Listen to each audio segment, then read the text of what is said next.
Minecraft Loading New World, Chapter 101, The System. POV Enderwoman. My human suddenly stopped his eyes on me, which never happened before.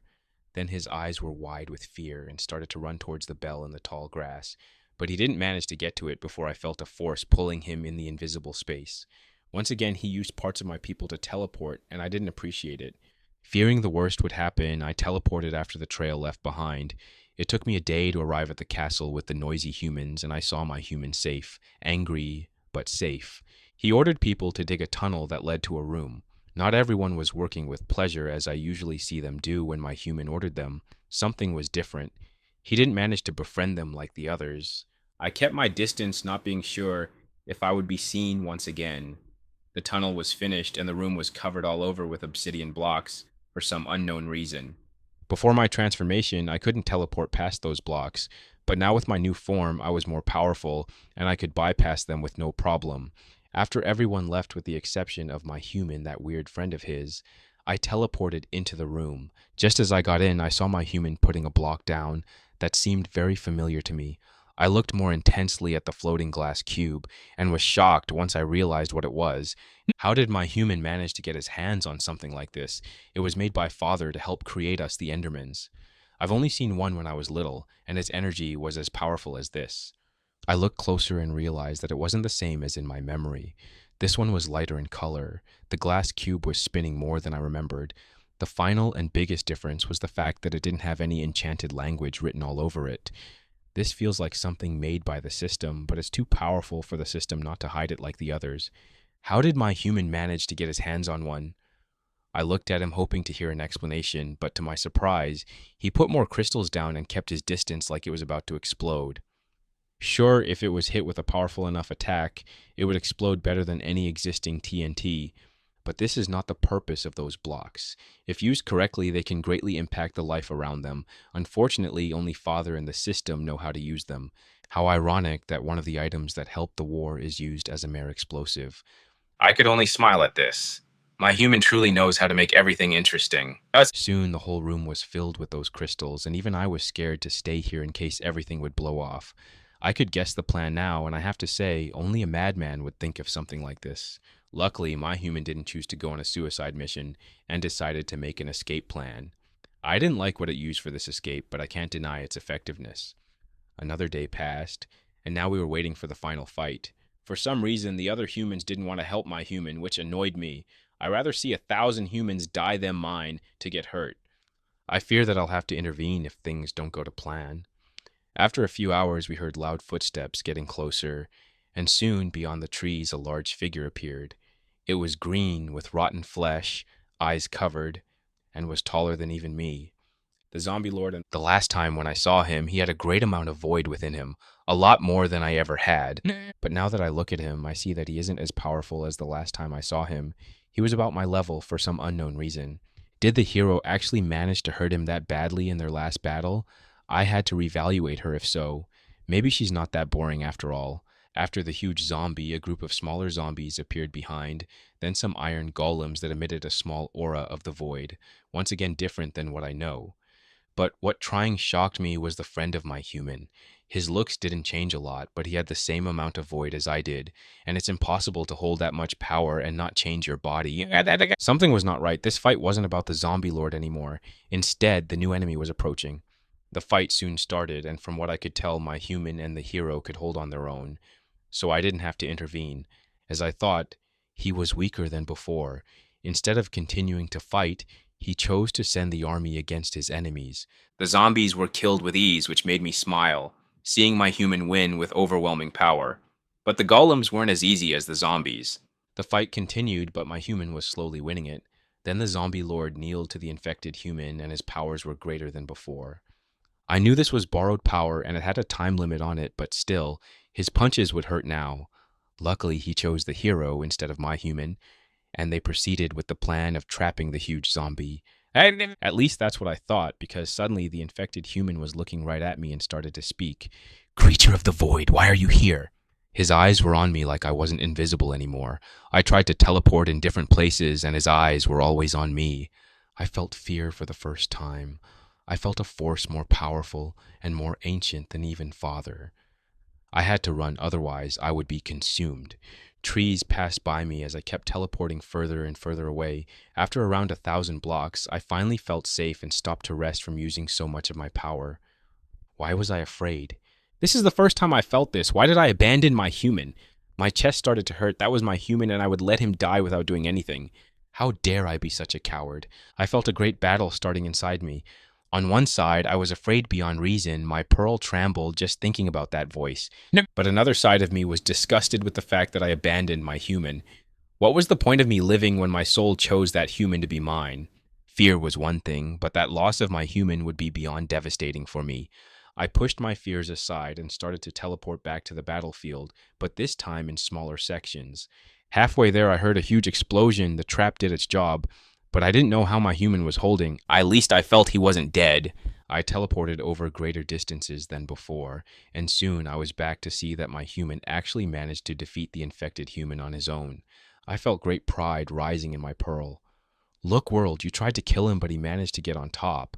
This is my human, and there's nothing you can do to take him away from me. Dark smoke started to rise from the infected human. I quickly teleported and absorbed the fleeing power. There was no reason to waste such a good opportunity. I smiled as I felt my soul getting stronger. POV, Merry Paper. Welcome, hero. I am the system. The light spoke with an angelic voice. Hello? Was the only thing I could say in my shock. I've always complained that the system didn't welcome me in this world properly, but I didn't expect to see it now. Is it because I've defeated the zombie lord? Do I get a reward now? Hero, I'm proud to see you manage to defeat the great evil. You prevailed in this challenge even at great odds against you. Unfortunately, while the enemy is defeated, he's not dead. I can't say that the victory is fully mine. Most of the credit would go to my teacher Trader. But what does it mean that the zombie lord is not dead? I'm sure nothing can survive that explosion. It even blew up an obsidian room, and those are very hard to break through. What do you mean? I said with a trembling voice since my emotions were still a mess. You fought bravely on your first battle, and while you lost to him initially, you managed to force him to weaken himself to summon an unspeakable being. That time I thought the battle was over for good, but your teacher managed to surprise all of us with his trap. I would prefer if that item would never be used. It can bring great danger in the wrong hands. Yes, those crystals were pretty dangerous, but I can't force Trader not to use them anymore. I don't even know how to make those.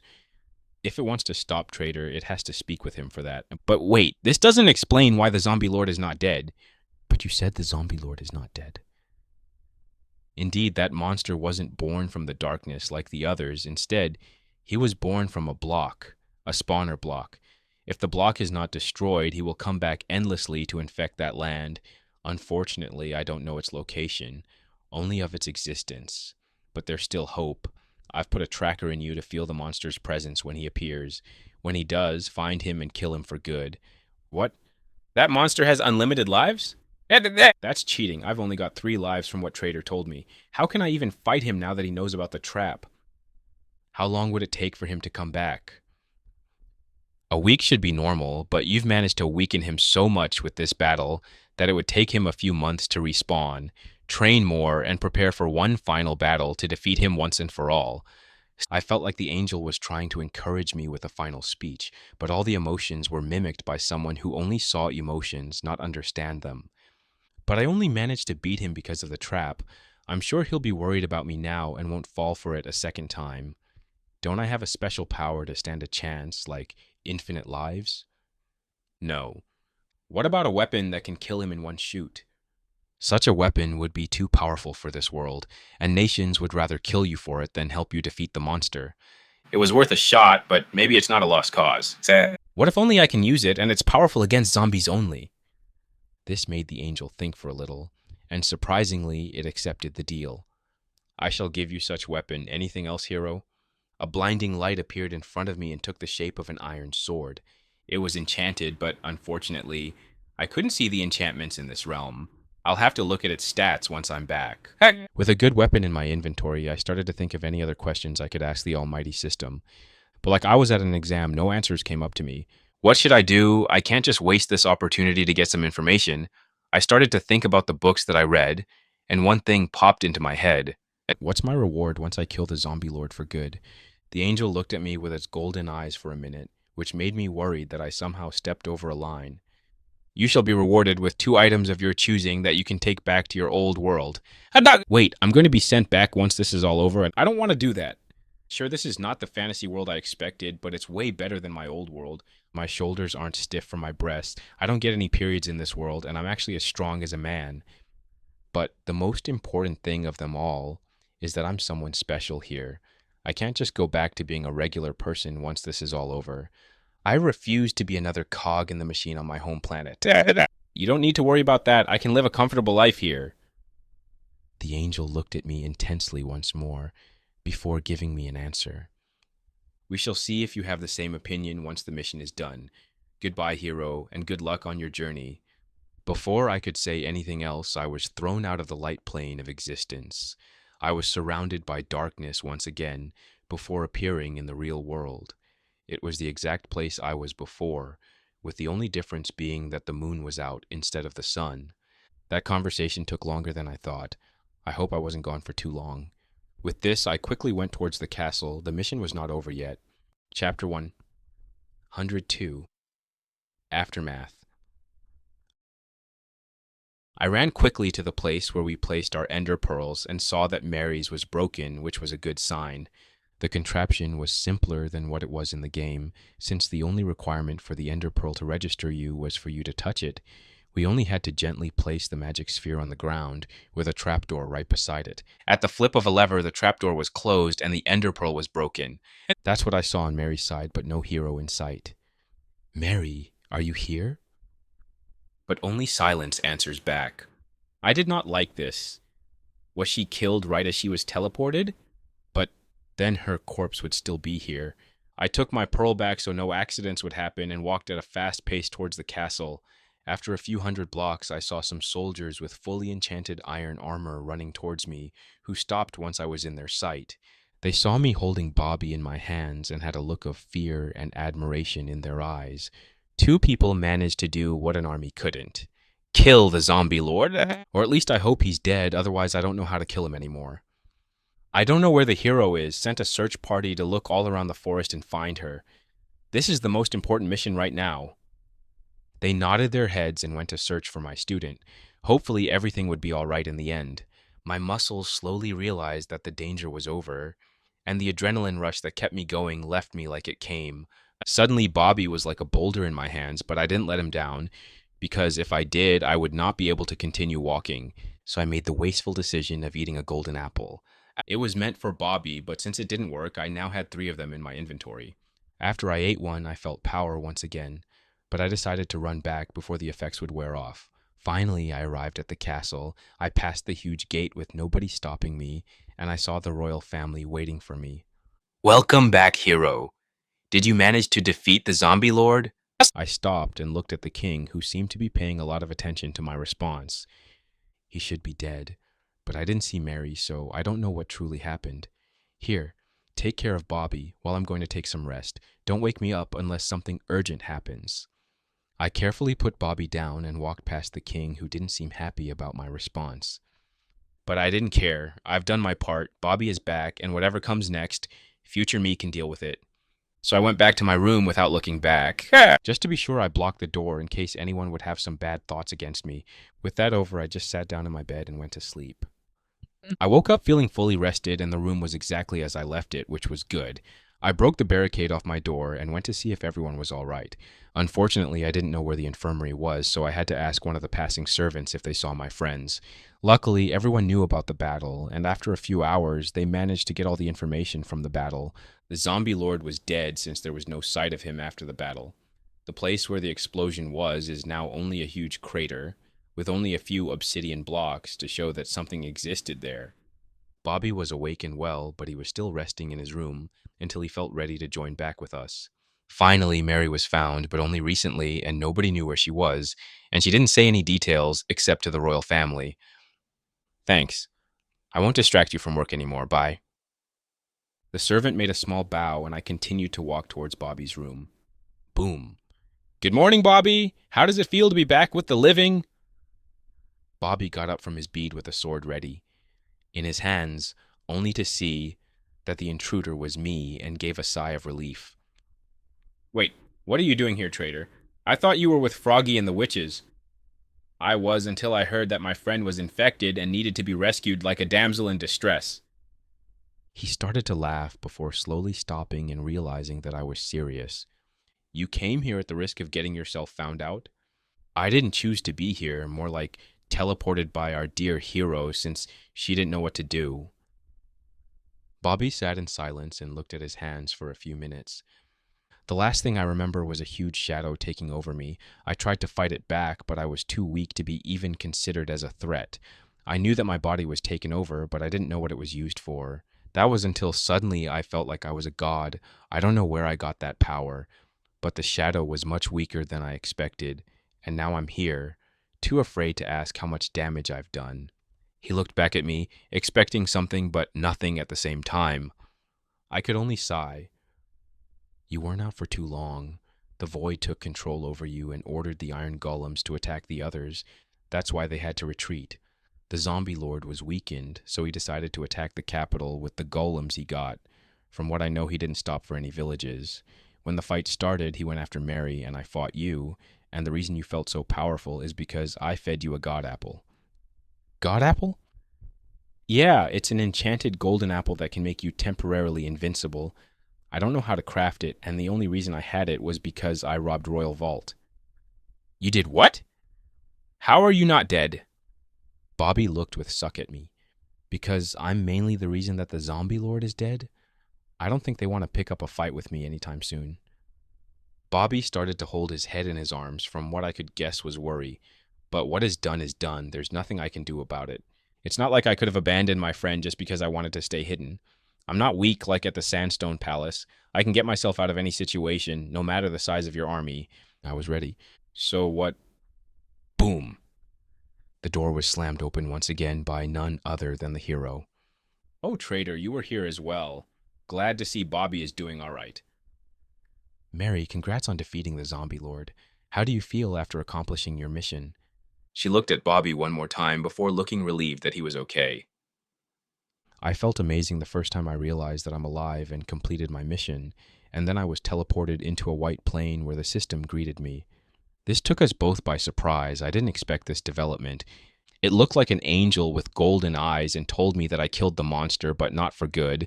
It told me that he has a spawner somewhere in the world where he will come back from. Unfortunately, the system didn't know its location, but put in me a tracker to know where he is once he's going to get back. He'll be back? A spawner? The system doesn't know about its location. So much new information that doesn't make me too happy. Do you have a way to track down the spawner trader? The system seems displeased that we had to use crystals to kill him, so maybe you know some other forbidden knowledge? Was she trying to warn me or get me into more trouble? Doesn't she know how dangerous the system is if I piss it off? I don't want to be struck by lightning and get an unknown curse. I didn't know the system doesn't like my methods of killing its enemies. As for a way to track a spawner, I don't know, unless we get our hands on a command block. But if we somehow did, we wouldn't need to track him since we can just kill him for good. Wait, wait, wait. Why are glossing over the fact that you met the system? Also, do you realize how much in danger is Trader if the system is warning you? I know that you have some dangerous knowledge, but I didn't expect it to be this dangerous. Bobby broke the conversation between us, reminding me that he is someone who lived in this world from birth, so he sees the system akin of a god. Of course, he would be concerned for me since he probably read somewhere what happens when the system gets involved. The system didn't seem to order us not to use the crystals, just suggested against it. I don't think we'll get in trouble if we use it in case of emergency.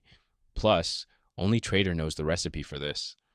Bobby was on his feet looking worried at us, but couldn't say anything since he didn't see the system himself. So, Trader, you were talking something about a command block.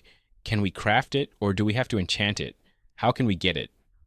Oh, you can't craft something like that. And even if I did, the system would kill me immediately since it's too powerful to be left alone. When I say I can control everything with that, I mean everything. I can make myself immortal, fly, break any blocks with only one punch, and have access to all the blocks in the world only at a hand's reach. And that's one of the easier stuff you can make with it. Some people got creative with it and managed to do some amazing stuff with it. Mary looked impressed while Bobby looked horrified. How advanced was your civilization if you had access to such tools? Are you a god trader? Oh boy, I didn't expect to break Bobby so much with this new information. No, Bobby, my friend, I'm not a god, otherwise I wouldn't be here. What I'm describing wasn't happening in the real world, but instead was made on a computer. A computer? How do I explain this? Some people in my world were so good at enchanting that they managed to create illusions of other worlds, and we could interact with them. That's where I got all of my forbidden knowledge. Bobby didn't seem confused or curious, only more horrified. Am I an illusion for you, traitor? No, no, no. You are a real person for me. You are truly my friend. My people are not that good at enchanting. If everything I see is an illusion, I'll be angry, to say the least. Mary, did technology advance so much in your time? VR is still in its infancy in my time, so I don't think we have that problem. When I was talking about illusions, I was referring to a story, a predetermined path with the most intelligent illusion of life being at the level of an iron golem. You, Bobby, can think for yourself. Not only you, everyone in this world, so this world is real. You are real. And this seemed to calm him down a little, but he kept whispering to himself that he was real. I didn't realize this would be such a heavy blow for him, but I could understand him. And slowly some thoughts started to creep towards me, asking if this truly was real. But I just shoved those thoughts back into my mind. There's no need to have two people breaking down now. Unfortunately, I can't help with finding the spawner, but I came to tell you that the spawner's job is to create an unlimited amount of a specific monsters, and since the zombie lord is a zombie, I can already guess what the spawner is. What I'm trying to tell you is that you'll have to find him quickly once he's back, otherwise it would take days for him to get an army. Mary nodded in understanding and left the room. I stayed and tried to talk with Bobby to calm him down. I think he still suffers from the void and needs more rest, but all the problems were dealt with, so he could take all the time necessary to get back on his feet, unless something bad happens. Chapter 1, 103. Talk with a Monster. A few days had passed since the final battle. Bobby got better, and I tried to stay away as much as possible from the royal family. Now that I'm not angry and not caring about the consequences of my own actions, realize that now I have to deal with those consequences. The worst thing is that I'm not even being looked for, and it getting me more worried than relieved. From what I could tell, they were preparing a festival to celebrate the victory over the zombie lord, which seems to take all of their attention from me. As for the reason I'm still here, it's because I'm waiting for Froggy to arrive with the other witches, and then I can go back to their clan to study more. I don't even remember the rough position of their location, and I don't have a token to pass the mist, but I think if I study the wall some more, I'll be able to make one of my own. The only thing I could do was wait for the others to get here. Hopefully nothing bad happened while I was gone. Honestly, besides the constant worry that I'm going to have to talk with the king, I only feel bored. While nobody forced me to do anything yet, they didn't bother to show their displeasure when I walked down the hallways. I think it has to do with the fact that I threatened to kill their leader or something like that. As I sat in the bed thinking what I should do, a realization over me. How could I forget about that? I wanted to slap my face once I remembered something that I should have dealt with sooner. With that, I took some food, potions, and a loaded crossbow before leaving the castle. I walked far enough that the guards couldn't spy on me anymore, and drank every potion that I had, then raised my shield. Then I put a golden bell down and hit it with my fist. A loud ringing spread across the trees, and I could suddenly see a glowing outline standing beside the oak tree, looking at what I could only assume at me. "Who are you, and why do you keep following me?" I yelled while making sure I was looking in the right direction. The huge monster only seems to tilt its head while looking around. "I can see you even if you're invisible. You're 4 blocks tall and can teleport or move at great speeds. If you don't come out, I'll start getting hostile." The monster teleported to another tree which I clearly followed, then again and again, but I always managed to figure out where it was. The more it teleported, I finally managed to see some purple particles which only the Endermans can make. Was this a different variant of Enderman like the drowned zombies that changed their appearance based on the biome? But that couldn't be possible. There wasn't anything like this in the game, and from the monster books I read in this world, nobody else saw anything similar to this. The effect of the bell was slowly leaving, so I punched the bell once more, looking for the white outline, but to my surprise, I couldn't see it anymore. Did it run off? What the? As I looked around and saw the monster, but with a key difference, it was right behind me, and for the first time I could finally see it. It looked similar to an Enderman, but more evolved. It was 4 blocks tall, had dark purple skin, long arms with 3 huge claws. The eyes were bigger, and on top of its forehead was another blue eye that seemed to look through me. I quickly raised my shield and a sword in the other hand. Are you a friend or a foe? The monster just tilts its head. Can you understand me? To my surprise, it nodded in affirmation. Okay, so it can understand me, but it can't speak to me. Is this some kind of monster lord?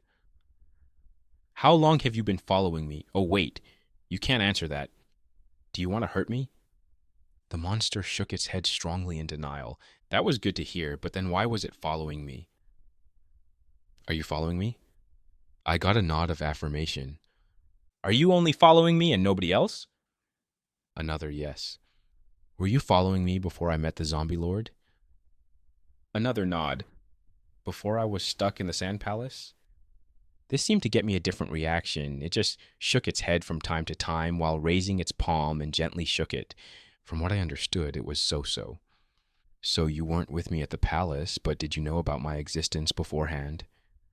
I got another strong yes from the monster. How long have you been following me? Were you following me before I met Bobby? The monster looked confused at my question. Bobby is the person that I recently fought and also managed to see you. And to my shock, I got another yes. Were you following me ever since I got into this world? The monster looked confused at me before shaking its head, saying no. I gave a sigh of relief. Then I realized that most of my life was followed by an entity that I didn't even know existed. My only guess that this was an evolved Enderman because of the similar colors, ability to teleport, and the fact that its head had the same physical effects as the other Endermans. Why are you following me then? After asking the question, I realized how stupid I was. The monster couldn't speak, so how could it answer? Because you are my human. A rusted female voice responded, which made me freeze in fear. I looked back at the monster and saw that she had her mouth slightly opened, which I could only assume was a smile. It can speak. And it's a she? Do monsters have genders? Do they repopulate on their own? Aren't they a byproduct of the void? Wait, focus. It doesn't matter. What did she mean that I was here? What do you mean?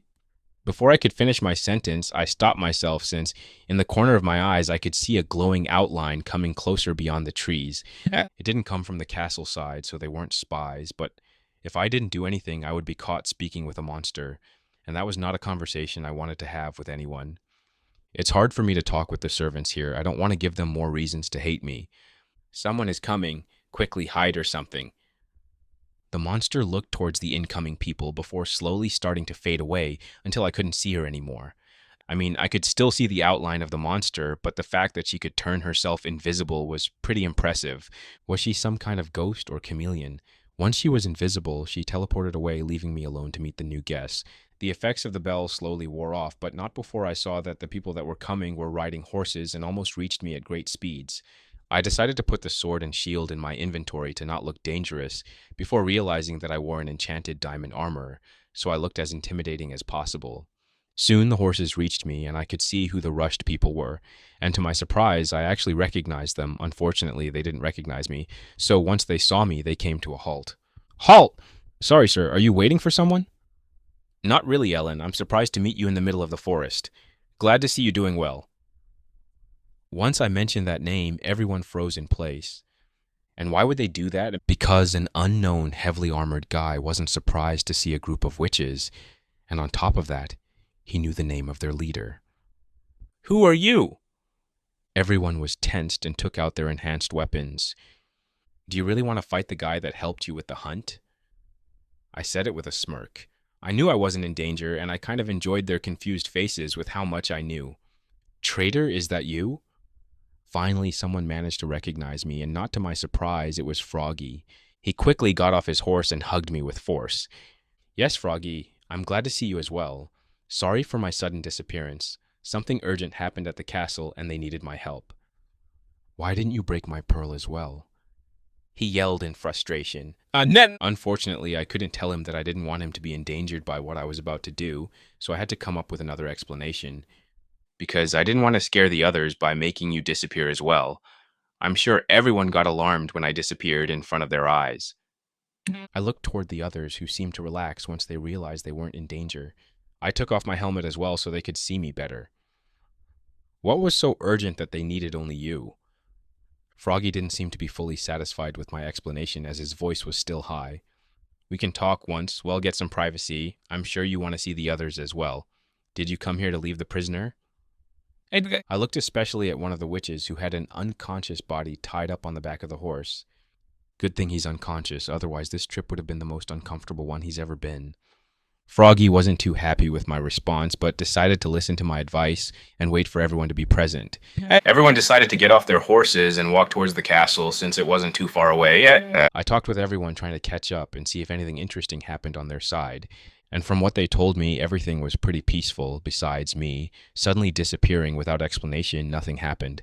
Froggy was more stressed than usual the whole trip and even insisted on accompanying the others here to hopefully find me. I felt sorry for doing this to Froggy once again, but I was too distracted with the trap and didn't even want him to get this close to a dangerous monster. I'll explain everything to him once we don't have an audience anymore. As I talked, they told me they got some horrifying loot from the witch hunt. Some books, unknown potions, and body parts of villagers are in the basement. Apparently, underneath the house, there was a dungeon that held villagers for extermination purposes. Unfortunately, everyone was dead when they got there, so it was too late to save anyone. It was an unpleasant discovery, so they didn't talk too much about it. I asked what did they with the books they found and was told that they were in the elders' inventory and not to worry about them. When I get back there, I should ask if I can borrow those books. I know most of them would have some horrifying experiments, but maybe it also explained how the witch could use magic like the evokers. Slowly, we got closer to the walls of the castle, and before the guards could see us, Walter, the hunter, took a potion from his inventory and drank it on the spot. Suddenly, I could only see a floating iron armor, but that soon disappeared as well. The others didn't seem surprised by the sudden actions and continued with their walk. Once I asked what was happening, they only told me not to worry about it, and if I could keep this a secret from the others. I didn't like the fact that I was out of the loop, but since Froggy looked calm, I decided to keep my mouth shut. Just in case I decided not to stay with them when they would have an audience with the king, I'll just stay on the sidelines and watch how everything would go. We arrived at the gate and the guards stopped us and told us to wait to get permission. I had the right to enter on my own, but decided to wait with the others. After a few minutes, the guard came back and told us to follow him. We walked for a while, but slowly I recognized where he was leading us. The throne room. Right as we entered the room where everyone was waiting for us, I decided to sidestep a lot, joining the crowd on the side. It was an awkward thing to do for all parties involved, but nobody said a thing. I calmly sat down and wondered how this would go about. Chapter 104. Sending a Message. I sat in the front row where I could see all that was about to happen. The group of witches all put a knee down while tossing the unconscious body in front of them. The audience was bigger than usual. A part of it was because a lot of people were needed for the festival preparations, and mostly to see the legendary witches. Not too long ago, they didn't even know about their existence, and those who knew thought to be legends. Then Froggy came along, and that made quite a stir in the palace, and before they could get used to him, another 3 came along. While they did stay a short while, now another 6 new witches appeared. Were they even that rare, or were they just that blind to see them? I see you've come back, Froggy, and this time with a gift? The king spoke with a deep voice, and everyone went quiet in the room. Yes, my king. We caught this criminal and stopped his reign of terror. Froggy spoke with a respectful voice while keeping his head down. We hope this should be enough to satisfy your house. This time it was Ellen, the leader, who spoke still with a respectful voice. The nobles and the second prince seemed to have mixed reactions about this. Sure, they captured the rogue witch that kept killing the poor villagers, but that made the royal house look bad. How can a group of no-names manage to catch someone in 1 month when they tried to do the same in the past few years? But it didn't matter anymore. The job was done. The kingdom was safe, and maybe they could extract some information from him since he was still alive. Me and my kingdom greatly appreciate your work. I hope we will have a great partnership. The king responded with a smile. Then with a wave of his hand, 2 guards walked and grabbed the unconscious prisoner by his shoulders and dragged him toward the cellar.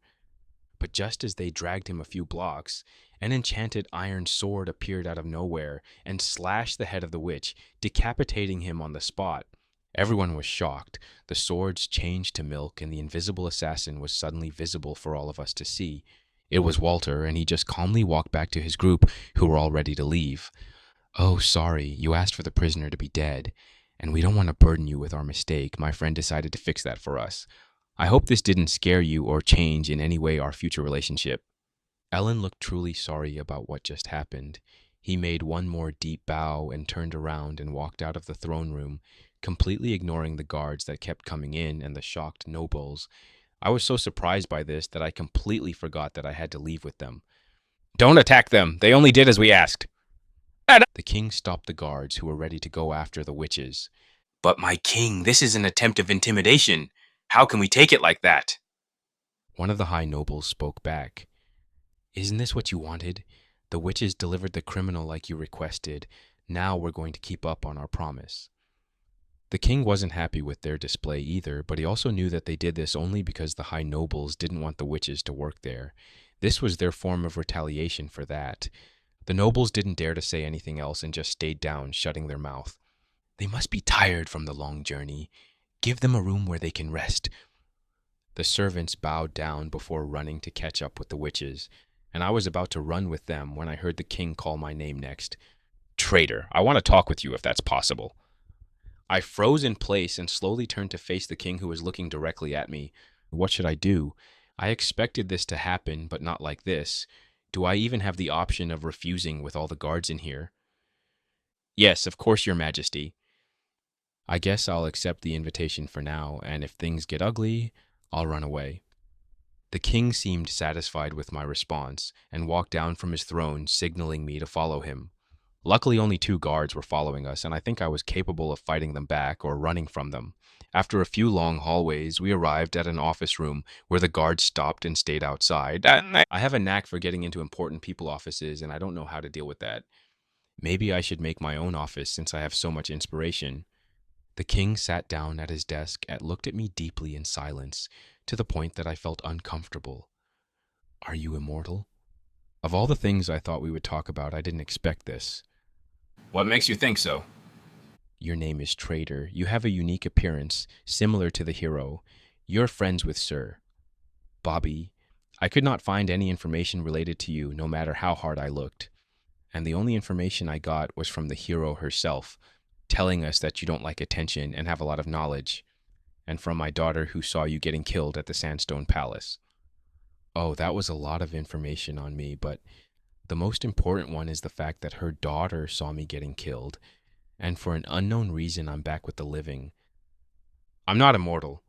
"Let's not talk too much, or I'll give unnecessary information that can bite me later. I've seen what the princess was capable of understanding once I've spoken too much. Is there a way for you to give me the same ability?" "No." "Can I ask why?" "I don't have control over this, and it's not an item." "I see. Do you know perhaps about the Undying Totem?" I decided to keep my silence. The Undying Totem is an item from a bygone era when technology was way more advanced than what we have today. Unfortunately, my people have managed to anger the system, and they were punished accordingly.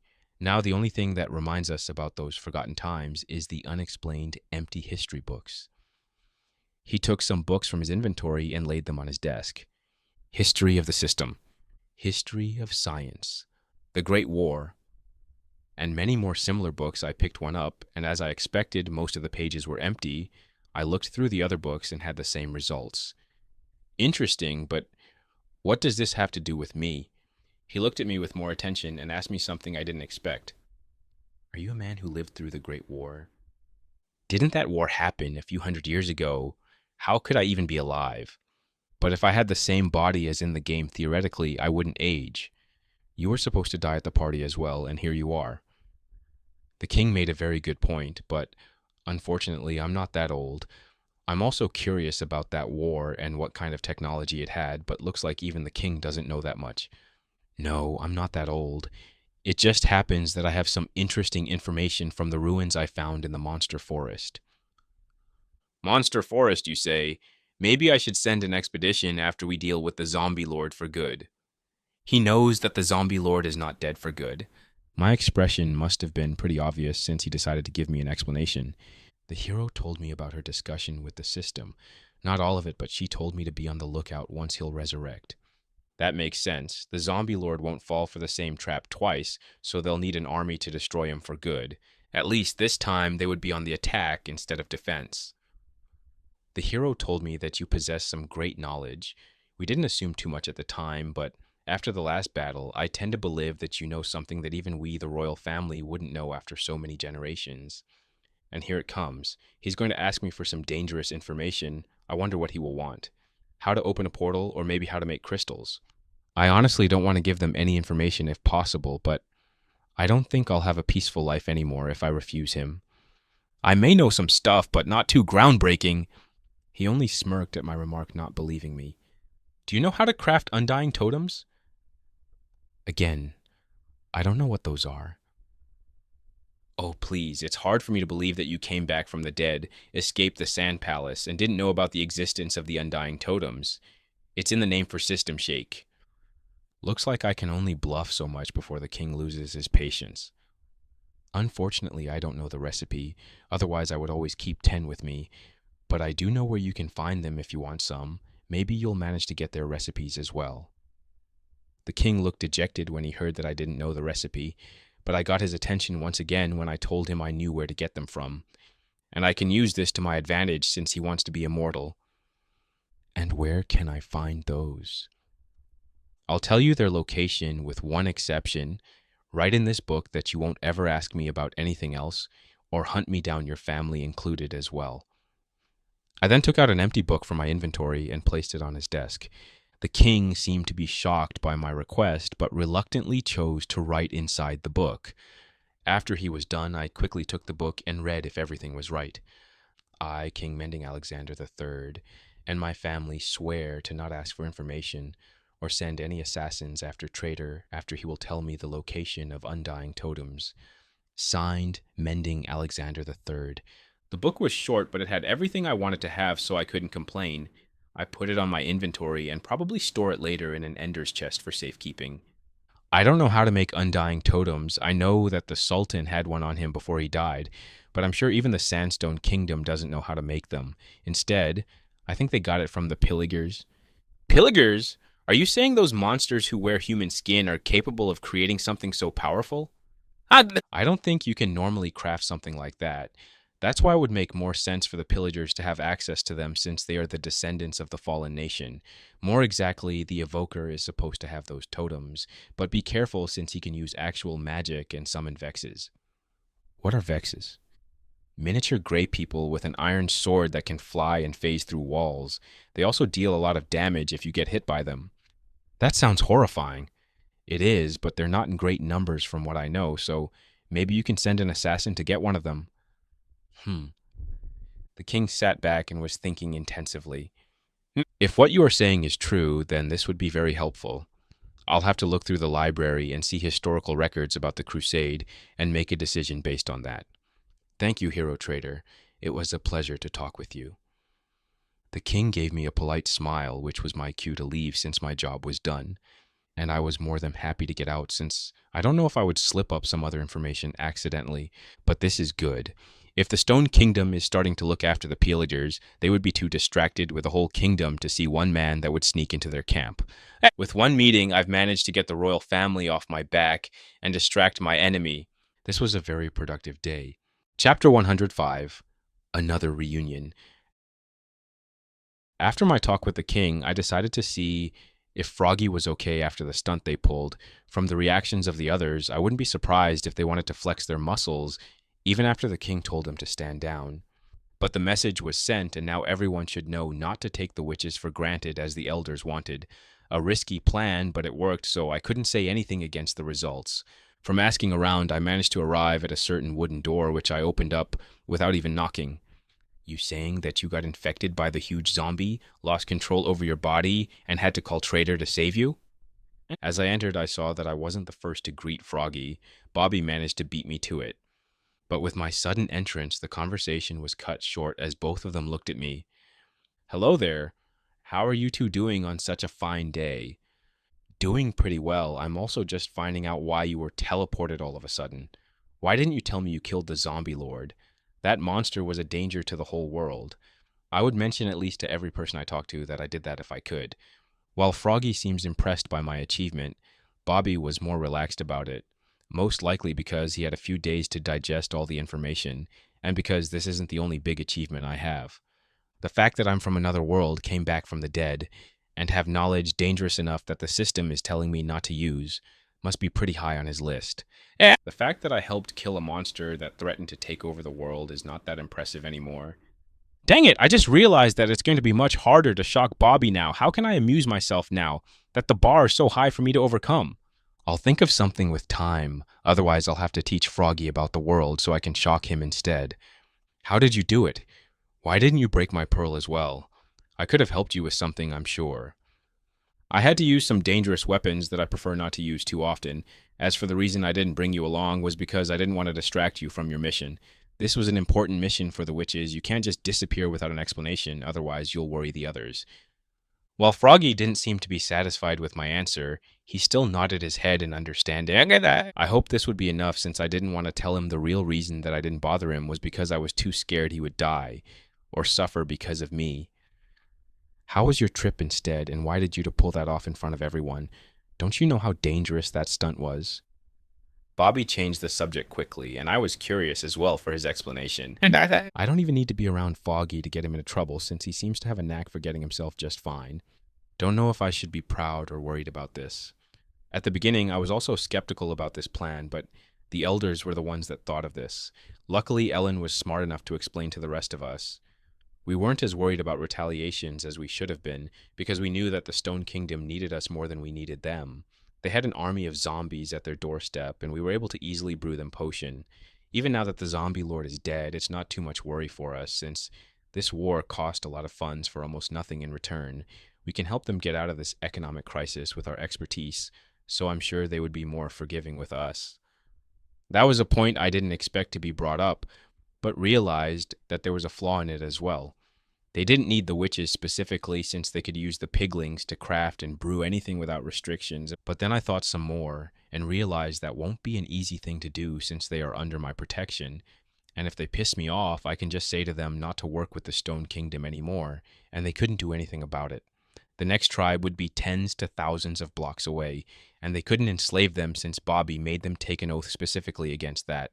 Only now have I realized how much I actually influence this kingdom, and how much influence I still have. No wonder the royal family didn't want to bother me while I stayed here.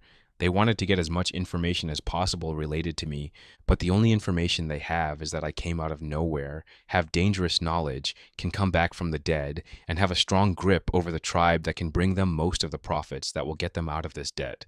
No wonder the king was pretty lenient with me at the office. He didn't want to risk offending me since he didn't know how to control me. No, it would have been safer to leave me alone than keep antagonizing me. For the first time since I came here, I realized how powerful I was, and I didn't know how to feel about that. Unfortunately, I also realized that I wasn't powerful enough to get what I truly wanted, so that thought humbled me a little. That was a pretty big gamble, but luckily you won it. What's the next step now? We would send 2 more witches here to get some influence. We hope in about a decade we'll manage to get enough power where we can walk on the streets without a worry over getting arrested.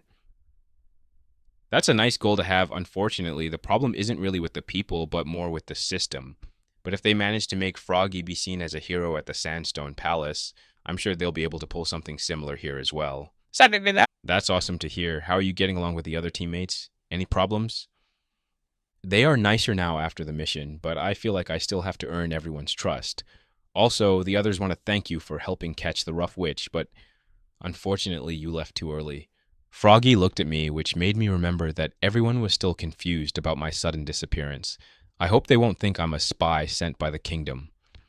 Sure, I'll visit them later, actually. I wanted to go back with you to the clan. I still have some unfinished books there that I want to read. Froggy was happy while Bobby was surprised at the sudden news.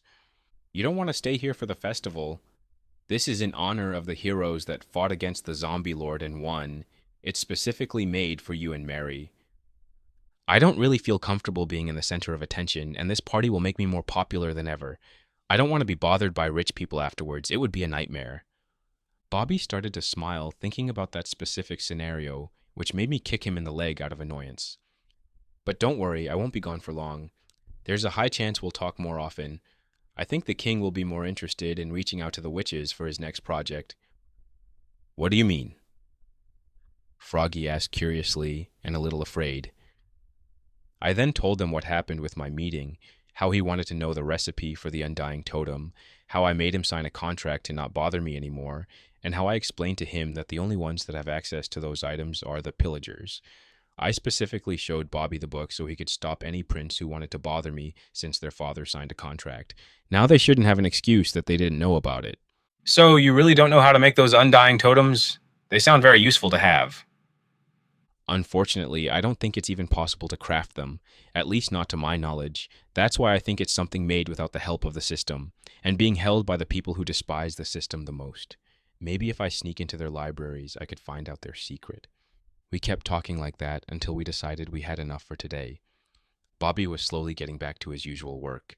Froggy needed to get some rest after the long journey, and I had to keep myself occupied until tomorrow when I'd have to leave. I walked down the hallways and arrived at the training grounds where someone was using it already. That someone was the hero Mary. She was together with one of her instructors and was in a spar. Mary was on the defensive with her shield and a wooden sword. The instructor didn't have a shield but attacked aggressively, not leaving any chance for Mary to retaliate. That was until the instructor made a wide swing, which made the hero fall back a few steps. But that seemed to be planned as she quickly towered herself up and shot an arrow from her crossbow. The instructor quickly jumped out of the arrow path and took out his shield. Mary placed a block down, making a bridge while keeping the man preoccupied with constant shooting. After a few slow seconds, she was finally close enough, and she jumped off her bridge onto the poor instructor, taking him by surprise and bringing him down. Before he could gather himself up, Mary started to punch him down, then finishing the spar with her wooden sword on his neck. That was brutal and not that necessary, but she won. I think that enough training for today, hero. Your progress is astonishingly fast, and there is no more threat to train for. The instructor got up and ate some food to speed up his regeneration. Thank you, instructor, but I still want to improve. I feel like I didn't do enough in the last fight and don't want to be in that potion ever again. The instructor didn't know what to say to her anymore, so he just told her to get some rest until the next training session, probably with a different instructor. Wow, Mary, you really are something now. That fight was awesome. I slowly revealed my presence while clapping to congratulate her on her win. This took her by surprise since she didn't know she had an audience. Traitor, I didn't know you were here. Perfect. Do you want to have a spar with me? She gave me a mischievous smile, which I didn't like. From the fight that I just saw, she greatly improved. She now uses more of her abilities as a player than fighting fairly as she used to. She has a pretty high chance of beating me if we fight now. But still, I decided to accept her challenge. Sure, I wanted to test out my new weapon anyway. This seems to put Mary on guard, but still didn't back down. The instructor decided to stay and watch the spar, so he was the one to say go. Both of us didn't have any armor.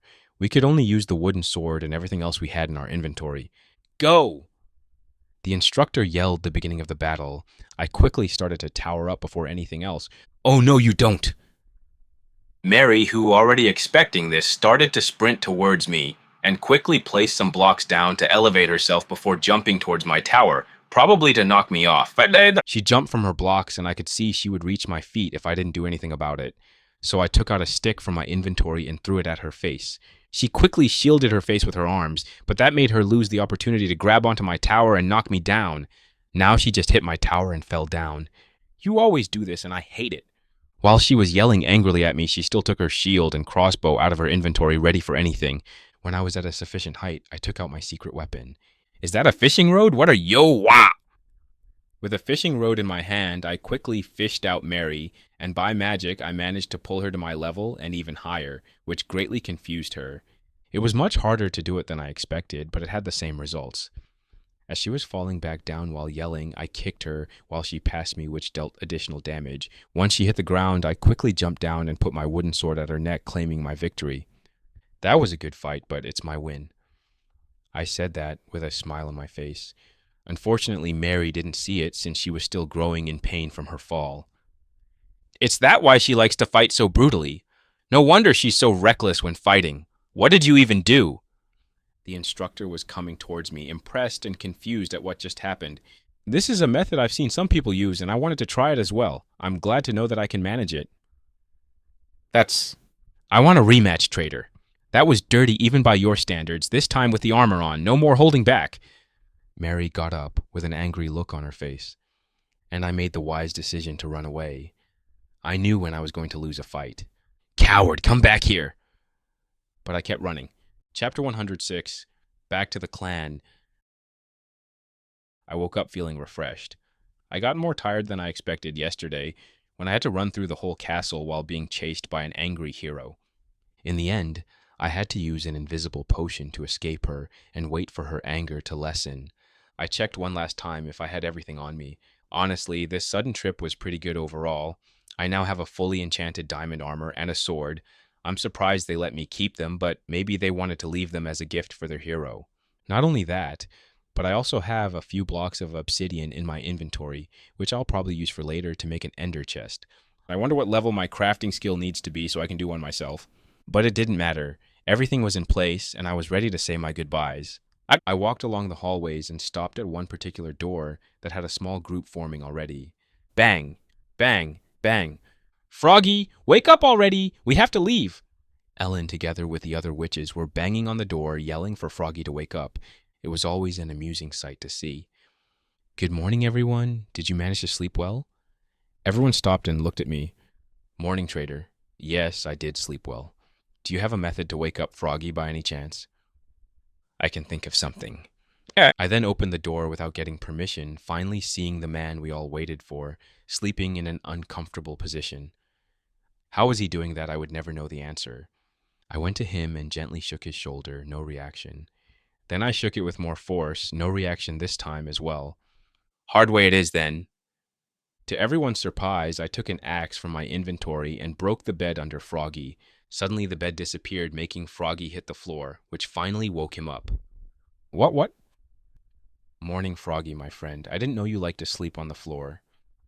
I said that with a smile on my face as he looked confused around him before realizing what had happened. Ha, Trader, put the bed back. I don't want to bother the servants. I listened to him and placed the bed back down, which was already made. That's one interesting way to make a bed. My job was done, and the others looked uncomfortable at what they just saw. But Froggy wasn't too bothered by my way of waking him up since he was used to it. Froggy, are you ready to leave? Yes, sir. I have everything in my inventory. Good. Let's go then. Sorry, can I come with you as well? Ellen stopped, looked at me up and down, and nodded his head, so I followed everyone else. On the way out, the guards were there to greet us together with Bobby. That was a good thing since I also needed a horse. Bobby only gave a sigh and granted my request. After our final goodbyes, we left through the gates of the castle. We were going back to the clan. Everyone was in a happy mood. The mission was done, the zombie lord wasn't a threat anymore, and they would be greatly rewarded when they arrived home. It took a few days to arrive at the Misty Swamps, but nothing too noteworthy happened on the way there. With the help of the enchanted token, we arrived at the clan compound. Welcome back, everyone. How was the mission? It went pretty well. Wait for the good news after we report to the elders. The leader casually spoke with the guards at the gates before letting us in. I only got a confused look, but otherwise wasn't stopped, which was a good thing. Once the land stopped and the swamp started, we got off our horses and waited to see what would be our next course of action. Congratulations, team. We managed to finish a mission that would be written in history books. What we've done here will inspire generations to come. We are heroes. Everyone cheered loudly. You are all free for today. I will meet with the elders and report everything to them. And yes, Trader, I will tell them about you as well. Well, that solved everything I wanted to know. Ellen walked to report to the elders, and the others decided to go and get some drinks. I didn't know what to do, so I joined with them, hoping that I didn't intrude too much. Luckily, the fact that I helped them capture the rough witch made them more friendly towards me. We went to a bigger hut, which was the bar of the clan. Everyone ordered alcohol loudly while making jokes and having a good time. I and Froggy decided to drink some slime juice instead because I wasn't a fan of alcohol. And Froggy, he likes slime-related foods. It's an interesting taste, to say the least. Time passed and anyone's mouth got looser. I heard some good gossip about each other's life, past relationships, failed business, and embarrassing accidents that all ended with Dennis and Brian fighting about who drank the most potions. The barman had to throw us out because we were making a ruckus, which we eventually did. That's how the day ended and everyone went back to their homes. The next morning, when I woke up and looked for Ellen to see if Elder Flora had any other missions for me, after half an hour, I finally found him. And to my surprise, the elders didn't seem to require my presence, which was a good thing, I guess. That meant that I could finally start my plans, and in the end, I decided to grind my skills. My final goal is to learn enchanting better, but to do that, I need an enchanting T-Bull. And unfortunately, I don't think Elder Brutus would let me use his anymore since it's not an emergency. This means that I either have to make a portal, find a tribe in the nether, and ask them to make me some items, or I'll grind my crafting skill high enough that I don't need to keep asking their help for my projects. With that, I opened up my skill tab in what felt like a lifetime ago. Skills, crafting level 5, enchanting level 6, brewing level 4, trading level 4. I'm considered pretty high level for the people of this world, especially my enchanting skill. I truly am a jack of all trades, but I should concentrate on my crafting skill for now. For that, I need to make as many golden shovels as possible. This is going to take a while, but the result would be more than worth it. Can't wait to finally be able to craft with diamonds. Maybe I can even concentrate on getting some netherite after this. That would be a fun project. No, don't lose your focus. Get to the level where you can craft with diamonds, then concentrate on enchanting. This is a ticket for your way home. You can't get distracted that easily. With that, I decided on my next course of action. I left the unwanted items in the chest, bought some potions of invisibility and night vision from whoever witch had at the moment, and of course, not forget to take a bed and plenty of food with me. Learning from my mistakes, after all. I also dropped by Froggy's house to tell him my plans and not to panic if nobody would see me for a couple of days. Nah. He was still sleepy when I talked with him, but I think he got the message. With excited steps, I walked down to the mine. No one was at the entrance, which probably meant that everyone was working already or was taking a break for the day. But it didn't matter. I knew where to roughly start from just by following the signs on the walls. Once I arrived at my old tunnel, I went a little deeper into it, before turning to the side and starting a new tunnel. It's time to mine. My pickaxe hit the wall. POV Elder Flora. The mission was a success. The Rouge Witch was captured and nobody got too hurt on the mission, and after some light interrogation, we finally found out how he managed to stay sane for the past few years. And it wasn't a pleasant thing to learn. The Viligers once again are involved with the chaos around the land. From what the man told us, only one Villager contacted him regularly. Unfortunately, he was someone with great influence, which meant that he was part of a bigger plan. The man was crazy, but still wanted us to spear him. He even told us that he'd share his secrets of the dark arts. We decided to end the integration then and there. The elders' role in the clan is to guide the witches and manage the community. But another important matter is to keep the dark arts out of the clan. This is what all of our predecessors agreed and hammered heavily when we got to our position. When the temptation was presented, it was best to get rid of it before it became a problem. Unfortunately, we still needed him alive for our next plan, so we could only drug him unconscious. The team went with the prisoner with no problem. My only concern was with the sudden disappearance of Traitor. Froggy seemed to have an idea where he could be, but he was still stressed. Well, it was a short time he stayed, but he greatly helped us, which I could only be thankful for. If he wants to come back, he will be welcomed with open arms. A little over a week passed and the team was back, this time with some additional company. Ellen came into my office after he reported to Brutus and told me everything that happened. I was happy to hear that the mission was a success without the nobles having to strong off a reaction, but I was taken by surprise when he told me that the upcoming threat, the zombie lord, was dealt with by none other than Traitor himself as well. I asked if he was sure about that, but apparently he appeared out of nowhere, ordered the royal family to prepare a trap for the monster, and when the battle started, he managed to win. Not only that, there was no army involved, only him and the hero, who referred to him as her teacher. That was shocking to hear. Traitor was much bigger than I anticipated. Maybe I should trade with him some more. Nothing bad can happen when you have connections to such powerful people. That's that! I dismissed the man and told him not to worry about the other elders since I'd be delivering the news to them. Ellen was thankful for that and left to get some rest with the others. Those were some great news, and this was worthy of a celebration. I told the other elders who were as happy as me, and all agreed that this was a good time to celebrate. The next day, me and the others started to organize some stuff. We would get some exotic foods from the nearby town and some other necessities. After everything was done, I decided to pay a visit to Trader and see how he was doing. Unfortunately, I couldn't find him at his house. I asked around, but nobody seemed to have seen him since he went to the bar with the others. Finally, I asked Froggy, who seemed to know more than the others.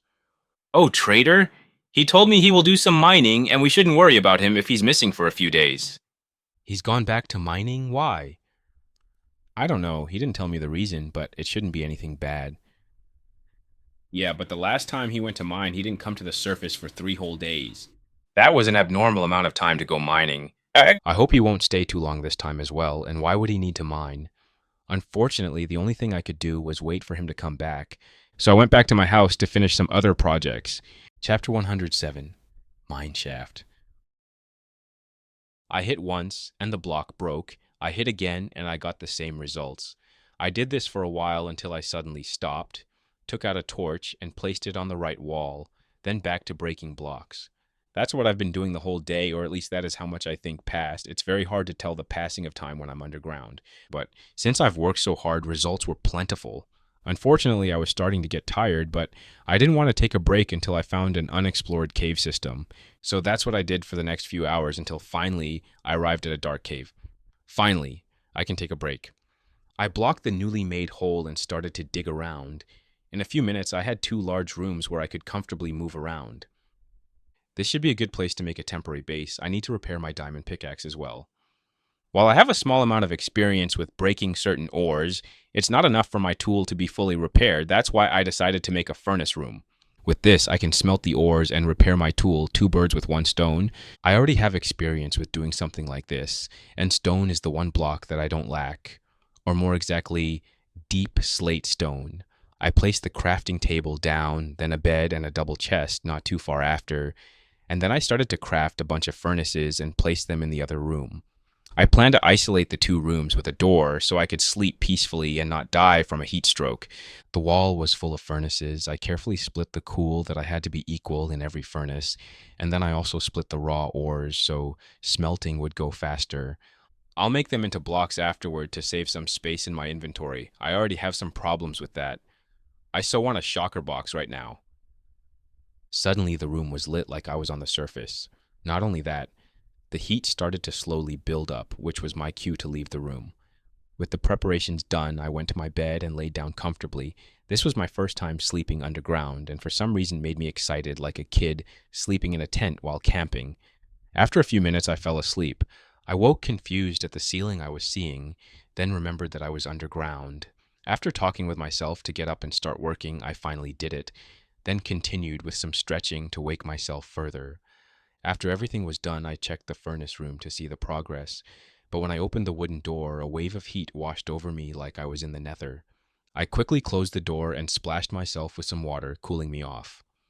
Well, if wasn't awake before I am now for sure. I think only 3 were still running. The others looked to be done. After I felt prepared, I opened the door once again, but this time I stayed behind it, making the heat wave not as dangerous as before. After a few minutes passed, I decided this was enough and entered the furnace room and checked up the loot I had. Minus 130 iron ingots, minus 50 gold ingots, minus 145 copper ingots. Of course, I didn't forget to hold my pickaxe in hand once I got everything out of the furnace, and now it was as good as new, ready for another mining session. I went to the other room, crafted the ingots into blocks, and placed them in the chest. Well, this is over. Let's do the fun part. I smiled, ready for some action. With the potion of night vision and invisibility chugged, I could now explore the cave without any problems. I broke the blocks blocking my entrance, building a wooden tower to know where I have my base. Then I looked at the huge cave for the first time in its full glory. It was huge, and it kept going deeper until bedrock. I could see groups of zombies and skeletons already walking in the darkness with the occasional spider here and there. But like I expected, nobody saw me, so I carefully climbed down so I wouldn't take fall damage by mistake. After all, I didn't have armor on me right now. Once I arrived by a lava river, I managed to find and mine a dozen ores, which put a smile on my face. Cave mining was always the beast. Unfortunately, I didn't get a lot of gold even with my fortune pickaxe, but this was just the beginning, and I walked around some more, maybe pranking some of the skeletons to start a fight with the zombies, which quickly devolved to skeletons versus zombies. It was an epic battle, but the fact that some of them could attack from the distance made them win the fight in the end. The spiders instead weren't that interested in the fight, opting instead to just patrol the area without interfering. The cave system was huge, and slowly I filled my inventory with a lot of ores. At some point, I decided that it was not worth mining copper anymore, even if the villagers were willing to buy it for some reason. I even found some diamonds, which made me smile, no matter how many I saw. As I was exploring along the dark tunnels, suddenly something caught my attention. It wasn't a special ore or monster. Interest, it was a block of wooden planks. What's this doing here? Is this a cave found by the other miners by any chance? No, that can't be possible. They place granite as a way to mark what's explored. I got closer and saw that it wasn't only one plank. Instead, there were more, and soon I realized what this was. A mine shaft. This is the second one I've seen since I got into this world, but the other one was pretty close to the surface, so it didn't have a lot of good loot. I wonder what I would get from here instead. I walked along the wooden tunnels and slowly saw marks of past civilization. There were even some lit torches on the wall, undistributed by time. I found some rails, some mine carts, and finally a chest, which I quickly opened. I found a lot more items than I expected. There was some bread, enchanted iron pickaxes with a fortune but almost broken, torches, copper ores, coal, iron nuggets, and an almost broken iron shovel. While interesting, it wasn't something that I would be too excited to get. Still, I took the ores, torches, and bread. Who knows how many years this chest was last unopened, but when I took the bread out, it was fresh like time was still. As expected from the almighty chest, it was amazing, but my inventory started to get clustered, so I put a crafting table down and made ore blocks to have more space. With this done, I continued to explore the mine shaft, but as I was exploring more and more, I came to a realization. All the mobs that I've seen now were spiders. Was there a nest in here somewhere, or maybe even a spawner? No, that can't be possible. From what the system told me, only the void can make those, and if there's a spawner here, that would mean another monster lord. As I explored more, I found some interesting rooms that weren't in the game, such as the furnace room, which had a lot of smelted ore that I took without looking back, and the food court room, which had some food in it, but I decided to replace my bread with the golden carrots I found. But what caught my attention was when the stone and wooden tunnels transitioned into brickstone. I think this is connected to a ruin. This discovery made my blood boil. Unfortunately, there was something that blocked the entrance to the ruins. Everything was covered in webs. I couldn't even see what was past it. I got closer and tried to cut some of it, only to feel some of the web moving, then I stopped. Out of the densely packed web, one of the worst enemies you could find emerged its head. Poisonous spider. It was smaller than the regular spider in green. It got closer to my location and looked at the damaged web, only to see nothing. I quickly equipped my diamond sword and slashed its head off with one swing. Diamond gear was too overpowered, but even this didn't make me feel safe. Should I wear the armor? But then they can see me. I decided to continue slashing without my armor, continuing with the initial strategy. I only needed to pay attention to the moving web. My sword kept splashing and destroying web after web. I made a tunnel 2 blocks wide just so don't accidentally tangle up in one of those. As I got deeper, I suddenly stopped and put the sword in my inventory as I saw some webs moving on my right. After a few seconds, a green head with 8 eyes popped and looked at my progress with confusion. Slowly it got out, and I took my sword and chopped its head off like the other. There's a lot less than I expected. Something from behind hit me, pushing me into the web. And not only that, I began to feel sick. Cough. Blood came out of my mouth. Fortunately, I wasn't completely thrown into the web, so after I put some force, I got out, quickly swinging my sword to whoever attacked me. And it was a good thing that I did, because in my reckless swinging, I cut the spider that did all of this to me. I could also finally see it. It was bigger than the others, closer to one of the originals, but now his leg was cut and hissing in pain. But the pain only got worse as his leg caught on fire out of nowhere, slowly bringing him to death. Unfortunately, I couldn't enjoy its suffering because I was poisoned, and hissing sounds came beyond the great web. I had to run. At great speeds, I arrived at the wooden section of the mine, and since it was smaller than the others, I could block it off immediately. After I felt safe, I took a bucket of milk from my inventory and drank it like there was no tomorrow. The pain was too unbearable for me to wait it out. Unfortunately, that resulted in me losing the invisibility effect and the night vision, which meant that now I couldn't see anything because I forgot to put a torch down.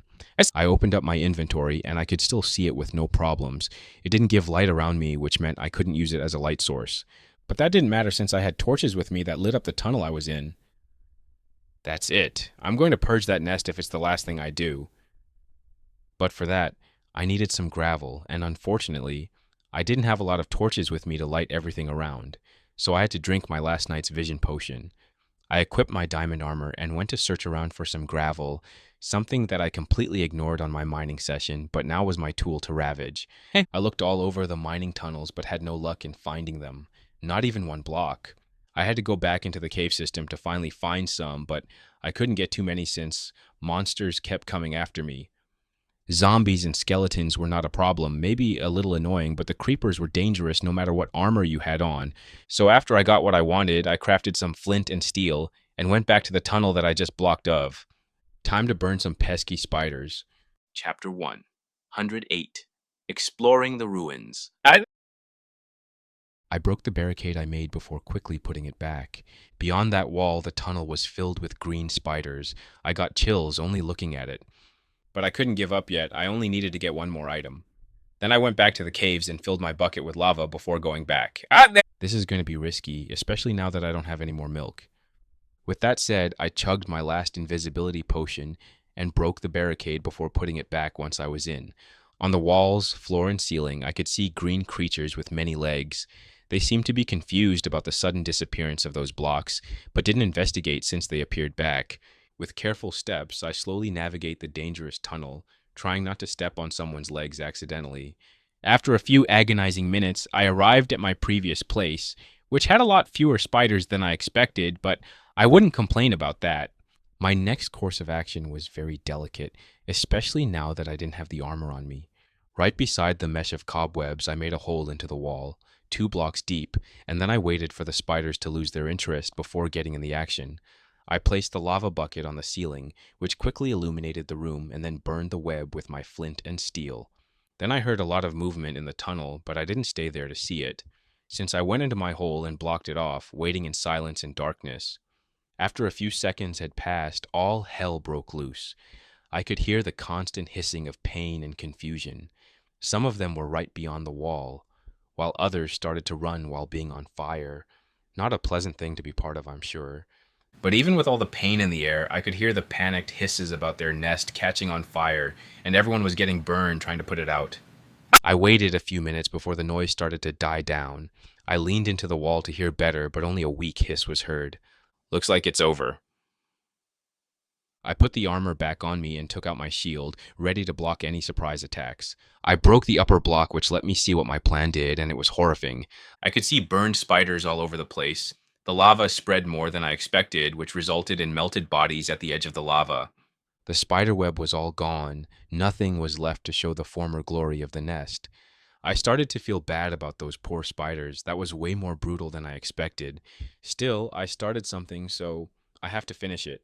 I got out, took the lava back, and went on a killing spree with the surviving spiders. They were weakened by the fire that just happened, so I managed to kill all of them without getting poisoned or any damage. I didn't bother to loot them since spider's eyes or string were not on my list for this trip. Finally, I could go deeper and explore the unknown ruin. I kept walking and started to see remains of the spiders and other skeletons leaning on the wall. I didn't know if those were people or monster skeletons with how messed up they were, but one thing was for sure, they were very old. After walking some more, I arrived at the end, which was a huge iron wall. I think this is a redstone door. I should find a way to open it. But that's blocks of pure iron. Why should I leave them here? It's not like anyone is going to use them. I took out my pickaxe and was ready to break the wall when all of a sudden I heard a deep hiss coming from above me. Hiss. I quickly turned around, and to my horror, a green spider as huge as me was jumping off, almost reaching me. I panicked, but before it could land on me, a huge, long, dark hand appeared out of nowhere and slashed its head off, killing it in one swing. When I looked at the source of the arm, I saw the huge ender woman that kept fouling me. You follow me even into the mines? How'd you even get here? The tunnels were half your size. The ender woman just cleaned her arm while hissing in dissatisfaction. Oh, sorry. Thank you for saving my life. That attack would surely poison me, and since I didn't have any more milk, I would have been in pain for who knows how long. I do not want to go through that if possible, but the question remains, how did she get here? I looked at her and saw that she was satisfied with my gratitude, but nothing else different than the last time I saw her. Did you follow me through the tunnels, or is there another way down here? She just pointed at me, and I assumed that she followed me. I know you can speak. Why do you keep making gestures then? And why are you following me? You are my human. The Ender Woman replayed, which made me stop and think. She can speak, but the only thing she says is that I'm her human. Is this all she can say? And if she's someone similar to the Endermans, does that mean she sees me as a block? But I don't remember them taking an interest in living beings, but then again, she is anything but normal. Fortunately, she doesn't seem to want to hurt me or just keep me in a cage so I can continue my life as it is. Unfortunately, I don't think I'm strong enough to get rid of her, even if I wanted to. Can't tower up and shoot at her since she can teleport to me. Can't go in a tunnel and hurt her like that because she can crawl through tight spaces. Looks like I'll have to live with her until she loses interest in me, or I can solve the problem on my own. Okay, you can follow me, but I want you to be visible from now on. The only time you can go invisible, it's when there's people. I don't want to deal with that if possible. Do you understand? The Ender Woman nodded her head in understanding. That was a good thing. Maybe this isn't such a bad thing. I now have a huge monster that is willing to protect me if I'm in danger. I wonder if she can teleport with me. An experiment for later. With the pickaxe in my hand, I started to mine the iron block, seeing what was beyond for the first time. And it wasn't something I expected. Some of the lights were still working on the ceiling, the walls were all white concrete, and the floor was all wood blocks. I didn't know if I should go invisible and safe or just keep my armor on me in case anything happened. In the end, I decided to keep the armor on me and went on with the exploration, but not forgetting to look at the ceiling now when I entered a new room. The ruins turned out to be an underground laboratory, and from the size, I wouldn't say it was too big, but still held valuable items. It has a cafeteria, a small library, a dorm room, storage space, an enchanting room, an office, and a broken portal. The last one was an interesting room to see. First, I checked the cafeteria, which unfortunately didn't have anything too valuable, maybe except for a few buckets of milk. The small library instead was a gold mine. Even if some of those books were blank, they still held valuable information such as unknown potion recipes without the help of the system, methods of breeding fast animals, architecture guides, some costume enchantment, and even some journals. This room alone made everything worth it, and I was more than happy to start absorbing everything I found. Suddenly, I felt a tap on my shoulder which made me realize that I wasn't alone anymore. So I turned and looked at the Ender Woman who was pointing at the book I was holding. You want to read this? She shook her head as a no before pointing at me and then at the book. You want me to tell you what this is about? This time she shook her head in affirmation. I didn't know Endermans were that curious. This is the journal of someone who used to work here.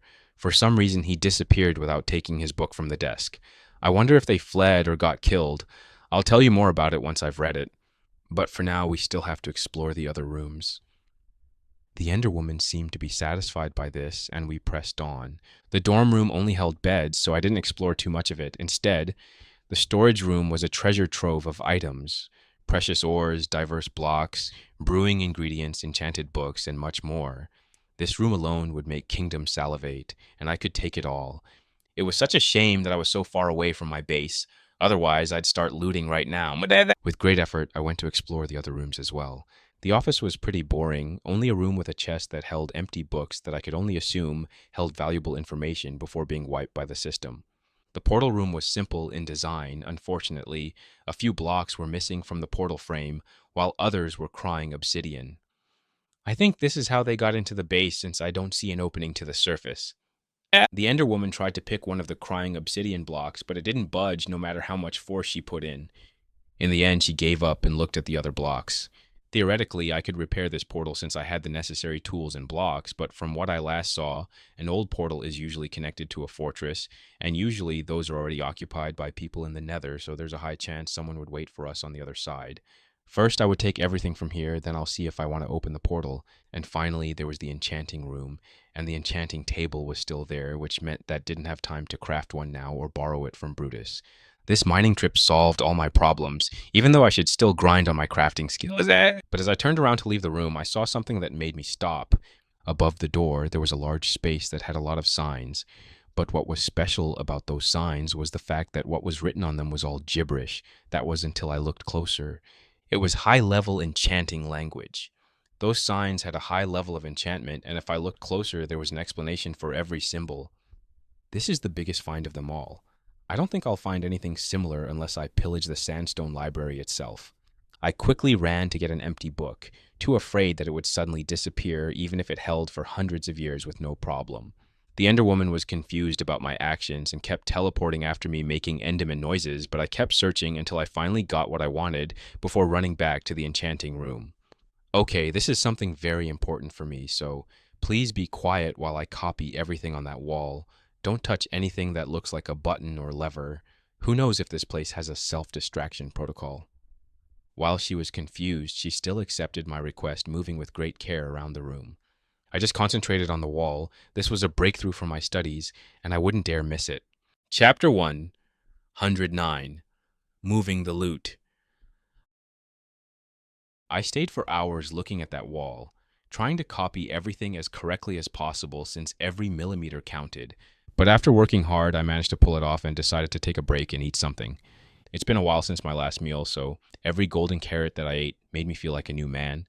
Suddenly, the Ender Woman teleported besties me, looking with curiosity. Yes, I finished it. Thank you for waiting. Did you find anything interesting while I was distracted? She thought for a little before disappearing and reappearing, but this time with a sticky piston in her hands. Sticky piston? That's an interesting find. Where did you get it? She pointed towards the tunnel that led to the mines, which probably meant that it was from the iron wall. The Ender Woman placed the piston down and pointed at me, then at the piston. Do you want me to take this? She shook her head as no, and redid the same motions with the added ones where she expanded her hands while pointing at the piston. You want me to show how to use something like this? This time looks like I was right, since she strongly agreed.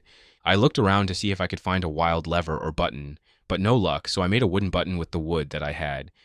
This is a sticky piston. It can move most of the blocks 1 meter away. As you can see on the wooden part, there's some slime on it if I put a block here and a source of power behind like this. I put a wooden block in front and the button behind before pressing it, which made the piston activate and move the block. After a few seconds, it retracted to the item's previous position. It would bring it back if there wasn't slime at the end. Then the block would have stayed away from the piston. The Ender Woman seemed very interested in this as she kept pressing the button constantly until she decided to hold it down, which made the piston stay extended. It was interesting but disturbing to see a 4-block-tall monster play with something as simple as a piston. I decided to leave her be while I thought about what my next course of actions.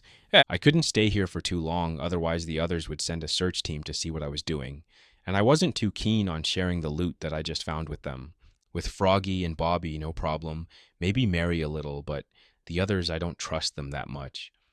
Unfortunately, I can't ask any of them for help since all of them are busy with their lives. And I didn't want to put Froggy in the position of choosing a side after he made new friends. In the end, I decided to make a secret base underneath the clan, or more exactly underneath my house. I'll probably do a secret entrance as well. Hopeful it would stay hidden until I bring everything back to my original base. I intend to use a lodestone to navigate through the nether and get back faster, but for that, I need a netherite ingot. My head was starting to hurt from all the preparations I needed to do. Small steps. First, let's loot every that I found here. With that, I started my plan. First, I filled my inventory with all the other items that I could. Then I went back to my temporary base, but this time putting torches everywhere I could. I don't want to walk with all this loot and be naked. The lights should keep out the monsters from spawning, and I only needed to kill the ones already there. It was a dangerous task, but the fact that I was fully equipped with an enchanted diamond armor made it more possible. The Ender Woman decided to stop playing with the piston and instead watched me while I fought with the monsters. Hey you! Can't you help me out here a little? I would greatly appreciate a hand. I yelled at her, but the only response I got was laughter, so I gave up on that. As long as she didn't attack me, that was fine. My way to the base was mostly lit. Now I shouldn't have any problems with the monsters, so I decided to put the ores to smelt and expand my other room. I had to make another one since there were a lot of chests to be filled. That's what I've been doing for the next few days. Get to the base, took whatever I thought was valuable or useful, brought it back to my base, put it in sorted chests, went back to do the same until I was tired and went to sleep. Honestly, the most annoying and time-consuming part was sorting the items. Some of them were unique, while others were just in great mass. By the end, I had over 10 double chests of storage that I had to move back to another base. This is going to be a nightmare to do. While I was working hard, the Ender Woman decided to enjoy my suffering from the sidelines. That was until one day, which I could only assume was curiosity, she picked up a chest. You can do that? Wait, put it down so I can see if the items are still there. She put it down, and I quickly checked the chests where I saw that everything was in order. Why didn't you help me beforehand? I could have finished everything days ago. The Ender Woman just shrugged her shoulder, and I could only assume that even she didn't know she could do that. I could only sigh in frustration. Okay, can you help me move all of those chests to the next location then? She started to think about my request before teleportation away and back with the piston in her hands. She placed it down and pointed at it, then at her. You want me to give you the redstone items in return? She denied that, then started to point at me, at the piston, then at her. But I couldn't understand what she was saying, so in frustration, she kept teleporting other redstone items and pointing at them. Do you want me to show you all the redstone crafts? She moved her hand to go higher, which meant that I was on the right track at least. Do you want me to teach you how to use redstone? This seems to be the answer since she aggressively nodded yes. Okay, I don't know too much about this, but I'll teach you what I know. In return, you're going to help me move a few chests. Is that all right with you? She was happy with that deal, and I was happy as well, since I didn't want to continue moving chests worth of items without shocker boxes. I went into the cave system since I had more space, and started to lay all the blocks that the Ender Woman found, since theoretically I couldn't craft most of them. So, this is a slime block and a honey block. I know it sounds stupid and it doesn't have any redstone, but it would all make sense once I explain it to you. Those two can move blocks away from the piston like this. I then pushed a button that activated the piston, which pushed a slime block that had a stone on the side. See, the piston didn't touch the block, but it still moved. You can move 12 blocks with a piston before it would stop. Also, those are repeaters. I continued explaining to her everything that I remembered about redstone. While I wasn't an expert in it, I did know a few things, and the lesson ended with me showing her a flying machine, since that was one of the things that I remembered and still be impressive. And I was right, since she's been playing with it ever since I started it. After everything was done, I decided to take a nap and let her play with it until she got bored, and then we can start the real job. With that, I went to bed and slept. I slowly woke up with a shadow leaning over me. What the? I hit the floor, which fully woke me up, and realized that the shadow was the Ender Woman, who seemed confused about my outburst. Don't ever do that again. I got up and ate something to make me feel better. Was she always watching me while I slept? Nope. Don't want to think about that. Let's just ignore that possibility, though. Did you get bored of the flying machine? I got a number. Then why did you stop? She just pointed back at the cave, and when I looked, I realized what the problem was. She most likely tried to build it in another direction to fly, but the observers were placed wrong, which meant that it didn't work. Not that. I'll show you once again after we're done doing my part, okay? While reluctant, she accepted my deal and moved back into the temporary base. Can you hold a double chest? She raised her shoulders and went to try. To my pleasant surprise, she could with no problem. The fact that she was so huge most likely helped. Okay, I want you to bring those to the end of the tunnel, where then I'll make a room to hide them. But the Ender Woman shook her head. What do you mean you won't do it? I kept my end of the deal, now it's your turn. She rolled her eyes and put the chest down while getting closer to the tunnel. Then she pointed to the size of the tunnel. Then at her size, she did this a few times, just to be sure I understood her. I see the problem. Sorry about that. How far can you teleport? Over 10 blocks. A nod. Over 30? Another nod. Over 50? I said with a surprised voice, and still got a yes. Over 100? This time I got a different reaction, which was a hand that meant for me to stop. So, exactly 100. Another shocking confirmation. That was a lot of books to travel in an instant. Okay, I'll make some big rooms every 100 blocks, then you can teleport. This way I can prepare the room as well. She gave me a nod in understanding, so I got to work. 1, 2, 3, 56, 57, 58, 98, 99, 100. I quickly made a room 5 blocks tall and 3 blocks wide and continued to count. This took me a few hours to finish, but I preferred to do this over mining the whole tunnel or transporting the items myself. Once I arrived at the end of the tunnel, I started to mine the new storage room. This time it would be hidden, so I had to be careful with it. But since I didn't need to worry about decorations, the work was done pretty fast. After a break to eat something, I went back to the Ender Woman, almost gasping from running. Okay, I've done all I could. Now it's your turn.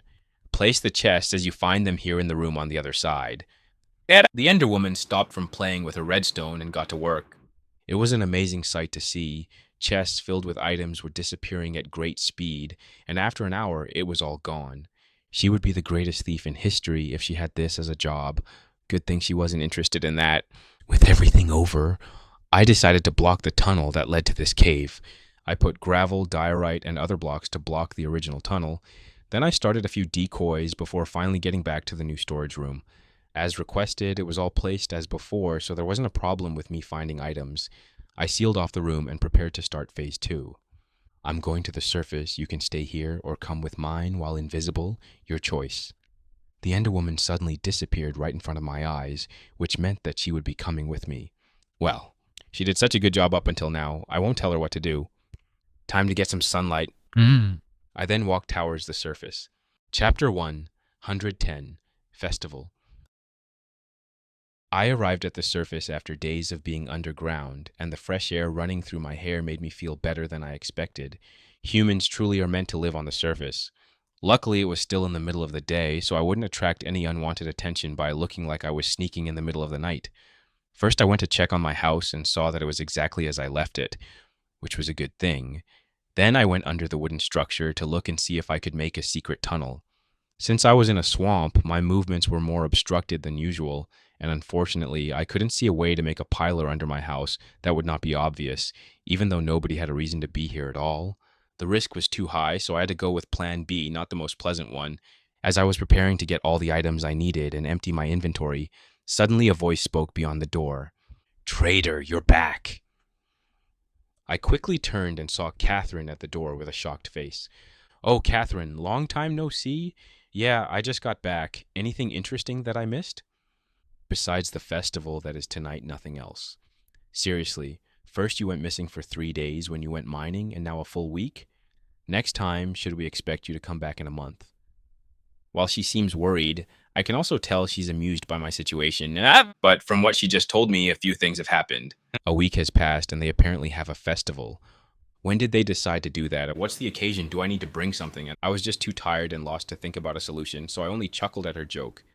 Well, with how further I have to mine to get to a new cave system, there's a high chance that would happen. She only rolled her eyes at my response. Good thing you told Froggy where you went, otherwise everyone would start to panic. Why would they? I haven't done anything considered dangerous while I stayed here. Except breaking their magic wall to study it and lying about my connections. But they didn't know about that, so what was the problem? Says the guy who mysteriously disappeared after hunting a witch to kill an actual monster that terrorized a whole kingdom. Who knows what kind of weapon are you preparing when you disappear? She brushed it off as a joke, but I could tell she was actually scared of me, which didn't make me feel good. I didn't have any bad intentions for this place, so I didn't want to have problems with it now. So you know about that as well, news travels I see. How many people know about this? Everyone in the clan. It's hard to keep a secret in here unless the elders are involved. You'll be surprised how quickly things can spread when you have a bunch of bored people in one place. The Operation Secret Base got harder than anticipated now. Well, I only went mining and had great results. That's why I came back to the surface. For this festival, do I need to bring something? Also, what is it for? She only chuckled at my confusion. It's because we managed to integrate ourselves with the Stone Kingdom. As for what to bring, yourself is enough. She smiled and went on with her day. I was still sitting there in one place thinking of what my next course of action should be, settling on getting some rest before taking any other decisions. I woke up feeling refreshed and ready for the day. Looking outside, it was starting to get late, but the clan was not getting ready to sleep. Instead, they were ready to have some fun. I got out and walked towards the growing noise, soon arriving at the biggest building in this place. The Elder's house. Everywhere I looked, there were witches. Some of them were talking with each other. Others were eating, some were singing, and others were actually brewing some potions. Everyone had fun in their own ways, but I felt a little awkward since I didn't know what to do now. First, I went to get some food, and that would be one of the best places to find someone to talk with anyway. On the long table sat a few interesting food choices, such as fried chicken and frog, or slime pie and jelly. Everyone contributed to the festival one way or another, which only made me feel worse that I didn't do anything. Hey, fancy pick! Good to have you back. I heard you disappeared for a whole week when you went mining. How can you even do it? I turned around with a frog's leg still in my mouth, only to see one of the usual miners looking at me with a smirk. Hello to you as well, friend. I heard the preparations from the underground, so I had to check out what was making all this noise. I thought another monster lord spawned. The man started to laugh while holding his belly. Unfortunately, I completely forgot his name, so I didn't want to continue this discussion for too long. So, did you get something good at least? Of course I did. Why else would I have stayed so long underground otherwise? Good. You can show us what you got after this is all over. Maybe you managed to pass the old record 20 iron blocks and 4 diamonds. Oh, I easily surpassed that goal on the first day. Sounds like fun. Then he went to get some drinks while I went to see the music group. It was an interesting thing to see since they had some handmade instruments. Something similar to a drummer made with cow skin placed on a composter with no bottom. There was always something similar to a guitar made with a spider spring. This world was truly amazing. Trader, you're not supposed to stay in one place when music is playing, you're supposed to dance. Catherine appeared from behind and grabbed my hand to go to the dance floor. She looked like she drank a lot, which probably explains her unusual behavior. Oh, look, Catherine got someone again to dance with her. This is going to be fun. From the reaction of the others, this happens pretty often, but because they looked amused by this, it made me very hesitant to join her. Sorry, Catherine, I'll have to refuse you. I don't know how to. Wah! With strength that I didn't know she was capable of, I was flunked to the dance floor, where she proceeded to throw some moves. While she was drunk, she actually knew how to dance pretty well. She had energy and elegance to it, and it was hard for me to keep up with her. That was until she saw me struggle to dance and decided to grab me and started a valse. I lost complete control after that, and she was the one leading. Everyone seemed to have a laugh except for me, and it all ended with the two of us spinning 5 times before I was leaning on my back while she held me. Her eyes were looking directly at me, then she lost focus, and a horrifying sound came afterward. She started vomiting all over me. While her mind was up for that dance, her body not so much. Everyone laughed, and I decided to take a bath and clean myself. Catherine was already sleeping on a bench, forgetting everything that happened. Wish I could have done the same. With quick steps, I was getting home to clean myself, only to bumble into Froggy together with the rest of the team. Trader, how are you? Are you okay? Hey, Froggy. As you can see, a small accident happened, and now I want to get myself cleaned. Froggy seemed worried before looking at the others. I'll help Trader to not get in any more accidents. I'll see you all later. They said their goodbyes and went to the party. On the way to my house, we talked about what he was doing, if he was still training, and he seemed very excited to share everything with me. In the end, I arrived at my house, and Froggy decided to wait for me outside. I got inside and prepared something that could be considered a shower and put a bucket of water on top to have running water. Then I took off my shirt and started to clean it by hand. It would take a while. I'm sorry I didn't hang out with you in the past few days. I stopped cleaning and wondering what he was talking about. What are you talking about, man? I know you made some new friends. I also know how important it is to make a strong bond with them. Yes, but I feel like I've given them too much attention and ignored my other friend. Maybe that's why you went for mining for so long. You didn't even tell me when you got back, which made me angry, but then I realized that you don't even know where I'll be with how little time we spent. Oh boy, Froggy was more honest and courageous than 90% of people that I know on Earth by speaking up before stuff got truly bad. And honestly, I can understand his point of view. He truly did kind of ditch me recently for his new friends, which would make anyone mad. Unfortunately, I was so preoccupied with other projects that I didn't even realize that this could be a problem. And the fact that I didn't feel disappointed made me a little sad. That means that I wasn't paying enough attention to see that this friendship was slowly growing apart. Don't worry, Froggy, I don't blame you for anything, and I'm not even mad. It's also my fault a little that I was too busy with my projects recently to try and connect with you. And don't feel bad about making new friends. It's not like, well, be less friends if you hang out with other people. It's just that you now have a choice on what to do. You don't have to wait after me anymore. You can make your own choices without thinking about how I would react. I started to realize that kept ending up alone in most of my time here. Bobby was too busy with his new job, Mary was literally the hero, and now Froggy is making new friends. But the more I thought, new revelations appeared. I could stay with Bobby if I wanted to. I'm sure the king would be more than happy to accommodate me even with our troublesome past, and with Froggy, I could have tried to hang out more around him. I'm sure I could have joined his group. But I didn't do any of those because I was afraid of getting too close to them. It was an issue in my old world as well, but here it's worse because unconsciously I don't want to get too attached to them. I was afraid that I wouldn't want to get back to my old world anymore, to my family, to my friends. It's not like I was dead last thing I remember, so they still look out for me. In the end, I could only sigh. I didn't even know if could get back. Mary didn't mention anything about when she came or spoke with the system. So why limit myself to something that I don't know would happen? I should live my life here as well, not get myself busy with work. I finished cleaning myself and the shirt.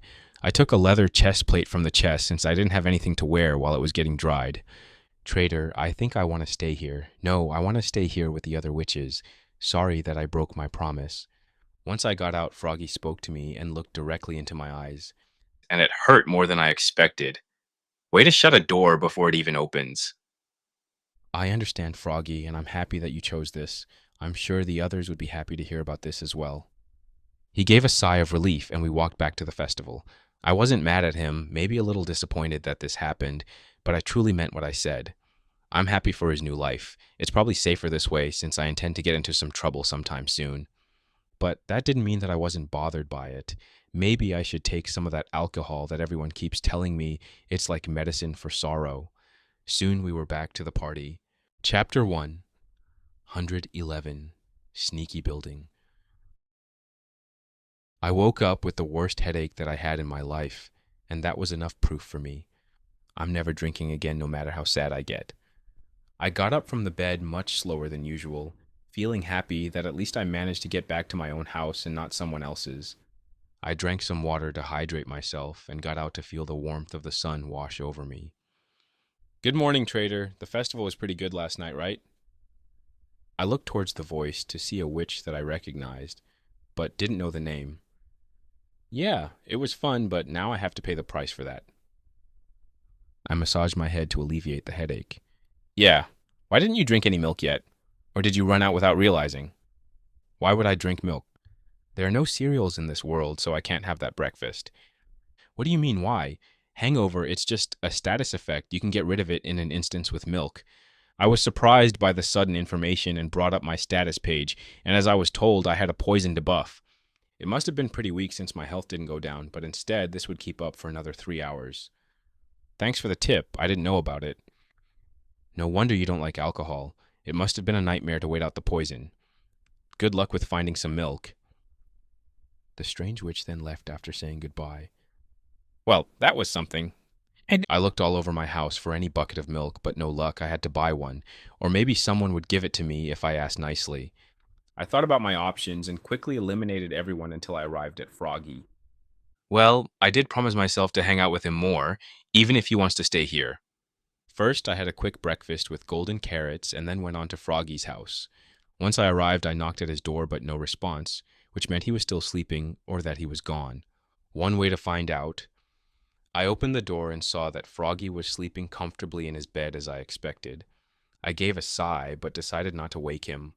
I didn't have a reason this time, and it would be just plain rude if I did it just to ask him for some milk. I looked through his chest and found out what I was looking for, and he had several buckets of those. One empty bucket later, I felt back to normal and ready for the day, but I didn't want to just leave like a thief, so I left a note saying what I took and put it under a golden bar as payment. I'm sure he will be very confused when he wakes up. I smiled, imagining the reaction, and then left his house. Time to get to work, I guess. But first I needed to do some preparations for that. So I went to buy some potions, who, as always, were dirt cheap compared to anywhere else. The fact that everyone here can make any potion made by the system probably helps. With everything prepared, I went to action.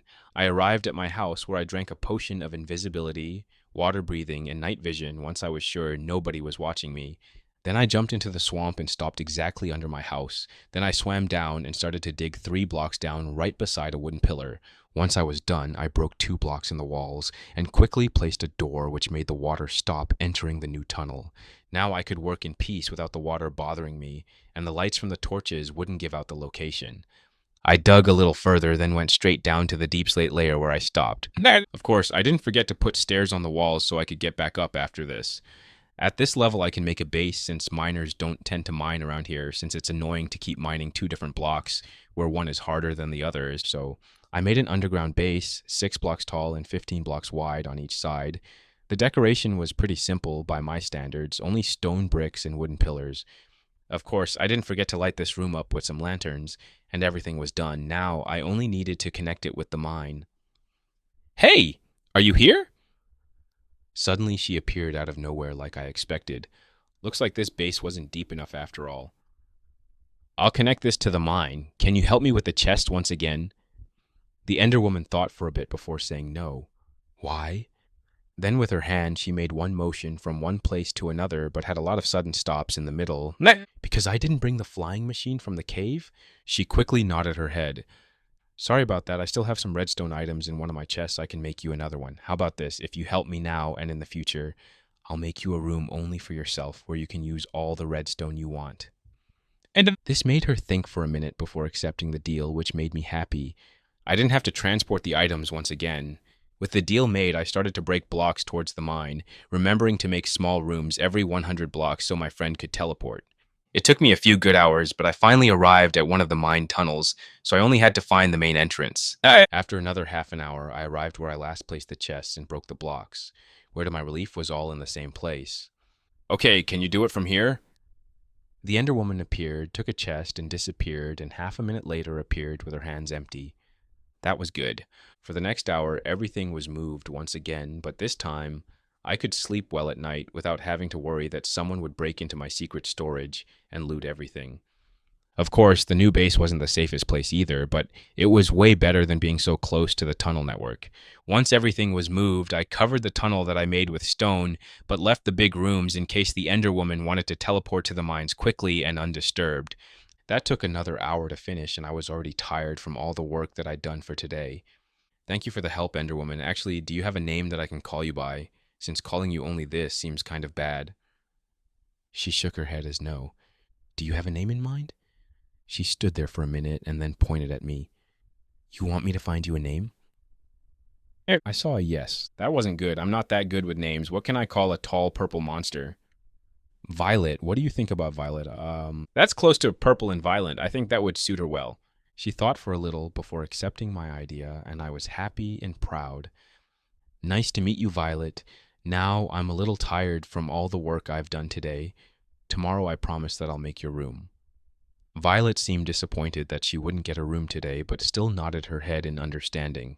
I claimed the long ladder and arrived at a wooden door where I stopped. Claiming stairs is so hard, my hands are so sore right now. That's why elevators are superior. After a quick break, I held my breath and opened the door before quickly closing it behind me so the water wouldn't pass. Now I was in murky water, but didn't have to swim a lot to get to the surface. I quickly looked and nobody was around to see me. Then I placed some stairs on the wooden piler and broke the wooden block on top. I climbed the stairs, and now I was in my house while nobody knew better. Quickly, I covered the newly made hole and went to wash over it. Yeah, I was going to do this often, and I wasn't too excited about this anymore. After everything was done, I ate something and got out to see if Froggy was awake. The sun was slowly setting, but there was still daylight. After searching around, I finally found Froggy training with the others on the big grass patch of the clan, so I sat down and looked at them to entrain myself a little. Ellen was yelling orders and different formations while everyone moved with practiced movements. It was pretty impressive to see, similar to an army show in my old world, but on a smaller scale. After everyone was done, I walked and greeted them. Awesome exercise, guys. Anyone interested in some food? I then took some bread and cooked chicken out of my inventory to show it to them, which made me instantly popular. The saying was right, after all. The best way to someone's heart is through their stomach. Thank you, trader. What have you been doing today? Oh, nothing much. Just preparing some stuff since I want to raise my crafting skill. Is anyone interested in golden shovels? You can craft with gold. That's pretty impressive, but sorry, I don't think I can afford something so precious that would break after 2 swings. Everyone laughed at that joke as we all sat down to eat. Froggy seems to enjoy the food and the company, so that was good, keeping my promise. The reason for telling them my high level in crafting was for a few reasons. Maybe someone would request me to make an item for them, which would make me some connection if this spreads. Another reason is that more people would know why I won't be walking in public for a few days, since I will be too busy with my crafting. This way, I'll be able to make a portal and gather some materials from there. I hope you'll get where you want. I don't know too many high crafting recipes, but I think Elder Rumba will be able to help you with that if needed. Sarah tried to encourage me, which I appreciated, but I already have a path planned, so I'm going to use that until the demand level. We kept talking like this for a few hours until everyone was tired and wanted to go home. It was a nice break to have from working so much recently. While I wouldn't say I'm an introvert, I do like to keep that kind of conversation special and not too often. When I arrived home, someone was already waiting for me there. Violet, why are you visible? I quickly looked in the windows to see if anything was passing and saw a 4-block monster in my house, but luckily no one was there. Her response was more aggressive than usual because she sounded like an angry Enderman, and coming from her was much scarier to hear. Did something happen? Did I do something wrong? She stopped screaming and looked at me with narrow eyes before teleporting out of my house. What was that all about? Confused, I looked around the house to see what was the reason for her change of mood, only to find everything as I left. I waited for half an hour in case she got back. I tried to talk with the air in case she was here, but invisible, but that only made me look like a crazy person. Well, if you can't talk about it, I can't help you. If you don't appear right now, I'll be going to sleep. I waited for a few seconds and no change. I've done what I could, I'm going to sleep. Chapter 112. Start crafting. I woke up feeling refreshed and ready for work. The sun was just rising, so I had plenty of time to use. Okay, let's get started. Golden carrots in my hand while looking at the wall, trying to imagine how I would make a furnace system besides the crafting table. I was thinking of putting a chest connected to a hopper that would put the shovels into the furnace, and once the furnace is done, another hopper would take the golden nuggets ready to be reused. I know it's a waste, but I don't have any reason to keep a few chests filled with golden shovels. With my breakfast done, I started to work on my setup, which only took half an hour at most. Everything is done up here. I now have to only get dirty once again. I sighed, not too excited for what I was about to do. I checked around the house in case anyone was looking after me or spying on me before breaking a block from my wooden floor. Beneath the block, there was a staircase that led to nowhere in the water. I carefully got down and put the wooden block back. Once in the water, I walked a little, falling in the water. I didn't panic as I expected this, and the fall wasn't for too long as I arrived at the bottom. Then I felt around with my hands until I recognized the wooden door, which I quickly opened. Before the water was about to pass the door, I quickly entered and closed it behind me. Once I opened my eyes, I could see the light emitted by the flame of the torch exactly as I left it yesterday. Then I went down the long stairway, arriving at my secret base. But someone was already there waiting for me. You scared me, Violet. Were you here the whole night? The big Ender Woman seems to take residence in my humble base. At least she didn't seem angry anymore, which was a good thing. Speaking about her, I did promise I would finish her room today. I should finish with that before I get myself into crafting and forget everyone around me. I don't want to make her more mad. Who knows how she would react? I came here to finish your room. This made her smile a little, even though it was a little creepy to see. I looked around the room, thinking about where I should start breaking the wall. It didn't truly matter since I didn't plan to make another room anyway. Probably a small portal room at most. In the end, I decided to break the wall opposite the chests. I made sure to make a high door and the room to be as big as mine since she needed to put her items all over the place. This project took me around 2 hours to finish, but I was getting used to, so my speed started to increase with time.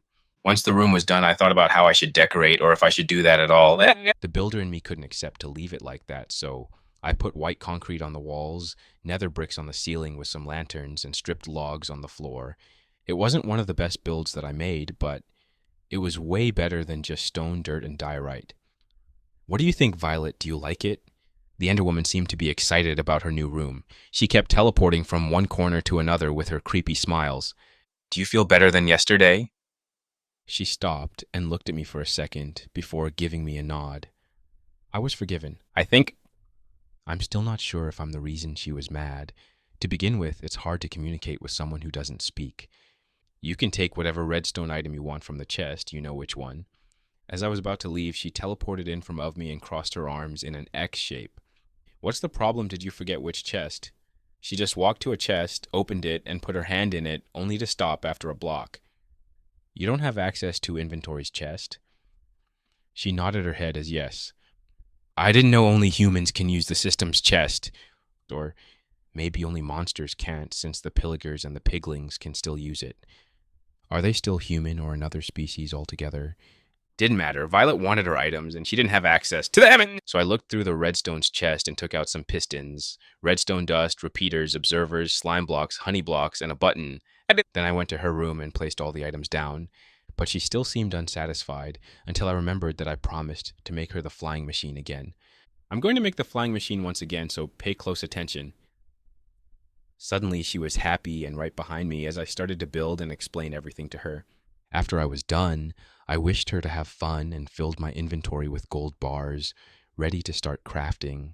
I exited my secret base, broke into my house, and took a shower to wash off the swamp water. But now I was ready. I kept a stack of gold bars in my inventory, took some oak wood and made it into planks and then into sticks. With 2 sticks and 1 golden bar on the crafting table, I started to merge the recipe with the hammer on the side of the crafting table.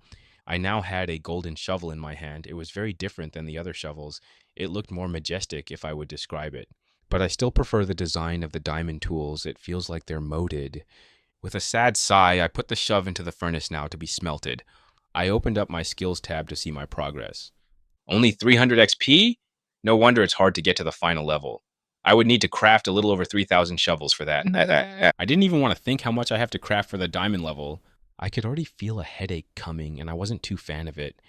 But I said that I would do it, so I will do it, no backing down. With a little more encouragement, I continued to hammer the recipe for the shovel.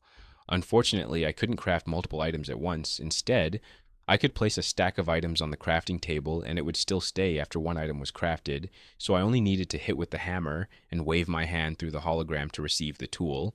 Then I was back to hammering. An hour passed, then 2, then 4, then half a day. For half a day, I kept hammering at the crafting table, making shovel after shovel. The furnace couldn't keep up with me, so I had to put a few chests beside me to store the tools. At one point, I just left them on the ground, giving up on storing them nicely. They're all going to end up as nuggets anyway. I have to eat something, otherwise I'll faint here. Finally finished for today? I quickly turned around to see who snuck up on me. It was Catherine, and she seemed bored out of her mind, but also a little scared in case I was getting back to work. Catherine, how long have you been there? I stopped keeping count after 2 hours. Please tell me you won't get back to work now. I sat down on the chair and took some golden carrots to eat. I intend to take a break for now. What's the occasion for the visit? I was sent to tell you one thing, actually 2 things. Suddenly she bowed to me. I'm sorry for what happened at the festival. I was drunk and didn't do that intentionally. Oh yeah, I got vomited on. Not a pleasant memory for either of us. I tried to forget it as much as possible. I have a lot on my mind anyway, so that was pretty easy. Don't worry. Happens to the best of us. Just drink more responsibly next time. Thank you. As for the real reason that I'm here, Elder Flora asked you to visit her when you're free. A request from the Elder? Why didn't you stop me then? I tried okay, but no matter how much I yelled, you couldn't hear me, and I didn't know how you'd react if I disturbed your flow. I didn't realize that. Sorry for making you wait for so long. I'll visit her now. Thank you for the message. She gave a tired sigh, but was relieved that everything went well. Don't worry. This is my job after all. With this, she left my house, and I continued to eat the rest of the golden carrots. After I had my fill, I went to see what Elder Flora wanted from me. At the huge house, the butler was the one to open the door, already expecting me. He told me that Flora was in her office, and I could go directly there. After I said my thanks, I went directly upstairs and knocked on the door. Knock, knock. Come in. I opened the door and saw that the elder was relaxing on her chair and drinking something that I could only assume to be tea. It's hard to tell from this far apart, and it's not a commonly used drink after all. Elder Flora, you wanted to talk with me? Yes, trader. Do you want a cup of tea, perhaps? I looked at the square clay cup and the small handmade cold run beside it. Sure. I would love to have a cup of tea. She only smiled and poured me a cup as well. It was still hot as steam was rising from the cup, and after a sip I could tell it was with berries. It was good, but I preferred it more sweet. Ellen told me you used an interesting weapon on the mission to capture the rogue witch. I stopped and thought what she was talking about. Perhaps the bell, but that wasn't truly a weapon, and from what I could tell, it only worked for me. He told me you used fireworks instead of arrows, and it had greater results. I want to put an order for you to make 2 stacks of those for the clan. That's a lot of firepower, but I should be able to do it. What would be my payment? Since only you know how to do those in the whole clan, I will give an enchanted token to pass the mist. That was a pretty good deal. It means that they accepted me as a friend, and I can come back here anytime I want. I could accept a deal like this, but I feel like I can get some more. I'm the only one that can make them unless they go to a big town, but still it would be very expensive for them. That sounds pretty good, but I don't think it would be enough. This seemed to take her by surprise, which only made me smile. I won't be on the losing end anymore. I should represent the nickname that I have at least. Is the recipe that hard, perhaps? Not is very easy, but one of the ingredients is gunpowder. She nodded in understanding once I said that. While monsters don't attack them usually, if they start a fight, the monsters will fight back. And even if you want to buy it, it's heavily regulated and sold in small quantities. What do you have in mind? That was the best question that I could have got. I heard you one of the older witches in the clan. I'm curious to see if you have some unique potions of your own by any chance. She smiled, realizing what I wanted, but still got up and took 5 glowing potions from her chest and put them on the desk. This is what I'm willing to part with, but you can only take 2. I looked at all of them with excitement and took the first bright green bottle to see its effect. Luck divvy. I did not expect to see something so great right from the start. How was this even possible? How long will this last? You're not even curious about what it does? I've heard legends about it, but never thought it possible. Any chance you can share the recipe with me? It would last for 30 minutes. She said that with a smile, but didn't say anything else. I took the next potion, which was bright pink. Feather falling. This disappointed me a little since it wasn't costume made. I know you can brew it with the system, and it's probably here because it requires a high level of the brewing skill. I took the next one, which was dark purple. And this time I was shocked. Invincibility. Is this what I think is? Yes, but it would last you only 3 seconds. Still, it was a good potion. The fourth one was murky yellow. XP boost. How are you not dead? I'm sure the system is not too pleased with this. The system already punished me once. There's no point in doing it once more. Also, that would last for 10 minutes, and you can drink one once a month. 50% boost in anything.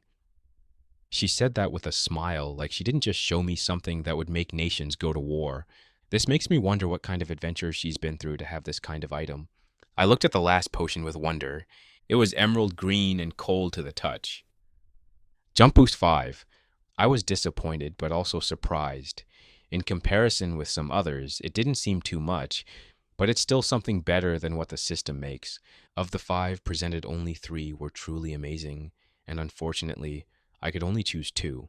In the end, I decided to get the luck and invincibility potion. Sure, I could take the XP boost to help me with crafting, but it's too short of a time that it can be used. With luck, I can at least gather some ores with Silk Talk, then go crazy afterward. Those are some amazing potions. I'll probably buy more from you at a later date.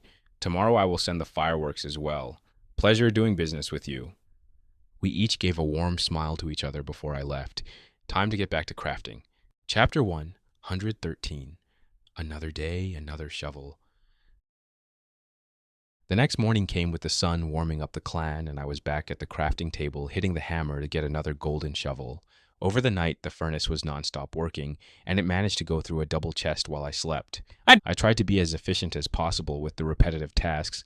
I also liked switching to organizing around once I was getting bored of hammering in one place.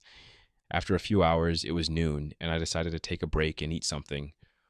Ugh, my hand is getting sore from all those vibrations. At least no one was waiting for me this time around. Speaking of this, I should go down to my secret base to get some gunpowder. It's amazing how much stuff they stored in those ruins, and it was one of the smaller ones. I can't even imagine what a huge ruin will hold. With my breakfast done, I looked around once more before jumping into the dirty water. After I arrived at my base, I heard some pistons moving in the other room. This made me curious, so I looked at Violet's room and I was shocked by what I saw. Every block in the room had redstone dust or a redstone machine. A piston was throwing up some gravel. A minecart was running over a rail with a pressure plate that activated a dispenser that shot nothing. But on top of the dispenser was a hopper, which made me think she managed to actually use the dispenser. Some other weird contractions were all over the place, and all of them surrounded a massive Enderwoman in the middle of the room, not even realizing that I was there. She looked tired from her small eyes, and I didn't even know that a monster could get tired. Looks like she's been going at this since yesterday. That's more than a whole day. And here I thought I was a bad workaholic. Violet, you're too tired to do any other contractions. Get some rest, then you can go back. Nobody will take anything from here. The Enderwoman was startled by the sudden noise before seeing me and calming down. She started blinking rapidly and looked around the room one more time. Then she made an Enderman noise before teleportation to a corner of the room, sat down, and closed her eyes. The noises didn't seem to bother her as soon she was breathing ritually already asleep. She was tired and already asleep. With the constant noise in the room, I could sneak up to her and cut her head with one swing.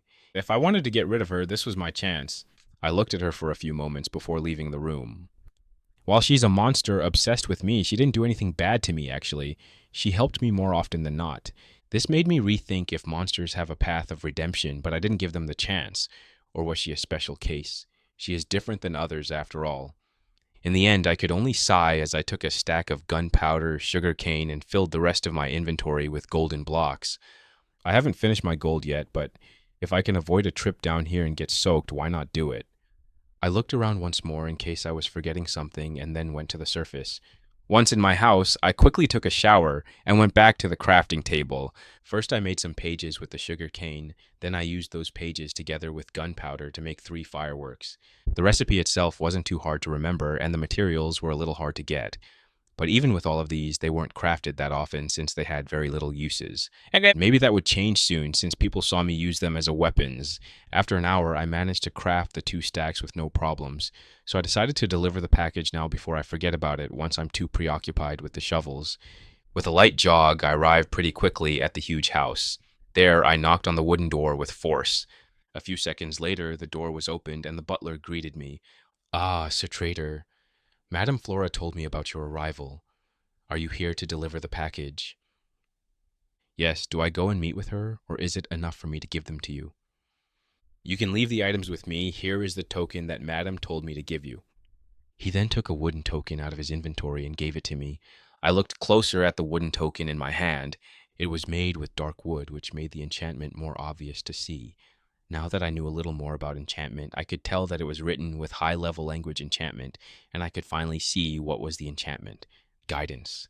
The system wrote it in big, bright letters for me to see. It was interesting to see, and for sure, I will be checking it later to see if I can replicate it. "Thank you. Here are the fireworks. Have a great day." I gave him my part of the deal and left to finish my next course of action, which was to talk with Froggy and see how he was doing. He wasn't at his house once I checked, so I had to ask around until someone told me he was at the bar, taking me by surprise since I didn't expect him to go there of all places. I arrived there and got my answer as to why he was there in the first place. Froggy was sitting comfortably at a table and happily ate some green jello. Soon he saw me as well and waved for me to come to him. "Hey Froggy, no training for today?" "Yeah, the leader said we don't have any mission for a while, so we would only train 2 times a week. Rest of the days we are free to do whatever we want. How's your project going?" "It's going slow but pretty well, and I don't even want to think about what items I would have to make once I get to the next level. From my calculations, I should finish this level in 2 weeks. With your work ethic, that's actually a lot of time just hammering in one place. Why do you even want to urgently be a grandmaster? You know, people work for years to level a skill, not weeks." "I know, but I don't want to be limited on what I can craft anymore. It's driving me insane that every time I have a big project to do, I have to go to the Nether and ask for help. Usually that wouldn't be a problem, but most of the time I'm not even at my base and I can't make a portal whenever. It's so frustrating, but I'll solve all of those problems with time." We kept talking like this for a while until an idea came to me all of a sudden. "Do you by any chance have a speed potion on you?"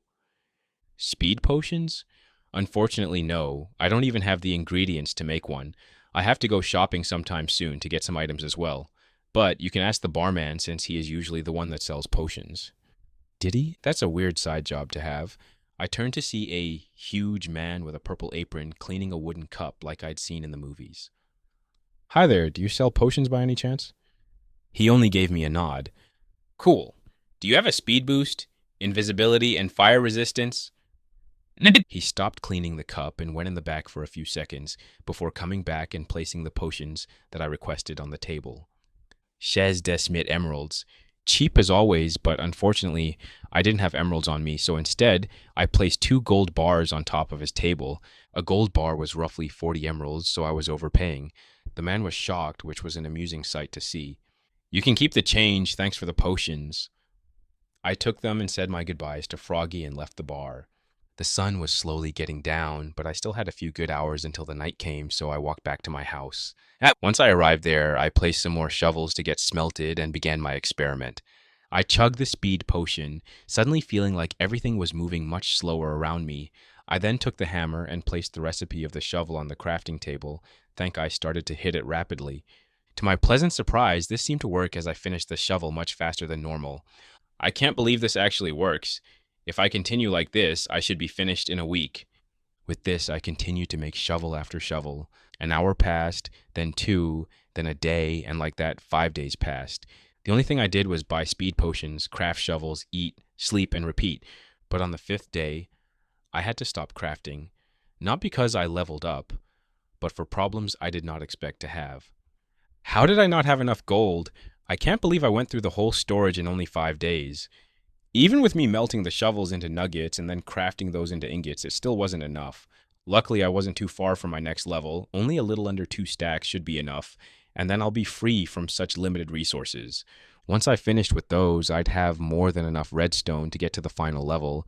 I only needed to find the most optimal item to craft. With a sigh, I could only go buy some night vision potions and more speed boost. Who knows, it might be useful at mining as well.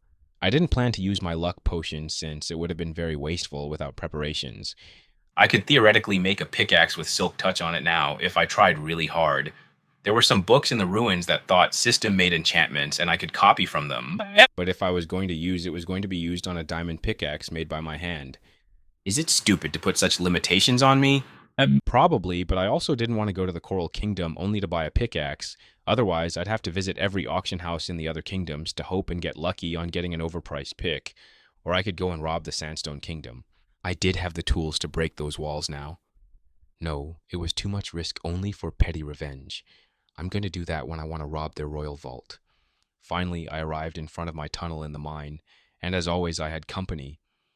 Listen, Violet, I want to make this mining trip as short as possible. No distractions, no nothing. I only want the gold, and for that, I won't be able to make the tunnel 4 blocks tall for you to fit. Sorry, you can't come with me this time.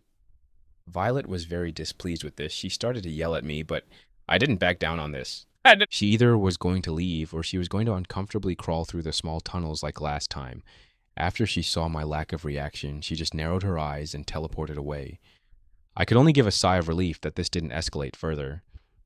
Then I turned towards the wall that I was going to mine and chugged the speed potion. The world started to slow down around me, and I started to hit the wall right in front of me, and as I expected, the work was getting done much faster. I should use the speed potion for everything in my life. This is too useful not to use. How did nobody else try to do this? I mined for the rest of the day until finally I got the gold that I wanted. I ignored all the other ores as I promised, with the exception of one. Redstone. I probably had enough already at home, but that's what I thought with the gold as well. So better to be safe than sorry. Chapter 1, 114. More preparations. The day was rainy outside. Heavy clouds hid the sun above the sky, and thunders were making their presence known as the rulers of the sky.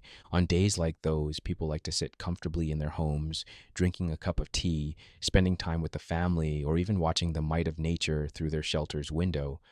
But not everyone was doing that in a well-hidden clan in a certain wooden hut. If someone was listening closely, the sounds of a hummer could be heard.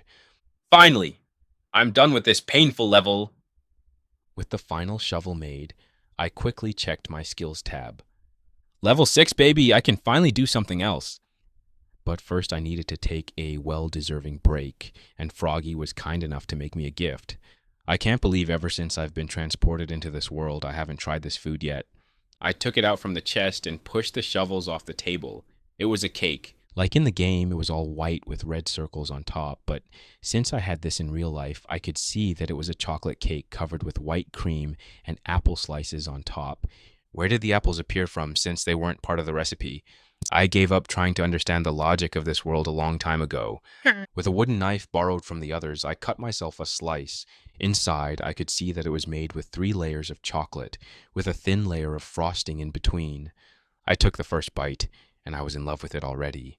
The pie was good as well, but this time I could feel the sugar in the food, which dearly reminded me of my old world. I don't know how long I stayed there enjoying the cake while looking at the rain outside, but when the last slice was done, I was a little sad that the memory was gone. I'll have to thank Froggy for the gift once I meet him. Probably going to make one as well. With the break done, I got up and looked around me to see that it was a mess.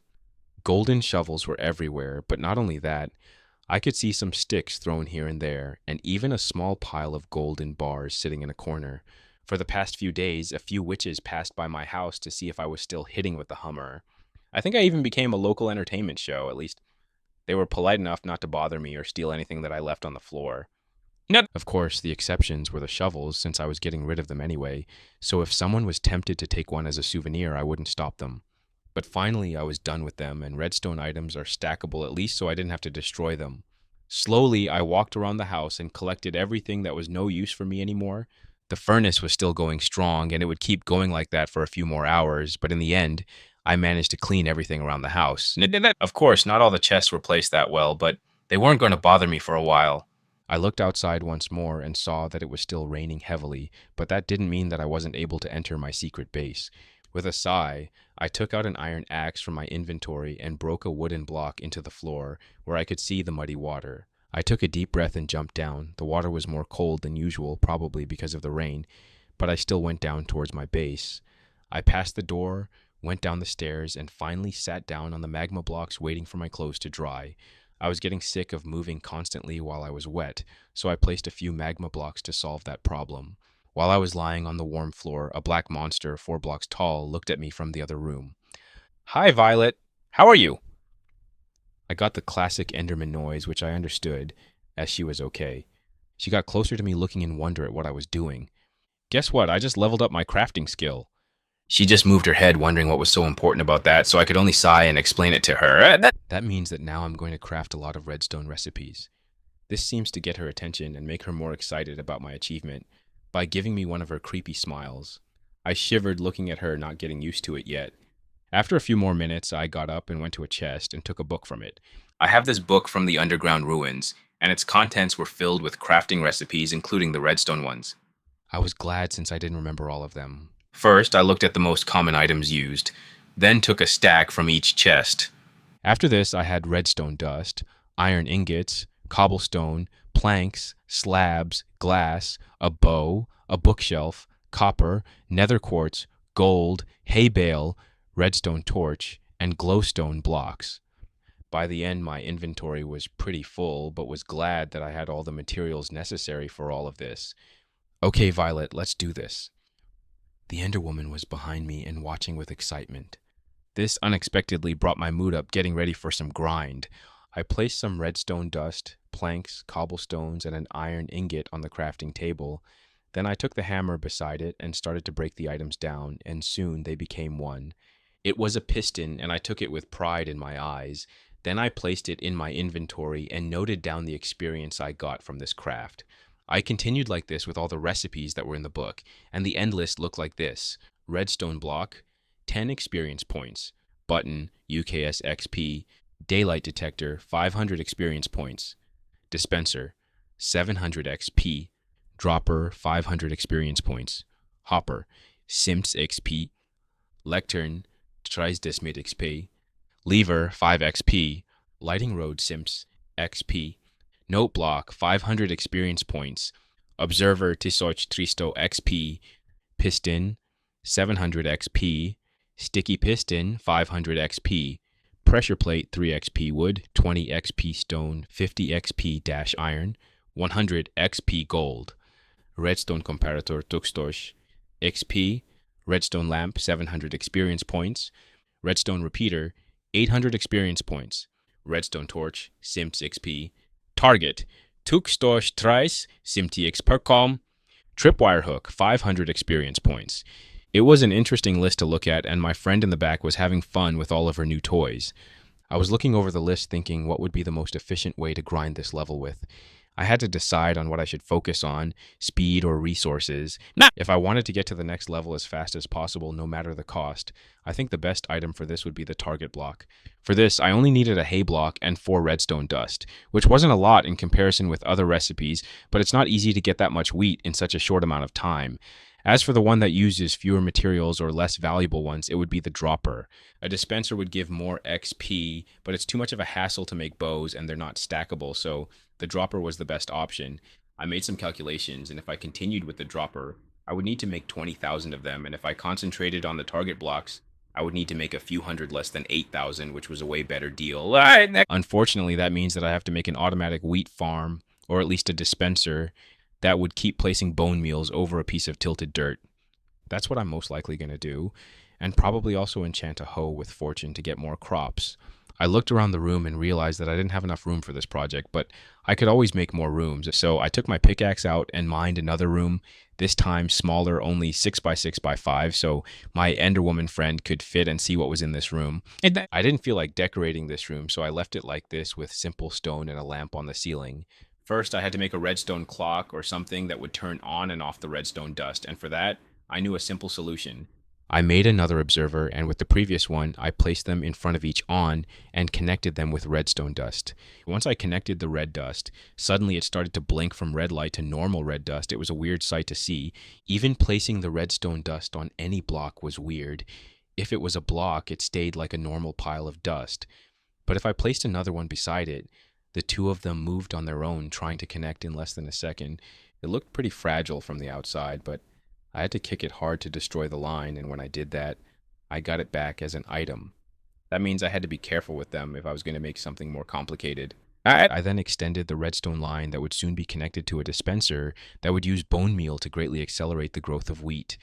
Unfortunately, I don't know how to make something that would plant the seeds down as well, but with the seeds in my left hand and the enchanted hoe in my right hand, surely I can make it work. I quickly got back to the storage room and took out whatever bone meal, bones, and bone blocks that I had lying around and crafted them in what I wanted before placing 9 stacks in the dispenser. All right, I have to make the hoe as well. It's a good thing that I remembered this before connecting the machine, otherwise I would have had to use my hands to get the wheat. Ugh, I have to make a place where the enchanting table is surrounded by bookshelves for this. I won't make another room. I'll just put down the minimum necessity so I can make this enchantment. I took another book from the chest and quickly went through its pages before stopping at a certain one.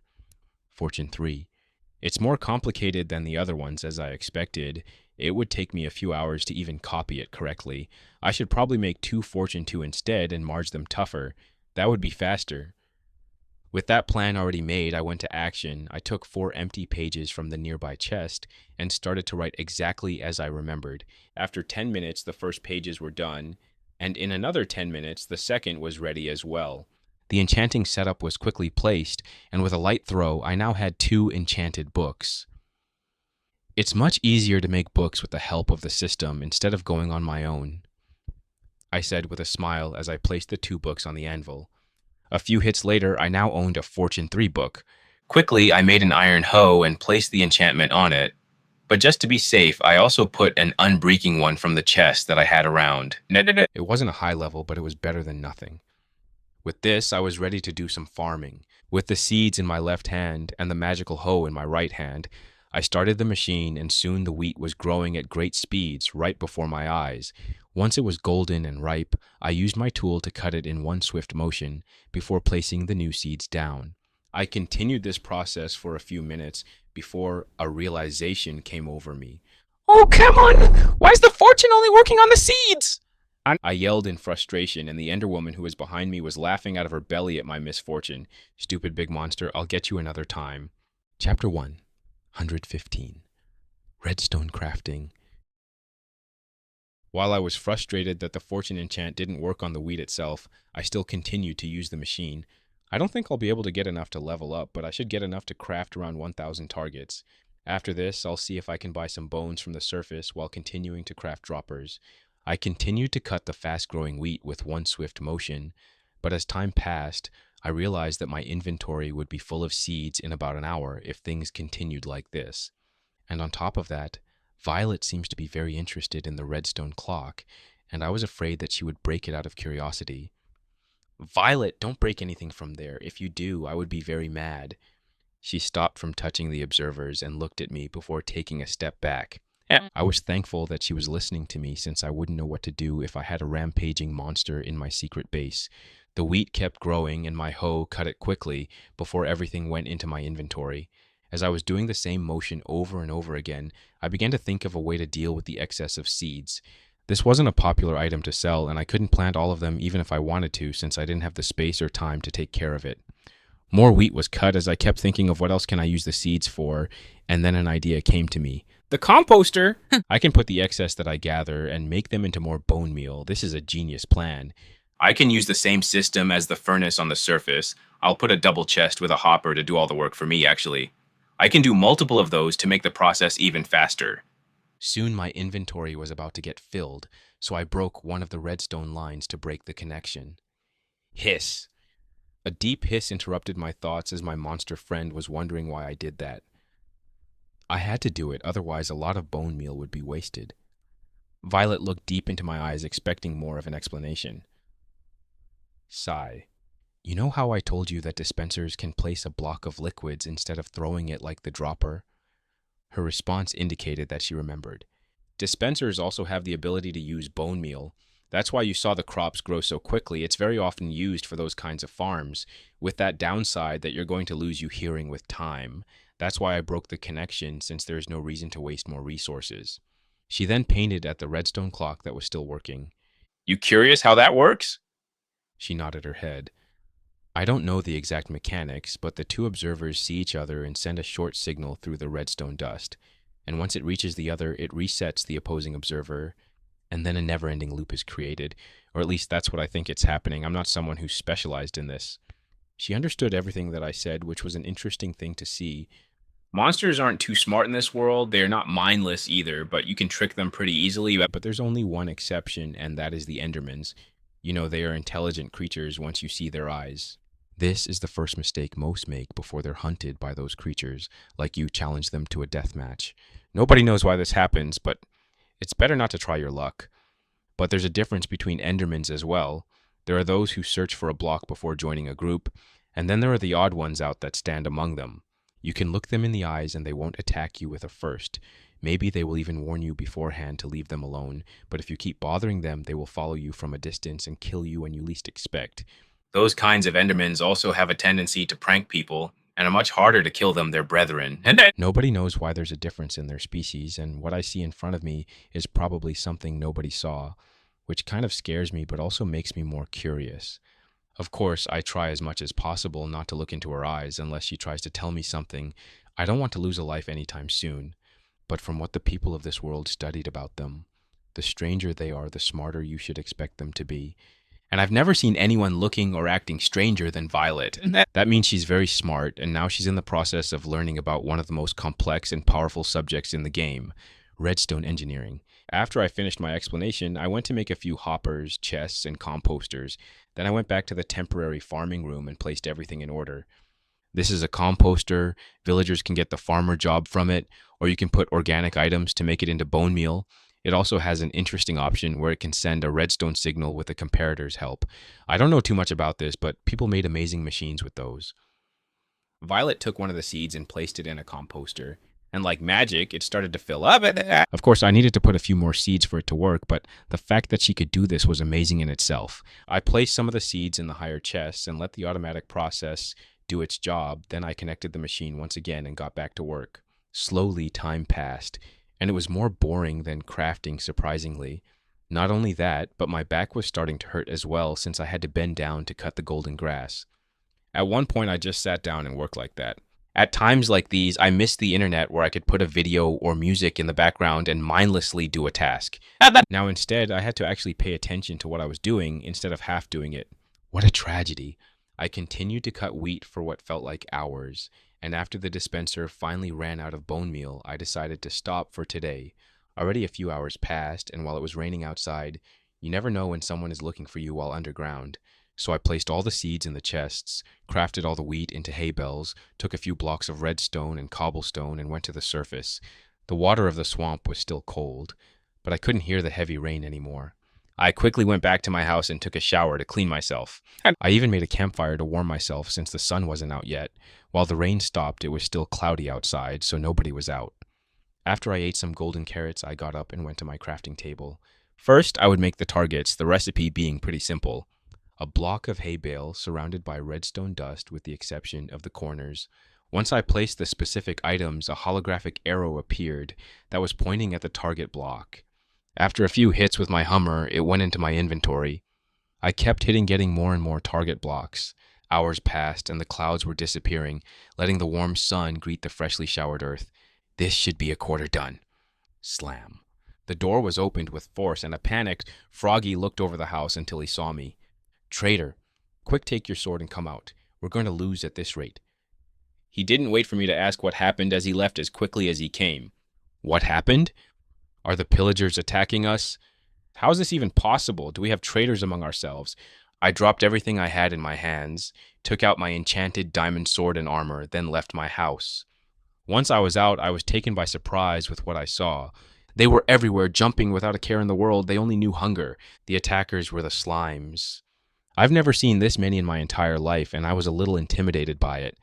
Oh, good, you're ready. Maybe that's a bit of an overkill, but it's better than not being prepared. We have to join the others, otherwise, nothing would be left for us.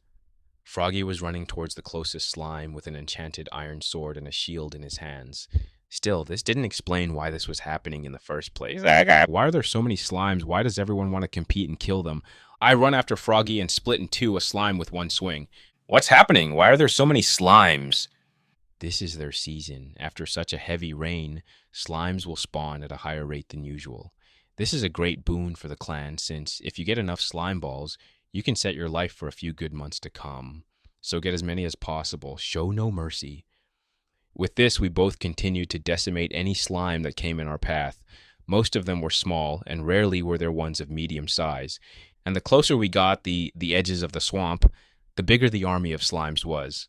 Not only that, but most of the witches were out here hunting as well, and they were competing against each other. There seems to be only one rule in this. Don't take someone else's slime. And how did you mark the slime? Like, you attacked it first, of course. This led to me seeing a lot of splash potions thrown at groups of slimes. Instant damage, poison, jump boost, speed. It didn't matter as long as you got them and yelled mine, everything was a fair fight. It was an interesting sight to see since most of the smaller slimes were killed with potions. But with time, I understood why. Most witches were simple farmers in their old life. They didn't know how to fight or have access to weapons, so it was better to throw potions at your enemy than get closer and potentially lose the fight. Not only that, from what I could see, most of them had stone swords as close-range weapons, so it took 2 swings to kill the smaller ones. The medium slimes usually were killed by groups, not individuals, since it was too dangerous if it concentrated on one witch only. Of course, there were a few people who had better weapons and even armor that were going through everything like it was nothing. But we were in the minority. Slowly, the poor slimes were dying off, leaving back dozens of piles of their green remains. After the last one was killed, everyone cheered in unison. The battle was over, and they were now much richer than before. Okay, everyone, today was a very successful day. Now let's get to cleaning and celebrate the start of another blessed month. One of the elders spoke with a powerful voice which made everyone cheers once again. I looked at the place where the elder spoke and saw that everyone was there watching over the fight in the clan. This seems to be a regular occurrence and maybe even a form of entrainment for them. Maybe I should join them next time since I don't have problems with money right now. As I was helping the others to clean and collect some of the slime as ingredients, a realization came to me. Froggy, did the elder say a blessed month? Yes, this is the start of the rainy season, so this will happen a lot more often in the next month. Oh no, my piece. Chapter 116. Potion Shopping. Days have passed, and it wasn't in the way that I expected to. The day usually starts with heavy rain or just a cloudy sky. It can hold for days or just a couple of hours. Every morning I go down to my secret base and farm the fast-growing wheat before getting back up to craft it into targets. Then my day split into 3 ways. 1, the day is cloudy, so I work in peace for a few hours until I go out and communicate with the others. While I'm out there, I also try from time to time some of the slime-based cuisine that keeps popping off recently. I even saw someone creating a potion that made you sticky once drunk. 2, the day is full of rain, so I stay all the time in the house, crafting and making most of the progress. And 3, after a heavy rain, the sun comes out and another infestation of slimes appears. I don't participate in the hunts anymore, but I do enjoy the show where everyone else is hunting for them. I can see why the elders are always present when this happens. But now the heavy rains are getting rarer and rare since the season is almost over. Today was a special day since I wouldn't craft targets anymore.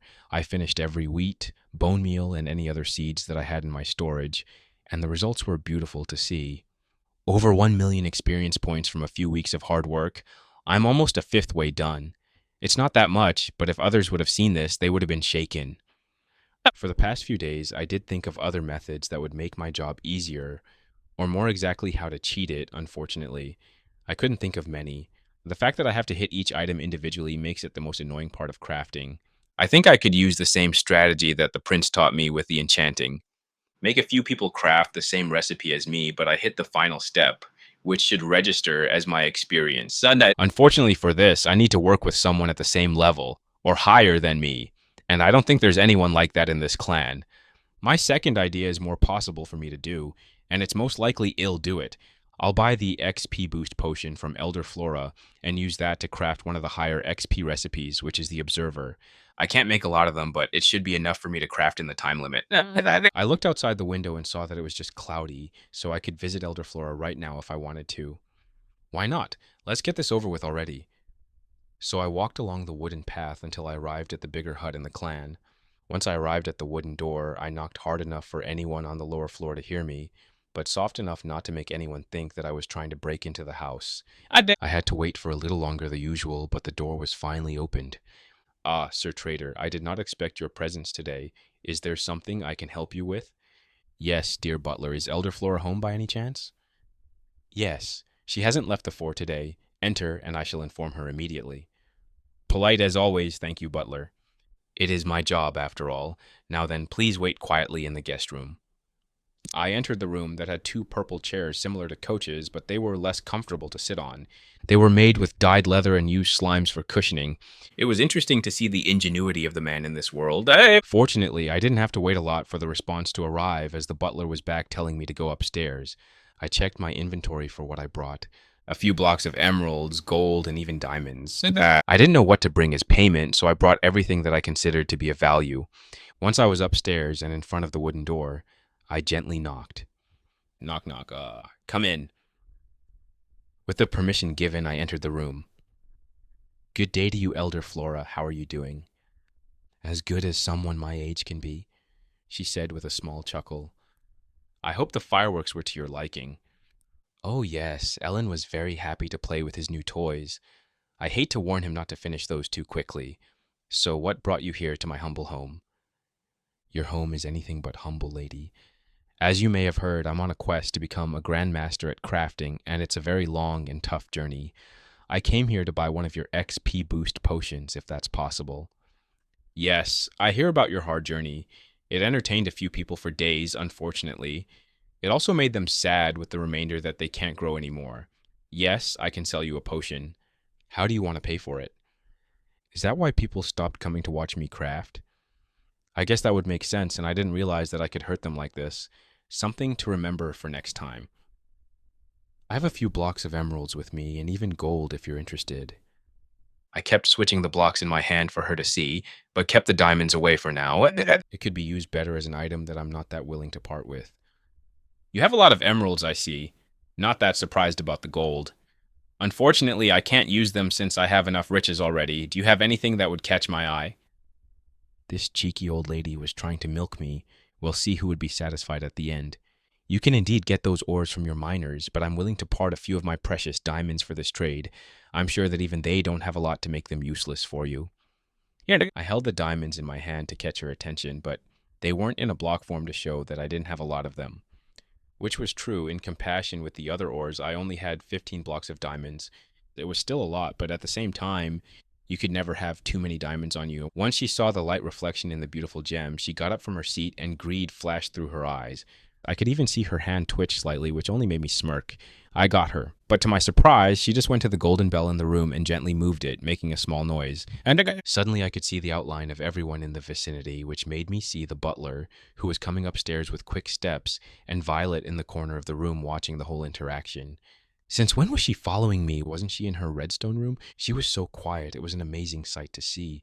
Soon the door was opened, and a well-kept butler entered the room. Did you call, milady? Yes. Can you please bring some berry tea? Thank you. The man just bowed and left the room. Your offer is very tempting, trader, but I want something else from you. That's not good to hear. If she wants something specifically, that means it's more valuable than diamonds. I hope I have it in my storage. And what would that be? She slowly walked back to her chair and sat down. Have you heard about the Ender Chest? I know about it, but I'm surprised you know of this at all. I've only seen the royalty have something like this, and no other noble. Indeed, it's a very rare item, and if you know about it, you should also know its value. This mansion had one left by my predecessor, but an accident happened, and now there's no more. Ah, yes, I can see the problem. You have to mine it with a pickaxe with the Silk Touch enchantment to get the chest. Otherwise, you'll only get 8 blocks of obsidian. Once I said that, I could see her winch. Looks like there's a story behind that accident. I'm just surprised how someone had the patience to stay in one place for so long to break one chest. It's almost as hard as obsidian itself, after all. Do you know the recipe? Yes, I do, but it's a 7th level item. I'm not capable of crafting one yet, and almost all the items for it are very hard to find. I could see her winch more when the difficulty was said. She broke her ancestor's chest and didn't realize how expensive it was. It was funny to see how she was struggling to stay composed the more I talked. But if you want that as payment, then I'll have to get more than one potion. It's too expensive for me otherwise. Her response came quick. Unfortunately, I don't have the materials right now to make any more potions like those. I only have 2 with me right now. That wasn't something that I wanted to hear, but I guess it's not that much of a difference after all. I could only use it once a month. But I still wanted to get something more out of this. I can't just give up already.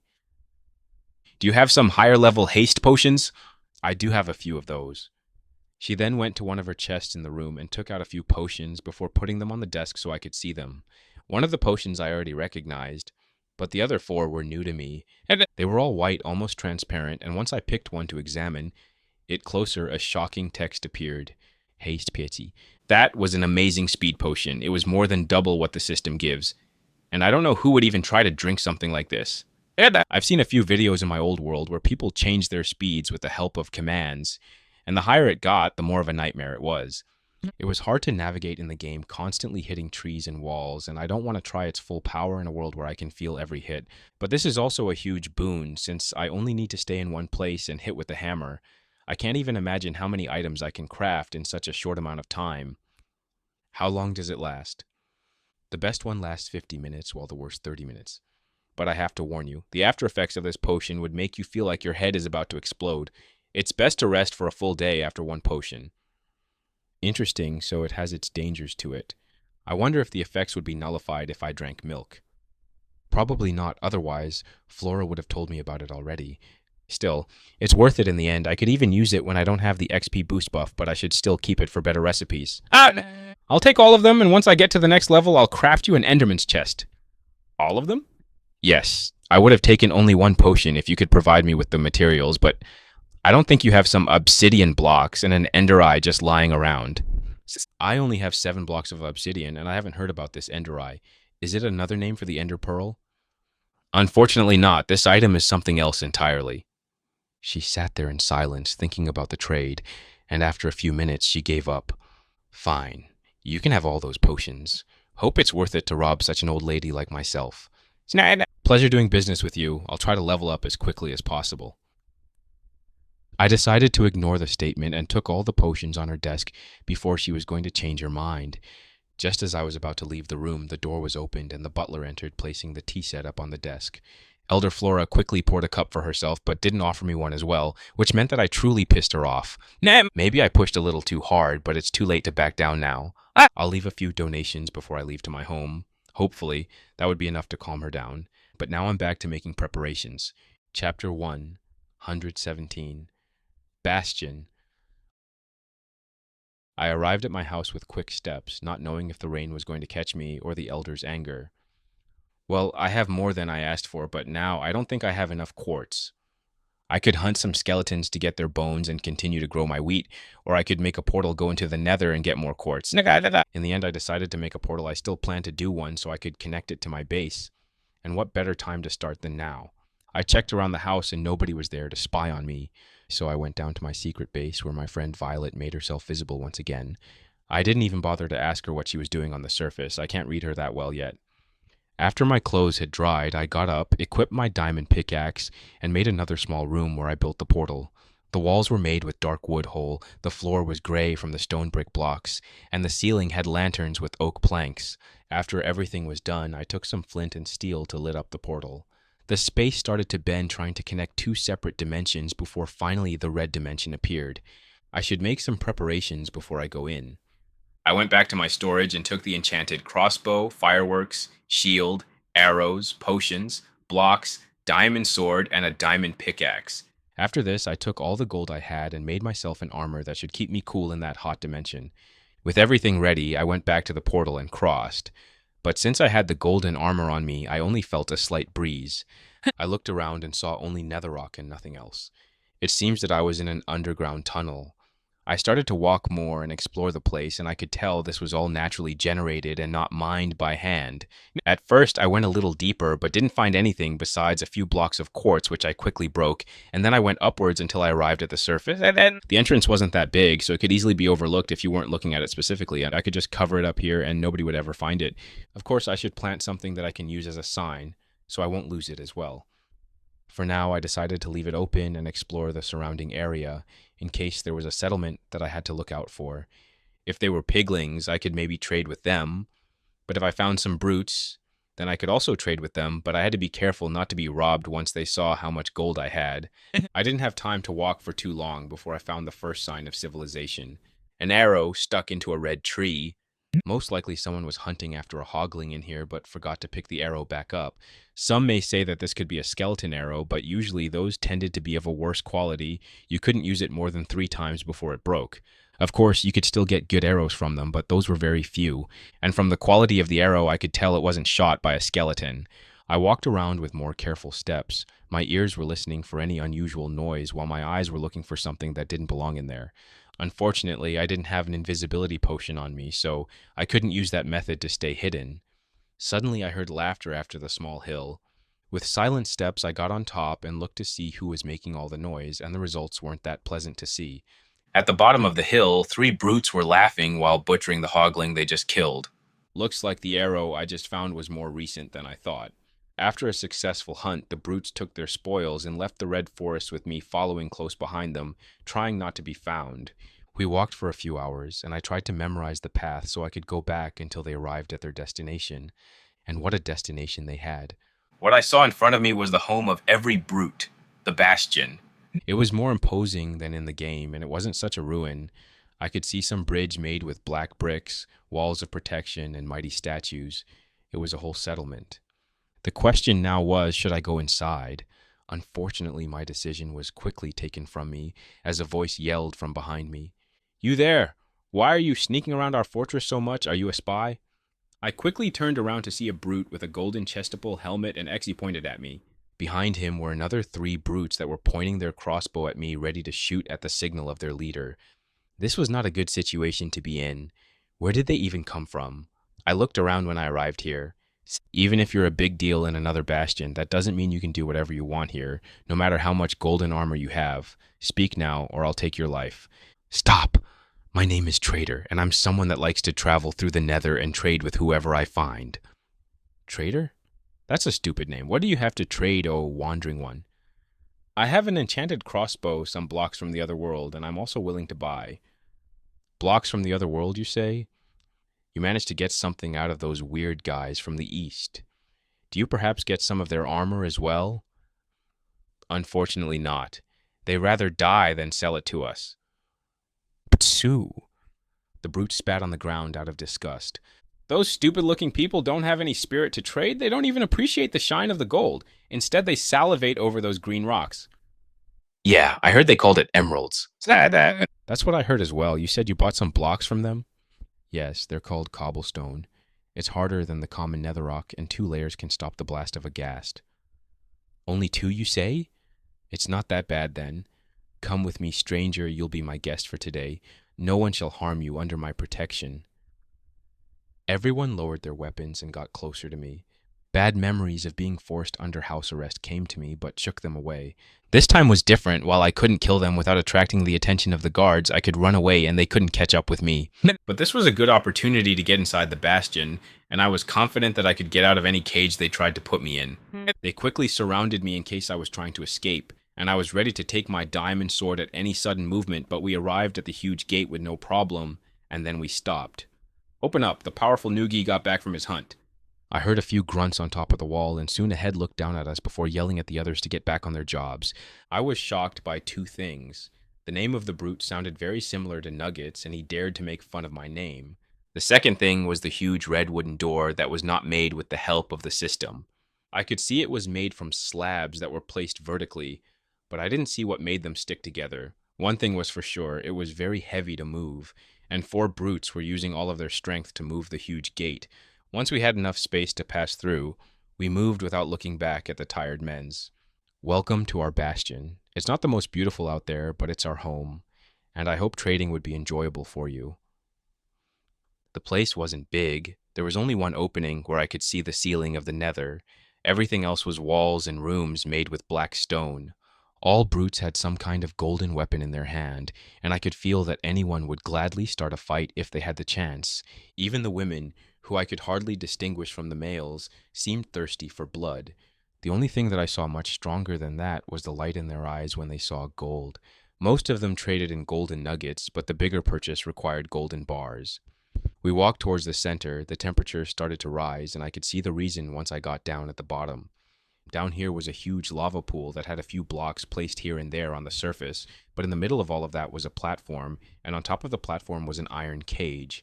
Besides the cage were a few blocks of gold just staying out in the open, even though everyone looked with greed at them. This is our prized fighting arena. I know the lava seems dangerous, but that's with intention. We believe that the higher the challenge, the greater the warrior would come. That's why our fighting cage is more special than the others you saw at the other bastions. Everyone has cages like those? No wonder everyone calls them brutes, but I have to act like I'm not that surprised by what I see. Otherwise, my cover would be blown. I did wonder why there's such a huge lava lake in the middle of the settlement, but with such great warriors, there must be a great prize as well. Everyone started to laugh weirdly around me once I said that.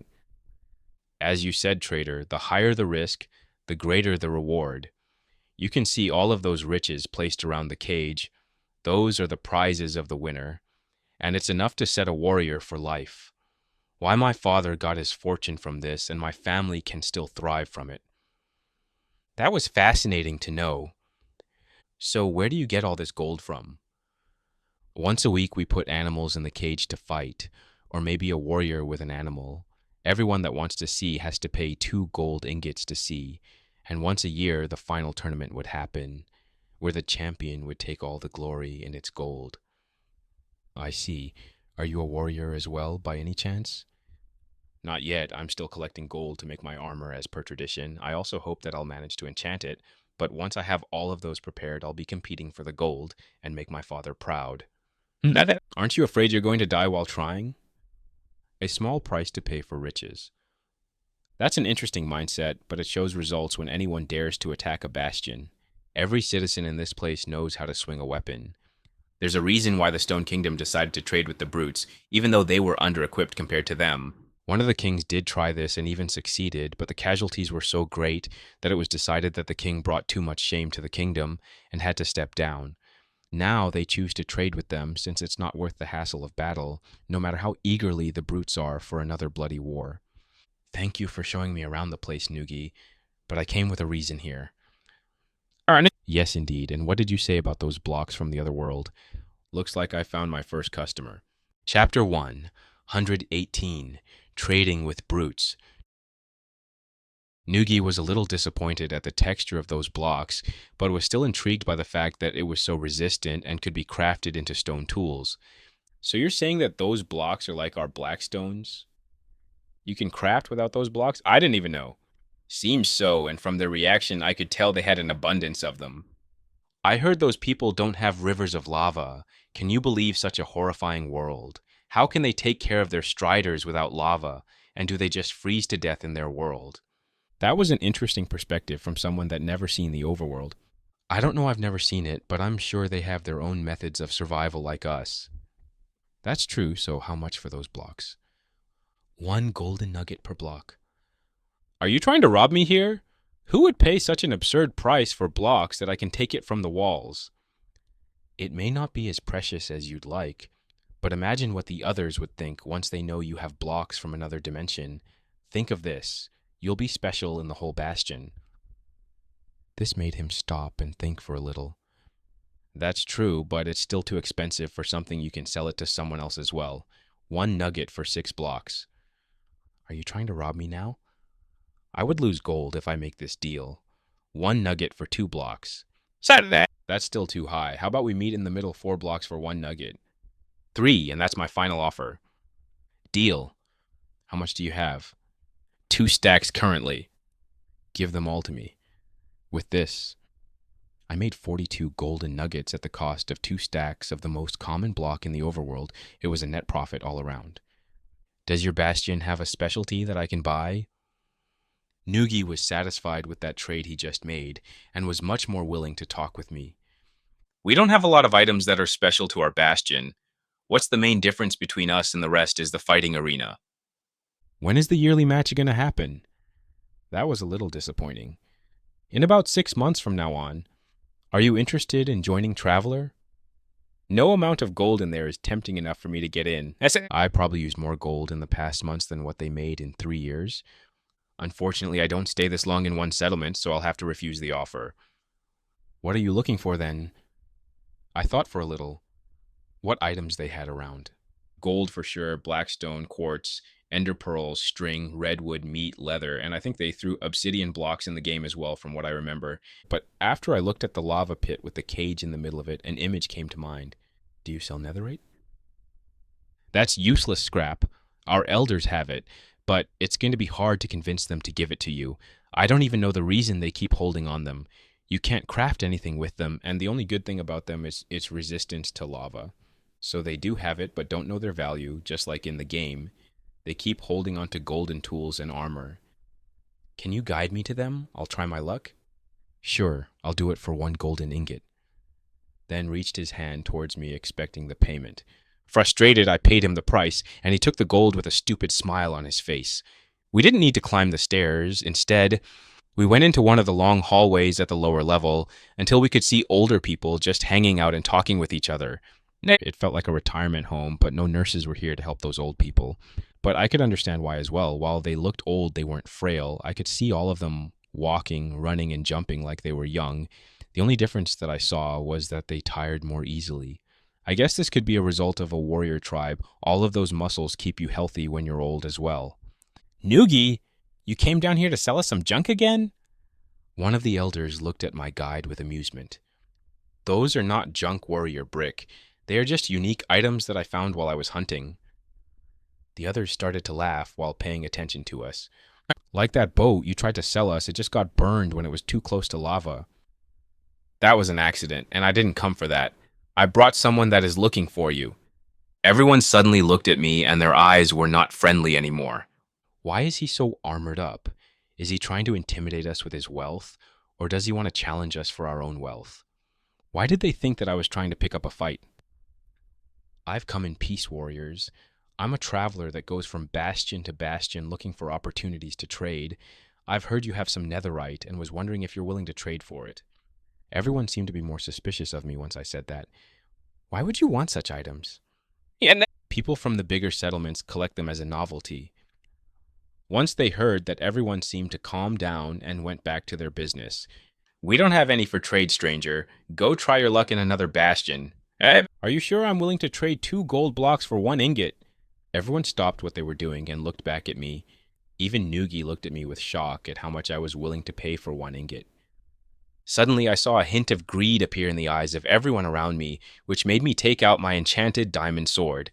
Everyone stopped and looked with confusion at my sword.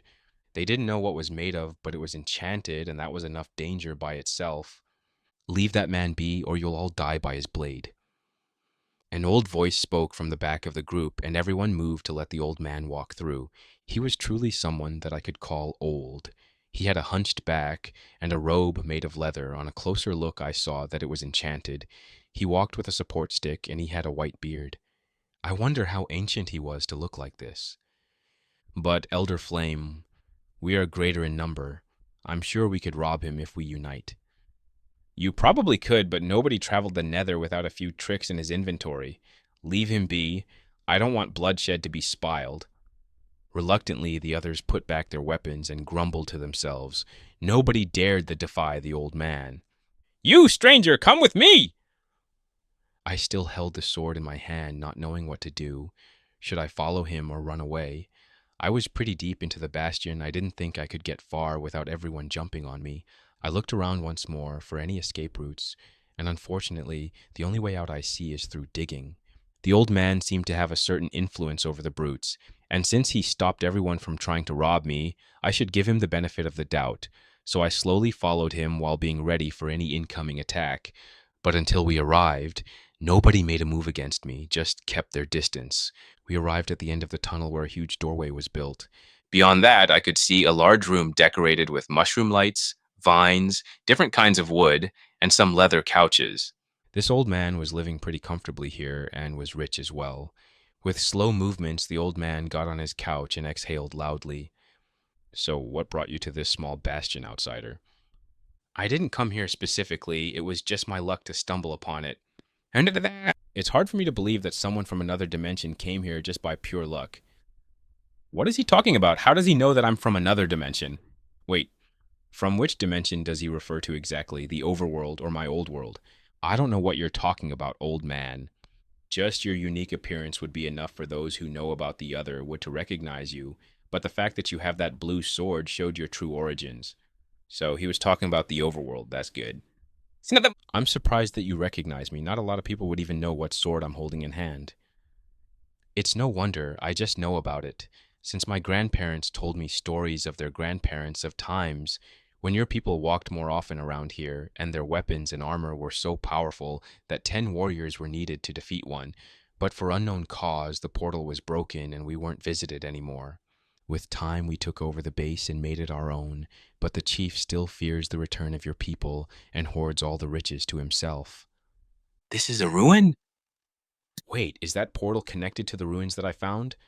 That could be a possibility since the distance between the nether and the normal world is vastly different. I really did come with the intention to trade. I didn't even know there was a ruined portal in here. It was just a coincidence. One that I'll probably use to get some items if I want to. I see, so you're only looking for netherite ingots. What's the use for them if you don't mind me asking?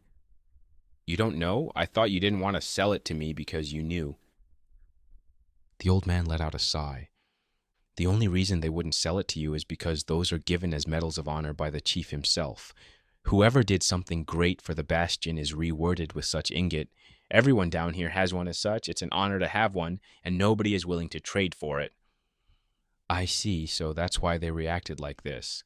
The chief must have gotten a few of them from the ruins, but since he didn't know what to do with them, he just gave them as loyalty tokens. Why are you telling me this? As you said yourself, I'm not from this world. Young man, not a lot of people like me tend to live such a long life. Through my years, I learned a few tricks to keep me alive and out of trouble if possible, and my instincts tell me not to make you an enemy. There was a saying in my world, fear the old man in a profession where people die young, and I felt like that quote was referring exactly to people like him, and I couldn't stop respecting the old man. Old man, what you're saying, it's true. Your people don't have a good reputation, so I didn't expect to have a diplomatic discussion. The old man smirked, knowing what I was talking about. And it's indeed true that those ingots could be valuable in the right circumstances, and even if I told you their uses, I don't think you could make use of them. Do you still want to know what those are? The old man sat in silence for a few minutes, thinking. I'm too old to have such dangerous knowledge, and it's not like I could use it, so you don't have to tell me. That made me relieved. I started to like the old man, and I didn't want to use this knowledge as leverage to get a few ingots. But I'm willing to trade one of my netherite ingots for a price. This took me by surprise since I didn't expect him to bring this up. What would you like in exchange? The old man only gave me a smile. Chapter 1, 119. Stories. What would you like in exchange? The old man smiled at me. Tell me about the other world. Is it true that it's a paradise? You want me to tell you about the overworld as payment? I want you to tell me stories about that world. Legends, experiences. That took me by surprise since I didn't expect this kind of exchange. What do you know about the other world so I can complete the knowledge you have? Take me as someone that doesn't even know another world exists and try to explain it that way. I don't know if it was intentional or not, but that was a smart way to approach a subject that you don't know about. If he told me something that I could take the lead from, then the information would be very limited. Now I don't have something to start from, so I'll say a little of everything. My world is vastly different from this one. We don't have a ceiling above our heads. Instead, we have a great void that at night is dark, and when day comes, the sky is bright with the help of a star we call it the sun. My introduction already had the attention of the old man as his eyes were big as carrots. We have hundreds of different blocks all over the world. Just like in this world, everything is split into biomes. We have places that are flat and green. We call them plains. In there, animals such as sheep, cows, and chickens spawn and live. We also have different kind of forests like in here, but we have over 5 different kinds of wood each with their unique system. We have vast oceans with water where you can swim in without getting hurt. Animals live inside as well.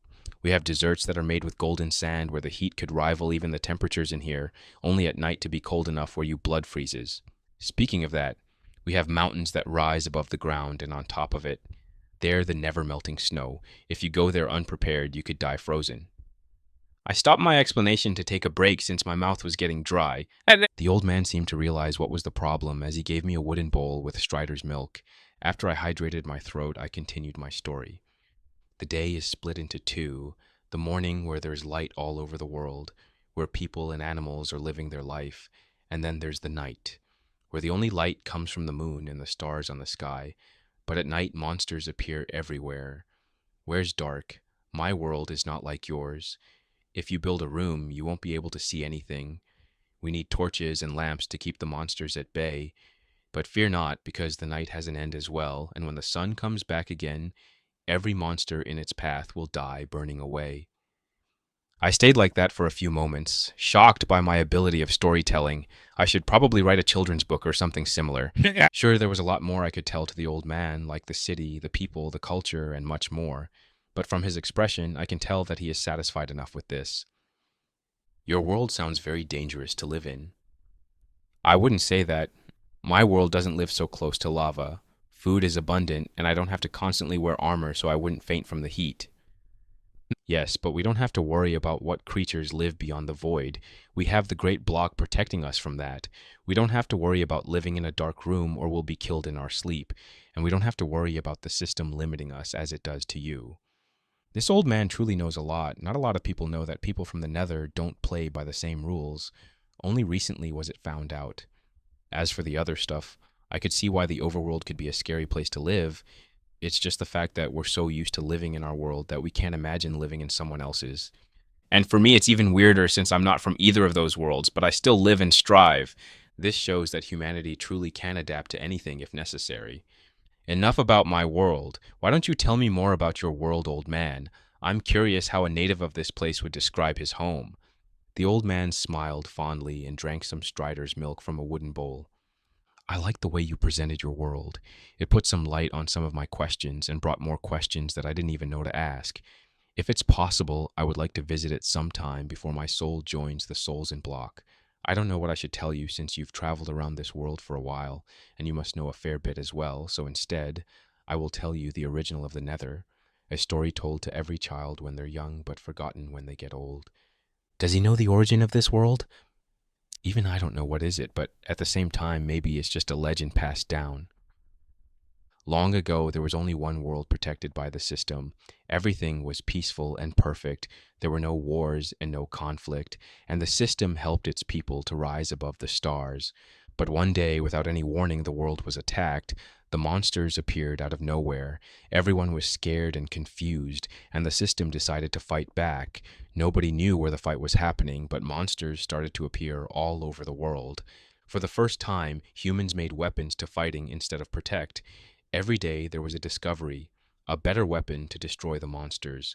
We were on top of the world once again. But the unseen battle was over, and the results were not expected. The system has lost, and the world started to get infected. Nobody knew what to do. No amount of research could topple such a powerful and invisible energy. The system, in a last-ditch attempt, ripped the world apart. Everything that was infected around it was gathered in one place, sealed with the unbreakable block, and thrown into another dimension. We were the unlucky ones abandoned by the system. We were the ones who saw the creation of the Nether. It was constant conflict and struggle for survival until everything got corrupted and became what it is today. So don't forget, Forgotten Heroes, the Protector abandoned you and tossed you to the side. Cease any fights and gather your strength, since one day a way will be open to get back, and we shall have our ravage. The old man finished his story, and we sat in silence for a few moments. I now know a little about the war. It seems that the system lost, and a way to minimize the damage is to seal the way the threat came to another dimension. But I also know from the historical records of the witches that the system struck again once the people's experiments got too bad. Could this be because the nether portals were discovered? And are the humans in the nether still preparing for a war against the overworld even though they can't live in it? Only one story, and I have so many questions to ask. Maybe the old man has some answers. That's something that I never heard, and it amazes me, old man. So, are you people still preparing to take over our world? The old man only chuckled as he took another sip from his wooden bowl. We tried in the first few years once your people stopped contact with us. The portals were still working, so after we gathered our best warriors, we tried to invade your world. Unfortunately, it was a great slaughter as the air in our old world poisoned us and killed our mightiest warriors. After such tragedy, the people split into two. One wanted a peaceful life, so they retreated into tribes, who are now known as piglings, and the others started to build bastions beside the open portal. With time, we realized that not everyone cut connection with us, but the damage was already done, so your people started to build fortresses so my people couldn't attack them. It was a constant fight between the brutes and the outsiders, but out of nowhere, everything stopped as all the portals were broken. Nobody knew the reason, but the once almighty fortresses are now occupied by monsters of the nether, and even we gave up on them. So there was some conflict between the two worlds, but not everyone wanted to fight. The piglings decided to trade while the brutes decided to fight. Two major things happened from what he told me. An empire or maybe a research organization was destroyed, which left a few ports unsupervised, so the brutes saw this as their chance for revenge, but it ended badly for them. And the second catastrophe made all the portals break, leaving everyone confused. I think that's the incident where the system created the witches and destroyed its empire. From what I've talked with Blue Flame, the Stone Kingdom's portal was opened a few years after the disaster, which meant that someone knew how to do it. I wonder if they passed down that information and it's lost, or it died without being able to pass it further along. I did not expect a trip to the Nether to give me such results. I've come here only for some quartz, and now I'm talking about the creation of the Nether. What a day. Do you know anything about the end? You mean like the end of the world? I didn't take you to be one of those kinds of people. It's not like, never mind. Why are you telling me all this? Old man, you didn't have to tell me so much about your world, especially the bad things you did. The old man got off his couch and slowly walked towards a chest.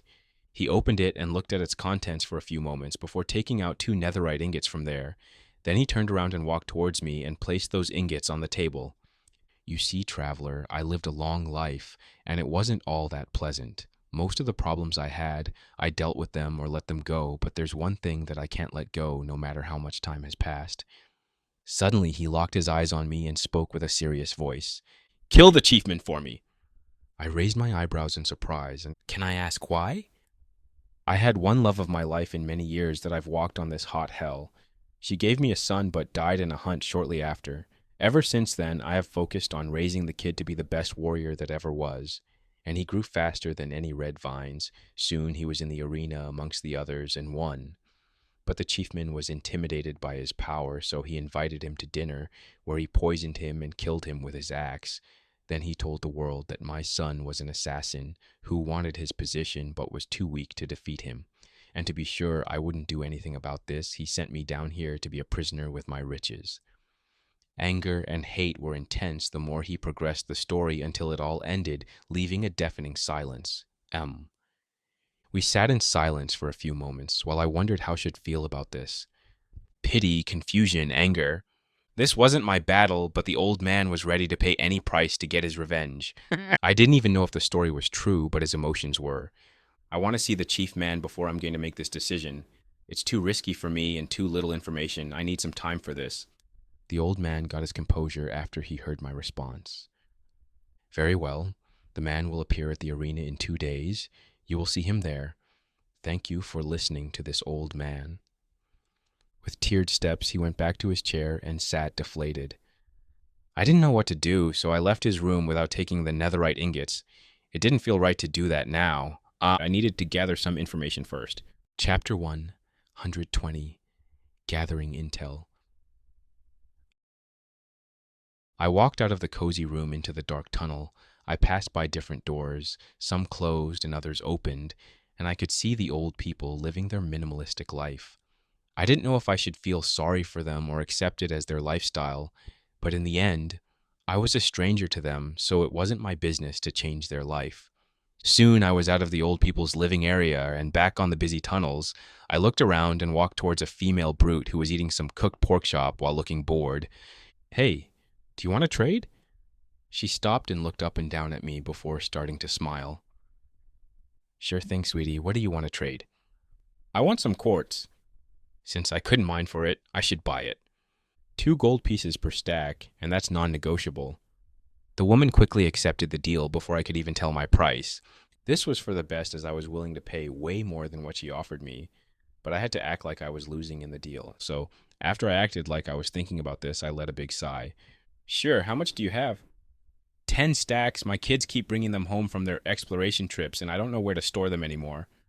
I can now guess why the price is so cheap. I can see quartz being similar to fishing. Sure, not everyone has the tools for it, but it's pretty easy to get them if you have a fishing rod. I'll have all of them, if possible. The woman was taken by surprise, but she looked over my armor once again and nodded her head with a smile. Sure, let me finish this meal and we can go and collect those items. Before I could even say okay, she just inhaled the rest of the food. I'm finished, let's go. She turned around and walked along the long hallways. After a few minutes of awkward silence, I asked her a question. Have you traveled the Nether before?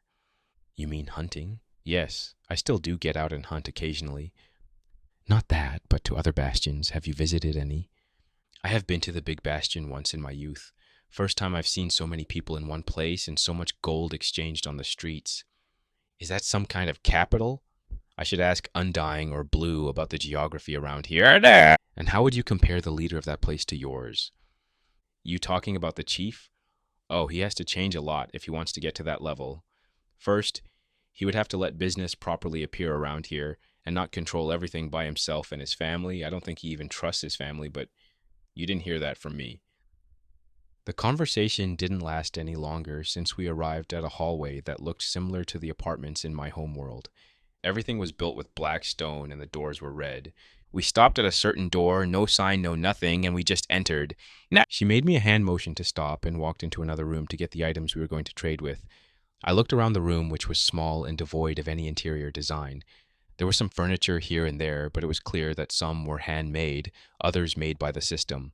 The floor, walls, and ceiling were all made with the same black rock as the ones in the hallways, and even though it didn't need light, there was one sole lantern on the table, which gave a creepy feeling to it. I didn't have to wait for long as the woman got back with some quartz in her hands. 10 stacks, as I promised. That would be 20 gold pieces. I took the gold from my inventory and passed it to her, and she took it at speeds I didn't know possible. Fortunately, while she was distracted by the small fortune, she remembered about her part of the deal and gave me the quartz. Do you want to buy anything else? No, that would be all. Good, then leave my home, otherwise my husband is going to kill you. Her voice instantly changed from a sweet lady to a cold machine throwing me out of her apartment, even if she was the one to invite me in. That was so weird. But I got what I wanted, and I had enough for now. I didn't want to fill my inventory yet, since I still have some time to stay here. I walked out of the apartment complex and started to explore this place. It was so different than what I was used to that I had to see everything. So for a whole day, I walked everywhere I could while getting weird stares from everyone. I found out that this place was split into 5 major parts. The entertainment arena, the retired tunnels where the old man lived, the community room which was above the arena where I could see the ceiling of the Nether, but where most of the training happened, the living area where there were tunnels arranged like an apartment complex, and the Chief Man Arena, where the Chief Man lived together with his family. Of course, that was the most rich part of the bastion, and the most decorated one. Of course, while I was exploring the place, I talked with a few brutes. I had to make small trades with them, otherwise they weren't willing to talk with me, no matter how rich or intimidating I looked. Looks like that woman wasn't an exception, but the norm. I found some interesting information from the few people that were willing to talk. This bastion wasn't always this rich. It all happened a few generations ago, when the people still struggled to hunt hoglings in groups and didn't know how to mine gold nuggets. But it all changed when one of the chief's ancestors found a treasure trove. Nobody knows what he found there. But in a short amount of time, he declared himself the leader of the people and started to teach them how to live a better life. Of course, it wasn't for free, as they had to swear their loyalty to him and work hard labor. With time, everyone got smarter and richer until one day the chiefman decided to stop sharing his scared knowledge with the masses and hold everything for himself. That happened 3 generations ago, and now people still have a better life, but know that the current chiefman holds on to a greater power than whatever everyone is holding on to. And unfortunately, nobody can do anything about it since he's the richest and most powerful person in here, and brutes respected that. They weren't oppressed, just limited, and the chiefmen were the ones to sponsor the most of the big tournaments, so you could become one of the rich brutes because of him. After I heard about this, I immediately knew what treasure he found. It was the ruins connected to the one that I found. The portal was broken, and they didn't know how to open one, which was a good thing. The only thing that confuses me is the reason no leader decided to conquer the Nether. If the storage found was anything similar to what I have, then he could easily build an army and take over. I wonder what made them stop. Were they satisfied with what they had? No, that couldn't be. It's in Brute's nature to gather more riches. They wouldn't just sit down for no reason. At least he would try to mine every piece of gold in a 1,000 blocks radius. But no, he let everyone else gather the resources at their own pace. I sat down at one of the bars in the community room and tried a drink that I didn't even know was possible to have in the Nether. A cup of water. It was 3 nuggets, which was pretty expensive for a drink, but I was just too curious how it could be sold at a common bar. Seriously, you have to tell me where you got this water? The brute beyond the bar just grumbled at me. Why? Are you trying to take my business? I'm not. I'm just so confused about how something like this can be sold here of all places. If it was sold for nobles, I wouldn't be surprised, but for everyday brute, now that's something else. I took one sip and was pretty close to what I was used to. It just left a mint aftertaste which was welcomed in a hot dimension like this. The barman started to laugh at me. You're funny. I'm going to tell you since it's such a piece of common knowledge. I'm surprised you don't even know about them. Do you know the blue forest with the tall monsters? Yes, the Endermans. What about it? The blue vines of the trees can be crushed, and water would come out of them. We try to leave some behind so it can grow back, but it's still an intense labor to get the water. I did not know about that. This wasn't part of the game. And also, where did the blue trees get the water from? There isn't a lot of nutrition in the ground, so how does that happen? At least now I have the answer to a question I didn't ask. How do people in this world brew potions if they don't have access to water? I now wonder how people enchant here. I know they have obsidian, but I don't think you can find diamonds. And even if they were, you couldn't mine them with gold. Now that I'm thinking about, there are a lot of questions that don't make sense in the Nether. Like, where did they get paper from? Or even glass, since there's no sand in here. Some things I took for granted since it was a game, but now that I live in it, there has to be an explanation for everything, which made me wonder if I should start a tour around the Nether to find more answers. In the end, I stopped asking those questions. It wasn't time for me to do that. I needed to level up my crafting skill, learn how to enchant, find more ruins, and maybe finally make a portal for my home. There's a chance Mary the hero would be summoned by the system once the zombie lord was killed for good. She should ask if there's any way we could go back home. Satisfied with the new ideas and plans I made, I turned back to the bartender. Hey, bartender, one more cup of water for me. And do you know who would be fighting in 2 days at the arena? The man grunted and poured me another cup while I put the nuggets on the table. I heard the chief's son is going to fight with a wild hoglin. That's the reason everyone is so excited to see the fight in 2 days. Even the chief himself would be there to watch, which is a rare thing to catch him in those small fights. So this was a special occasion. No wonder the old man suggested to get there. I drank the water slowly, enjoying the mint flavor, when suddenly someone opened the door of the bar with force. It was a man fully equipped with golden armor like myself, and I was surprised since I didn't expect someone to afford this. He looked around the room until he saw me. Are you Trader the Traveler? Depends who is asking. The man walked closer to me and took out his golden EXE. The chiefman wants to have a meeting with you. I didn't like the fact that he threatened me, but he was a messenger, so if I did something to him, it would be like attacking the chiefman himself. I would go with him and have my petty revenge later. He's not getting off so easily. Yes, I'm him. Good. Follow me then. He put his EXE back and walked away, expecting me to follow him. I only gave a deep sigh. Why do people keep on walking out like that? Chapter 1, 121, Meeting with the Chief. We walked past the common area into the rich area, which was a vast difference from the moment I stepped in. Everything was separated by a wall, and once I crossed it, I was taken by surprise. There were statues handmade with the past chief man and chief women on the side. There were small lava pools with striders bathing lazily in them, and there were even grass blocks placed like lawns. If I didn't suspect that he had access to a ruined storage, this was proof enough. Not too long after we arrived at the house of the big man, or more exactly, the mansion, it was 3 stories high, over 50 blocks in diameter, and used blocks from the other world like stone bricks and dark wood. It also went well with the blocks from the nether, such as nether bricks and basalt. I had to stop in my tracks to admire the building. It wasn't as impressive as the castle or palace that I saw in the overworld, but it still showed the same power since it showed the leader's resources spared for this kind of project. The guard, while annoyed at my sudden stop, didn't hurry me, probably feeling proud for serving such a master. After I had my fair share of looking around the place, we entered the mansion where 4 more servants were waiting on us. "Welcome, traveler," all of them said in unison, which creeped me out a little. The guide suddenly turned around and left, and one of the 4 servants walked towards me. "Thank you for accepting our invitation, sir. Trader, the chief is waiting for you." I didn't know I had an option, but I still walked beside the server, not saying anything. We didn't walk for long as we arrived at a huge room that could easily take 2 stories, and in the back was a big chair similar to a throne, all made with precious materials such as gold and iron blocks. On the precious throne stood a man with a short nose, red hair, a big belly, and a cape made with the skin of a hoglin. What was the biggest difference from the others was the fact that he didn't wear a hoglin helmet.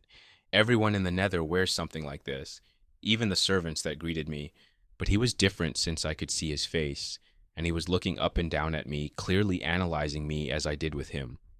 "Trader, a man who travels the nether in search of riches, not a job that many people are willing to take, but I have to respect the soul of a merchant that is willing to go to such length for results.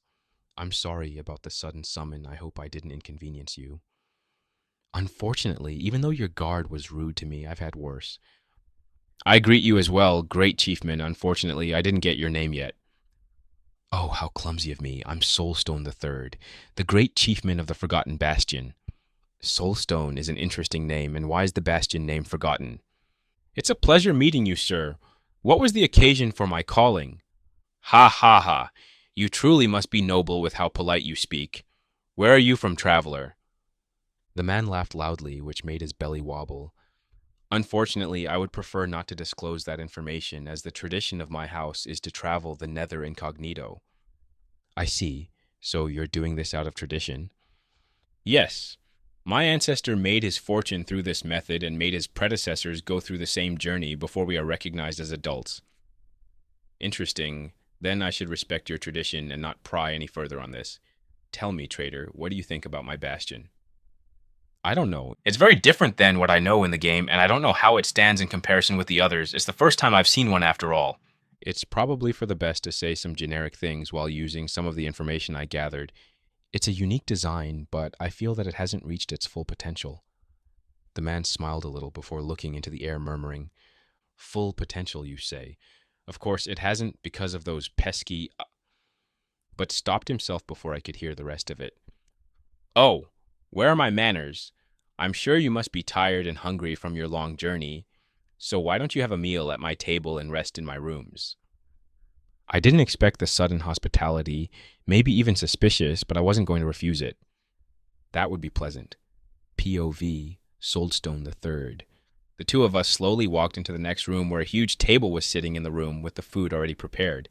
The visit of the traveler was unexpected, and I still don't know if he's a brute sent by the big boss.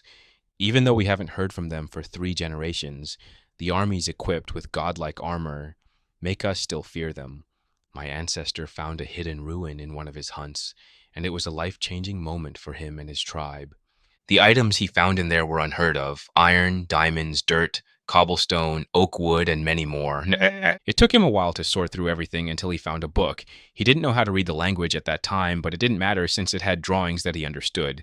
That book was a guide on how to craft items. There he learned how to make tools and how to make blocks. Later, in other books, he learned how to brew potions and even tried to learn enchanting, but it proved much more difficult.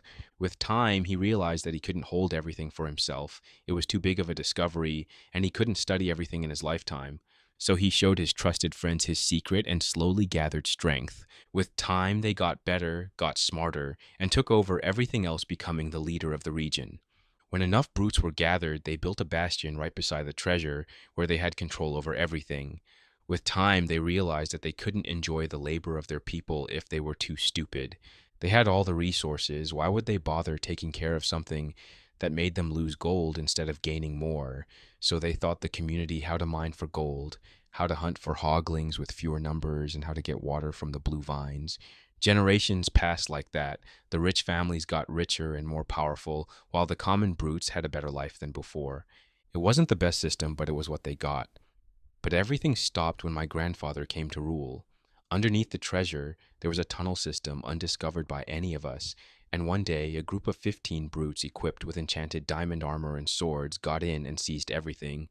We tried to fight back, but they had access to the same resources as us and knew how to use them. They killed most of the other families, but left the descendants of the original founder alive.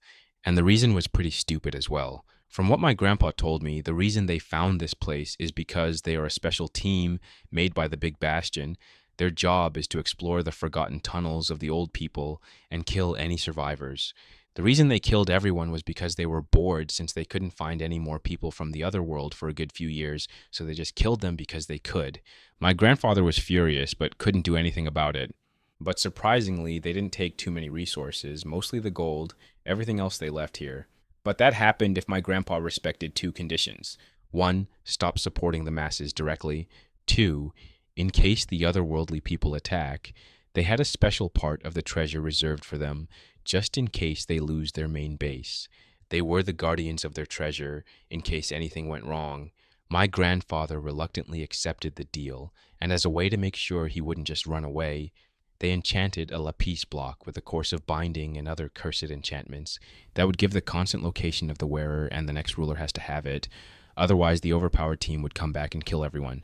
They made sure to let us know that we couldn't run or hide since they would find us, and to make sure that every generation that comes after this would fear them as well, they left an enchanted iron armor for them and was labeled the armor of the weakest soldier. It was in the treasury and hard to ignore it.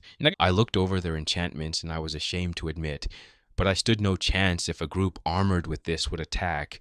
But I didn't give up. Soulstone the Third will not bow down to tyrants like them. They came here, destroyed my family and my legacy, and expect total servitude? I will not be a servant to them. I'm a warrior. I'm an explorer, and I'm going to win this. Of course, I was smart enough to realize that I was fighting an uphill battle, and since I couldn't fight them with tools, I would defeat them with experienced warriors. That's why I organized most of the tournaments.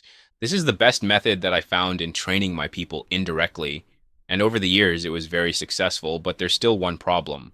Everyone is a champion in their own right, but that means they don't know how to work together. That's why I need to find a strong leader, someone that can earn their respect or be feared. I found someone like this a few years back. He was a fine young man with a promising future, and when the tournament started, he won it like no one has ever done. Excitedly, I invited him to my mansion and told him about my plans, but the dumb brute refused it under the pretext that it wasn't his business. How dare he refuse my generosity?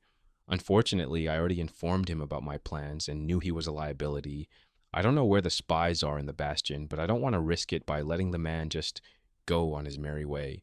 That's why I had to poison him and burn his corpse. His father tried to do something, but I just put him with the other old warriors in the underground tunnels. He's gotten too old now to do anything of danger. We sat at the table and soon the food arrived. As per tradition, we had roasted pigling and soup with strider milk. I have a few chests with exotic food from the overworld, but those are limited resources and I can't just lavish in them no matter how much I like their taste. I even tried to start a farm here, but the water evaporates too fast to even grow something. It was a sad thing to see. Trader sat on the other side of the table, and I analyzed him once more. He was a tall man, fully covered in golden armor, which made it hard for me to get any more characteristics of him. But I could still deduce something from this. He didn't look like any pigling or brute in here, but he didn't look like any outsider since he didn't have their big nose. I've checked all the albums that I had in storage to learn about them. I even heard they opened up a portal in the south, but probably they're destroyed by now. So where did he come from? My only fear is that he's someone sent by the Big Bastion to check on me, but I have to gather more information for that. I took a sip from the soup and let out a sigh of satisfaction. So, trader, tell me about your journey. Chapter 1, 122, Talks at the Table.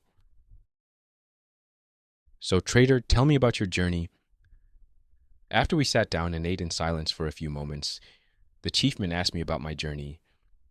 I'm pretty early in my journey, so I haven't had the chance to visit a lot of places, but I did have the luck to see some interesting sights. Do you know about the legends of the overworld? How could I not? It was the story told to every brute as a child. I heard some rumors that a few decades ago, someone opened a portal to that dimension, and now people from there captured the fortress where the portal was. So, on my first journey, I decided to visit that place, and to my surprise, it was true. The man seems to freeze at the new information, before slowly continued to eat his meal. And how were they? They looked very funny, with big noses and from time to time putting a hum in their sentences. They were also very proud of who they were, and I could barely make a trade with them. You made a trade with them, and they didn't attack you? The man seemed surprised by this, and I as well, since I expect the brutes to attack first and ask questions later. But then again, the experience in this bastion wasn't that bad overall. They attempted to rob me just once, so maybe they're not that bad. Yeah, they were proud and weren't willing to trade with me, but after some intense convincing, they sold me a few stacks of cobblestone blocks. The man raised an eyebrow but didn't say anything. I didn't know those rumors were true. I just sat in silence and ate some of the soup that had an interesting taste.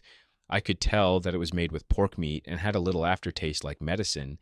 And since the soup was red, I tend to believe they used netherworts because they didn't have a lot of variety. Now it's time for me to ask some questions. If you don't mind me asking, sir, what's with the big wall at the entrance? You're referring to the big wall that separates the rich and the poor? Not that directly, but yes. It's simple, you see. This place used to be a lot bigger and a lot more open, but when my grandfather was ruling this place, an uprising happened from the common people. We gave them knowledge, we gave them food and items, and all we asked was to serve us. They were hired as servants and paid well, but then they attacked us, killing a majority of the families that lived around here. In the end, we managed to defend ourselves and even kill them all, but a lot of people died on our end. Then my grandfather decided to build a wall and do a better job at hiring new servants so the history won't repeat. That was an interesting history lesson which blames the common people as the reason the nobles don't send any more support. Of course, it's the exact opposite of what I heard from the others, but I don't know if either of them is telling the truth. Maybe it's somewhere between the middle where the nobles send more help at the beginning but stopped at a certain point. But they kept growing, and because the others saw them but couldn't reach them, they decided to do what brutes are best known for doing, attacking and stealing. But since they were under-equipped, they lost the battle and paid the price for that. That's a sad story indeed, but how come you didn't expand more? With all the manpower here, I'm sure it's more than feasible to accomplish it. The chief seems frustrated at this, but not at me, instead of something else entirely that I didn't know about. Indeed we could, but we are not greedy, so we are satisfied with what we have right here. A brute not being greedy is like telling someone that a witch doesn't like to brew potions. I think it's possible, but it's very rare to see someone like that surviving in the world, so this must be a poor excuse to cover up the truth. We stayed in silence after this and finished the meal. I hope the meal was to your liking, trader. I'm going to finish some business of mine, but you can get some rest in your room. With that said, he got up, walked out of the dining room, and a servant came to me as my guide. With my belly full and a few questions answered, I was satisfied enough to get some rest, so I followed the servant along the tall hallways until we stopped at a certain red wooden door. With a single motion it was opened, and I could see the interior of it. It wasn't too big nor too small. The walls were made with wood from the overworld. Soul lanterns were hanging on the ceiling, which gave some chilling vibes, and there was a crafting table together with some chests. Once I was left alone, I took off my armor that I've worn for what I could assume was hours, and soon I felt the effects. But since I didn't have the armor on me anymore and its cooling effect, I felt a wave of heat washing over me. It wasn't as unbearable as I thought. I looked at the ceiling and realized that it was the effect of the soul lanterns. Not only did it look creepy with its pale light and souls disappearing into the ceiling, but it also had the side effect of cooling down the room I was in. I'm not a fan of the design, but I can see its usefulness, so I won't complain. In the room, there was a white bed well made, and I comfortably sat down to get some rest. Time passed, and while I could feel my body resting, my mind couldn't go unconscious. This wasn't because I was paranoid, even though that was a port. The real reason was because of the stupid soul lamp. Yes, I felt comfortable with the improvised air conditioner, but I also think it had a mental effect since I couldn't take it out of my mind. Okay, that's it. I'm gonna have a breath of fresh air. I got off the bed, put my armor back, and went outside the tall hallways where surprisingly was empty. I thought there would be a guard around here to keep an eye on me, but apparently I was trusted enough to be my own. Big mistake.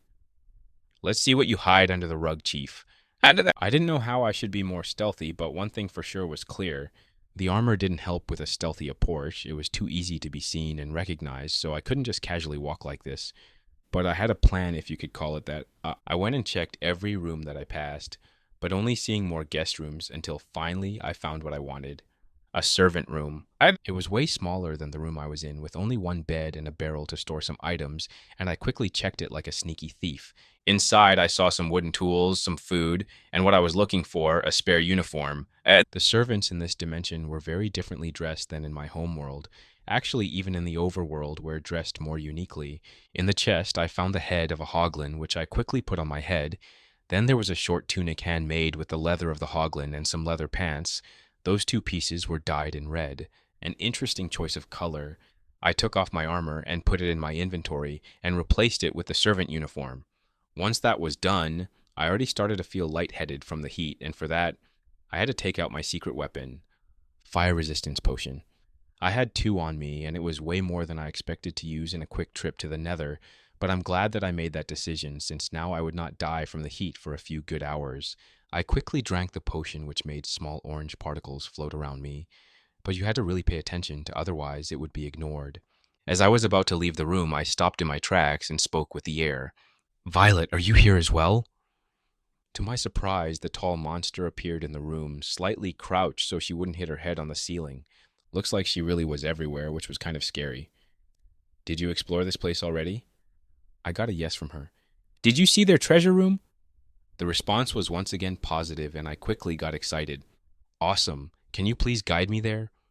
She looked at the wall on the right and opened her third eye, searching for something before closing it and looking back at me. I got a nod of approval, and she teleported out of the room. Since she was still visible, that meant that nobody was around her, so I quickly exited the room and went after my guide. We walked through a few hallways where I could hear some voices calmly talking with each other in the mysterious rooms beyond the red doors, and since my guide didn't even bother to look at them, I wasn't too worried that we would be found out. Soon we arrived at a stone brick staircase that went higher and lower, and Violet chose to go down. The walls quickly changed from calming wood to depressing dark brick stones. It felt like I entered a dungeon, then a cellar. While we were here, Violet seemed to be more on guard than before, so I paid attention to everything else as well. We arrived at the end of the hallway and saw an iron door but no lever or button. Violet just teleported on the other side, like it was nothing, leaving me out trying to figure out how to pass it without making too much noise. Breaking the door was not an option since I learned my lesson in the obsidian mine in the desert, so I looked in my inventory for any solution, only to stop and got closer to the door. On the right side of the iron door, I saw something unexpected, a blockstone button. It was blending so well with the rest of the walls that I didn't see it at first. I pressed it, and as expected, the door was opened, but still made some noise. I quickly passed before it closed and hoped that nobody heard it. On the other side of the door, an Enderwoman waited for me with crossed arms, wondering why did I take so long. I didn't see the button okay. I responded with a wisher, and Violet just rolled her eyes and became invisible. This made me panic a little, since I didn't know if she did this because someone was coming or because it was a stealthier approach. So in a panicked response, I entered the closest room that I saw. On the other side, I saw a large room filled with soul sand and netherworts, slowly growing on them. On the walls, there were 2 double chests, and I didn't see a place to hide. Suddenly, Violet appeared once again, but this time she looked panicked at the door, and then at the rest of the room, looking for a place to hide. Since I couldn't find one, I will make one. With quick steps, I went towards the chests on the wall and broke the wall itself with my diamond pickaxe. It wasn't even a challenge with how quickly it went through those blocks. Then I made a small room behind the chest and covered everything else. There was 1 block missing on the lower chest in the corner where I could see what was happening in the room. Violet, seeing that I found a place to hide, relaxed and turned herself invisible, just in time as the wooden door was open with a bang. Bang! In the room entered a frustrated chief while dragging a person who was tied and blindfolded while still struggling. He arrived in the middle of the room and dropped the man down with force. The man tried to gather himself, but the chief just kicked him in the stomach with force, making the poor man freeze in pain. Don't struggle so much and I'll make your death quick. Chapter 1, 123. Assassination. I was shocked when I heard what the chief said. He then dragged the man in pain closer to the netherwarts and took out an enchanted golden X. Without thinking, I took out my loaded crossbow and shot at him. But something unexpected happened. Instead of hitting the chief, it exploded right in front of me. Boom. The crack between the chest was too small, which resulted in my back hitting the wall from the explosion. Soulstone was startled by the sudden explosion and dropped his XE right in the head of the man. Unfortunately, that didn't kill him. But now a wave of pain washed over him, which resulted in the loudest scream of pain and panic I ever heard. Oh, shut up, will you?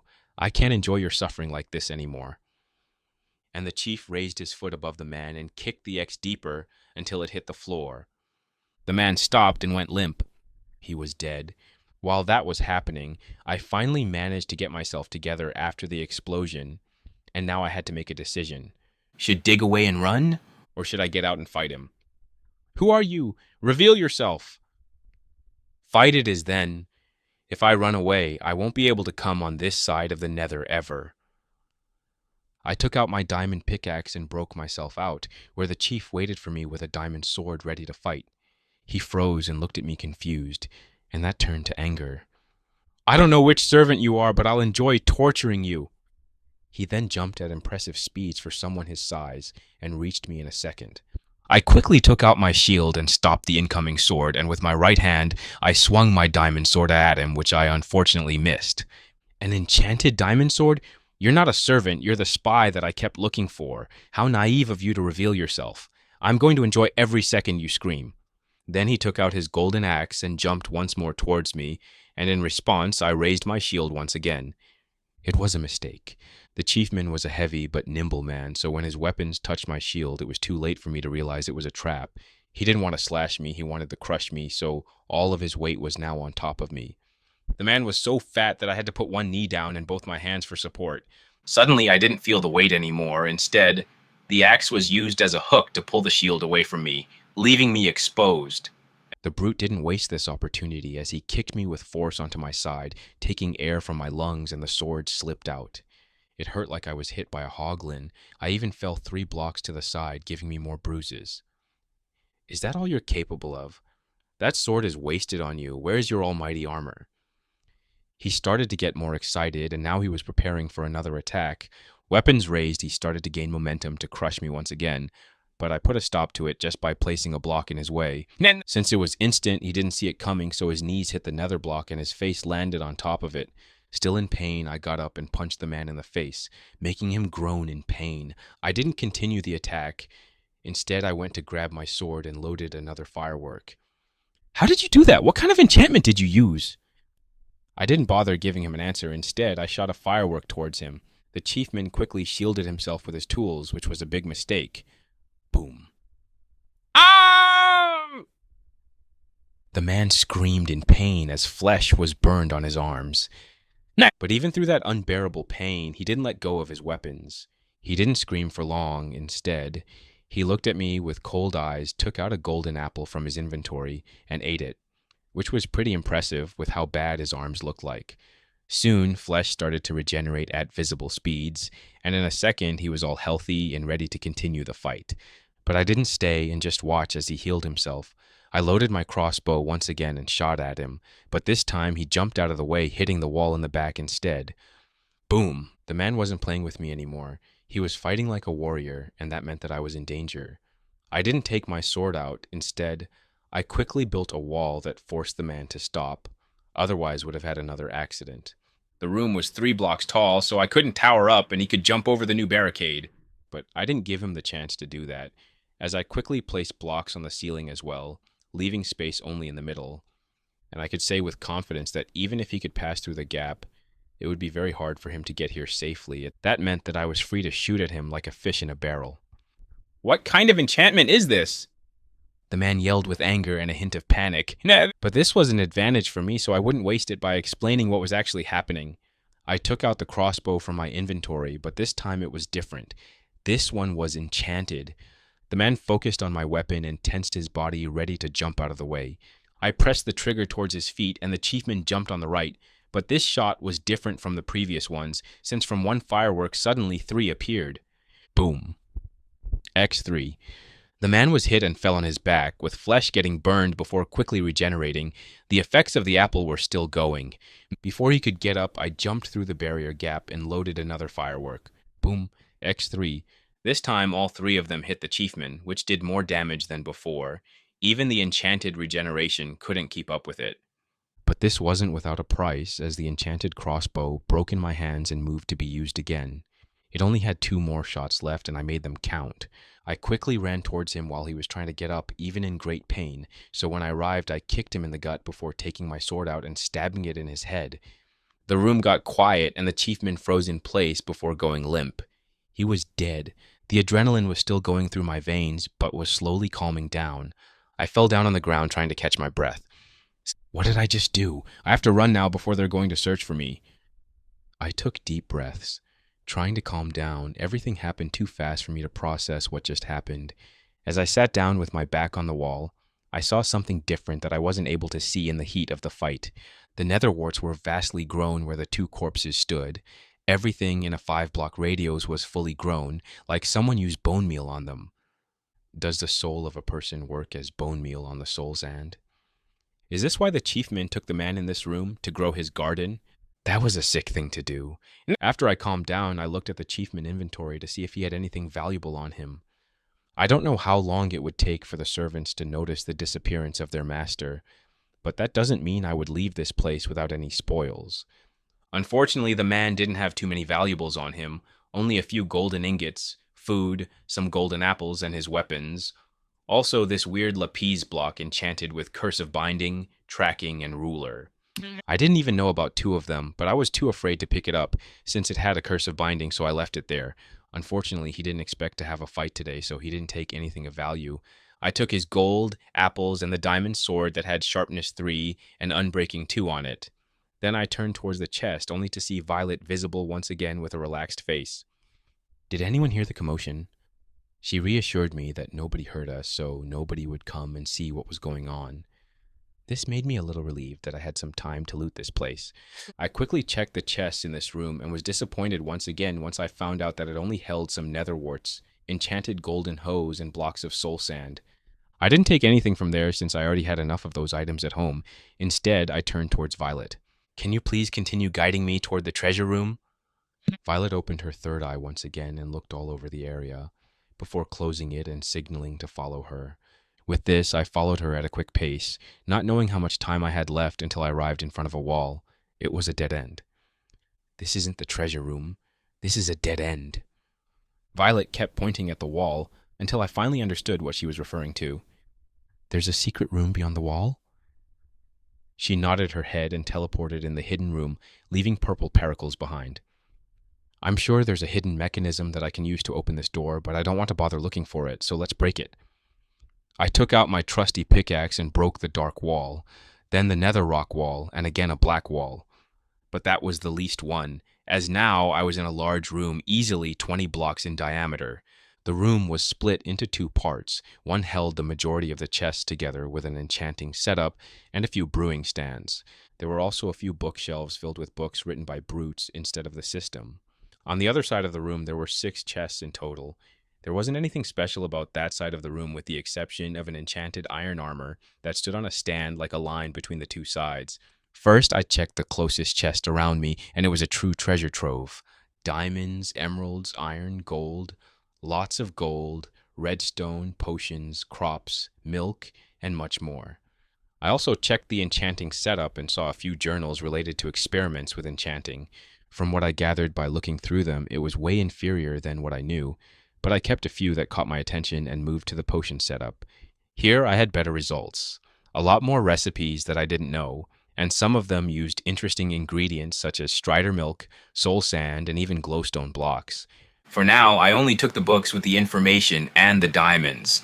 As I looked through those chests, I found something that I was hoping to find in here. Netherite ingots, 20 more exactly. It was a jackpot, so I quickly took them, afraid that they're going to disappear in front of me. I checked everything on this side of the room, so now I looked towards the smaller part, but equally majestic part of the room. But first I had to check the enchanted iron armor that stood as a line. What was its deal? And when I took it off to see those enchantments, I was taken by surprise.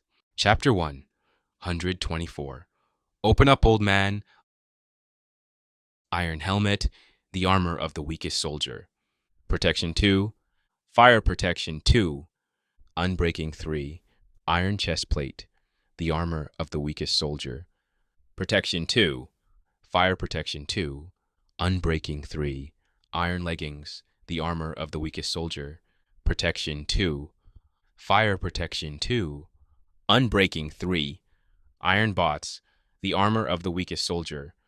Protection 2, fire protection 2, unbreaking 3, feather falling 2, soul speed 3. This was a pretty powerful armor to say the least. It's such a waste to put it on an iron one instead of a diamond. I wonder why is that? It's not like they were limited by the system and they had access to diamonds. While it was a wired armor, I decided to take it with me until I got home. It has fire resistance after all. It's an amazing enchantment in this dimension. My inventory was already half full, so I wondered if I had enough space for what was I about to come. Or maybe I would be disappointed. I opened the first chest and was surprised. The chest was filled with diamond armor. It was not enchanted, so there was no point in me taking it with me. So I closed it and moved towards the next one. The second chest held diamond tools and weapons such as pickaxes, shovels, swords, bows, arrows, and crossbows. I knew he wasn't satisfied with what he had. The question is, what was he planning on attacking, and where does he hide his army? I closed this chest as well, since nothing was enchanted or valuable enough for me. Then I opened the third chest. This one was filled with food. It had potatoes, berries, carrots, milk, cooked meat, and much more. My stomach started to grumble just looking at this, even though I just ate a few hours ago, so I took a stack of my favorite food from the chest. Golden carrots. While I was munching those, I opened the next chest, and finally I found something that tickled my greed. This chest was filled with items ready for battle, such as strength, speed, fire resistance, invisible potions, even ender pearls. And those weren't even the best part. Inside I found 3 god apples. It's the first time I've held so many in my inventory, and it made my blood pump. There were also a few stacks of golden apples, but I didn't take any with me since I had enough of those already. Surprisingly, the rest of the chest was filled with obsidian blocks, so I took 2 stacks of them since it was annoying to mine them in the first place. This trip was already worth many times over than originally planned, even though I'll have to be more careful next time when I'm on this side of the nether. I opened the next 2 chests, and it wasn't something too valuable for me, only some lapis, books, pages, and ingredients for brewing. I don't know what the chief was preparing for, but I'll take wherever I can. With every over, I got ready to leave, only to be stopped by my monster friend. "What's the problem, Violet? Is someone coming?" She shook her head as no. Then what's the problem?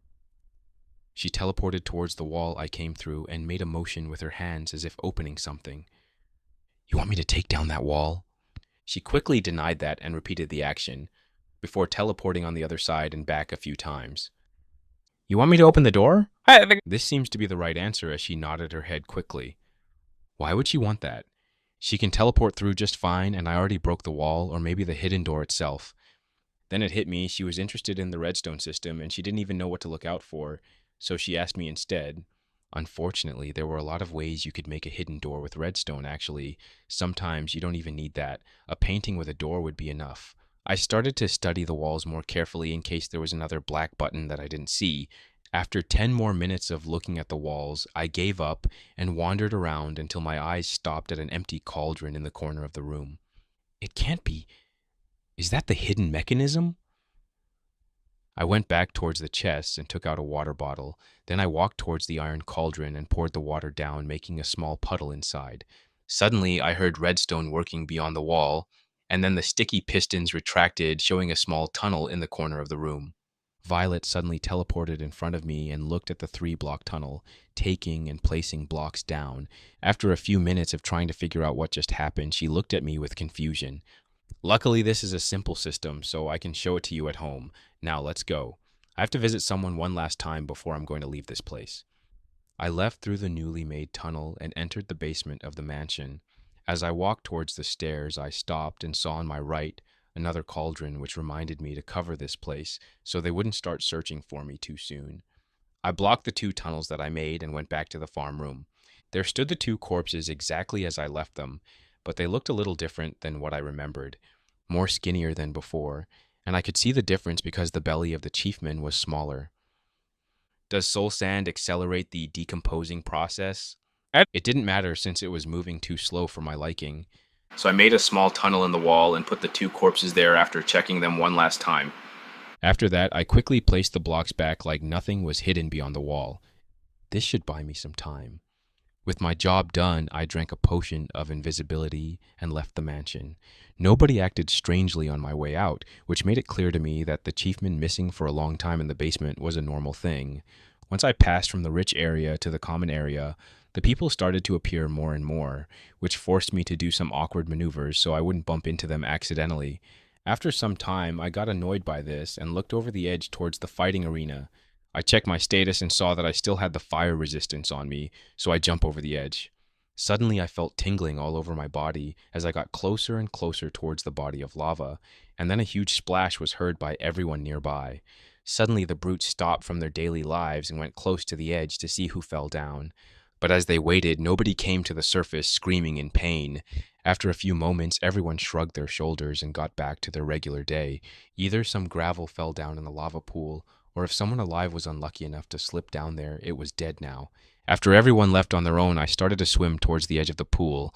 The lava felt very heavy around me as I tried to move where I wanted to. It felt like I was trying to move liquid slime around me. It was a very tiring process. It was a weird sensation swimming and not getting my body wet.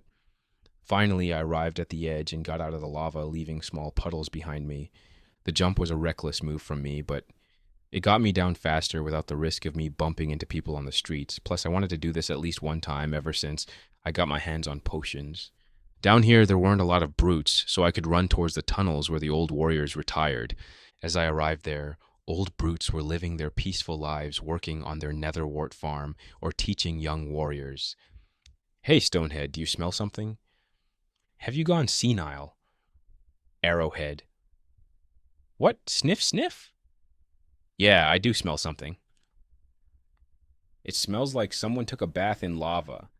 Did one of the youngsters get their hands on a potion? Who knows? Let's go to find out.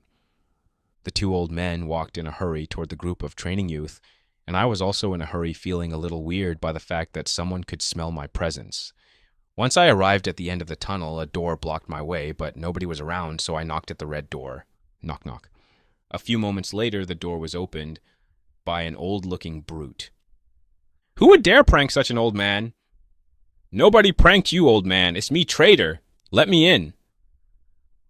What? Who spoke? Suddenly, the frail old man was no more. Instead, a brute with a white beard that stood straight and an enchanted golden axe in his hand, ready for battle. He looked around the entrance some more before locking his eyes on me, even though I was invisible. How do I know you're Trader? I decided to equip my golden armor to show that it was me, even tough invisible. The man wasn't ready for a fight anymore, but was still tense. Anyone can have a golden armor those days. It's not enough proof. What do you mean anyone can have such armor? I've only seen one person having such armor, and that guy was a jerk. You asked me to kill the chiefman for 2 netherite ingots. The old man froze in place before quickly bringing me into his house. Come here. I don't want the whole bastion to hear about that. Once he made sure that nobody in the tunnel heard me, he looked back at me. So, Trader, you came back earlier than I expected, and why are you so transparent? Well, old man, a lot of stuff happened in a short amount of time, and I kind of killed the chief. The old man tried to look at my face, but unfortunately there was nothing to see. I hope you're not joking, since my heart can't take it anymore. I'm not joking. Here's his diamond sword as proof. I took out the sword and gave it to him to study it. This is truly his sword. It has the exact same scratches and the same enchantments. I need more details about what happened. I then started to tell him about what happened, how I was taken from the bar, how I ate with chief men, how I saw him trying to kill someone, and how that ended up in the 2 of us fighting. I didn't tell him about the treasure room in case I'll be back and take the rest. After all, there's a portal connected to this place. The old man stayed silent as he listened to my story until I arrived at the end. Then his eyes started to get wet and fell on his knees, sobbing profusely. I didn't know how to comfort him. Should I hug him or just leave him alone to gather himself? In the end, I did nothing and waited for him to calm down. Luckily, it didn't take long, as he soon gathered himself back and looked back at me with a stern face. Only his red eyes betrayed that he was crying not long ago. I'm sorry for showing you such a pitiful sight, and thank you for completing my request, even if it wasn't intentional.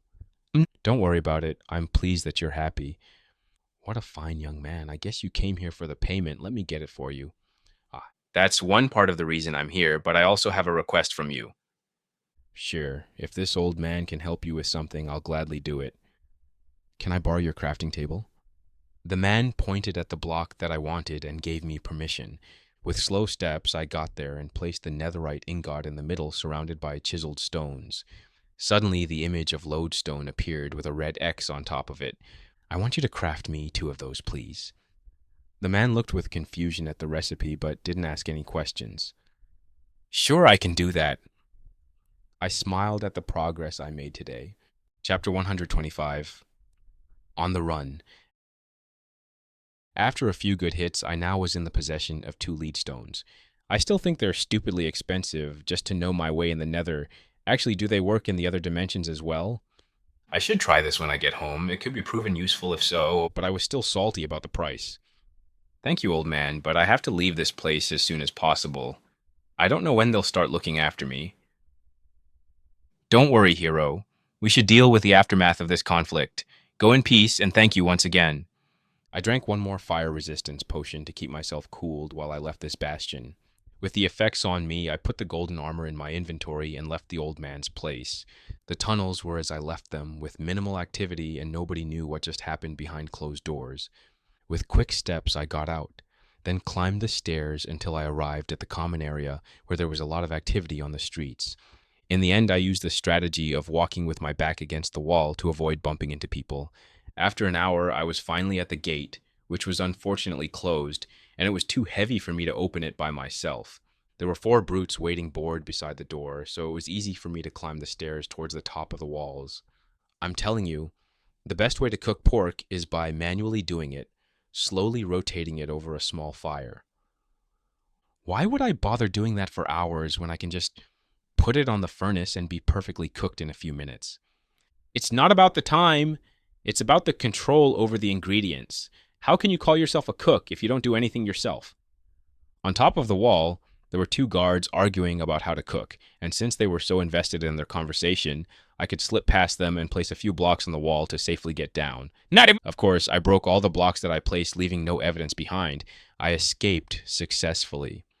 With one last look at the bastion, I turned around, equipped my enchanted iron armor, and started running towards my portal. POV, unknown brute. I woke up feeling sore all over my body.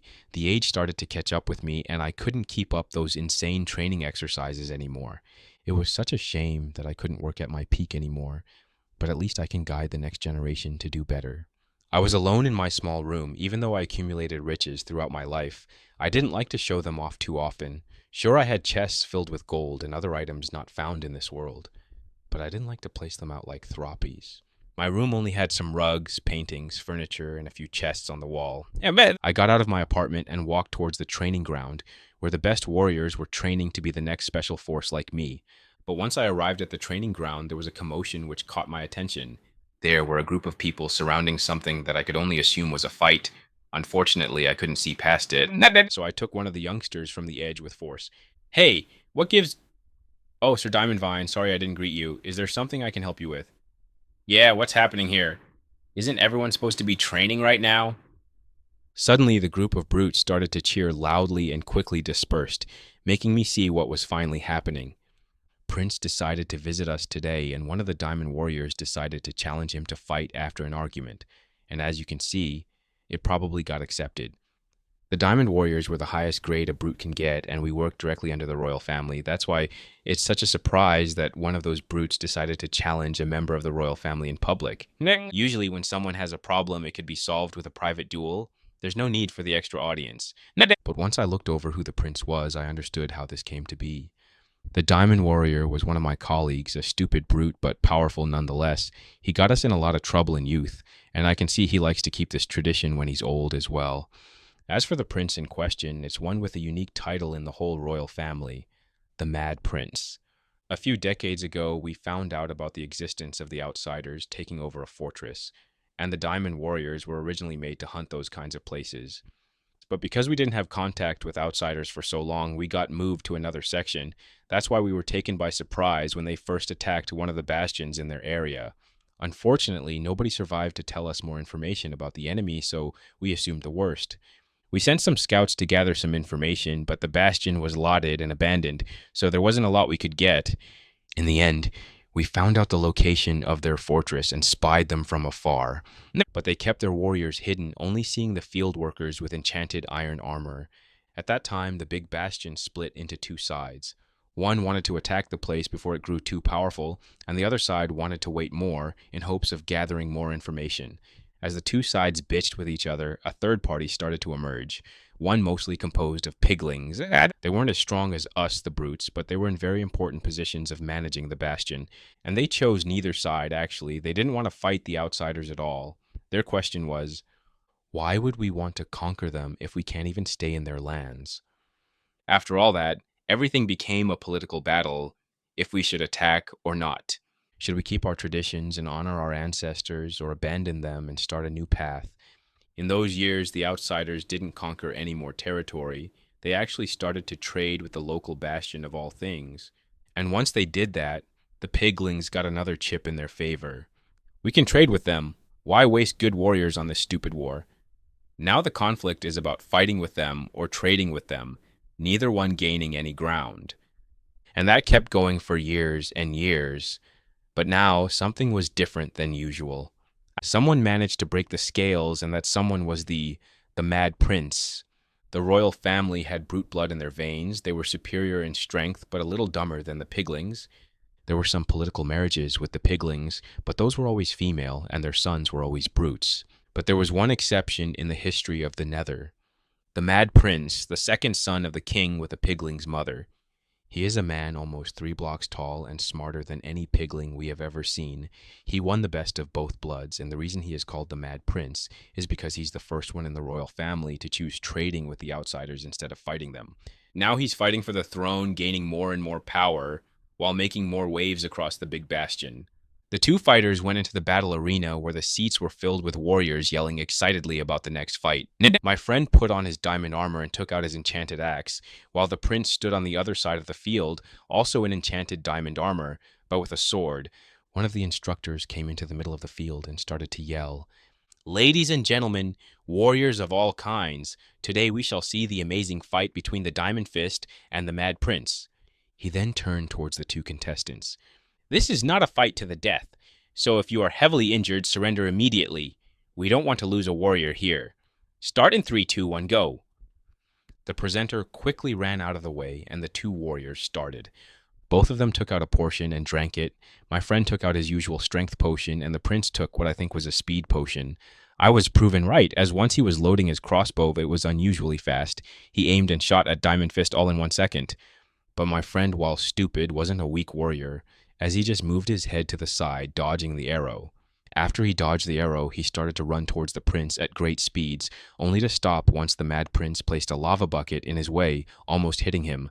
The armor had fire resistance on it, so it wouldn't take damage from the lava, but I would hinder his movements, which made him retreat to not fall into the trap. The prince also had to get back, but continued to shoot Diamond Fist with his arrows, making him constantly move and draining his energy. Suddenly he stopped and started to run towards my friend, and the only response he gave was a mad grin. That battle maniac. I'm sure at this point he didn't challenge the prince because he was mad about his political stand. He only wanted to fight someone strong.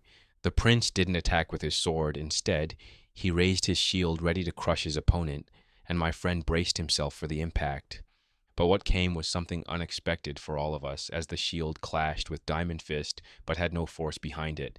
Instead, the prince used an ender pearl to teleport behind his opponent, leaving the shield as a distraction. Before Diamond Fist was able to figure out what just happened, a sword stabbed him through the back, which made him critically hurt. But he was a battle maniac, and that was not enough to bring him down. Instead, he turned around and slashed the prince with the sword still inside him. The battle was still won by the prince in the end, even without a weapon, but my friend didn't go down without a fight, showing how resilient were the diamond troops. Winner, the Mad Prince. Everyone cheered and chanted his name, even though the prince didn't change his expression throughout the whole fight. Slowly, everyone was getting back to their training and went to see how my friend was holding up. How are you doing, my friend? Diamond Vine, is that you? Of course you had to see me lose in such a way. That boy made such a dangerous weapon. How can you put such a high level of piercing on a sword? He's a madman. I gave him a regeneration potion to bring him back to his feet more quickly, and we decided to move our conversation to our headquarters. On the way there, we talked more about the fight, and while he didn't like the fact that he lost, I could still see a glimpse of admiration in his eyes at the prince. We the brutes are simple creators, as piglings say, and I tend to agree with them. We respect two things, gold and strength, and it's hard not to admire the prince when he has both of those. In the end, we arrived at our headquarters where something caught our eyes. A lapis block placed on the shelves started to pulsate red light. Both of us stopped and looked at it with wide eyes. Then a smile formed on our faces. Looks like someone decided to rebel. Time to get those old bones back to work.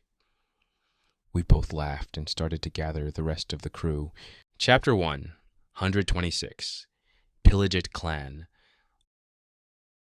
I arrived at my portal and decided to cover the entrance with some netherrack until I'll do a better job of hiding it in the future. Back at my portal, I passed safely into the overworld, feeling a tension that I didn't know leave my body. Home sweet home, wouldn't you say so, Violet? My monster friend made herself visible and just shrugged her shoulders before going to her room. That was such a teenage reaction, but I won't comment on that. I got the armor off me and drank some milk to wash off the effects on me, then started to sort out the loot that I got into my storage. It feels good to be rich. The smile couldn't leave my face as I was walking from chest to chest. After everything was sorted, I took out the items that I needed for my crafting on the surface and visited Violet's room. And as I expected, she was trying to build something with redstone, and the longer I looked, the easier it was for me to understand what she was trying to build. The door that we saw for the secret room, and also reminded me of my promise to show her how it was done. Luckily, this was one of the easier doors to make, and I could make something similar, if not exactly as it was. Let me help you with that, Violet. Once she saw me, she stopped and let me do my job. First, I cleaned up the place around my workspace and started to place the sticky pistons. There were 6 in total, 3 rows with 2 on top of each other. For this kind of secret door, you need to build it in a corner. I placed 4 more blocks to make a wall and then started to build the system. The pistons on the bottom were connected to 3 repeaters, and the ones on top were activated by a line of redstone on top of them. All of them were connected with a small staircase and a lever. Once I flicked the lever, the pistons activated, leaving 1 block gap in the corner of the wall. The pistons at the bastion used blackstone, netherrack, and blackstone once again so you couldn't see the door on either side. We are going to use just cobblestones since everything is already made. With that said, I put the 9 blocks on the sticky side of the pistons and flicked the lever a few times to see that everything worked, and as I expected, everything worked just fine, and that seemed to make my monster friend happy. Okay, Violet, I'll be going to the surface and do some crafting. Don't stay all night trying to build with redstone like last time. With one grunt that I understood as affirmation, I left my secret base getting back to the surface after what felt like days. But as I was surfacing on the swamp waters, something felt different than before. I could feel the warmth of the sun on my skin. But that was not possible since I was under the wooden road, and that blocked the sun. And then I opened my eyes and saw something that I did not expect. Everything around me was destroyed like a hurricane just passed through. There were some blocks floating in the air, broken homes, witches' corpses, and much more horror that I was too shocked to register. What happened here? I swam to the shore and started to check everything I could reach. The huts were burned, chests were looted, slimes were killed, and even the corpses were left with only their clothes on. Is anyone here? Is anyone alive? I checked on the stone basements that were still intact, but still no result until finally I saw the answer to what happened here. In one of the basements that I keep looked through, I saw a corpse that was different than the others. It was the corpse of a Viligers. It can't be. But how could they even get to this place? The mist is supposed to keep them away. I quickly ran towards the enchanted wall and saw that it wasn't as I expected it to be. The wood was burned and the lapis blocks were broken, leaving only a few chunks that survived out of their laziness. The wall is broken as well. Is Froggy dead? Not wanting to think on that for too long, I switched to thinking of something more productive. Like, where would I hide if my home is attacked? And suddenly it hit me. The mines. The cave system is huge underground, and mobs don't attack witches, making it the safest place to be in. I quickly ran towards the mines, and as I expected, I saw more activity there, or more exactly, more corpses of both parties. Some faces I recognized made my heart beat more loudly, and some of the enemies made me more shocked, such as the Ravager. The game did not do its justice with how intimidating it looked, but the more I looked, the more a small flame of hope formed as I didn't recognize the face of my friend among the pile. Finally, I arrived at the tunnels of the mines where no more bodies were scattered, which I could only guess they lost the people through the long, dark tunnels. Hello? Is anyone here? I yelled at the dark with no result, but I was sure the survivors hid there. Unfortunately, I couldn't search every tunnel in hopes of finding them, as it would take me a lifetime. But I knew someone who could find them in an instant, so ran back to my secret base. Quickly jumped into the water, almost fell the ladders a few times, and stopped in front of a noisy room. Violet, I need your help. The Enderwoman stopped flicking the lever and looked at me with confusion. Come huff with me, huff to the surface, huff! I kept taking breaths between my sentences, but the message was understood. So after a quick break, we went to the surface, where even my monster friend was surprised to see what just happened. I think the survivors hid in the mines. Can you see them? She started to teleport, and I ran quickly towards the mine as well, and when I arrived at the entrance, she already examined the place with her third eye. So do you see them? And to my relief, I got a yes. Can you lead me to them? She looked one more in a certain direction and teleported, leaving big purple particles behind for me to follow. After half an hour moving through twisted and abandoned tunnels, I suddenly had to stop, because an arrow was shot right in front of me. You won't get us, you filthy pillagers! I'll rather die than be your slave!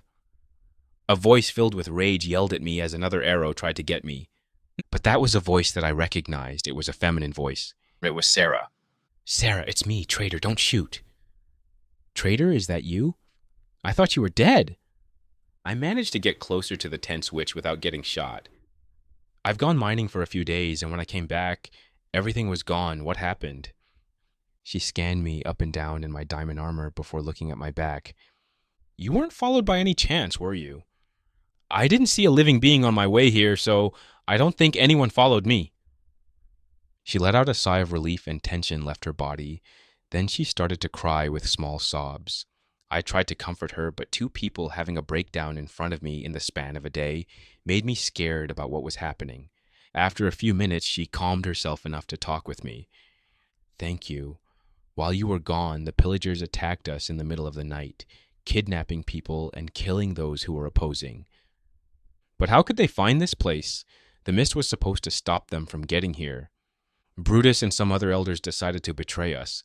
She said that full of hatred. I instead was taken by surprise, since I didn't expect one of the elders to betray the witches. Why? Nada! Sure, he was a bit grumpy with me, but he worked in the best interest of the clan. What were his motives? For how long did he plan this? But then I remembered why I came here in the first place. Is Froggy okay? Is he here as well? Yes, he's with the others taking care of the wounded people. But now that you came here and nobody else is outside, I should probably tell the others as well. We both walked deeper into the tunnel where slowly light started to appear until I arrived at a large cavern with 20 witches resting, healing, or trying to help each other. To my relief, I saw Froggy well and healthy giving a piece of bread to some wounded man. With quick steps, I arrived behind and gave him a big hug. What traitor, you're alive? His tired face suddenly came back to life, and he returned the hug with force. Everyone started to look at the commotion since the room was not that large. I know something like this wouldn't kill you. Where were you? I didn't see you anywhere when the attack started. Yeah, I was out and busy gathering some materials. Today, I arrived at the surface and was surprised by the disaster. Once I mentioned that, his mood went down and looked around the room in silence for a few moments. Yes, the attack took us by surprise. Most of us were asleep at that time. When that traitor Brutus decided to let the pillagers in our clan, Not only that, but Ellen helped them by showing the pillagers where the other elders lived. Only Elder Flora and Elder Anastasia managed to escape alive. The others are dead or captured. Ellen did what? What about the rest of the team? Only me, Sarah, and Walter survived. Everyone else died in battle against the Viligers. His mood went down the longer he talked, and as I was about to comfort him, a voice called my name. Traitor, you're back, it seems. I turned around and saw the two elders coming towards me. Both of them aged considerably from last time I saw them. Yes, I'm sorry that I wasn't here to help you fight against the Viligers. They only gave a tired sigh as Flora continued to speak. Sarah told us you came from the surface. Is it as bad as we think? Probably worse. Every living being was killed. Every hut was burned and every chest was broken or looted. There's nothing on the surface. Not even the wall managed to survive. Both of them got more and more discouraged as I talked, but lucky some of the other witches decided to give us some room to talk, so not everyone was able to hear me. We want to go to the surface to check out as well. Can you come with us? They were both tired but determined to pull this through. The reason they asked me to come with them was most likely because of my armor and my combat ability. I didn't have any reason to refuse them, so I accepted their request, which made them sigh in relief. Froggy decided to join as well, leaving only Sarah and Walter behind in case anything happened. We walked along the dark tunnels, killed a few zombies, and finally, we arrived at the entrances of the mine. Once we all got out, the others saw the scale of destruction and fell to their knees. Nobody broke down, but I could see the defeat in their eyes, which only made me feel worse that I wasn't here to help them. I don't think I could have stopped this, but maybe I could have saved a few more lives. What do you think we should do, Flora? There's nothing we can do, Elder Anastasia. We are doomed. Chapter 1, 127. I can help you. I looked at the three people who had a defeat look in their eyes and couldn't help but try to help them. All right. You don't have to give up yet. We can build another compound somewhere else. We can recuperate our strength and get revenge on them. How can we do that when we can't even craft iron tools to protect ourselves? And even if we did manage to find another safe space, it would take too long, and we would lose our minds from lack of brewing. Elder Flora yelled, which took me by surprise. This is the first time I've seen her lose her cool, and she seems to realize this as well as her expression quickly changed to one of shame. Flora, Trader is right. Maybe we can buy some brewing stands from the city. Actually, we don't even need to do that. We can contact the royal family to get their help for this. Flora only looked more tired after this and gave another sigh. And then what? We just changed our owners to the royal family instead of the Viligers. I don't think they'll be charitable enough to help us without some strings attached, especially after the stunt we pulled. But maybe you're right. We can send some witches there to buy us some brewing stands for us to use. Otherwise, I don't think we can easily buy some in the underground market. It was a lost cause no matter how we twisted it. They had to find a new place to build their homes, one without the protection of the mist, and even if they did manage to do that, they would live a very primitive life for a while since they couldn't craft useful items, and that's not touching the fact that a witch has to brew a portion every few weeks or they will go mad. But someone had a different look on their face. Froggy was looking at me with big eyes, hoping that I had a solution to this problem, and I could only give a big sigh. I have a solution for them. I can easily bring them back to their former glory, and even the enchanted wall can be rebuilt if I take enough time. But that was a lot of investment on my part. While they weren't exactly my friends, I grew fond of them, and I can't leave my friend Froggy in depression after he lost so many of his people. So I was going to help them. I was going to open up my secret base. I can help you. Suddenly, Froggy's face was full of hope, while the two elders looked at me with confusion. Trader, I know you have an astounding ability to break blocks faster and a high level in the crafting skill, but even with all this, it would take you a long time to gather materials for over 20 people. Anastasia tried to rationalize what I just said. There's no need for me to gather any materials. I already have more than enough to take care of the 100 people. This seemed to take everyone by surprise, including Froggy, who didn't expect this answer. I don't know why you have a base filled with so many resources, but I'm sure it's very far and dangerous to get to. Are you sure that's feasible? All right, it's not that far. Actually, it's right here in the clan. The two elders seem to be confused, but Froggy seems to have an idea of what I was talking about. I know you've been mining for a few days, but The Piligers must have taken everything, so I don't think you have too much to share unless you have a secret stash. Elder Flora resounded, confused, and I could only smile at that since I had more than a simple stash. Follow me, but I'll tell you this from the beginning. I made this without any malicious intent towards the clan, so don't jump to any conclusions when you see it. Everyone seemed to be confused by my statement, but nodded their heads and followed me. Once I arrived at the water, we all stopped. Oh yeah, since we are so many, I should make a bridge there, and I'll also have to change the entrance. Wait here. Before they could ask more questions, I took out some dirt blocks I picked along the way and made a bridge toward my secret entrance.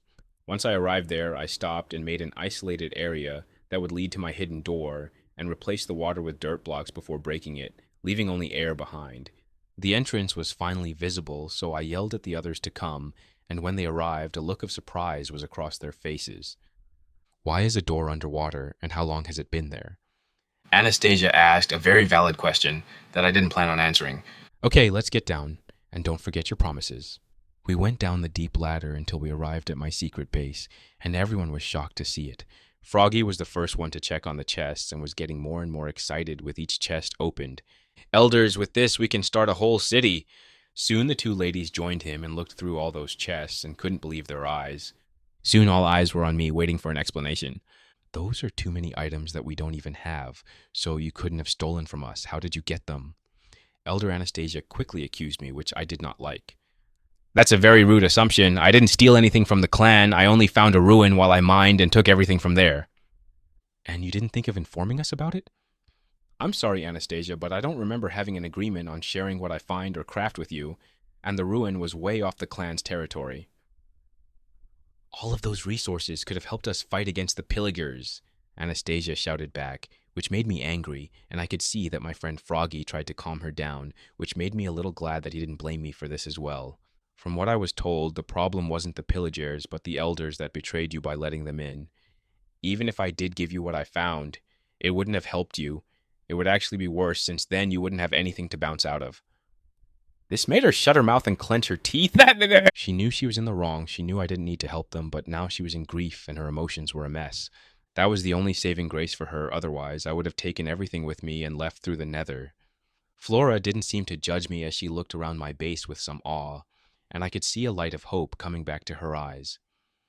So this is where you kept disappearing those days. No wonder I couldn't get anything on you. With all of those riches in here, you can retire for generations and still be hidden from the world. She looked through some of the other rooms, such as my farming room and Violet's room, but stopped at the portal room. Is that a portal to the nether? You know about it? I'm honestly surprised. I've never seen one, but my predecessor did tell me the source of the nether warts. I'm surprised to see it with my own eyes. You are getting more mysterious, traitor. Who are you? I should have closed the portal before they got here. I don't want anyone to be tempted to explore this part of the nether at that moment. It's too hot with activity. Wait, what is she talking about, traitor? Why does it sound like those red blocks are more special than it seems? Froggy quickly butted in confused, and Anastasia was focusing on the portal as well.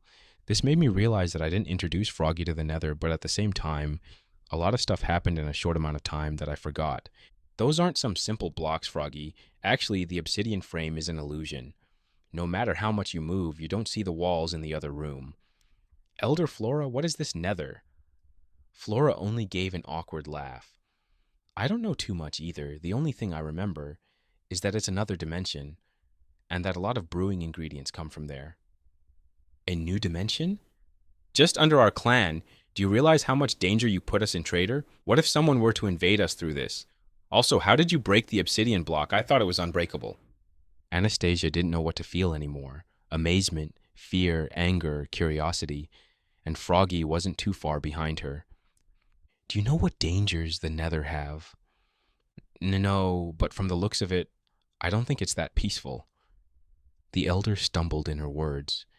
You are very correct on that note, but there's no need to worry. The portal is well hidden, and there's no one in this world who knows more about the nether than me. Only its inhabitants know more, and that's not by a large margin. Is this how you escaped death? Froggy asked, confused, which made the others look at me in shock. No, those two are separate, although this dimension has the nickname of Hell. But enough of this. It doesn't matter what I did or how long this has been going for. What's important is that I can save the clan with the materials that I have here, and I'm willing to help." This made everyone silent as they accepted the truth. "I'm sorry, trader, you're right. You don't have to help us, but you choose to share your resources, which we are more than grateful for. I'm sorry for what I said earlier." Elder Anastasia gave a sincere apology and bowed down, which made me feel better to be seen as a helper instead of a criminal. "Sure thing, I can't leave the people of my friend going extinct. Plus, it's not like you can take too much from here anyway. The materials they need most were the iron tools, and the materials that I use are mostly unrelated to them, so it's not like we have problems with resources. Plus, they would also need my help with crafting since they won't be able to do it on their own, especially the brewing stands. Those are the true life-saving items. Now that we have one problem solved, we have to decide on what to do next. Do we rebuild this place or search somewhere else?" Everyone got serious as we talked about the logistics of everything. I pitched my ideas, and some of them were taken better than others. They weren't found if building a sky base or a floating island, it would be too time-consuming and dangerous. They were also surprised by the fact that I could repair the wall if given enough time, but we scraped that idea as well because it all depended on me once again. No matter where we would build our clan, we would have the same fundamental problems of looking out when the next attack would come.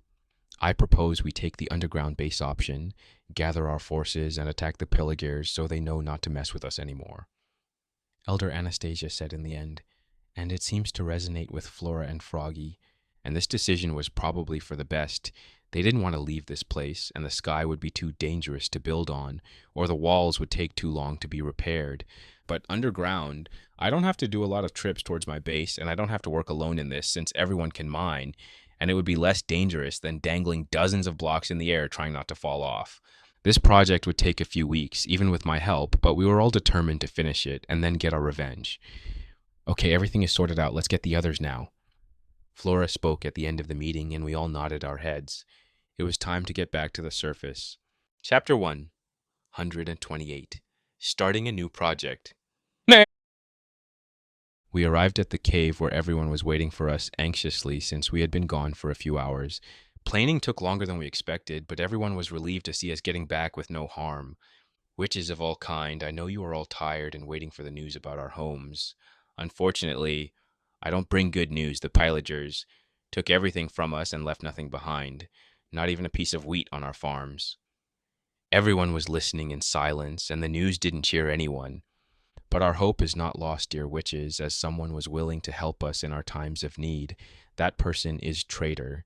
He has all the materials necessary to start a new compound for everyone to live in and much more. I want everyone to remember this favor, as we will pay it back later. I didn't say anything about payment, but I guess Flora didn't feel comfortable just taking stuff for free, so I wasn't going to say anything about it. But now, everyone had their eyes on me, and I could feel awe, fear, admiration, but most was hope, which made me feel a little awkward with all those stares. We would get our revenge on those pillagers, but first we need to rebuild our clan. We won't do it on the surface anymore. Instead, we will do it underground. So pick up your tools, brothers and sisters. It's time to come back. It's time for those pillagers to know the wrath of the witches. Everyone cheered in the room as they got up and ready for work. But we had to stop a few of them since they were too injured. The biology in this world is interesting, to say the least. It can heal any superficial injuries in a few hours just with some food. But if a limb is missing, you need to drink a regeneration potion, otherwise you'll have a smaller health pool. So once everyone was well fed and fully regenerated, we walked back to the surface through the long, dark tunnels. Since the tunnels didn't have any touches, we had to be careful where we stepped and had to fight a few monsters. But that was mostly my problem since no monsters attacked the witches. Cheaters. We arrived at the surface with no one getting injured, but once everyone saw the state of their home, everyone broke down and started crying. We had to take a long break for everyone to recover. "Everyone get up. We can't rebuild our home while still thinking about what we lost. Yes, we would have some time to mourn what we lost, but first, we need to have a safe place to rest our bodies." Elder Flora decided to encourage the survivors one more time, which brought determination. Half a day was already gone, so we wouldn't start the underground project yet. Instead, we would build a small camp on the surface where we would sleep, then start the underground compound. There were a little over 20 witches left, so I wouldn't need to build a large wall, but it would still take some time to finish this. And for this, I needed to make everyone tools, so Froggy and the elders went back to my base where I made everyone iron axes and pickaxes. After I handed it to them so I wouldn't clog my inventory, I took stacks of cobblestone blocks and went to the surface. Then we all start to build the walls of the temporary base. It looked ugly, to say the least. The shape was a simple square, and the fact that it was all made with cobblestone made it look like a prison camp. But it did its job, so I couldn't complain about it too much. While some of us were busy with the wall, another team left with their new axes and cut down the forest around us. But I specifically requested them to plant saplings once they got them, since the lack of trees would bring more attention when the base is finished. But I had to be honest, while they worked slower than me, it got done much faster than I expected. Even when I worked with the whole village, it wasn't as efficient as them. I could only guess the reason was the size of the group, which left a few people not knowing what to do. So they tried to look busy, but ended up distracting the others who actually knew what to do. Here, there were only a little over 20 people, and everyone wanted to do something to be distracted from the dark thoughts that loomed over everyone's mind. Now that the wall is finished, we would build the temporary houses out of the wood we got. I may not care about how the wall looks, but I couldn't let living people just live in some boxes, so I made a simple design, only with wood where 2 people can live comfortably. Yeah, that! I could have built enough for everyone to have their own small home. But Flora told me that was a bad idea, since now we need to be closer, not isolated as a community. I agreed with her and changed the plans by making the houses a little bigger and closer to each other in case some help was needed. Once the houses were finished, the sun was almost setting, so I had to quickly get back to my base and make beds and get some food. Luckily, I had all the materials and plenty of food. So once everyone had their white bed in their homes, I laid everything that I had, from bread to beetroot soup. We also made a huge fire in the middle of the base where we all sat down and enjoyed its warmth. This seems to bring up the mood of everyone as they soon start to talk with each other, trying to lift up their spirits. It was a beautiful sight to see. Some people went early to sleep while others stayed longer and even fell asleep there. The next day came with a beautiful sun, and soon everyone was awake once again. But today, we would start the real project. Before we started, I brought some brewing stands and enough materials to make 2 potions of night vision for everyone. Then we tasked the witches who needed to reset their madness timer by brewing those potions. While they were busy with that, I and a few other witches decided to look for a place to start. In the end, we decided to build the entrance not too far away from the camp. Since the base would be underground, we first had to build a staircase that would get us to the level we wanted to start digging. We tossed around a few ideas, such as building it straight down and placing stairs on the wall, but a few of them reminded us that everyone would be too tired after mining all day to climb over 100 blocks, and it would be too cramped for everyone's comfort. The next suggestion was a 4x4 hole, but that wasn't good either, as people would get dizzy while going down, and once again it would be too cramped. The final suggestion was a 6x6 hole with a slime bed at the bottom in case anyone fell down or wanted to reach the bottom faster. I even suggested a system with pistons that pushes slime blocks and we would be thrown to the surface, but they were skeptical, to say the least. Cowards. I'm sure Violet would appreciate my idea more. No. So we got digging, and each one of us took 1 block to mine down, with the exception of me, who took 4 blocks, since I had an enchanted diamond pickaxe and could break blocks faster than them. Even with all of that, I was still ahead. But 10 blocks deep, I remember something very important. Stop. You over there, go to one of the elders and request to make haste 2 potions for everyone that is digging. They should know where to get the materials. One of the witches that I was pointing my arm froze before making sure I was talking with him. Yes, sorry I didn't get your name. My name is Sandy, and I don't think I can make such requests from them. The man was too afraid of the sudden responsibility and didn't have the guts to talk with their former superiors. Don't worry. Tell them that I sent you and it should clear out everything. After a little more encouragement, he finally climbed the stairs out of the hole. Sorry if this seems rude, Sir Trader, but why did you send him to get those potions? It's not rude to ask, so don't worry about it. As for the reason for why I sent him to do that, it's to help us mine faster. What do you mean by that? You will see soon. While it was still early, we decided to take a break and chat a little. An hour later, Sandy came back with his inventory full of potions, haste, and night vision. Once everyone had a potion in their hands, we went toward the next step. Okay, everyone, drink up the haste potions! And everyone did after me. Soon I started to feel the effects of the potion, so I turned back to the block beneath me and broke it much more quickly than before, And just like that, the project time frame got greatly shortened. We decided to build the clan 10 blocks above the bedrock layer. It was deep enough that nobody would dig into it by accident, and there weren't a lot of tunnels mined at that level. So a few hours passed, the stone layer was long left behind, and now I was excited to reach bedrock. Finally, it's so annoying to dig so wide. Everyone stopped at that level. We reached where we wanted. The sounds of pickaxes suddenly stopped, and a loud cheering soon followed. Some of them wanted to take a break on the way here, but since they didn't see me stopping, they couldn't stop either. So reaching this level was a green light for them to finally rest. Luckily or unluckily, we didn't hit any cave systems, so no monsters bothered me, but that meant I had to mine a lot more blocks. But the first step was done, so I quickly got up with the others and mined around to make a small room for us to sit. Well, guys, are you ready to start the base? The only responses I heard were growls of pain and frustration, which made me smile. Of course, we would take a break first. Everyone let out a sigh of relief once they heard that. Witches, from what I saw, weren't too keen on doing physical labor, so their bodies are not used to this kind of stress. We all sat down and ate what was left from yesterday night, but I kept on munching my favorite food, the golden carrots. So, did you think how your new house is going to be? I left the question in the air while everyone was thinking about their answers. I always wanted a 2-story house, but I don't know if we have enough space to build that big. Don't worry, there would be plenty of space for you to use. This could be used as an opportunity to build your dream house. Once again, everyone was lost, thinking about the future, but this time there were smiles on their face, and there was hope for tomorrow. We continued talking like this for an hour. We talked about homes, we talked about dreams and fears, and everyone started to loosen up.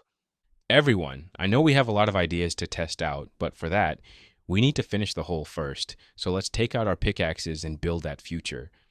Everyone cheered and got back to work. It was time for Phase 2. Chapter 129. Shock. POV, Anastasia.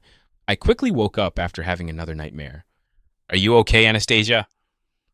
On the other side of the room stood Elder Flora, who was tiredly rubbing her eyes, most likely awake because of me. Sorry for waking you up, Flora. It's just another nightmare. She slowly got up, sitting on the edge of the bed, trying to stay awake. Was it about the attack? I stayed in silence, thinking about how all of this had happened. It was in the middle of the night when all of a sudden I heard the door of my house open with force. With confusion, I got up and heard how the rest of my house was getting ransacked, which quickly made my guard rise. With an alert mind, I went towards the chest in my room and took out an enchanted iron sword and some splash potions. Suddenly, the door of my room was smashed open, and a man with gray skin looked eyes on me. There she is! Quickly kill her before she can escape! Then he took out an iron axe and attacked me. Out of reflex, I threw the potion that I had at him, which quickly broke. Ah, my eyes, I can't see. The man quickly swung his axe trying to hit me, but I was already getting further away from him. Unfortunately, I couldn't enjoy my small victory as I heard other steps quickly getting closer to me, so I drank the invisibility potion that I had. The effects worked right on time as 2 more invaders entered my room. Where is she? What are you doing? I don't know. She's in the room but threw a potion at me and now I can't see. Before they could give him a bucket of milk, I sneaked up behind and stabbed one of them with my sword. Luckily, neither of them had armor, so my sword went straight to the heart.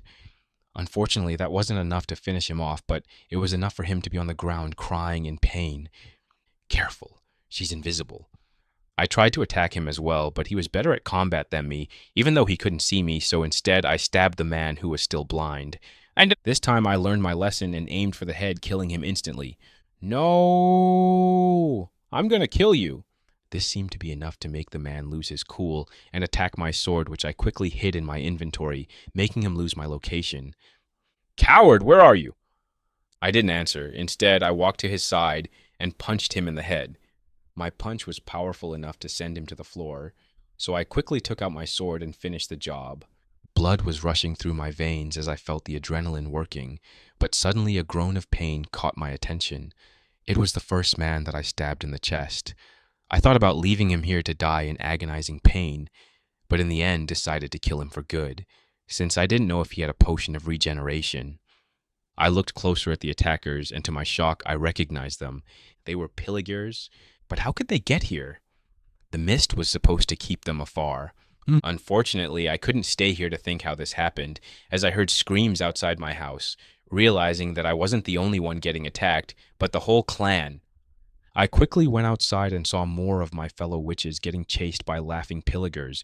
Some of them were fighting back, others were captured as prisoners, and I didn't know what to do. I killed whoever I could, but that only put a dent in the attackers. As I walked along the chaotic streets, I finally found someone that could help me. It was Elder Brutus and a few others. Unfortunately, they were surrounded by Viligers, and one specifically that wore a robe instead of the usual warrior clothing.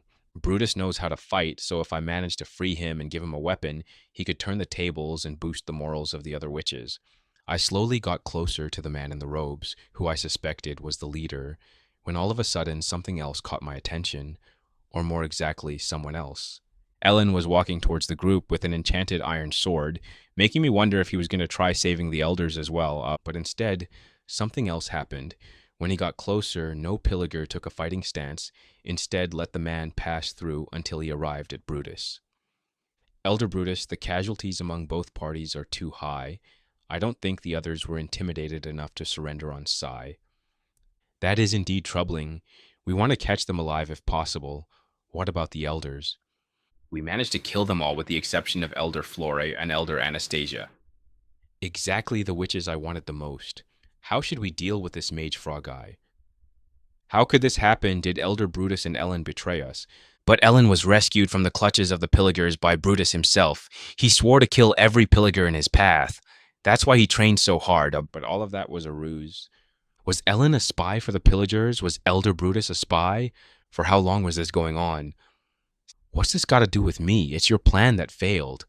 Maybe my plan wouldn't have failed if your soldiers weren't so easy to kill.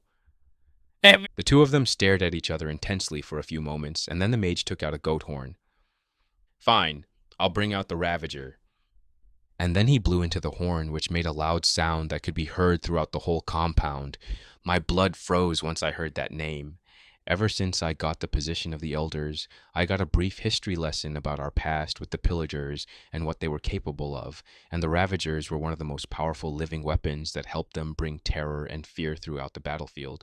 And as I expected, when the monster came, everyone could feel it in the air. The tension, the fear, the rage. He came closer towards the mage held in a leash by 4 Pillagers, and that was barely doing anything. But suddenly the beast looked at me like he could see through my invisibility potion. What's the beast looking at? The mage narrowed his eyes and scanned the area around me. I think he sees someone that is supposed to be invisible.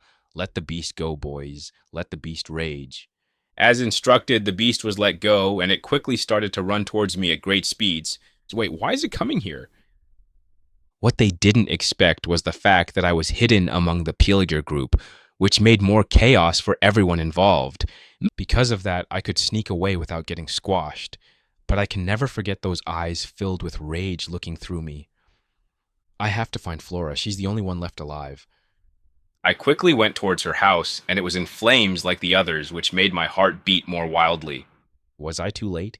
Then beyond the sound of burning wood, I could hear metal clashing, which gave me some hope. I was still invisible, so every Pillager that I killed had a face of confusion or surprise, not knowing how they died. Soon I was at the place where the battle was in full swing. 5 Pilligers were fighting Flora and her butler, and the man knew how to wield a sword, while Flora was using the shield, blocking the incoming arrows and shooting back with her crossbow. While it was impressive how well they fought, with such a disadvantage in numbers, they were growing more tiered as the battle was dragging longer. It was only a matter of time before they would lose. For the last time, surrender, and well, ugh! One of the Pilligers tried to speak to their opponent, but was quickly killed by me. Everyone froze in fear, so I took advantage of this opportunity to decapitate another Pillager. This was enough to bring everyone back to reality and started to attack me. Careful, the enemy is invisible. But now the fight was fair in numbers, so soon we emerged victorious in this battle. Thank you, warrior, for saving our lives. Flora, it's me, Anastasia. Elder Anastasia, this is a good strategy to fight against those Pillagers. Do you know what happened? I don't know exactly what happened, but I know that Elder Brutus is working with those Pillagers. He did what? That madman and his obsession with our great past would be the downfall of our clan. We have to get the survivors to the mines. It's the only chance to escape alive. I nodded my head, but she couldn't see that, so I confirmed it out loud. We should split so we can cover more ground. That sounds good. Also be careful since there's a Ravager as well. This made her freeze for a moment, but then continue to run and warn the other witches. For me, it wasn't that hard to run along the chaotic streets, stopping from time to time to kill Viligers. The harder part was convincing the other witches that I was not a ghost, and that they should go deep into the mines with the others. In the end, I decided to just be a guiding ghost for them, since it would be faster than convincing them that I'm actually their elder. Suddenly, I heard the Ravager scream in pain, which made me curious about what happened. I walked along the streets of the clan one more time and saw nobody that I could warn anymore. I need to get to safety as well. Once I arrived at the entrance, I saw a lot of corpses on the ground, from witches to pillagers. But what truly shocked me was the corpse of the Ravager. How did they manage to kill this beast? I went inside the mine and saw Flora together with Sarah and Walter, ready to attack anyone that was getting anywhere close to the mine. Guys, it's me, Anastasia. There are no more witches in the clan. We can retreat deeper into the mine. My voice startled everyone, but calmed down once they realized who I was. Okay, we should guide the others as well. The injured ones should stay in the middle. I'll lead everyone, and Anastasia will break the torches behind us. We all nodded our heads and put the plan into action. I stayed in silence for a few minutes, remembering that awful night. I keep waking up in the middle of the night, hearing my door being broken down by a Ravager. Yes, it's the same dream again. The one with the Ravager. You don't have to worry about that. If we manage to kill it with Traitor here that killed the zombie lord, it would be a breeze. But the Ravager was killed because your butler sacrificed himself. I could only give a sigh. She was right after all. We don't know too much about the zombie lord, only that he brought the Stone Nation to its knees. And we also don't know how Traitor managed to kill that creature. I was skeptical at first when I heard that. But once I saw his hidden base, I'm starting to have second thoughts. I'm still angry that he hid such treasure from the clan. If only a portion was shared with us, we would be much richer than before. We wouldn't need the other kingdoms so much. But unfortunately, he was right. He didn't have to help us. He didn't need to keep us company and guard against any other threats that could be coming. But he's still here, for better or worse. He feels pity for us, mostly towards Froggy and Flora, which makes me feel disgusted. We are proud witches who raised ourselves from the ground. We could do it once more. I shook my head trying to shake those emotions off. We could do it for sure, but how many more lives would be lost? I'm also not taking into consideration the fact that he's willing to help us get revenge on those Viligers. We are thankful for what he does, but I only have one complaint about him. He's scary. He has riches that would make any man mad, but he just shares it away like it's no big deal. He somehow managed to escape death from what Froggy was talking about, and he has knowledge from the ancient times. A man like this doesn't work without a plan, so the question is, what was his plan? Chapter 1, 130, Fall. I woke up feeling refreshed. The sun was barely on the horizon, but still sent light throughout the land. I was the only person living on my own since I made the house specifically for me, and I didn't want to bother someone else if suddenly I'm struck with inspiration and keep them awake with my crafting. Plus, I'm already used to sleeping on my own, so it's better this way. I left my house feeling the cool winds of the morning making me shiver. Everyone was still asleep around me, too tired after the mining session from yesterday, but we made a lot of progress. The witches on the surface were not sitting idly either, as they built farms and other facilities for the workers to relax once they were finished with mining. But with time, only a few people would remain here, and the rest would join the underground. As I walked around the surface, looking at what else appeared, I heard a door being opened and closed quickly. Curious, I walked to see who else was an early bird. It was Elder Anastasia. Morning, Anastasia. Are you that excited to start working? What? Oh, Trader, it's just you. Not really. I wanted to get some fresh air. Nights are harder to sleep recently. Oh, I'm guessing the pressure of the clan is starting to get to her, and I'm not that good at comforting people. Sure, do you want to see what progress we made underground? She looked at the sun that was slowly rising and then turned back to face me. I guess that would be good to see. Perfect. Follow me then. We walked away from the cobblestone wall and arrived at a huge hole going deep into the earth. I knew we were digging a lot, but isn't a hole of this size dangerous since anyone can fall in? No. We walked closer to the edge and looked down where we couldn't see the bottom from the lack of light. It's not that dangerous. You can use the stairs to get down and wah. I suddenly slipped off the edge and fell into the deep hole. making my inner body twinkle because of the adrenaline rush I was getting. But while I was screaming as I fell deeper, I wasn't actually scared, and the reason soon revealed itself in the form of a slimy green blocks. I made sure I was standing straight up as I landed on the slime blocks. The speed of my fall was quickly getting smaller and smaller until it came to a sudden stop. Then, like a spring, I was launched back, reaching the edge of the hole in a few seconds where Anastasia had a terrified face. Traitor, you're okay. I'm okay. You can jump as well. It's all safe. That was the only thing I managed to say before falling down once more. But this time I lay flat until I reached the green blocks at the bottom. My falling speed was decreasing greatly until it stopped, and then I was lunched up once more, but this time only 5 blocks, then 3, and then 1, and finally I stopped. The whole process didn't hurt at all, only some tense muscles that would soon get back to normal. It was always a rush when I did the jump, never got too used to it.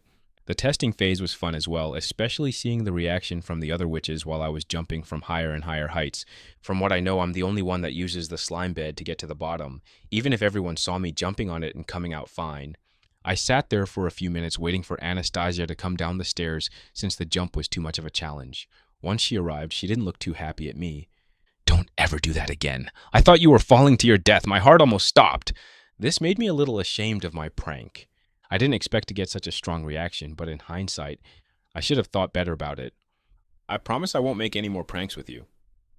I still want to try this with Froggy, and then I'm done. But Anastasia didn't seem to be happy with my answer.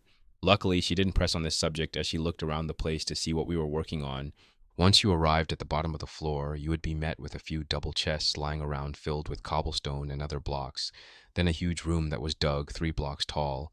This was the bottom layer and the largest of them all. The final project would look like a huge underground dome where we would build the new clan and its houses. A group of witches, together with me, started to dig the first layer and place torches down as a light source, while another group of witches drank some night vision potions and concentrated on mining the second layer. But they had to be careful, since if they accidentally broke a block from the ground, they would fall to the first layer and hurt their feet. It's not that dangerous now, but when we would mine at the 10th layer, that would be a death sentence. Yep, this looks pretty impressive, and it's only done in a single day. Did you somehow manage to make the other witches mine as fast as you? Not as fast as me, but if we use the speed potion, we can all mine faster than normal for a few good hours. Speed potions? So that's why you wanted them yesterday. I also heard from Elder Flora that you kept buying them when you were grinding your crafting skill. Oh yes, I also found out that you can greatly increase the production speed if you use a potion, more experience in less time. But you would still feel the passage of time. How to keep yourself motivated? Actually, why are you in such a hurry to progress so much? In the old world, I don't think I would have been able to focus so much on a single task. Only now that I can't get distracted with the internet, I can just focus on one thing. I just can't do anything besides it. As for why I in such a rush, call it a hunch as the world is getting more and more dangerous around me. The kingdoms didn't have a problem with the monsters for hundreds of years until now.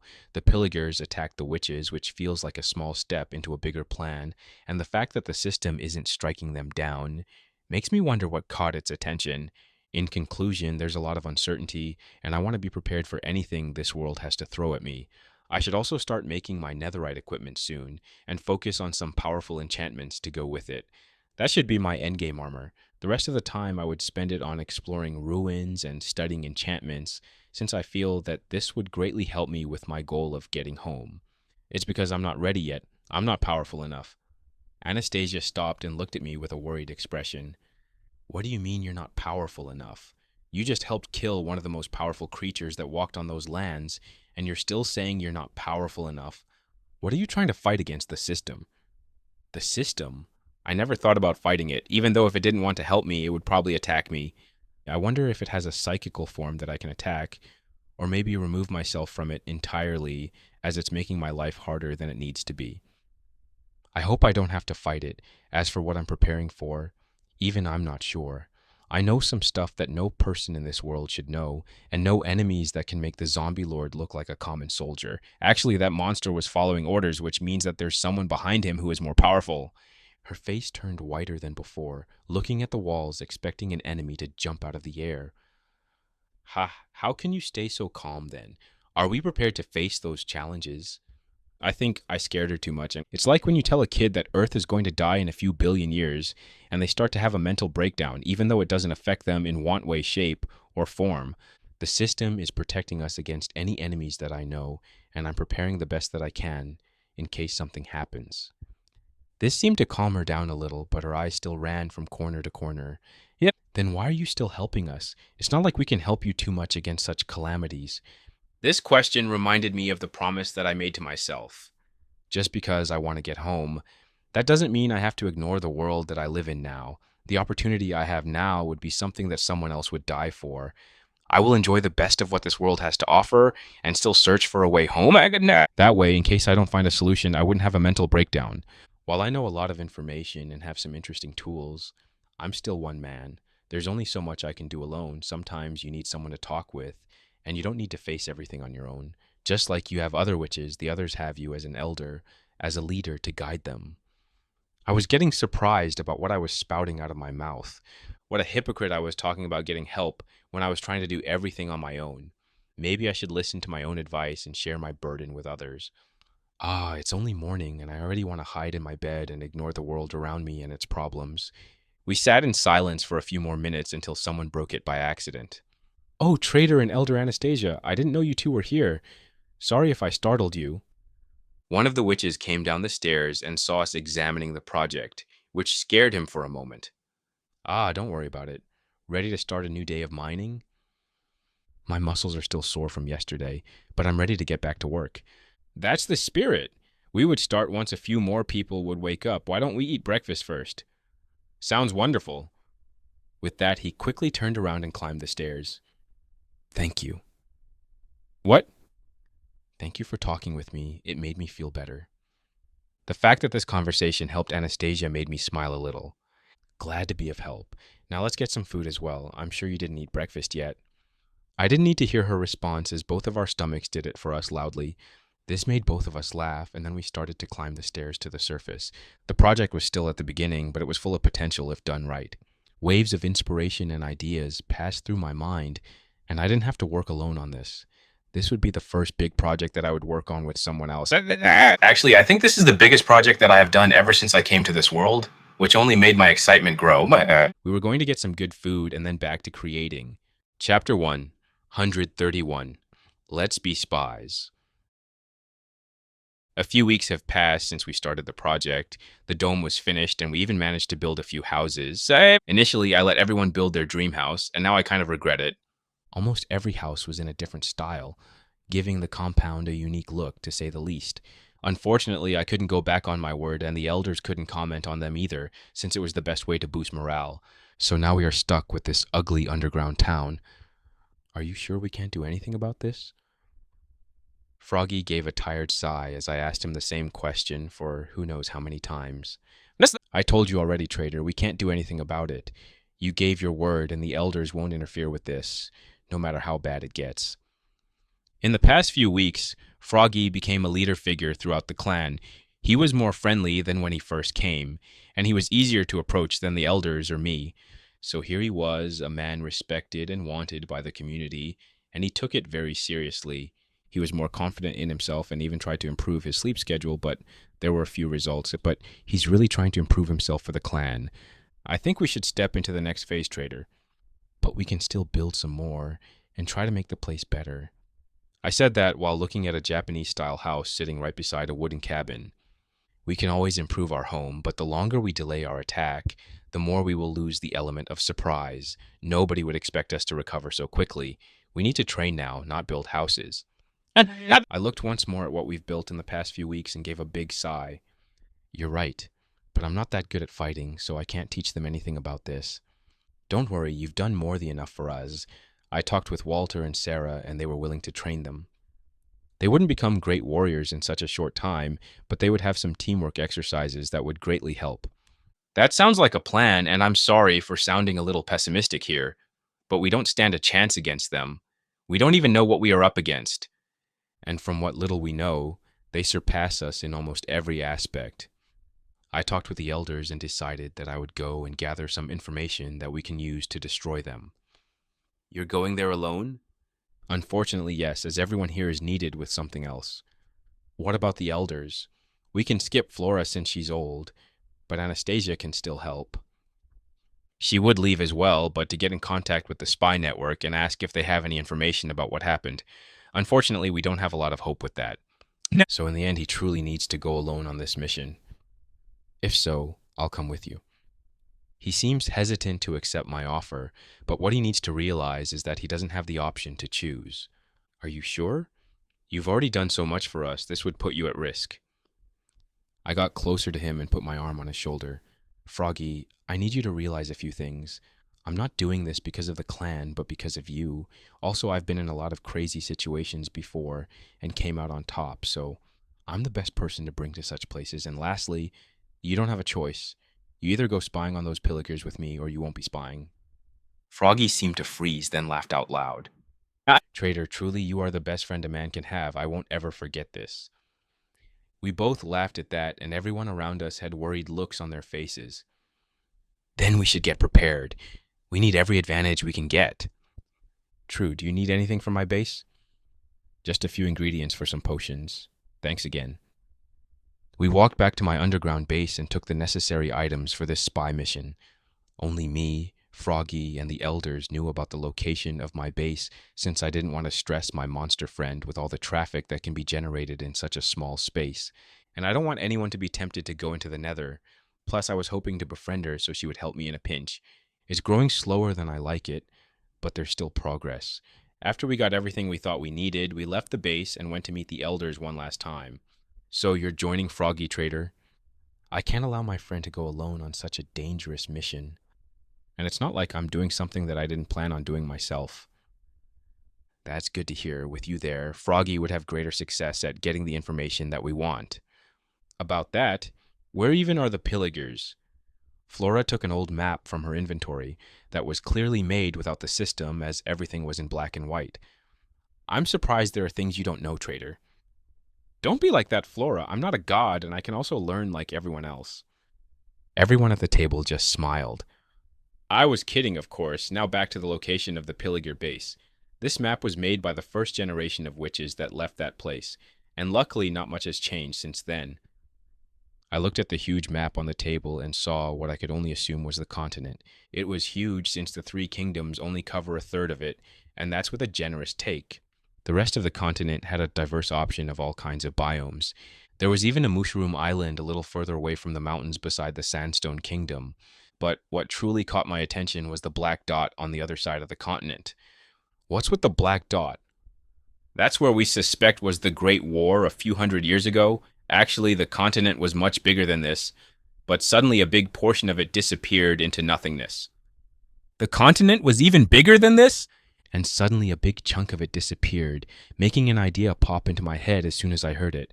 The creation of the Nether. If what I heard from the old man was true, that would explain the disappearance.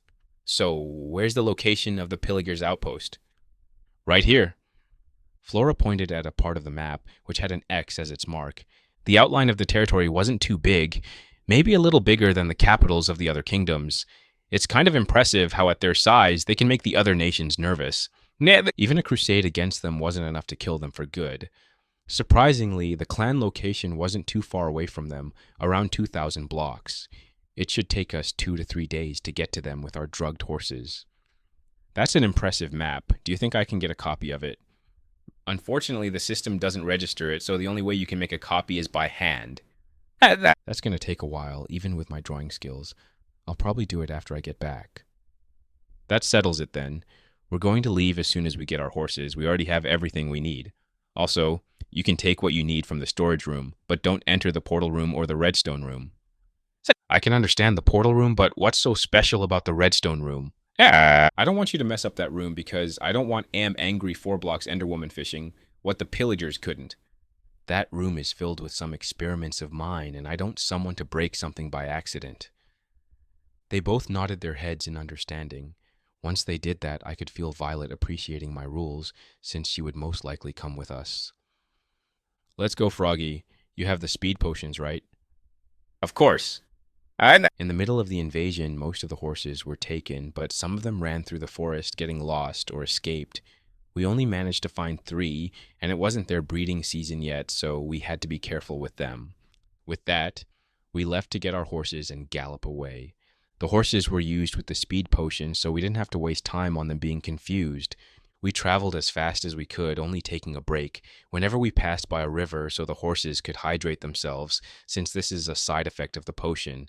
But as time passed, so was the light getting dimmer, so we found a good place to make our camp and get some sleep. We put some fans around us and made a simple house where we could sleep in, and then placed a fireplace in the middle of it to cook our food. As we were sitting on some logs and waiting for the meat to cook, Froggy broke the silence. Are you afraid, Trader? You have to be more specific, Froggy, I said while flipping one of the pieces of meat. Aren't you afraid that we would be found out? That we are going to be captured, or even worse, killed? Now that we were not at the clan anymore, the pressure of what we were doing seems to land on him, but I'm sure he was still willing to go through it. It's not like I'm afraid, more like worried. I don't want to be controlled by fear, since then I'll make bad decisions. It's okay to be afraid, but you have to realize something, Froggy. You've grown. You're not the same witch that used to live isolated in a swamp. You are someone that was trained with the blade, escaped the sandstone palace, and even raised to guide other witches. It's okay to be afraid, but don't get ruled by it. But you said you are not afraid. How can I not be afraid as well? It's not like I'm completely afraid, but the fact that I still have one more life to spare does bring me comfort. You'll learn how to manage your fear through more challenges you'll go through. The fact you volunteered yourself for this mission shows the growth you already have. That's true, thank you. No problem. Here's some cooked pork chop. They're ready. Then we ate in silence until we had our bellies full. Should we put the dye on our faces now? No, it would wash away from our sweat when we get there tomorrow, but we can put on the uniforms. We looked too different from the everyday pillagers. Even Froggy's white skin wasn't enough to fool them. So we came up with a plan where we would put gray dye on our skin like makeup and wear the uniforms of the pillagers that were left behind. Unfortunately, we didn't have something that could make our eyes green, so our only solution was to look at the ground and stay silent as much as possible. Yeah, that's probably for the beast. After dinner, we went to sleep and get some rest. The next day, we got on our horses and galloped away. We stopped for one more night, and on the third day, we were fully rested and arrived at our destination. We were on a hill where we could see the Pillager outpost, or more exactly, their country. It was all surrounded by a huge wall made with dark wood and stone bricks, and inside there weren't houses for people, instead a bunch of woodland mansions just like in the game. Probably works similarly to blokes in my world, but in the middle of all this was a huge evil-looking castle emitting a dark aura around it. Well, Trader, let's get going. I looked over where we were going to spend our next few days or maybe weeks and nodded my head. Yeah, let's go. We galloped towards the huge wall. Chapter 1, 132, Into the Belly of the Beast. We were at the base of the huge wooden wall, but without our horses. On our way here, we realized that it's better to not use the front gate, so the horses had to be let go. When we would get back, we would search for them or steal some from the pillagers. Did you see anyone on the wall? Not for a while. Do you plan on breaking through the wall? No, we're going underground since I don't know what to expect on the other side. With this, I took out my iron shovel and broke the ground, making a small hole. I jumped first to make the tunnel, and when enough space was dug, Froggy joined me and covered the entrance, making the tunnel fill with darkness. Warn me first, Froggy. I got scared for a second. I said that while taking out a torch. Sorry, I'm kind of nervous. I dug for 5 more blocks, which I suspected were more than enough to pass the huge wall, so I broke the dirt block above me, letting the light back in. As silent as I could, I looked around the area, and luckily there was no one around. Okay, everything is clear, let's go. We quickly got out, placed the dirt back, and shoveled it like the others. Then, with our heads hanging low, we went deeper into their camp. Every mansion had a garden around them, each of different sizes, and they were all delimited by a tall wall of leaves, which had enough small holes where we could see what was beyond. It wasn't too interesting, just a patch of grass with some flowers here and there. There wasn't even anyone outside. So we continued going deeper into enemy territory until we finally found the first pillager. He looked exactly as we expected, tall with gray skin, green eyes, and an expression that would make anyone stay away from him. Once he saw us, his expression quickly changed to one of fear and bowed to us while slowly stepping away, leaving Froggy and me confused.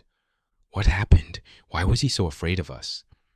I don't know, but I saw that he was looking at our uniforms. Did you see that he wore a farmer's outfit? Now that I think about it, he wore something different than us. Maybe we are something similar to the military or the police here. And I don't know if this disguise is safe or not anymore, but we continue walking to not attract attention. Slowly, we got to the more populated parts of the city, and while the Viligers looked at us with concern, they didn't run away. At this point, we were stuck on what to do. We got more attention than we intended, and now we didn't know the place where we would blend better until all of a sudden, we saw a group of Viligers dressed like us, all joking and laughing with each other without a care in the world. Since they didn't care about how they got attention, it was easy for us to follow them from a safe distance until they arrived at one of the mansions with a big garden and entered there. We looked around once more and saw that other Viligers dressed like us came to this mansion, some in groups while others alone, and there was nobody to check up on their identity. So we entered the building like we belonged there. Inside, there was a huge room, easily 10 blocks high, and was filled with tables like a restaurant where pillagers stood and talked with each other while drinking or eating at the table. It was quite a shock for us since we didn't expect to see this from the bloodthirsty pillagers. We slowly got to the counter where a few pillagers were working, similar to a fast food chain. Hello, what can I get for you soldiers? Do you have a menu? The pillager on the other side raised an eyebrow, which made me nervous that we had blown our cover. Are you new recruits? Yes, and we didn't expect to see all of this. I'm surprised that they recruited soldiers so soon, but I guess the last attack on the witches killed a lot of people. I'm sorry for what you've been through, and congratulations. The woman over the counter gave us a smile and a paper menu, which I quickly took in hopes of not showing my confusion. What is this place, traitor? You seem to be much more familiar than me. This place reminds me of a restaurant, and that's why I can talk like this. What's a restaurant? I stopped and looked at Froggy with a raised eyebrow while he looked confused at me. Then I remembered his upbringing, which explained why he didn't know about such facilities. A restaurant is a business where you buy food and enjoy it at the tables like you can see and hear. So, like an inn? Exactly like an inn, but for rich people, and you don't sleep there. But from what I can tell, this place also lets people sleep. We sat at a table and looked over the menu, and to my disappointment, there weren't a lot of options to choose from, and those prices were just plain unfair. Bread to 1 emerald, cooked chicken to 5 emeralds, cooked fish to 3 emeralds, beer, 5 emeralds, mushroom soup to emeralds, cooked potatoes to 1 emerald, and that was all. Not much to choose from, and the prices were not the best. So we went to get our food and sat back at the table, listening to everyone talking around us. Yeah, my friend was with the soldiers that attacked the witch's hideout. He saw a lot of soldiers die under the witch's potions, but they were nothing against our beast. Even though it's been a few weeks ago, he can't stop branding about it on what he managed to pillage from that place. I heard from someone else that they somehow managed to kill the Ravager. That can't be possible. You've seen how that thing looks. We can barely hurt it. How can a weak witch with no muscles hurt it? No, I heard that someone ran to the beast and shoved his arm into its mouth, and then it exploded, killing them both. Hey, who cares? We have a dozen of those. It's nothing if one of them dies or not. That's true. I wonder what they did with the prisoners. I don't know. Probably locked up somewhere and forced to make potions for the rest of their lives, or even worse, made into totems. When I heard the last part, I was shocked. Did you hear that, traitor? I think they still have those prisoners. We have to save them. True, but we don't know where they keep them or if we can get them out. We sat in silence and listened to other conversations, gathering some more information.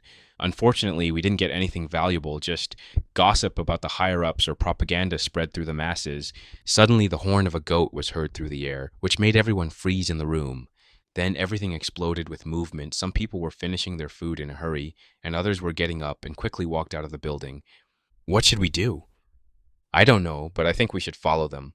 So we got up and followed everyone who seemed to know what this meant and where to be.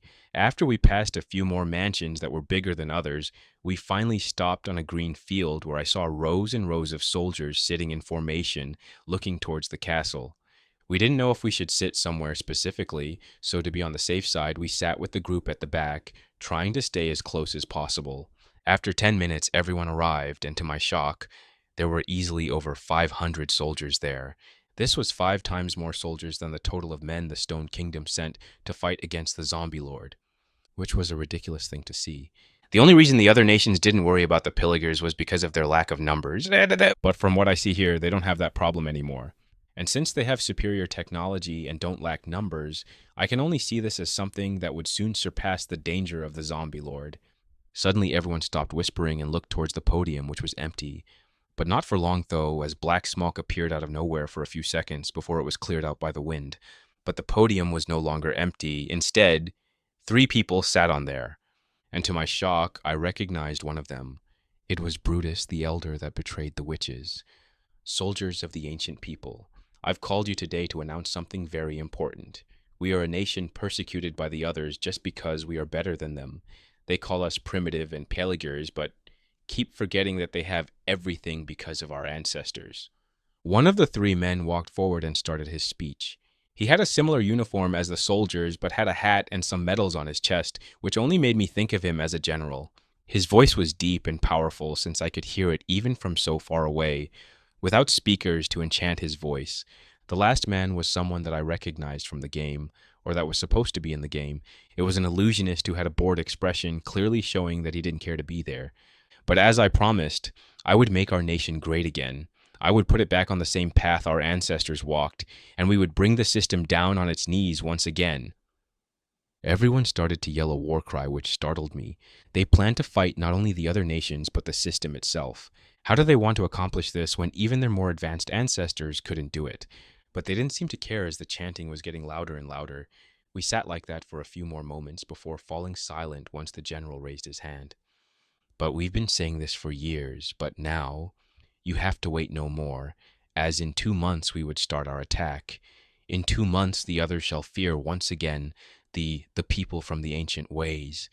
So train like you've never trained before. Prepare like you've never prepared before, because we would win and rule over them all. Once again, everyone yelled, but this time with their whole soul. Some of them even looked mad, ready to start a fight. After his speech was done, he and the others walked down the podium, and everyone else slowly started to get back to their lives. Can you believe this is finally happening? I've been waiting for this since the first time I heard our ruler. It's been more than 15 years since then. No more attacking small villagers. We're going for the big boys. Yeah, I can't believe we waited so long for this, but I guess it's better now than never. Similar conversations were happening around us as we walked together with the wave of soldiers. But soon we decided to split up from them and find an isolated place. So we went behind a green wall and dug a hole while Froggy kept on watch. After a small room was made, I called for him to join me and closed the hole.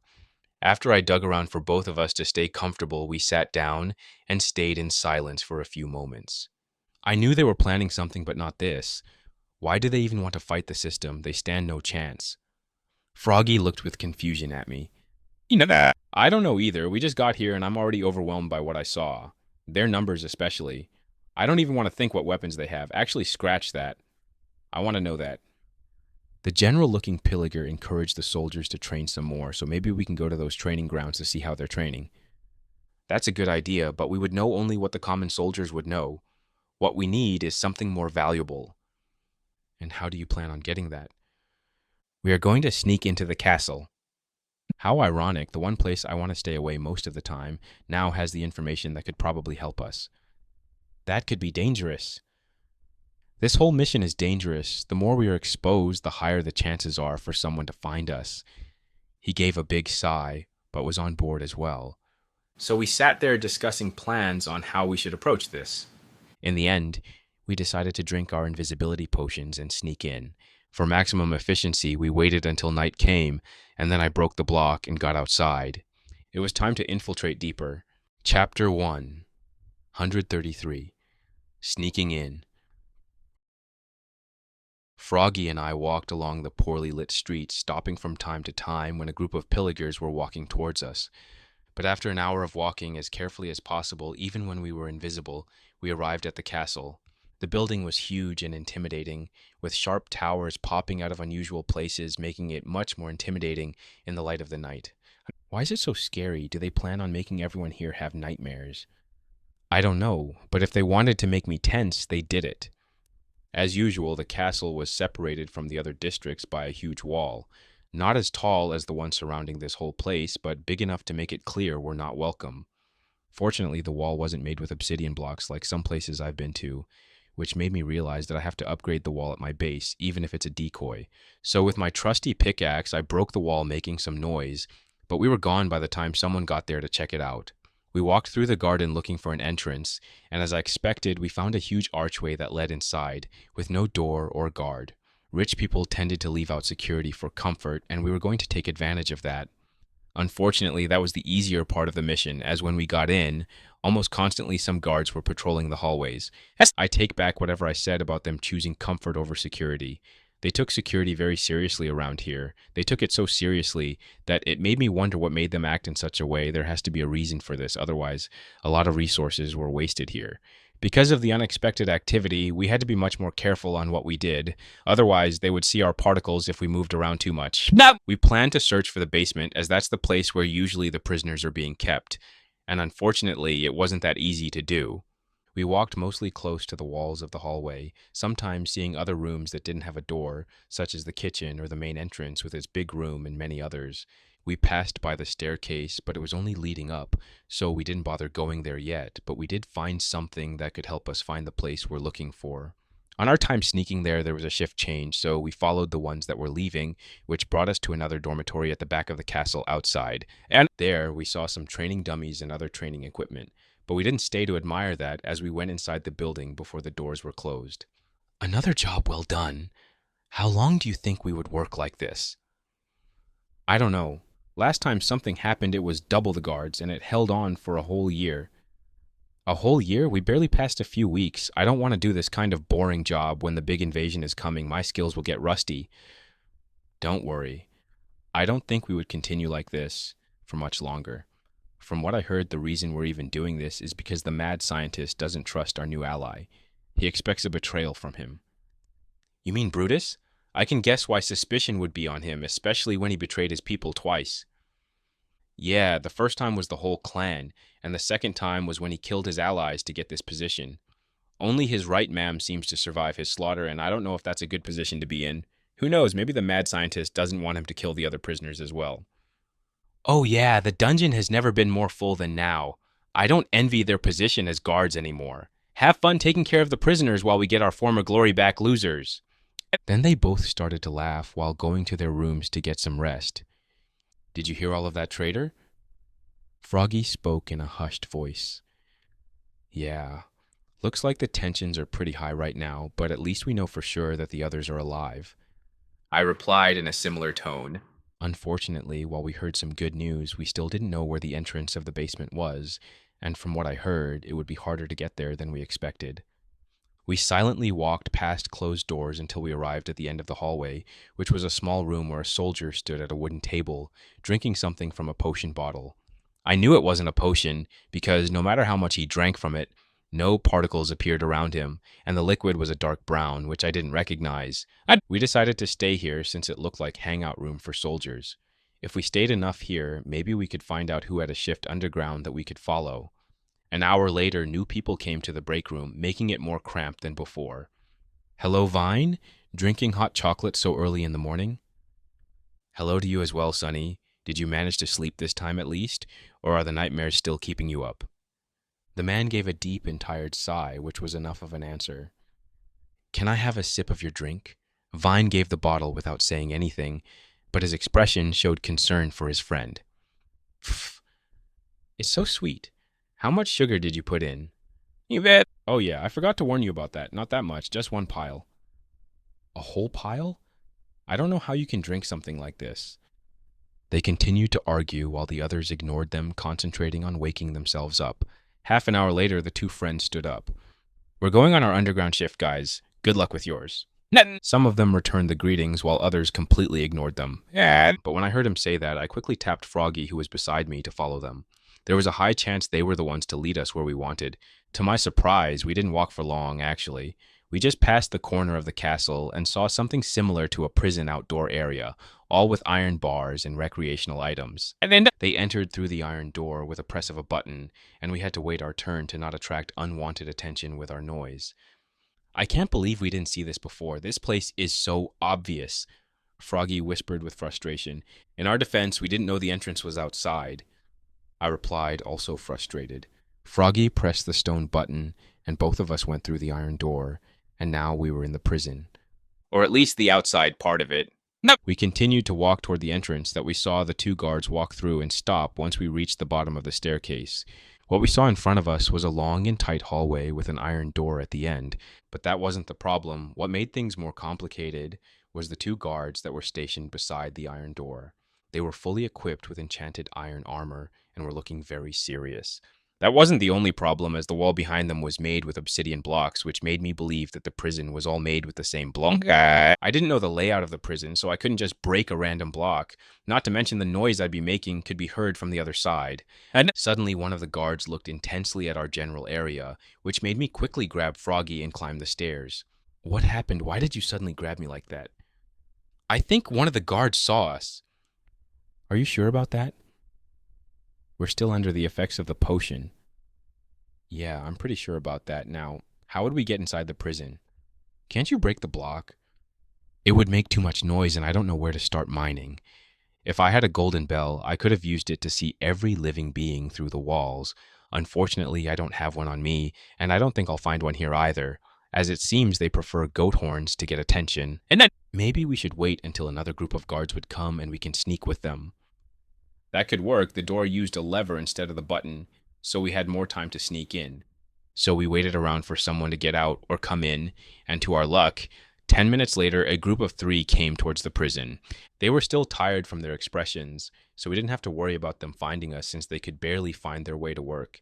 But we had a little problem when we got back down. Stop right there. Have any of you drank something recently? What? No, why would you say that? I can see particles floating around your group. Okay, we may have a drink here and there, but we're fully capable of doing our jobs. The guard in iron armor narrowed his eyes, which intimated the poor pillagers. I'll ignore the attempts of you trying to come to work under the influence. Because of your good work streak, now all of you go drink some milk, otherwise I'll report you. This seems to be enough for all of them to sober up and leave without complaining. But that also meant we had to leave together with them, bringing us back at the start. Said that. I don't think we can sneak in there while being invisible. We almost got caught. That's true. The only way I can see us making some progress is through gathering more information. We know too little about this place to know how or when to act.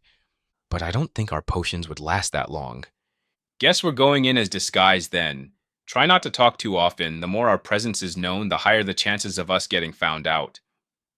Especially our eyes. They weren't green like everyone here, so we also needed to find a hat. Let's go then and gather as much information as possible while we still have the invisible effects. With that, we started to do a full tour around the castle, looking at all the buildings outside and even climbing on top of the walls together with the guards. To my frustration, no one seems to notice our particles, but the 2 guards underground seems to be different since they immediately saw us. Were they better trained than others, or were they special like the girl from the obsidian factory? The sun was starting to illuminate the sky and our invisibility was running out, but we didn't regret what we did since we learned a lot throughout the night. Unfortunately, the place was too big and had too many guards, resulting with us only seeing the garden and the bottom floor of the castle. Traitor, I'm too tired to continue this and our invisibility is running out. I think we should stop here for today. True, I'm also getting tired already. Let's get out of here and build a place underground to get some rest, preferably closer to the outer wall since there's not a lot of people there. With our job done, we left in a hurry right as the effects wore off, making us visible once again. Luckily, it was still early in the morning, so not a lot of people were awake. Because of that, we managed to get pretty far, and I quickly made an underground base where we put our beds down and went to sleep. Today we didn't finish the mission, and it was probably foolish for us to believe that we could it so quickly, but we are still making a lot of progress, and we still have 2 months before the war would start. With all that in mind, I let myself go to sleep, ready for the next day. Chapter 1, 134, Monocle of Truth. POV, Mad Scientist. I'm telling you, the right ratio for this potion is a leaf of netherwort, 9 grams of gunpowder, and 2 rabbit's feet. That's how you make a double jump potion. Is it that hard to understand? Kids those days don't understand the value of working hard. They only care about bringing back the glory of their ancestors. Phew. What's the point of getting back to those times when the system can strike us down once again? We need to strive to be better than them, not stop at their level. But I understand their way of thinking, as what they achieved is crazy even by my standards.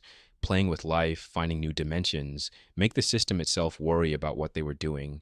I think they're the true reason the system isn't as active as before, whether it's because it used too much power in the Great War and its last bits were used on us, or just doesn't want to interact with us since we failed it. We don't know the answer, but we feel the restriction on us. I looked at my two students who were intimidated by my yelling, and I could only sigh in disappointment.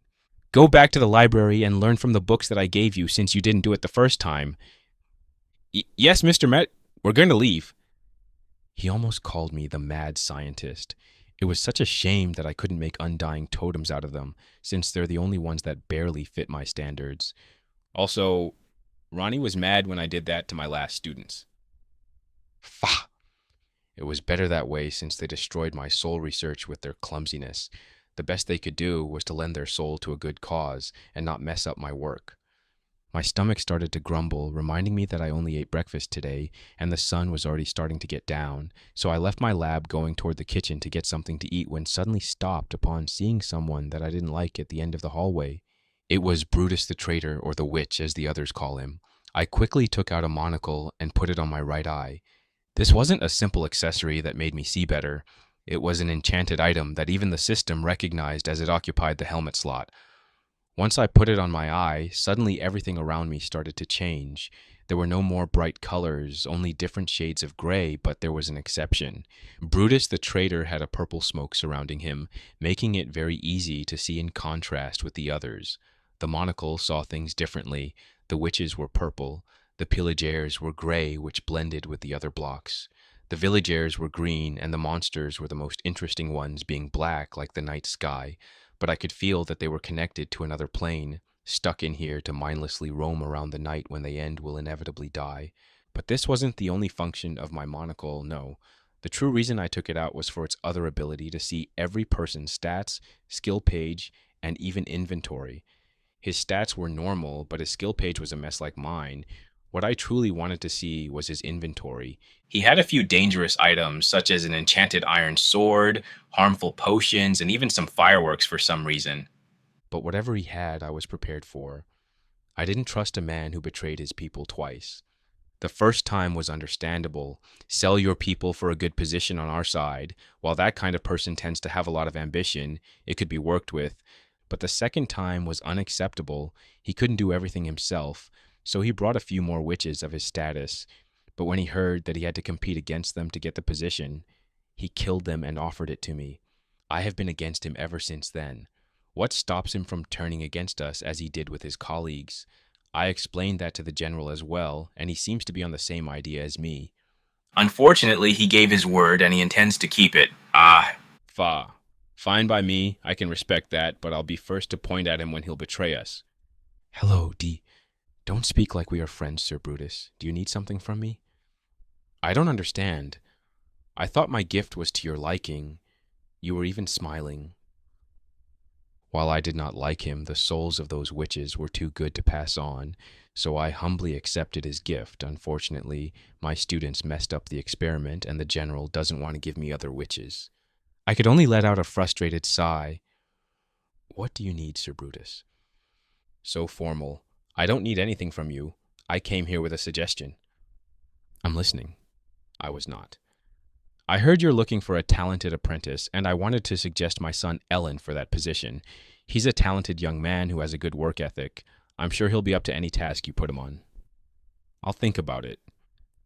Thank you for listening to my request. I'll be leaving since I'm sure a man like you is very busy. Then he passed me, going on his merry way, and I could only shake my head at his crazy suggestion. Not that! Besides the fact that this was clearly a way to plant a silverfish in my lab, I knew his son already. While it's been over a decade, I still remember him from my last experiment of artificially creating witches. I knew the system used lighting to punish witches and a gas to create the Viligers. We managed to reverse engineer the gas, but it has a low chance of transforming a regular villager into a Viliger. Unfortunately, after that transformation, they lose access to the system, even more badly than the witches. Not only that, but they lose their memories as well. At least they're very easy to indoctrinate afterward, and that's how we raised our numbers so high in recent years. My teacher was a true genius finding that. A crazy genius, but a genius nonetheless. It's such a shame that I had to make a Vex out of him otherwise. I think he would have killed the whole outpost with his experiments. Nonetheless, since we could artificially recreate what the system did, why couldn't we recreate the witches? So I got 10 prisoners and locked them in a cage without a roof in the middle of a storm. And with the help of a lighting rod, the experiment was a success. Sort of. Once struck by lightning, the Viligers started to catch fire and scream in pain. We tried to extinguish the flames with water bottles and water buckets, but didn't seem to work. Not even the fire resistance potions seemed to stop the process. In the end, everyone died except for one person. Ellen. Later, he somehow managed to escape, and the general didn't lend me any more prisoners since they're the only people that can craft for us, and it has lower chances of success than the pillagers. Fa. How can I make it more efficient if you don't let me refine the method? But he wouldn't budge no matter what, so I had to stop with that project, even though it was a success. Imagine my surprise when I saw that man once again, and this time joining us willingly. I think I'm the only one to recognize him, but I didn't point out that fact to the general since I didn't see the need for it. He already made a mistake with accepting Brutus. What was a smaller mistake besides that? Unfortunately, my appetite was ruined because of him, so I decided to change my destination to the garden to clear my mind. I walked along the hallway where the guards bowed at me as I passed them. When I arrived at the garden, the sun washed over me, resulting in closing my eyes and enjoying the moment. When I opened my eyes, I saw a man walking slowly with a farmer's hat through the garden. Hey, you, what are you doing? The man seemed to finally see me and froze in place before quickly bowing at me. Sir, I'm just a humble gardener.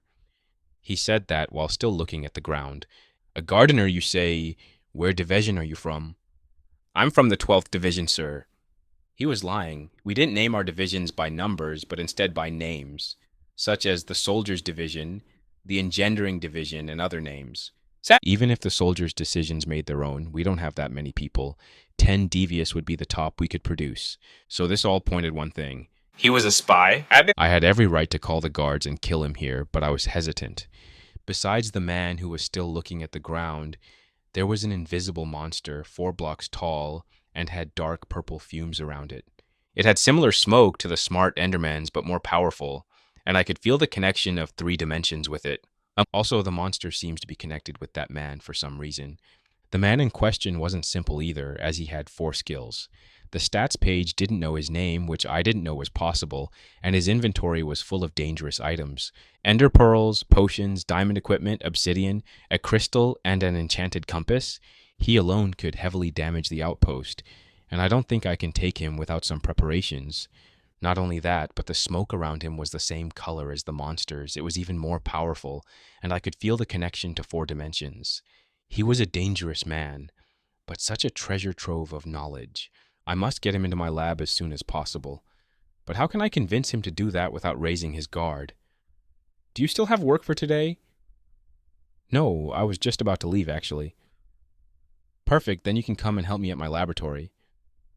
The man started to panic, but still didn't raise his head for some reason. But, sir, I don't have any experience in that domain. You think you'll work in my lab? I only need you to clean up some stuff. And why do you still have your head down? Raised it up so I don't speak with a hat anymore. I'm afraid I can't do that, sir. Why? I started to sound irritated. Just come into my lab already. Why is it so hard? Because I'm too ugly. Ugly? Now I'm truly curious what his face looks like. That's for me to judge. Now raise your head. With some hesitation, he raised his head, and that made me raise an eyebrow of surprise. What's wrong with your face? The color of the eyes were proof enough for him to be sent straight to jail. But what took me by surprise was the lack of nose. How did that even happen? I was born with it, sir. So he doesn't know either. Just keep your head down and follow me. Don't touch anything, I won't let you. He seemed surprised by what I said, but still followed me. I looked at his inventory once again and saw that he was moving items thorough it, ready to take action at any time, which I didn't like. But I had to be patient as soon we were in my lab. My lab was the whole third floor, big enough for me to do my experiments and mostly used by a select few. So nobody was suspicious when I brought a person with me, since I was the head of everything. Come with me into my office. I have some papers that I want to throw away. Don't read them as they're confidential. This seems to put him on guard, but still followed me. Once he was in my office, I could only smile. Chapter 135. Now what? I was in the lab of the renounced man, the mad scientist. Weirdly enough, he doesn't like to be called that, even though nobody knows his real name, so he got stuck with that. What a peculiar situation to be in. Now, I was looking back on how I got here in the first place. We've been stuck here for a few days with no results on how we could sneak into the underground prison. But it wasn't all that bad. We managed to learn more about their culture, which was an interesting thing to see. Viligers are split into 3 sections: high stuff, soldiers, citizens. The high staff are few and have the same role as the nobility, with the general being at the top of it all. The soldiers were surprisingly the majority, but with a few unanswered questions. Some pillagers grew up here. They were in smaller numbers, but in the past few decades, more pillagers started to come from outside, with no memories of how they got here. The higher-ups claimed that they were from other outposts, but no one ever saw another outpost of pillagers. With time, they settled down and made families, making everyone get used to these unusual accuracies. But every time soldiers are lost in battles against villagers, new pillagers seem to come from a different outposts to even the numbers, making citizens theorize that they are reanimated corpses of the killed villagers. Finally, the citizens were people who didn't want to fight or were incapable of fighting, most of those being people who kept forgetting chunks of their life, forcing them to have a simple life to not bother others. Everyone's dream is to get back to their former glory and be recognized by the world. Ever since they were little, they heard how good their ancestors were and encouraged them to be like them, resulting in a society that runs towards their destruction while dragging the other nation with them. The more we learned, the easier it was for us to blend with the rest, and at one point we decided to split up to cover more ground and gather more information. Since I was better equipped in case something went wrong, I was chosen to spy on the castles and the people inside them, and Froggy was infiltrating the soldiers' camp. The first day went smoothly, and nobody questioned when I presented myself as a gardener, not even the gatherers themselves. They thought I was extra help for them and didn't refute it. But on my second day, trouble seems to find me as one of the most unexpected men seems to take interest in me. There isn't a lot known about this man, as most of the time people seem to disaper around him, which resulted in everyone saying the same thing: do as he requests and you may live. That's why I was in his lab, ready to take out my crossbow or diamond sword at a moment's notice. Tell me, Gardner, what do you think about the outside world? The mad scientist was looking through his chest while talking with me, and I'm afraid I don't know much since I haven't been there. Then try to guess. Since they don't want to communicate with us, I can only assume that they don't like progress, and instead worships the system. That's an interesting take. Now tell me, Gardner, what do you intend to make with your life? My life? I guess I want to get to my home dimension, but what's with the sudden questions? I thought he wanted me to just throw some trash he had. I didn't think about it. I'm content with the life I have right now, so I guess I'll keep doing this. Is that so? Ah, there it is. He stood straight and held a milky white potion in his hand and started to drink it. Particles started to appear around him, and he pressed a button that I didn't see, which blocked the door behind me. I was found out, so I quickly prepared for battle. I equipped my diamond armor and took out my loaded crossbow ready to shoot. So your true colors are finally out. I would suggest you against firing that weapon, since the potion that I just drank absorbs 90% of any damage against me, and if I press this button, a few special potions will be thrown into the lab that would most likely slow you down enough for the rest of the soldiers to catch you. Even your monster friend won't escape this. How did he know about Violet? Did she slip up somewhere? Also, what did he drink? Is true what he said, or is it a bluff? Can I even afford to call on his bluff? All right. You seem to know about my identity for a while. Why didn't you alert the guards then? You're a smart one as well.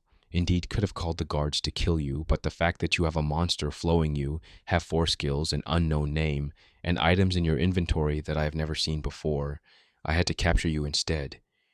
How does he know all of that? Did someone betray me? No, that couldn't be possible since I haven't told anyone about Violet yet. Does that mean he has an ability similar to my monster friend? How is that possible? I know there's little information about the illusionist, but I don't remember them being so overpowered. And yet you haven't ordered to that Mr. Illusionist. Violet finally made herself known beside me, and the scientist was surprised by what I said. A name only known by the master and its disciple. And yet, you seem to know it as well. You're making me more curious, Mr. Spy. Who are you? How much do you know about my specialty? I'm a nobody, and I know enough to hold a fight against you. Also, you still haven't answered my question. Ah, yes, well, I think I can do that. I would lose a lot of soldiers because of that, and the general would not be too happy about it, especially when we're so close to the big invasion. So I propose a trade. Mr. Spy, I answer some questions while you'll answer some of mine. Who knows? If we get well enough, we could do a few experiments together. So, you want to trade with me since it's too risky to capture me? That's the short version, yes. What if I refuse? Then I'll have to kill you and extract whatever I can out of your soul. Well, that took a dark turn very quickly. Now what should I do?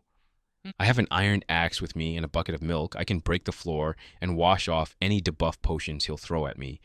But at the same time, I can do this after I get some information out of him. Who knows, maybe I can negotiate the freedom of the witches like this. Can you free the witches as a payment instead? No, I cannot. He said that with a smile on his face. Okay then, shoot your questions. Why would I shoot them? Sorry, I'm getting distracted here. My first question is a simple but deep one. What are you? This confused me a little since I didn't expect this. You mean who I am? No, not that. Since I know whatever you'll tell me would be a lie, you see, I have an item that lets me see the truth. I can see some items that people like to keep secret, but not only that. My special device told me you are closer to that monster friend than an actual human. Also, you seem to be connected to 4 dimensions, and I only know the existence of 3. What was he talking about? What did he mean that I'm more like Violet than a normal human? I don't look anything like her. Also, how does he know so much about other dimensions? People barely know about the Nather, so how does he know about the end? What about my word? Sorry that I'm not answering your question, but how do you know so much? This didn't seem to bother him, actually. He seemed to be happy with me acknowledging his intellect. You seem to forget that we were once the pinnacle of science. Even though written records are no more, communicating information from mouth to mouth was still a viable option. That's why we managed to restore a part of our old libraries. Although even then we didn't know what happened in the Great War, we know what was the aftermath.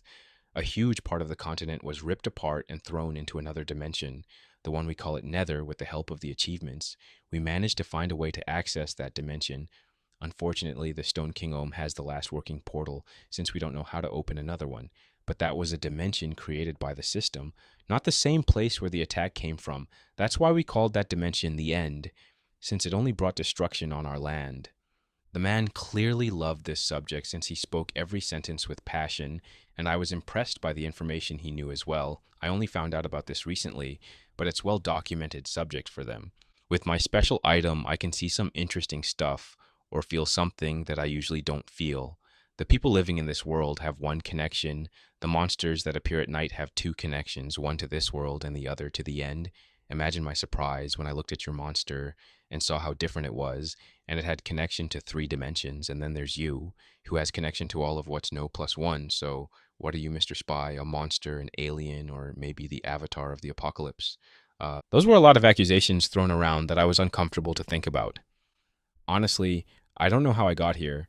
I just randomly woke up over a year ago and tried my best to get back. I can guess how I got the connection to the Nether since I've been there, but I haven't gone to the end yet, so I don't know how that connection was made.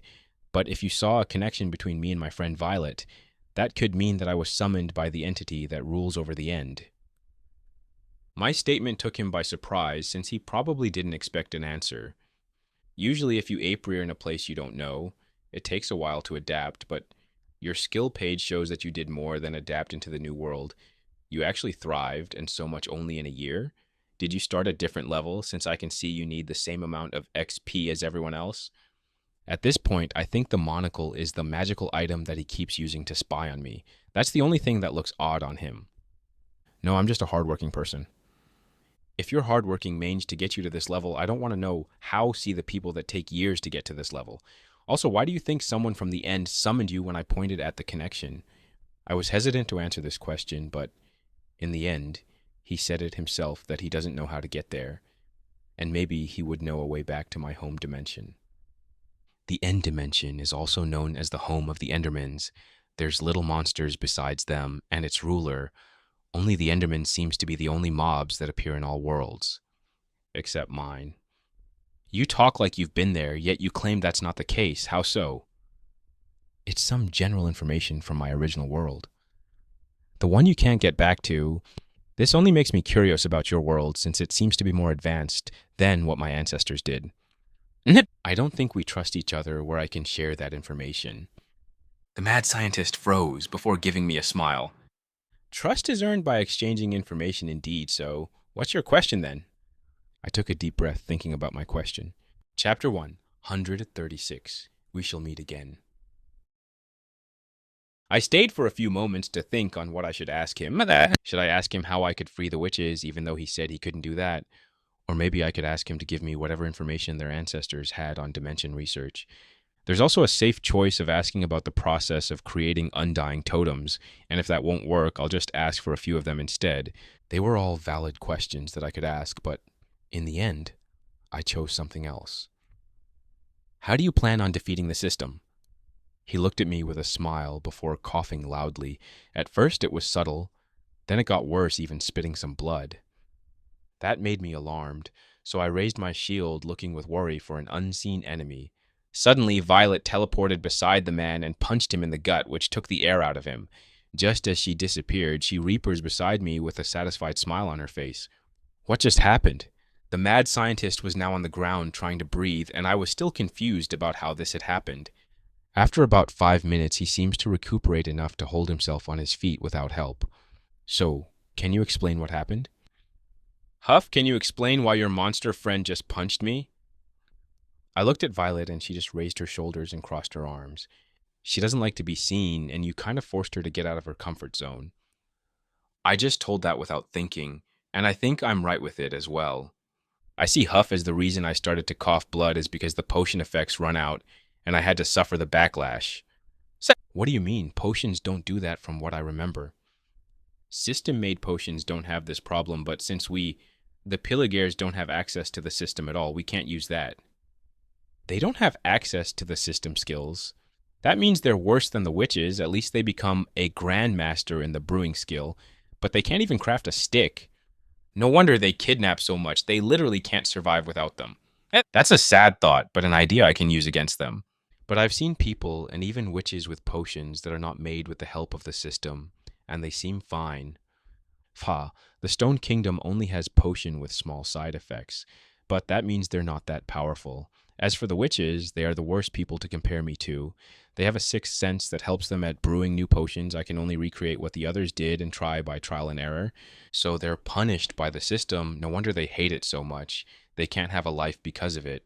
Or more exactly, they can't have life on easy mode, since my planet doesn't have a system either. Well, you still haven't answered my question. How do you plan on defeating the system? Sorry, but the after effects of this potion are still taking a toll on me, so I can't gather my thoughts. Why don't we meet another time? What?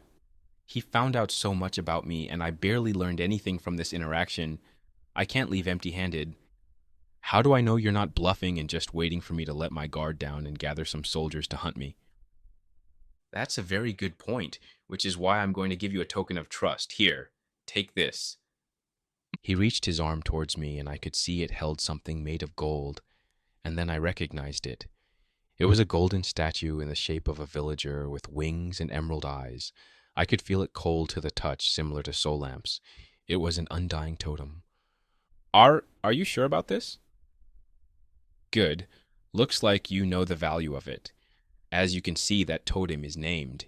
If you think you've been betrayed, you can show this to the general, which would prove that I betrayed him, resulting in my execution.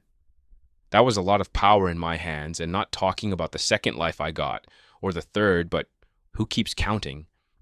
Solomon's Key, is that your name?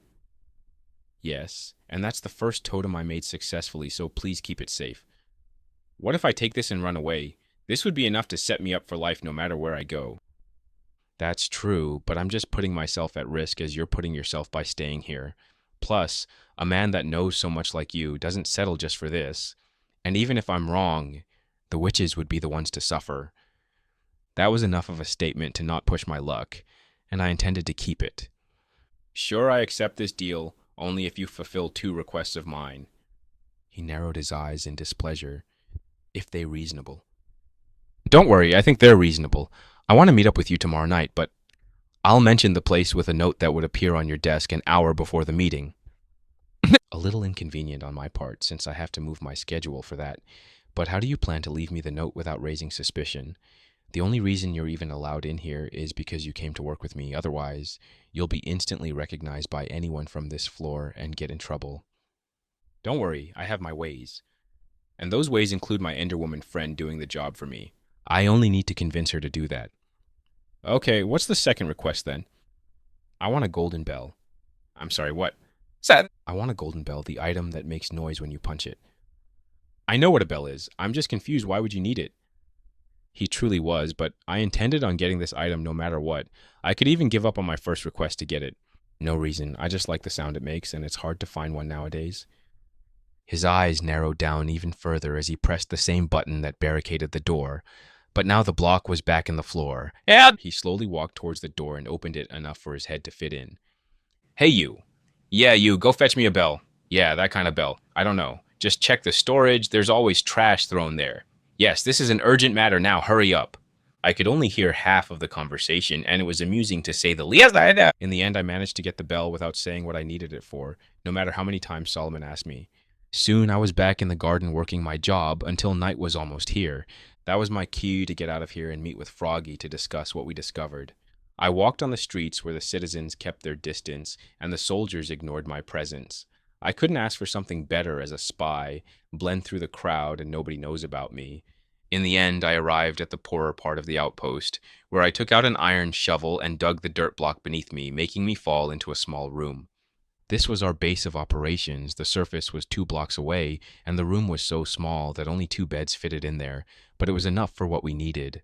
I sat down in my bed and rested until Froggy would get back. An hour later, I heard the dirt block getting broken at a slower rate than me.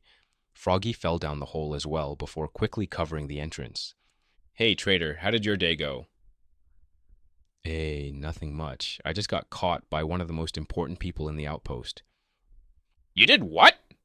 Froggy yelled with a panicked voice. I then proceeded to tell him what happened in the past day, except when we talked about my home dimension and Violet. I'm already wired by the standards of this world. I don't want my friends to think of me like that as well. Actually, I think they're already thinking that, but I don't want to push the boundaries of Violet. She seems very violent when she's forced out of her invisible form. You talked with one of the most dangerous men in the whole place and managed to live. Not only that, you demanded him to listen to you. Do you know what the soldiers call that man? The man of death. Why would anyone call him that? Because if you're called to work for him, there's a 50% chance you'll be dead. What do we do now? Do we try breaking out the other witches from the prison, or should we leave and come back with reinforcements? No, that wouldn't work, as that man warned you that they would suffer. What do we do? Froggy, calm down. It's not like we don't have a plan. Froggy was walking around the small room nervously while I tried to calm him down. What kind of plan do you have in mind? I'm going to use the bell for this plan. He looked at me, waiting to say that I was joking, but when he saw he wasn't, he got back to worrying. How do you plan on using a bell? That stupid thing only knows how to make noise, the opposite of what we're trying to do. Calm down, it's not that simple. You see, whenever I hit a bell, I can see all living beings in a certain radius, and I plan on using that to find out the infrastructure of the prison. He stopped once again and looked at me. Are you sure that would work? Yeah, I can even see invisibility entities. So that's how, and you saw the rogue witch when he turned himself invisible. I always wondered how you did that. Oh yeah, that happened as well. So we're going now, since we don't have a lot of time to work with. True. I also think we should use the invisible potion for this. Sure, it's not like we need to hold them for long anyway. Both of us drank the invisible potions and got out of our hidden base. We walked along the streets until we arrived at the walls of the castle, and after checking out so nobody was there to hear us, we broke through. We were already familiar with this place, so we went directly at the outside part of the prison where I broke the silence. I'm going to dig here. Be on the lookout so nobody would accidentally find us. Sure, be careful. I slowly started to dig, trying to keep as close as possible to the main entrance to guide me where I should dig. Finally, I arrived at the long hallway where the two guards stood. I contained digging 3 blocks away from that place since I didn't know if they had super hearing as well, and 15 blocks later I dug towards the structure and I saw obsidian blocks instead of brickstone. Jackpot! I quickly went back and called Froggy as well, then covered the tunnel we came so no sound would get out. Then I contained mining until I arrived at the point where the obsidian tunnel became an obsidian room. After I dug around some more, I put the golden bell down and took a deep breath before gently hitting it. And then the noise suddenly traveled along the tunnel, but what I intended was already happening, as now I could see the glowing outline of the people inside the prison. Chapter 1, 137, Chaos. Matter, Jack. I woke up feeling sore all over my body, even though the bed that I slept on was crafted with the help of the system the room that I was in made it feel very uncomfortable to be in. Every wall was made with the same purple block that was indestructible no matter how much we punched. Believe me, we tried. I was already missing my slime farm at the clan, but knew it was already gone, destroyed in flames. Sometimes I think it was better to die together with my brother than live such a humiliating life. Suddenly I heard some murmurs on the other side of the cell. That was my roommate, Shell. He wasn't like me, and he'd been here far longer than me. He was a villager. Morning, Shell. The only response I got was grumbling, since he wasn't the talkative type. A lot of prisoners here weren't the talkative type, especially now that they had new company. They didn't like each other as well, and the only difference was that part of them were men while the others were women. Imagine how big their displeasure got when the harmony was ruined by roughly 50 witches appearing out of nowhere. In the beginning, they were connected and fused with who we were, then angry since they thought we were some kind of pillagers, even when we told them that we were completely different. They still ostracized us. They tried to bully us into submission, but the fact that they couldn't work together and we were in the same numbers at them but stuck together made it difficult to active their goal. Not only that, but we got special treatments from our captures because when the villagers got along too well, the lifer would be dragged and killed outside the prison, never to be beard again. But since we were witches and so hard to get, they couldn't give us the same treatment, only to the most rebellious of us, which resulted in 2 of us leaving. As with the villagers, we never saw them again. Wake up, you two, and get ready for work. The one who called was a guard in iron armor, who kept hitting the iron bars to wake up the sleepy villager. After some more grunting, Shell finally got up and we left our cell. Outside the depressing cell was a bigger but equally depressing room. This prison was huge as it held around 100 prisoners, 2 in one room and 2 stories to hold us all. The only variety in those rooms was the brick stones that the prisoners walked on to get down there, and the lanterns that dangled from the high ceiling. Slowly, all the prisoners started to get out and gather in the center of the room when everyone was here. There were 3 distinct groups overall. 2 of them were composed of the villagers, boys, and girls, respectively, and the last one was the witches. And the fact that we have all been through the same traumatic events only brought us together and then ripped us apart. All the guards wore iron armor and were half in number compared to us, but nobody dared to start a fight against them since we all knew the result, and we couldn't attack them with anything we had. Our inventories were empty, and it was an amazing feat for that to happen, since the only time that I was like that was when I was born. Somehow, on our way here, there was a man who could see what we had in our inventory and forced us to give away everything we had except our clothes. So we were defenseless in front of the guards, no matter what we did. Okay, everyone, since today is Friday, you know what we'll do today. So finish your meal fast, your work even faster, and you can enjoy the warmth of the sun for a few hours. We all grumbled to ourselves, but we were pretty happy about this. Friday was the only day of the week when we were also to go outside and stretch our legs for a while, of course. We still had to finish work for the day so we could get that privilege, but we always managed to finish it faster than usual. We all got in line to get our morning food, bread with water as usual. Quickly, we all ate what we had while talking with each other. Even some of the villagers came here to talk. Mostly women, since they had a quicker time making friends here, it seems. While we were all persecuted, that didn't mean we didn't try to communicate with each other, especially with the villagers, since they were part of our lives that were forgotten. Our break didn't last long, as soon we had to get to work. We walked towards the second biggest room, which was filled with crafting tables and brewing stands. Unfortunately, they only had 20 brewing stands and 60 crafting tables, which meant that 2 witches would work at one brewing stand while the rest would join the villagers in crafting. The guards were very strict about what they gave. Each person had their recipe to craft and was given a certain amount of materials that would lead to an exact amount of items, most of the time those behind bread. For us witches, we had it easier, since we either had to brew them some potions that they wanted, or do some research that would lessen the after effects of man-made potions, or get rid of them all if possible. I was partnered up with Sandra, and we were working on the research team. More specifically, we were trying to diminish the side effects of a potion that would absorb 90% of the damage received. Unfortunately, the downside was that it would make you feel weakened, and more than half of your health would drop without being able to regenerate for a few minutes. While I hated the pillagers with my whole being, I had to respect their ingenuity in creating emotions, even though they can kill you afterward.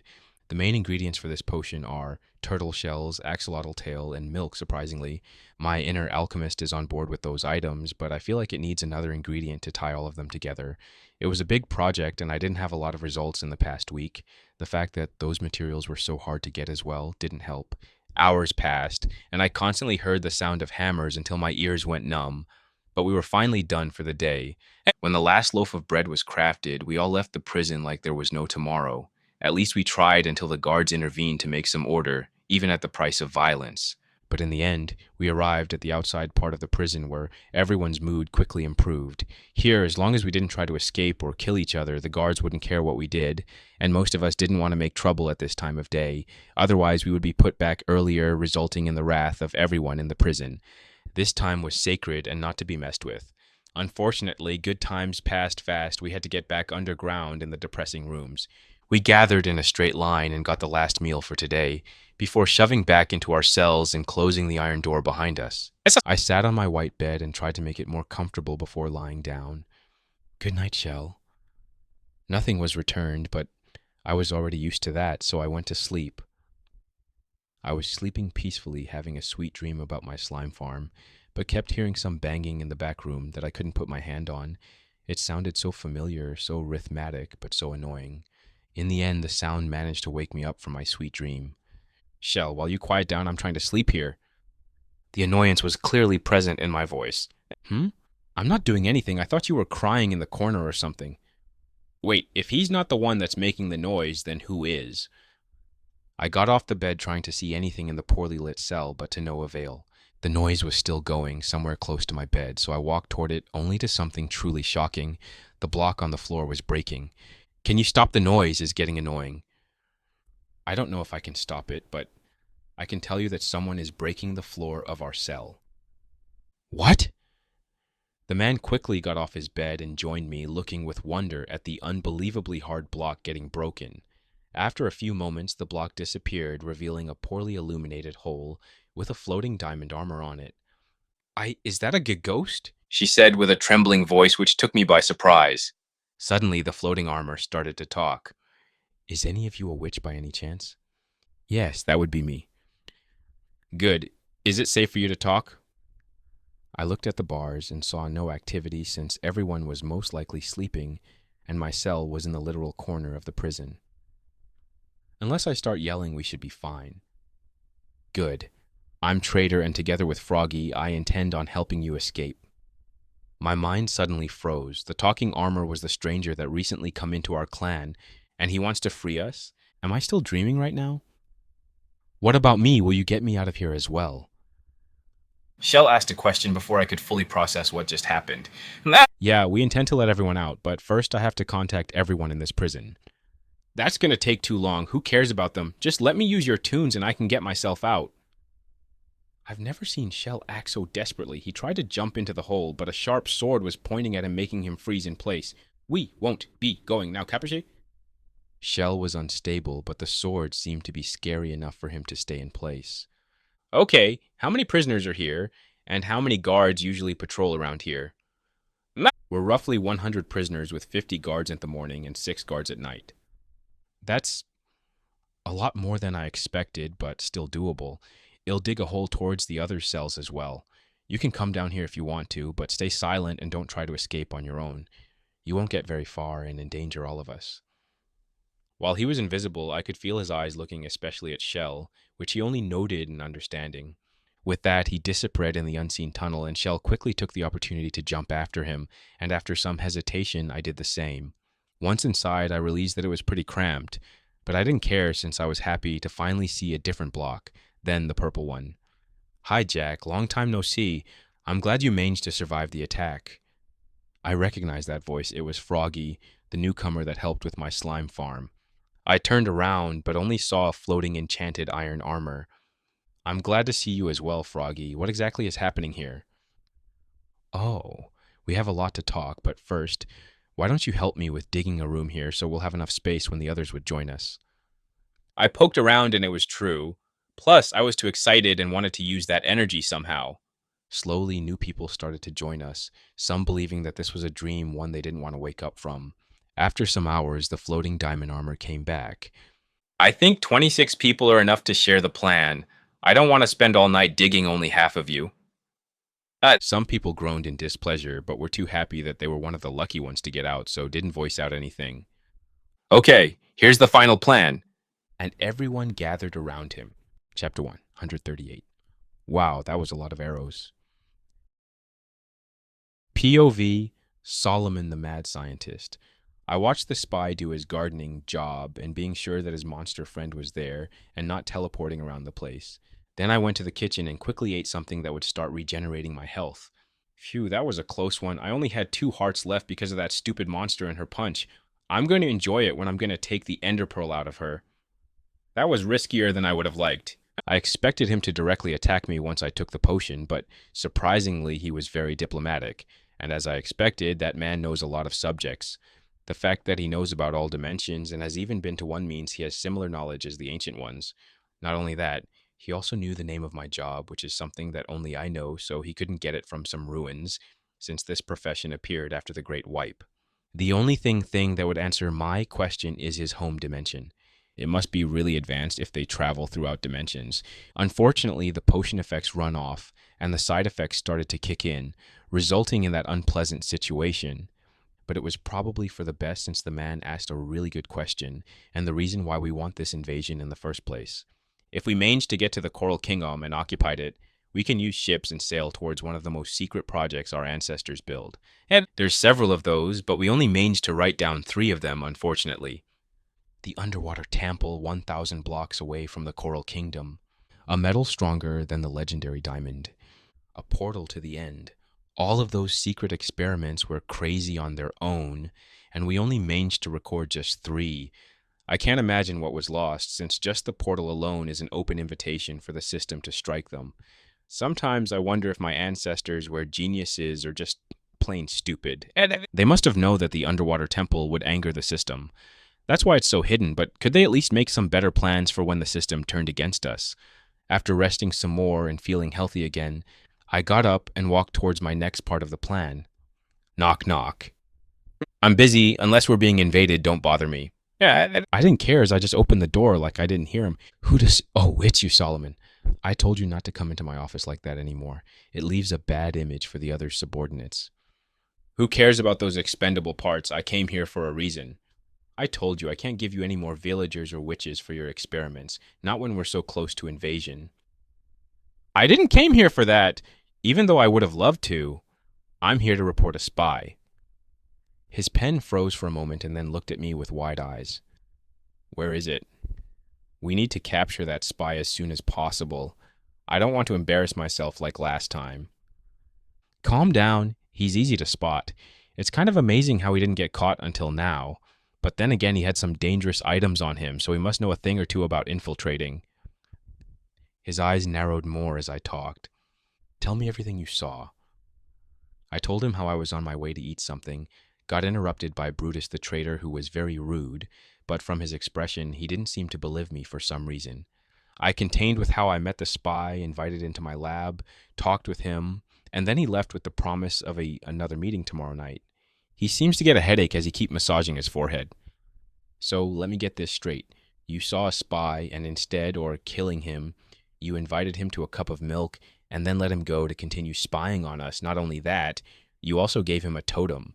Give me a reason why I shouldn't just execute you for treason. When he puts it like that, it does sound bad, because we couldn't take him on without casualties.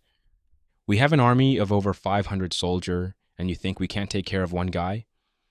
I think we can, but at heavy losses. Let me paint the banner this way.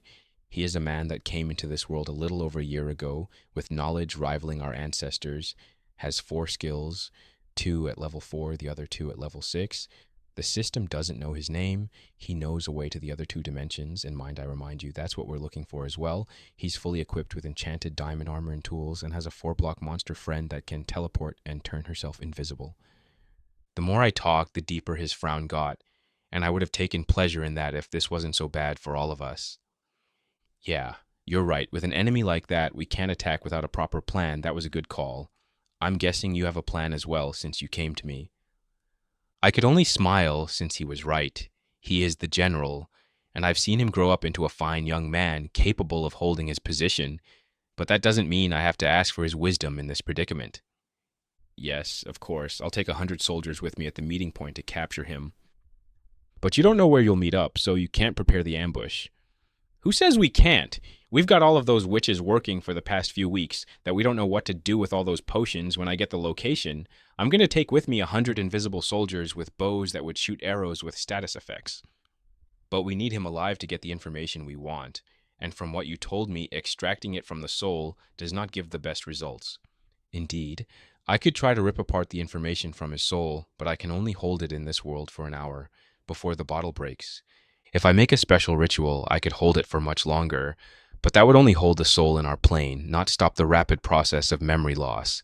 I'll give it a day at most before it would just be an empty soul, and that's not enough time for me to get the information I want. That's why the only arrows well used are going to be the ones with blindness, weakness, slowness, and regeneration, so he won't die from the rain of arrows. Only 1 arrow for every soldier would be enough. He put his hand on his chin to think about the plan before nodding his head. That's simple enough, and it has a high chance of success. I'll slowly gather the soldier and equip them with the necessary tools. You just stay on the lookout for that message. I did my part. So I left his office with all the responsibilities passed on and got back to work. How many times do I have to tell you? If you want to make a flaming potion, you need 1 netherwort, 10 grams of powdered nether rock, and 5 grams of blaze powder. Also, don't you dare waste any nether rock powder since it's very hard to get. The 2 disciples were on the verge of crying, but they managed to hold it to themselves. Otherwise, I would have given them a reason to cry. With an exhausted sigh, I went back to my lab to calm my nerves down, only to see a white paper on my table. I narrowed my eyes and equipped the monocle, seeing nothing wrong with the paper or the room. So I picked it up. Meet me at the water fountain on the west side of the castle in 10 minutes. Don't try any funny business or we're done. How rude of him. He didn't even sign his name. I looked outside through the window and saw that it was already night. A little later than I expected and very short noticed. But the plan had to be put in action, so I left my lab in a hurry. Did you see anyone enter my lab? No, sir, only yourself. Probably his monster friend helped him. I then walked towards the soldier closest to me and spoke at low volume. The operation has begun. Bring everyone at the meeting place in 5 minutes. Hurry. The man neutered his and ran to fulfill the order. I instead took items necessary in case things would go bad and went towards the meeting place. Once I arrived there, I saw 100 soldier, all in order, ready for battle. Drink the potion and follow me at 20 blocks distance. Shoot when you hear the signal. Everyone did as I said, and soon I was in an empty room with a bunch of particles floating around. That's why they needed to stay so far away from me. I calmly walked towards the meeting place, only to see the spy waiting bored on the side of the fountain. Suddenly he sees me and quickly equips his armor. I panicked for a moment. Did he know about the plan? Where have you been? I've been waiting for an hour. What do you mean I only saw the massage around 7 minutes ago? Suddenly he hit his face with his hand, whispering something about me getting late into my lab. But he didn't seem to suspect me of betrayal, at least. I looked more closely at his status and saw that he has some speed effect and jump boost. But what took me by surprise was what he had in his inventory. Lots and lots of loaded crossbows, and for some reason all of them were with fireworks as well. That sounds so stupid. Why would he do that? And it didn't matter since I was prepared as well. I looked around to see if the monster was here, but to my surprise she wasn't. The only thing I saw was flowers, fountain, and the outhouse behind me where the soldiers hid. Now that I was looking more closely, I realized that he was in the corner of the big wall. No way for him to get out unless he bypasses me. How convenient, suspiciously so. Since I didn't get my question answered last time, I think it's only fair that you'll be the one to start talking. While I didn't like it, I think it was fair, and he would soon be a prisoner anyway. Do you know about the water temples? Those? Yeah, I know about them. They're very annoying to get into, especially when you have to beat the Elder Guardians. He even knows about that? What doesn't he know? Do you know what the Guardians are protecting? Some gold and sponges, from what I remember. Why would they protect something so stupid? No, what they're really protecting is an artificial system. Finally, this seems to impress him since he didn't know what to say, and I took my chance with that. Quickly, I let a fireworks fly towards the sky, making a lot of noise. At the same time, I felt my guts being pulled behind me, and all of a sudden, I was in another place where I could see a rain of arrows shooting towards the spy. We got him! Or so I thought. Instead of a screaming man yelling in confusion, I only saw an empty fountain filled with arrows. Oh, wow. That was a lot of arrows. Making the soldiers invisible was pretty ingenious. We all looked towards the voice that was on top of the outhouse and saw the man smirking, and right beside him was his invisible friend. I was confused. When did she get there? How did this happen? Quickly, I took out the white potion and chugged it, and that was the smartest move that I ever made. I guess it's time for payback. Then he took out 2 crossbows and shoot towards us, but instead of exploding it in his face like I expected it detonated when it hit one of us. What followed was manslaughter, as the only thing I could hear and see was explosions, screaming, and bodies hitting the ground. It hurted a lot, but the potion did an amazing job at keeping me alive, and after a few moments the explosion stopped. Slowly I looked around, only to see bodies all over the floor, and the ones that somehow survived were invisible, making me unable to help them. Stab yourself with the Regan arrows, and someone go and report this to the general. I don't know if I was heard, but the orders were sent, and right as I was about to gather myself back, I hear a roar in the distance. Then another one and another, filling the air with terror. That madman let the Ravagers out. Chapter 1, 139. Prison Escape. I told the plan to the others, which was pretty simple overall. The only complicated parts were done by me, and I knew what I was supposed to do, or I would know when I'd meet with the problem. Their part of the plan was simple: wait for me to give the signal which Froggy would hear, and then he would run to hit the bell like his life depended on it. At that time, everyone from the prison would run towards the cells that have the escape hole, break their bed, and jump into the tunnels. For this, I had to mine all the cells once again and cover the progress that I made, since it was too easy to spot them. Usually, the prisoners would have some break time after a hard day of work, and around 10 guards would supervise them. Once the signal is heard, they throw blindness potions at them and run for the hole and escape the prison. The first part is done. Now comes the riskier part. They have to break the wall and run for the stalls that holds the horses of the pillagers and steal them. We don't know if they have enough for everyone, but if they do, that's good. There would be a few people with speed potions that would have to run, and if they have more horses than them, then they have to kill the extras so they can't catch up with us. Once everyone is prepared, they rush the gate and kill everyone in their way. Preferably that doesn't have to happen, since it would slow down the escape, and we were under-equipped for combat as a group. Now what I was responsible for instead was something much riskier. I had to attract the attention of everyone in the outpost so the prisoners could escape. I had a few ideas in mind, but first I had to convince Violet to do me a few favors. Violet, can we talk? I was alone at the water fountain in the corner of the castle. It was a quiet place that looked pretty good and would be used for my plans. As I requested, Violet appeared beside me. Can you please teleport this message for me to Solomon's desk? I gave her a piece of paper that had the information of where we should meet and what time. She gently took the paper, looked at it with curiosity, then teleported away. That was easier than I expected it. A few minutes later, she was back, but held no paper in her hand. Thank you. I want to ask you another favor now. I said that as I took 2 items out of my inventory. One was a pillow, and the other one was the ender pearl. As soon as she saw the pearl, her eyes instantly narrowed with displeasure. Sorry, is this the pearl of someone you know? Do monsters have friends or family? But to my relief, she just shook her head as a no. Are you bothered that I'm using parts of you people as a method of transportation? Her eyes narrowed down before giving a small nod. I'm sorry that I'm asking you this then, but we can't help the prisoners escape without using this method. I don't have enough time to make other preparations, otherwise I wouldn't ask you this. She didn't seem to be interested in helping me this time either. I guess I had to play a little dirty now. I can't guarantee that I'll manage to escape either, since I intended to bring the wrath of the whole outpost towards me. And while I still have a life to spare, it would be my last one. Then I would just sit away and not talk with you anymore. Her eyes narrowed once again, and she opened her mouth, showing her displeasure, which meant that she truly cared about me in some twisted way. Okay, I used the stick. Now I'm going to use the carrot as well. If you help me this time, I will do one favor for you no matter how hard it is. This seemed to catch her interest as she tilted her head for me to continue. If you want any blocks, I can give them to you. If you want to learn something about redstone, I can help you with that. As long as I don't have to hurt who I care, I can do it for you.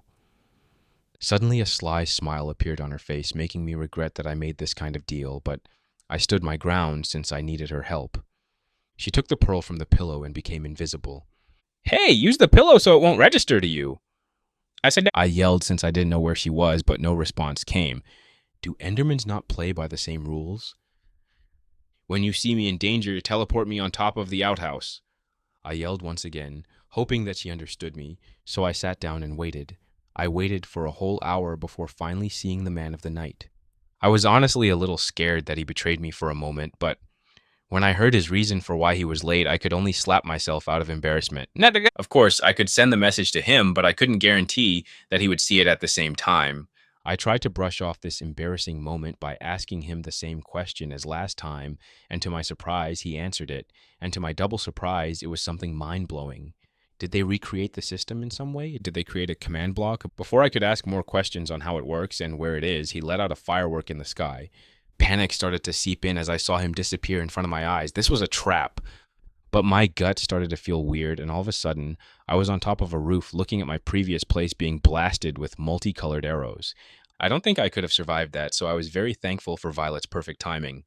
Thank you. Now, can you please break this one as well, besides the Ravager cages, once you don't hear any more explosions? The pearl disappeared out of my hand, which meant the message was received. Perfect, now it's time to have my revenge. Oh wow, that was a lot of arrows. Making the soldiers invisible was pretty ingenious. I could only smile at what I was about to do, which unfortunately they didn't see because of my helmet. I guess it's time for payback. With that, I took 2 loaded crossbows out of my inventory and shot at the invisible crowd. I couldn't see them, but I could hear them scream in pain as I changed my weapon each time. Unfortunately, the fun didn't last for long as I was out of loaded crossbows in my inventory, and I didn't want to reload them. After all, this was just the beginning. Suddenly, I felt my guts being pulled, and I was now in a different location. Iron cages were all around me. Some of them had 1 Ravager, others had 2, but never more. I walked towards the closest one and saw the beast asleep. I didn't see a way to open the cage, so the only solution I could think of was to break it with my powerful pickaxe. 2 swings later, I broke one, and a few more swings later, a hole big enough for the best to get out was formed. Unfortunately, by breaking the iron bars, I made a lot of noise, and the beast was starting to awake. This is not going to be fun, but I had to do this, so I broke another one, then a second one, then a third to the 10th cage. Things got too chaotic with all the Ravagers roaming angrily around since their beauty sleep was interrupted. On top of that, just to be sure that everyone would be angry, I shoot a few fireworks at the ground, making everyone yell in rage. Their rage could be heard through the whole outpost, which was also the signal for Froggy to let everyone out. I couldn't stay in this place anymore since I would be trampled to death, plus I could hear Human getting closer. So with my missing done, I ran towards the wall that kept the castle separated from the common people and made a small hole in it. Now most of the wall was made with brickstone, but not all of it, since some parts had wood in them. And guess who had some flint and steel and a will to commit arson? This guy. And that's what I did. I ran along the streets, trying to get further away from the escaping prisoners until I heard yelling. This was a good and a bad thing at the same time, since it seems I caught some attention.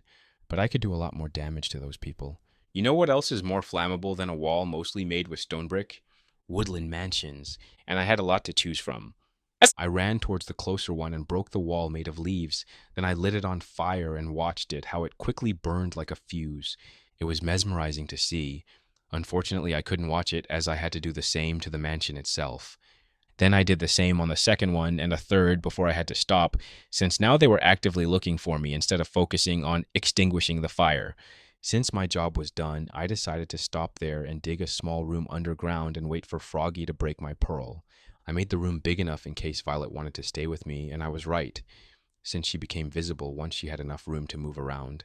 She had a smile on her face as her head kept moving at different parts of the ceiling, like she could see through the walls, but then I realized that she had her third eye opened and could actually see what was happening. Minutes slowly passed, and I was growing more and more worried until I felt my guts hurting once more as I was yanked into the subspace and appearing in another location. Oh, thank the system that it worked, Froggy said with relief in his voice. I looked around and saw that we were in the woods instead of the outpost, which was a great relief. I also saw a lot of people on horses, barely staying together, and while everyone was tired from working all day and running to escape from their captures, they still had a big smile on their face. Froggy, traitor, we all want to thank you for getting us out of the prison. We are in debt to you two. We would never forget this. Murmurs of approval were all over the place, which made me smile a little. Don't thank us yet. We still have to get you home. I yelled, and everyone cheered after me. I then looked at Froggy, who still had the blanket in his hand, and asked about my horse. Of course I got your horse. I wouldn't dare make you run all the way back. He said that smiling while pointing at the only horse that didn't have a rider. Oh, I wasn't worried that I would have to run towards home. I was worried that you would have to do that. Suddenly his smile froze and faked a caught. Yeah. Good thing we don't have that problem. Let's go. I got on my horse and followed everyone who was more than happy to leave this place. It would take around 6 days to get back to the clan, and around 11 to get at Alaga City in the Stone Kingdom, and we would split from there. We would also separate the two groups at a certain point, since we didn't want to compromise the location of the clan. Froggy would take the witches and I would take the villagers. My only worry was for our food to last until we get there, but I tried to throw it in the back of my mind for now. I was tired, so I concentrated only on riding the horse. Chapter 1, 140. Back in the Stone Kingdom. Days have passed, and we split the group a long time ago. Froggy arrived at the clan celebrating their reunion and getting some rest, while I was still on the road. I tried to offer a break to my group as well, since we were thousands of blocks away from the outpost, and they didn't have horses to catch up with us. Even if they did, I don't think they would have sent a big force after us, since I did a lot of damage to their homes. The Ravagers were out, 3 mansions half burned, and who knows how many soldiers I killed with my fireworks. They need some time to lick their wounds. They can't just charge after us. But they wouldn't take on the offer, even though they were even more tired than me. The rush of them finally being free seemed to give them strength even after days had passed. It wasn't all happiness, though, as some villagers had a mental breakdown from time to time. Mostly happened when we settled for the night. Some still believe they're dreaming right now and are afraid to wake up. And the worst part is that most of them don't have families or friends anymore, since they were the survivors of a pillaged village. They were simple farmers living at the edge of the border, and they have suffered a lot for it. And those people needed help, and unfortunately I wasn't equipped to do that. But that doesn't mean I don't have an idea on how I could help them. While the Stone Kingdom lost a lot of its resources and people when the zombie lord attacked, that doesn't mean they would turn down a few refugees. I'll make sure of that myself. Unfortunately, I could only help the people that were native to the Stone Kingdom, since I didn't intend on going to the Sandstone Kingdom anytime soon, and I also don't know if their political fight got resolved. Surprisingly, there were also a few people from the Coral Kingdom. They were better than the others, since they had a higher level on crafting, which meant they were very valuable to the pillagers, so they got a better treatment. All of them wanted to get back home to their business, but if I ever wanted to visit that place, I was welcome at their shops, which I would keep in mind for later. But as we were galloping on our horses, I started to notice something peculiar. Those trees and valleys seemed familiar. We were close to Bobby's village. 10 minutes later, as I expected, there was a huge wall made of wood in our way. Everyone stopped and looked at the wall with confusion and fear. We were far away from the big cities, and they don't remember a new one being developed so close to the borders. Was this another outpost filled with pillagers? Halt! Who are you, and what's the purpose of your group? A voice was heard on top of the wall, which caught everyone's attention, and to their relief, it was a normal human. Hi there, it's me, Trader. I'm with a group of refugees here and want to stop for a night. Do you think we can do that? I yelled back while taking off my diamond helmet for my face to be seen. Sir Trader, of course you can. You and your friends are always welcome here. Everyone let out a sigh of relief and looked surprised at me for knowing so many people. and what respect they gave me as well. But I was tired of explaining why the guard was acting this way, and while I knew they wanted to settle in a big town, I wouldn't take any complaints now since we were safe. But to my surprise, the villagers didn't seem to complain about the sudden stop. Some of them actually looked relieved. Maybe they only put a facade to not worry the others. We entered the village and were greeted by a friendly iron golem. The others didn't seem to have the same opinion as they froze in fear or trying to back down. Hi, Guardian. Thank you for protecting those people. The soulless red eyes looked at me for a few moments and then went on his merry way. Woo! What was that? The one who spoke was Shell, if I remember correctly. That is the guardian of this village, the Iron Golem. If anyone wants to attack them, they have to go through him, and he's a tough guy. Now that the unknown became known, their fear was replaced with curiosity and admiration as the golem continued his patrol. We all got off our horses and went toward the center of the village, which at this point was a small town. The houses, which were under construction last time, were now finished, giving the place a peaceful atmosphere. As we arrived at the center of the village, I could see someone running towards us. It was Toby, who looked all over the crowd for someone who wasn't here. Trader, I'm happy to see you, but where is Bobby? I can't see him. Unfortunately, Bobby is not with me today. I came for another reason. His smile died a little, but was still happy to see me as well. You're always welcome in our village, you and your friends. You have a lot of friends this time. What happened? Oh, nothing much. I just know a person that... I then proceeded to tell him how my friend's village was purged from the surface of the earth, how some of them were kidnapped by the Viligers and killed the others. He looked sorry when he heard that. While this was not a common occurrence, it was not unheard of, especially if you studied at the academy. What he didn't expect was the rest of the story, as I continued to tell him how I went with my friend to gather intelligence, only to end up burning a part of their outpost to free the prisoners that were now with me. He was looking at me with his mouth open in shock. Bobby warned me about you, but I didn't know it was this bad. Then he looked at the rest of the villagers. As for them, we would welcome them with open arms. Those are our brothers and sisters who went through hell and survived. They deserve a feast. He yelled for everyone to hear, and then the villagers started to move, preparing everything needed. The huge bonfire was built in the middle of the village. Chests were emptied of their food, and instruments were taken out to tell the tale of the heroes. Slowly the sun was settling, and everything started. Food, music, and dancing were all over the village, and even the prisoners were slowly warming up to the other people, until soon they were drinking and singing with them. I was too tired to join them, and I didn't want to tell the story of how I got everyone free for the 10th time. So after a few hours, I went to sleep, smiling for sleeping in a bed. The next day, I ate some breakfast and was ready to get back on the road, but it seems that I was the only one awake to even ride a horse, as everyone else was plastered around the now finished bonfire, sleeping with a smile on their face. I think you could stay a few more hours here. They seem to enjoy themselves a little too much last night. You can explore the village while you're at it. Also, the miners want to talk with you. Toby came out of nowhere and offered me some advice. Geez, Toby, since when were you the stealthy type? His only answer was a smile. I wanted to talk with you either way today, so I guess that's for the best. Listen, the pillagers can't live without normal people. That's why I'm sure they would start some raids soon to recuperate what they lost. Also, they intend to invade the nations in 2 months, maybe less because of the mess I made. I want you to prepare a bunker for your people in the mines where you can retreat. Worst case scenario, use my portal, and then blow it up. Don't try to fight them since you would lose in numbers and equipment.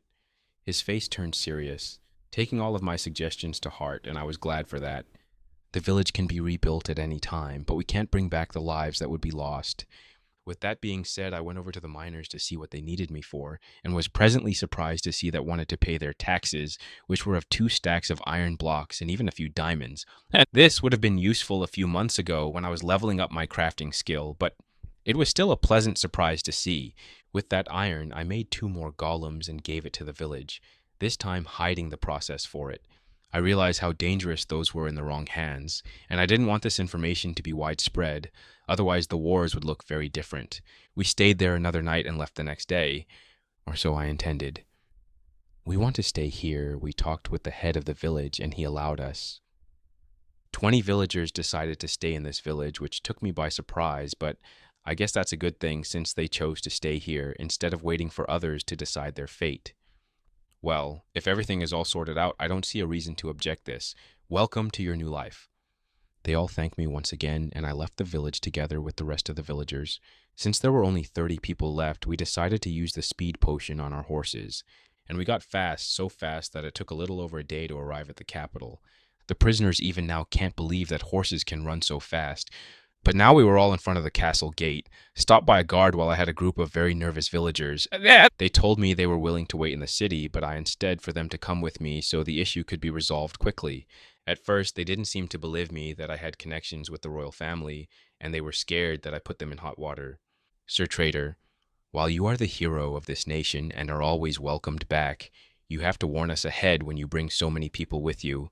I have to announce the others first. The villagers seemed confused. I was a hero to this nation? Don't worry, I don't intend on making your job difficult. Just call Bobby here so we can solve this issue.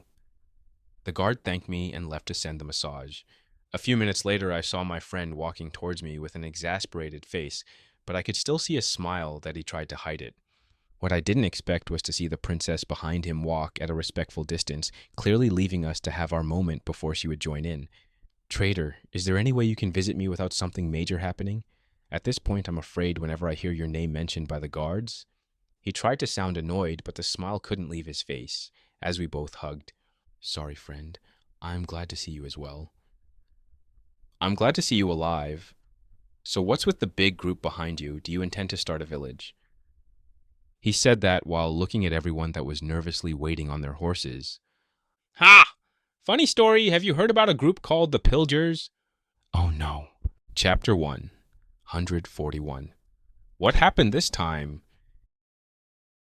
His face quickly changed to one of horror as I started to tell the story.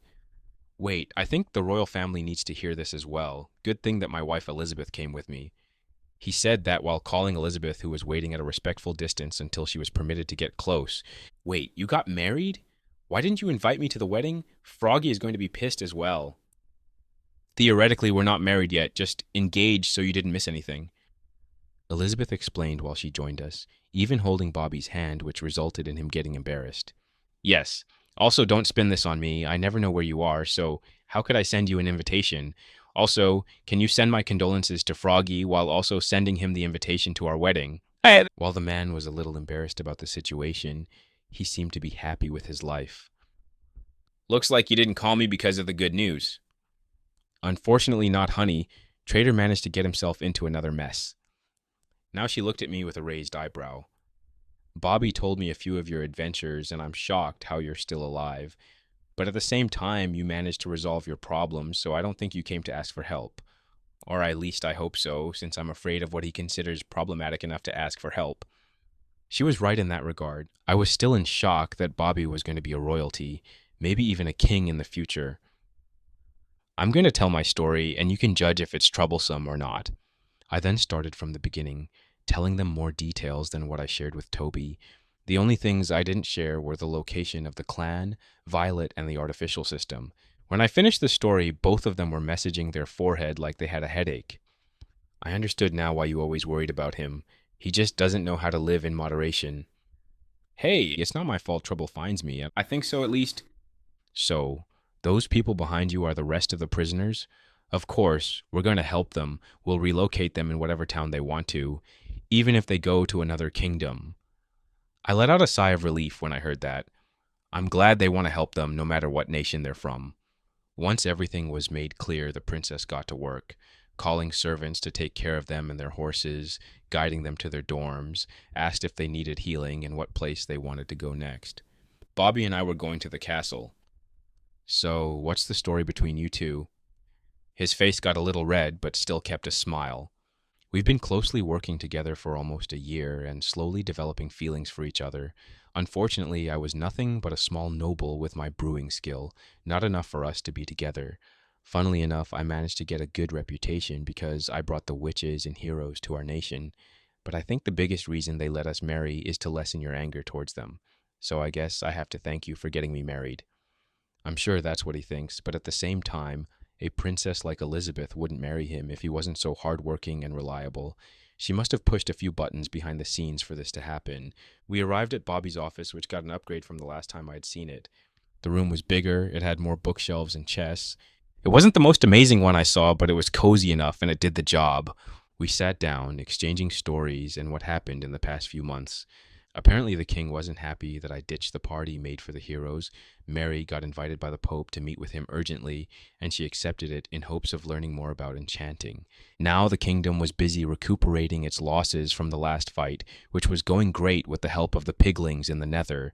They also made a few more iron golems, but this time made sure they had multiple masters, so there wouldn't be any more accidents. We exchanged stories like that until the door of the office was opened. It was the princess. I've finished with the refugees. Everyone is resting or eating right now. Now the only thing that's left is to plan for the Viligers attack. The atmosphere in the room got serious quickly. Wouldn't it be better to talk with the king and everyone else as well? Don't worry, I'm going to tell him about this later myself. Plus, I thought you'll want to stay as far as possible from politics. Bobby truly chooses a great woman if she can understand me, so... Well, true. I have a few ideas in mind, but I want to hear what you two have instead. I think we can try using the iron golems in this fight, of course, after we take precautions against them turning against us. We also got a lot of diamond equipment from the piglings, and we can split it to our most loyal soldiers. The only downside is that we'll have to purchase a lot of enchanted books to make the armor more resistant, Bobby said with confidence in his voice. I think we should also warn the Sandstone Kingdom about the attack and get them on board, especially since the hero is there. Fortunately, the political war is over, and the princess won, so I think she would be willing to fight against the pillagers. Elizabeth continued. Both of them had good points, and if they managed to work closely, I'm sure they would be able to defend their homes. Those are some good ideas, especially working together with the other nations. Maybe you can rope in the Coral Kingdom as well, since I think they're the real target. The only thing that I can say is to call back all the villages at the border, or at least send some soldiers to protect it, since the pillagers can't live without them. What do you mean by that? From what I understood, they don't have access to skills, which means they can't use the crafting table at all. Both of them opened their eyes with shock. Not only that, but I think they have a method of turning normal people into loyal pillagers, so we want to minimize the damage as much as possible. This is indeed something we have to act on. I'll speak with my father first. We exchanged ideas for 1 more hour, and then the princess left to speak with the king and his advisors, leaving me and Bobby alone once again. Will you stay here for this war? Unfortunately, I don't intend to. It's not my war to fight after all. The zombie lord was an exception, and I hope I don't have to repeat it. But it's not like I won't be helping you in any way. I can think of a few ways to help if you're in dire need of resources. Plus, I wanted to go back to the outpost when everyone would leave and rob them blind. That's what you get for killing me and try to kidnap my friend. We don't lack a lot of resources right now. We actually have a lot more than we expected. Most of our complex items used to be brought from the Coral Kingdom at sky-high prices, but with the piglings, we can do our items as long as we know the recipe. That was an unexpected boon, and I was glad that my friend had it. Instead, I was thinking of what I should do in the next few months. I still want to max my crafting skill. I think I can also order some craftsmen to do another printing press for me and max out my enchanting skill as well. At the same time, I want to put a few golems in my home base for protection and move all of my chests from the clan to my base. Of course, I intend to leave some items to them, but that was primarily my treasure, so I intend on using it. It's not like I didn't know what to do, but had too many things to do in such a short time. It was like back on Earth where I had too many options and decided to do nothing. No, I was going to be productive. No break for me yet. Hey, Bobby, do you think they'll let me look through the Royal Library? I don't think they'll have a problem with that, but I'll have to ask what levels are you allowed on. That sounds fair. Tell me when you know the results, and I'll probably think of how I should manage my time for the next few months. Sure, no problem. I will ask right now. Thank you once again. He just waved his hand as he left the office. Violet, are you here? I waited a few seconds and she appeared beside me like an assassin. I need you to help me with moving some stuff, but I intend on paying up front. She raised an eyebrow and crossed her arms, signaling for me to continue.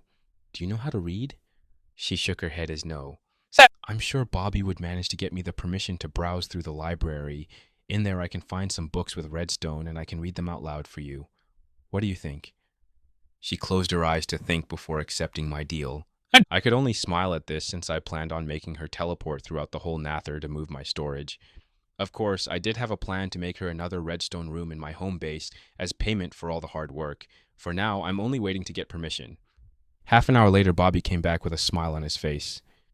Good news. I managed to get permission on all the levels except the last one. Here's the permit if anyone asks you anything. He gave me a book that said, whoever had Thid book could go wherever he wanted, signed by someone I didn't recognize, but someone else will. All right, I'll show you where the library is. Unfortunately, I have to get back to work after this, so I can't hang out with you anymore. Don't worry, I understand. You're now a man that has a lot of responsibilities on his shoulders, and with the upcoming invasion, it would only get worse. Don't remind me of that. I don't even want to think about all the paperwork that I have to do. We joked as we walked on the long hallways until we arrived at a wooden door. Here is the library if you need anything. Don't hesitate to ask for me. Thank you again. After we said our goodbyes, I opened the door and admired the Royal Library. The library in here had an interesting design, similar with the one at the Sandstone Palace, but different. There was the huge opening in the middle where you could see all the floors filled with books, but the unique part of it was the fact that the first floor was the top floor, and the rest were going downwards for 3 more levels. While the Sandstone Palace used the natural light to illuminate the huge library, here instead they used lanterns, glowstone, and even shroom lights. It went for a different atmosphere, but it was still comforting to browse around. I slowly walked around the shelves, looking at all the labels and noting down everything that caught my attention, until finally I found what we were looking for, the redstone category. Here it is, Violet. Let's do some reading. Chapter 142, Enchanted Compass. A few weeks have passed since I came here to the stone castle, and some things had happened. As predicted, the Viligers attacked the small villages at the border of the nation, but we were prepared for that, as we sent a few guards with 2 iron golem in each village at the border. It was a huge investment since there were a lot of villages that needed protection and barely enough iron, and it actually worked for a while. The golems have a similar strength to their ravagers, and unlike the ravagers, it doesn't take a lot of time to produce them. But the Viligers were not dumb, and realized that the Sandstone Kingdom didn't have the same defenses, so it got attacked a lot more often, with various degrees of success. Of course, the Stone Kingdom suffered as well. Once they changed their strategy to just turn themselves invisible and kidnap the people directly, so no bloodshed was needed. In those weeks, a group of witches came to the castle to help with the growing threat and get their revenge. Through them, I heard that Froggy was an elder now, which took me by surprise. But it was a deserved role with how hard he worked for the clan. We tried to send some spies to their outpost, but the security there was quickly increased, resulting in some of them not being able to infiltrate or outright captured. After those losses, they were ordered to look from afar and warn us of any upcoming raids. On my side of the story, I saw a few books that had some interesting redstone machines, most of them being for farming purposes, which Bobby told me were in use. I also read some of the theorized ideas for mob farming, which I noted down, but today was a special day as I was leaving the comfort of the castle to do some moving in another dimension. Are you sure you want to leave today, trader? You can always stay and read some more. I know, and I appreciate you letting me do that, but I feel like I'm staying too much in one place and not making enough progress. No, you told me you wanted to get max crafting. We can help you with that. I know, Bobby, but right now your nation needs those resources more than me, and I told you I have my stashes. I'm just getting to them faster through the nether.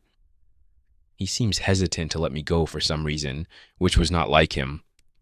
What's the problem, Bobby? You are not this tense usually.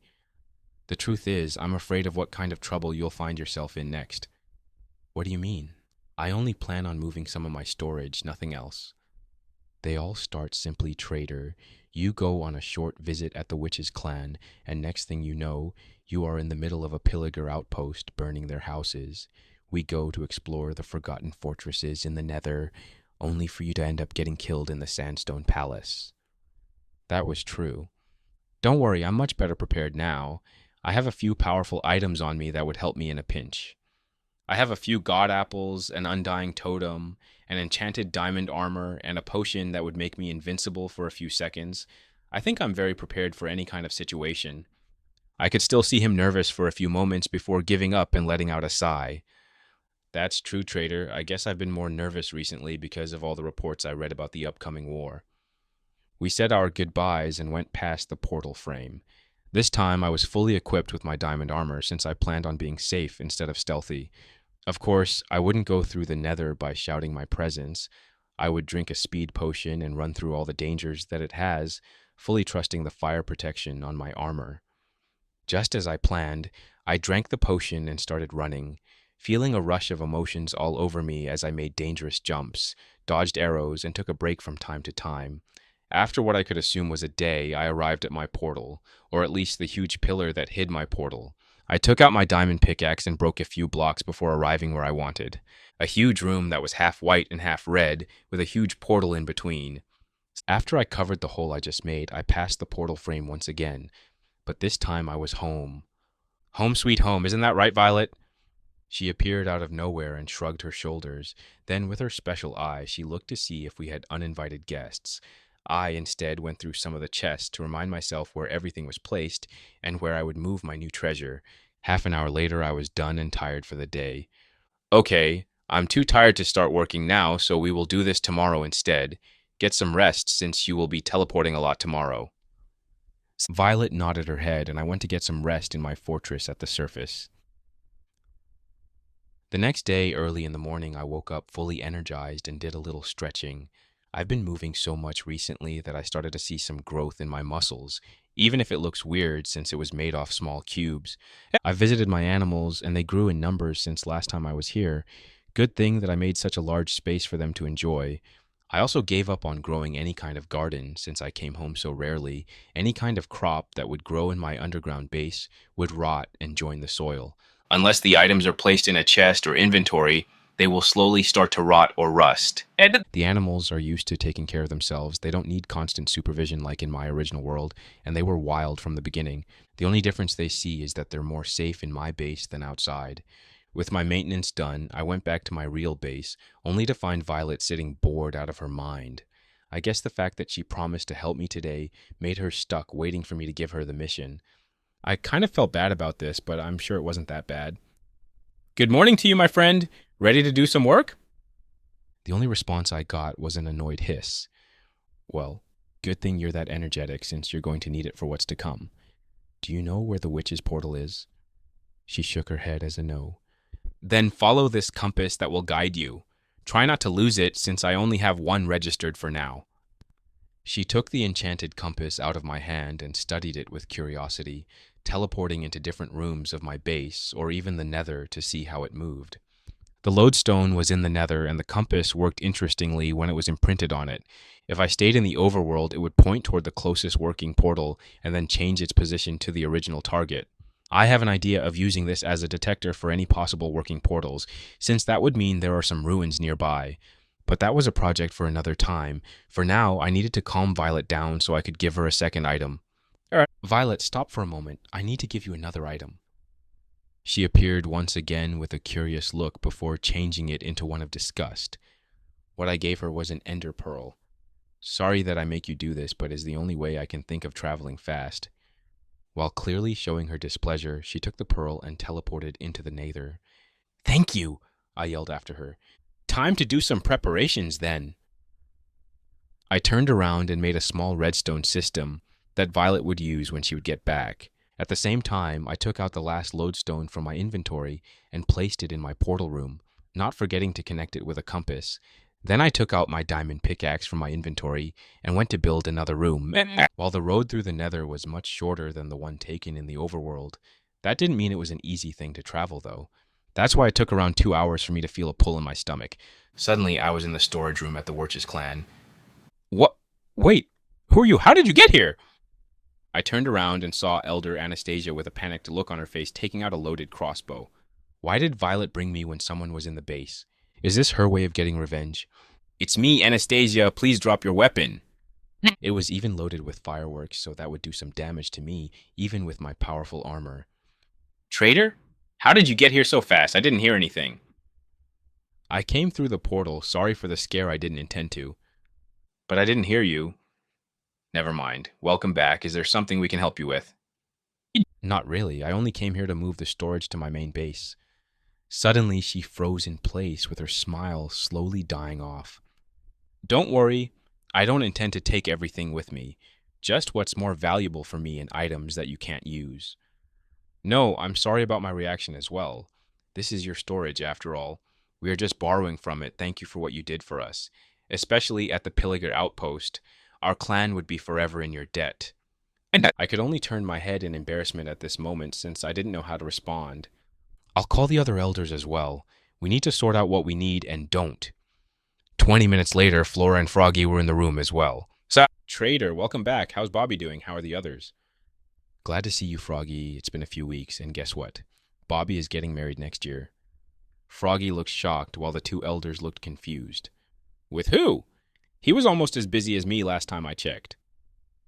With Princess Elizabeth herself. Here's the official invitation. Everyone's eyes went wide open. While the two elders didn't know too much about Bobby, they did hear about the upcoming queen. We made some small talk after that. I told them what happened with the rest of the refugees. I also told them to be on the lookout for the Viligers, since they would most likely start their battle in about 2 weeks, and that they already started to do some raids at some of the undefended villages. They shouldn't have the same problem since they don't know where their clan is now, but they should walk on the surface with extra precautions. In the end, we had to end the discussion since Violet was getting bored and kept taping my back with her invisible hand. Was she so easy to get bored? Okay, now that everyone is caught up on what's happening on the surface, I came here for a reason. I want to move this storage to my main base to continue grinding my crafting skill. But I don't intend on taking everything with me. Take whatever you need and let's put it in a different chest, and I'm going to take the rest. With some hesitation, they all complied a list of what they would want or need, and it got pretty big. Fortunately for me, it wasn't something that I needed specifically for my redstone crafting, and Flora even gave me some of her custom potions to lessen their debt. I didn't tell them I expected something back, but I also knew they were too proud to simply accept it, so I took whatever gift was given to me. After everything was moved, I asked everyone to not enter this place for a day, which confused them but complied. Okay, Violet, everyone left. Let's get back to work. She aproned beside one of the doable chests and lifted it like it was nothing. Don't forget to press the button once you get home. She just nuded and teleported away. This is going to take a while. Chapter 143, Burned Bastion. I looked around the base since Violet already teleported away with the first chest, when a sudden thought crossed my mind. I won't be on this side of the Nether for a while. I wonder how things are in the bastion nearby. I had roughly a 2-hour window before Violet would teleport me back to my base, and I thought that was enough time for me to look at the bastion one more time. So I put my armor back on, drank a speed and jump potion, and went towards the bastion that I've robbed a few weeks ago. I could roughly remember the way the bastion was, since it's been a while, and an hour later I managed to find it. But something was different about it. It was too silent around the walls, like there were no guards. Sure, I saw a few sleeping guards last time I was there, but that was only a minority, and there should be noise from the common area where most of the brutes spend their day. I slowly got close, expecting a warning shout of any kind, but I could only hear the early silence. Hey, hello? Is anyone home? I waited for a few moments, but didn't hear anything in response. I was in front of the huge wooden gate and tried to push it on my own. It didn't even budge. What did I expect? It takes a minimum of 3 brutes to open this piece of wood. How could I do it alone? Since I couldn't enter through the door, I was going to do it the other way. Breaking the wall. The wall was 4 blocks thick, surprisingly, but the blocks themselves weren't that hard to break, especially with an enchanted diamond pickaxe. What I saw beyond the wall was something I didn't expect. More silence. I walk along the empty black streets with no soul in sight. What happened here? There was a huge opening in the middle of the building where you could vaguely see the cage surrounded by lava, and when I looked down, I was taken by surprise once again. Everything was blown up. It was like someone made a tower of TNT and lit it up while laughing evilly from the distance. Who attacked the bastion, and why? I tried to go down the stairs towards the old man's home, but there were no stairs that I could use, and if I wasn't careful, I was going to fall into the lava lake from underneath. The next location I checked was the chief's mansion.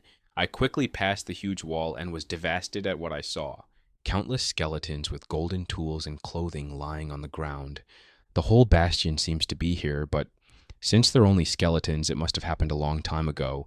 I quickly ran past them into the mansion where I saw more skeletons, but were better equipped. I even saw a skeleton with golden armor, which I could guess who it was. The mansion was badly burned as well. I could see some huge holes made by explosives, and there wasn't a second story anymore. The only option was to go down, so I went into the basement to see that everything was blown up. The only things I could see were the netherrack. But as I looked closer towards the big distraction, something caught my sight. One was an empty portal frame floating in the air, but the thing that caught my attention was something underneath it. There seemed to be a long tunnel going underneath the mansion, and it didn't look that bad. I got closer to it, extinguishing the flames that got in my way until I managed to get inside. The tunnel was 4 blocks tall and 3 blocks wide, with dark brick stone, basil, and shroom lights used for design. It didn't look bad, it was my style, but one thing was clear. This is where the invaders came from.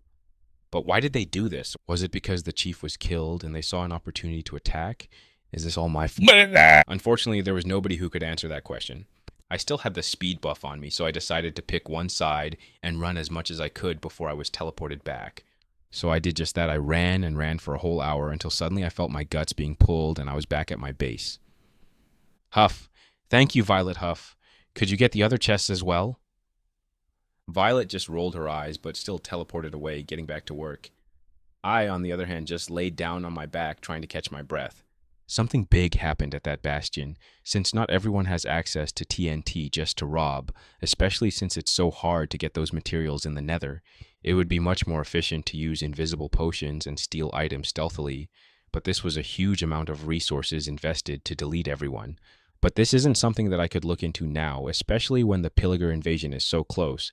I need to be on the lookout for the best opportunity to infiltrate the outpost once again. I can't get myself into another hot mess. So after I caught my breath and drank some water, I went back to mining the new room I was working on. 2 days have passed since then. Moving all the items took a lot longer than I expected, even with my amazing friend. But after 2 days of hard work, everything was safely stored in my base, which made me quite happy. Especially since my nether-themed storage room was lacking in items. Not only that, but I also finished digging Violet's room, which was way bigger than what I made at the Witch's Clan. Now that the hard part was done, I could focus on the fun part. Decorating the room. Violet seemed very tired from all the work she'd been doing in the past 2 days, so she sat in a corner to get some rest. I can't wait to see her reaction when I'm done.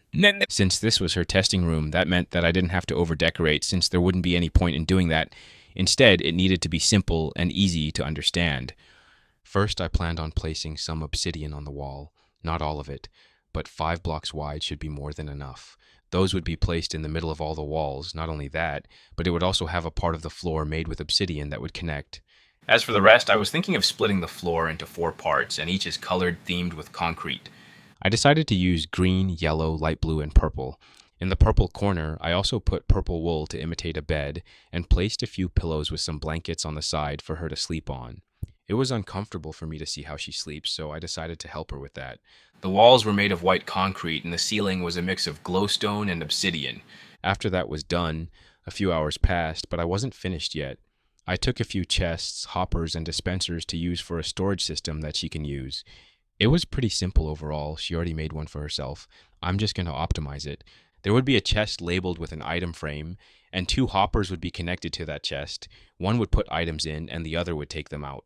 The hopper that would take items out would be connected to a dispenser since I needed the extra experience, even if it was annoying to craft so many bows, and a lever that would be placed beside the dispenser, which would make it very convenient for an Enderwoman to use, especially since she doesn't have access to an inventory like me or the others.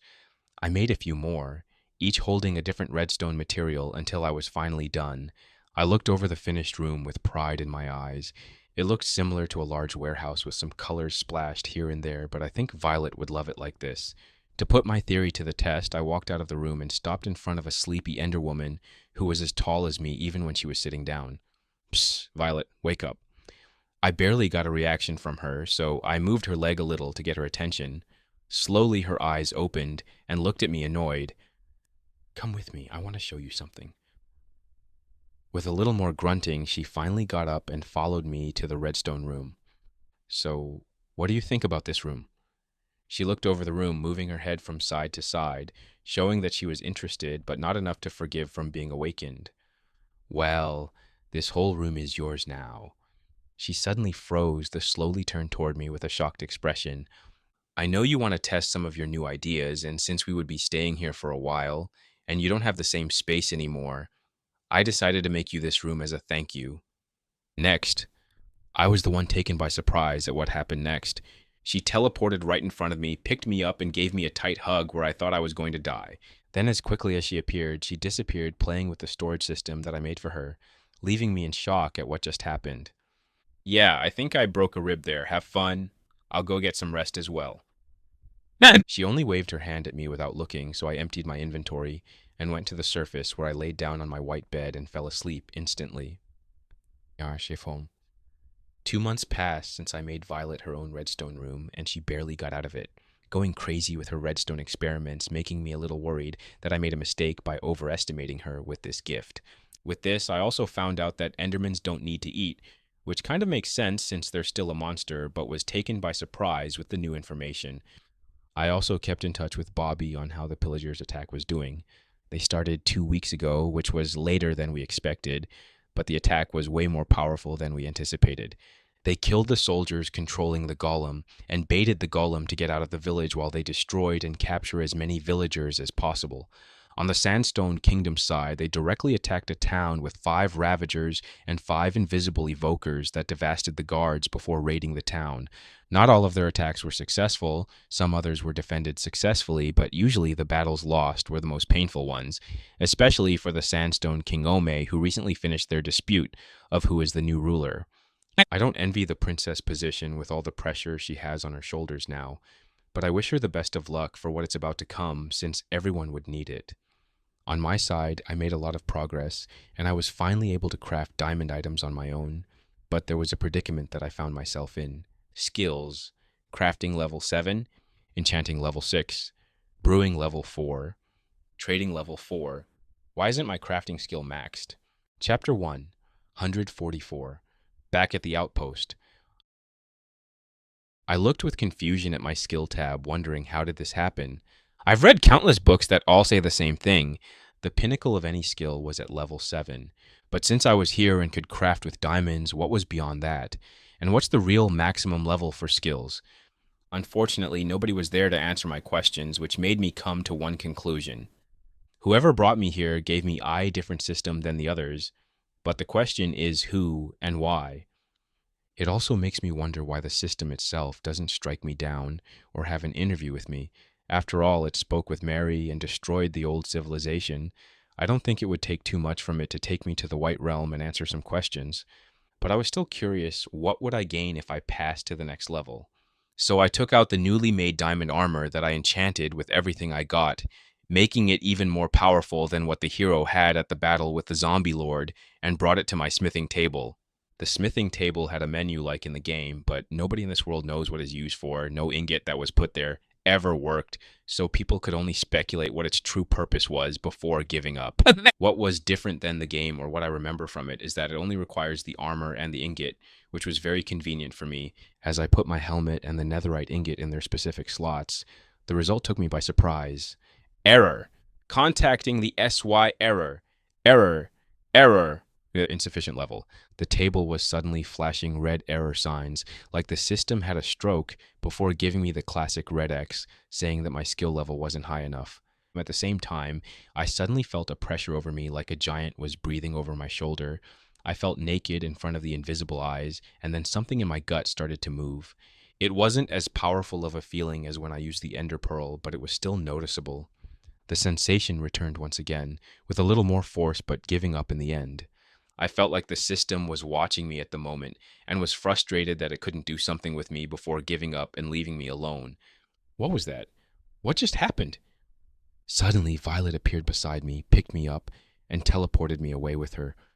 My guts were a mess when she finally stopped teleporting, and I had to lie down and vomit whatever breakfast I had that day. What was that? After I managed to empty my stomach, I looked at Violet, who also didn't seem to be in a good condition, before looking at me with a worried, scared, and relieved expression. What just happened? And you could teleport me all this time? System bad! So that truly was the system. Be careful what you wish for, because it could be granted. I didn't expect our first meeting to be this rough, and why did my crafting a netherite helmet make it freak out so much? I looked around and saw that I was in a cave system underneath my base. Violet teleported me pretty deep, since I could see some lava and bedrock blocks around us. We sat in silence and recurred our health. I don't know why Violet panicked so much since the system didn't seem to be able to do anything against me, even when it tried. After some time passed, I finally spoke. I think we should get back to the surface. We can't hide forever. Plus, I don't know if we're even that hidden.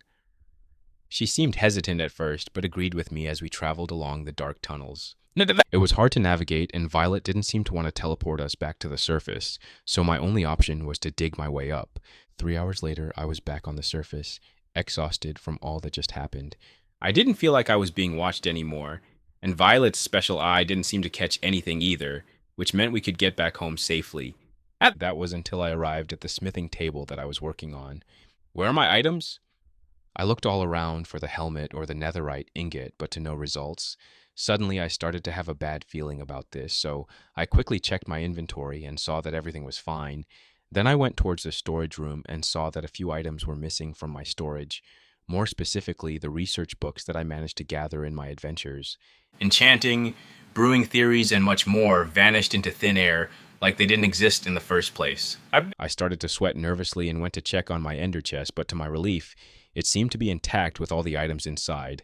In this chest, I held most of my precious items, and one of them was my research journal. That's starting to get pretty thick. Unfortunately, most of the content in the journal was enchanted related, with very few brewing recipes or redstone machines. It was a colossal loss since it was very hard to gather this kind of information, and I didn't manage to read everything I got, and now it was all gone once again. This isn't good. It seems that the system doesn't approve of what I do, so it decided to strike me down. Or at least tried to, but didn't work out, so it decided to rob me instead. What now? Sure, what I had in my inventory and ender chest were safe, but that left me with a small space to store all of my illegal items, and I wasn't too comfortable with that. What should I do, Violet? The system robbed me. Violet looked confused at me before shrugging her shoulders. Ugh, let's not cry over spilled milk and get on with the original plan. Today I planned on upgrading my armor and sneaking back into the pillager outpost. But now that I've been attacked by the system, I have more reason to raid those pillagers. Those people are the descent of the nation that made even the system afraid before being struck down, and they still managed to hold on to their own experiments and some information from back then. That means they have a way to hide from the system or hide certain chests from it, and I want to get my hands on that information. I don't have anything against the system, but I don't like it when it's destroying my progress. So that means war. But first, I needed to get prepared for the upcoming mission. First, I need a new helmet, and that's going to take a while since I need to enchant everything back. I also have to get some items for what is about to come, since I can't take them by surprise anymore, at least not with my old ways. So with a big sigh and worried that the system was watching over me, I got back to work. After some testing here and there, I was finally ready and went on my way towards the Piligi, making sure that everything was safely stored at my base. Since I didn't have a horse with me, I could only walk towards my destination. I tried to ask Violet if she could teleport me there, even if it was a painful experience compared to the normal Ender Pearl, but she was dead set on not doing that. I think it took a big toll on her when she did it last time, which probably meant it was going to be used in emergencies only. So for the next few days, I ran with the speed and jump potion effects and built a small camp every night. Finally, after a few days of adventuring through forests, plains, and rivers, we arrived at the destination. I took my spyglass out and looked at the wall from the distance. Ugh, they either recruited new pillagers, or they used every soldier that was left home to guard the outer walls. Either way, it's going to be annoying to pass that. While it would be annoying, that didn't mean impossible.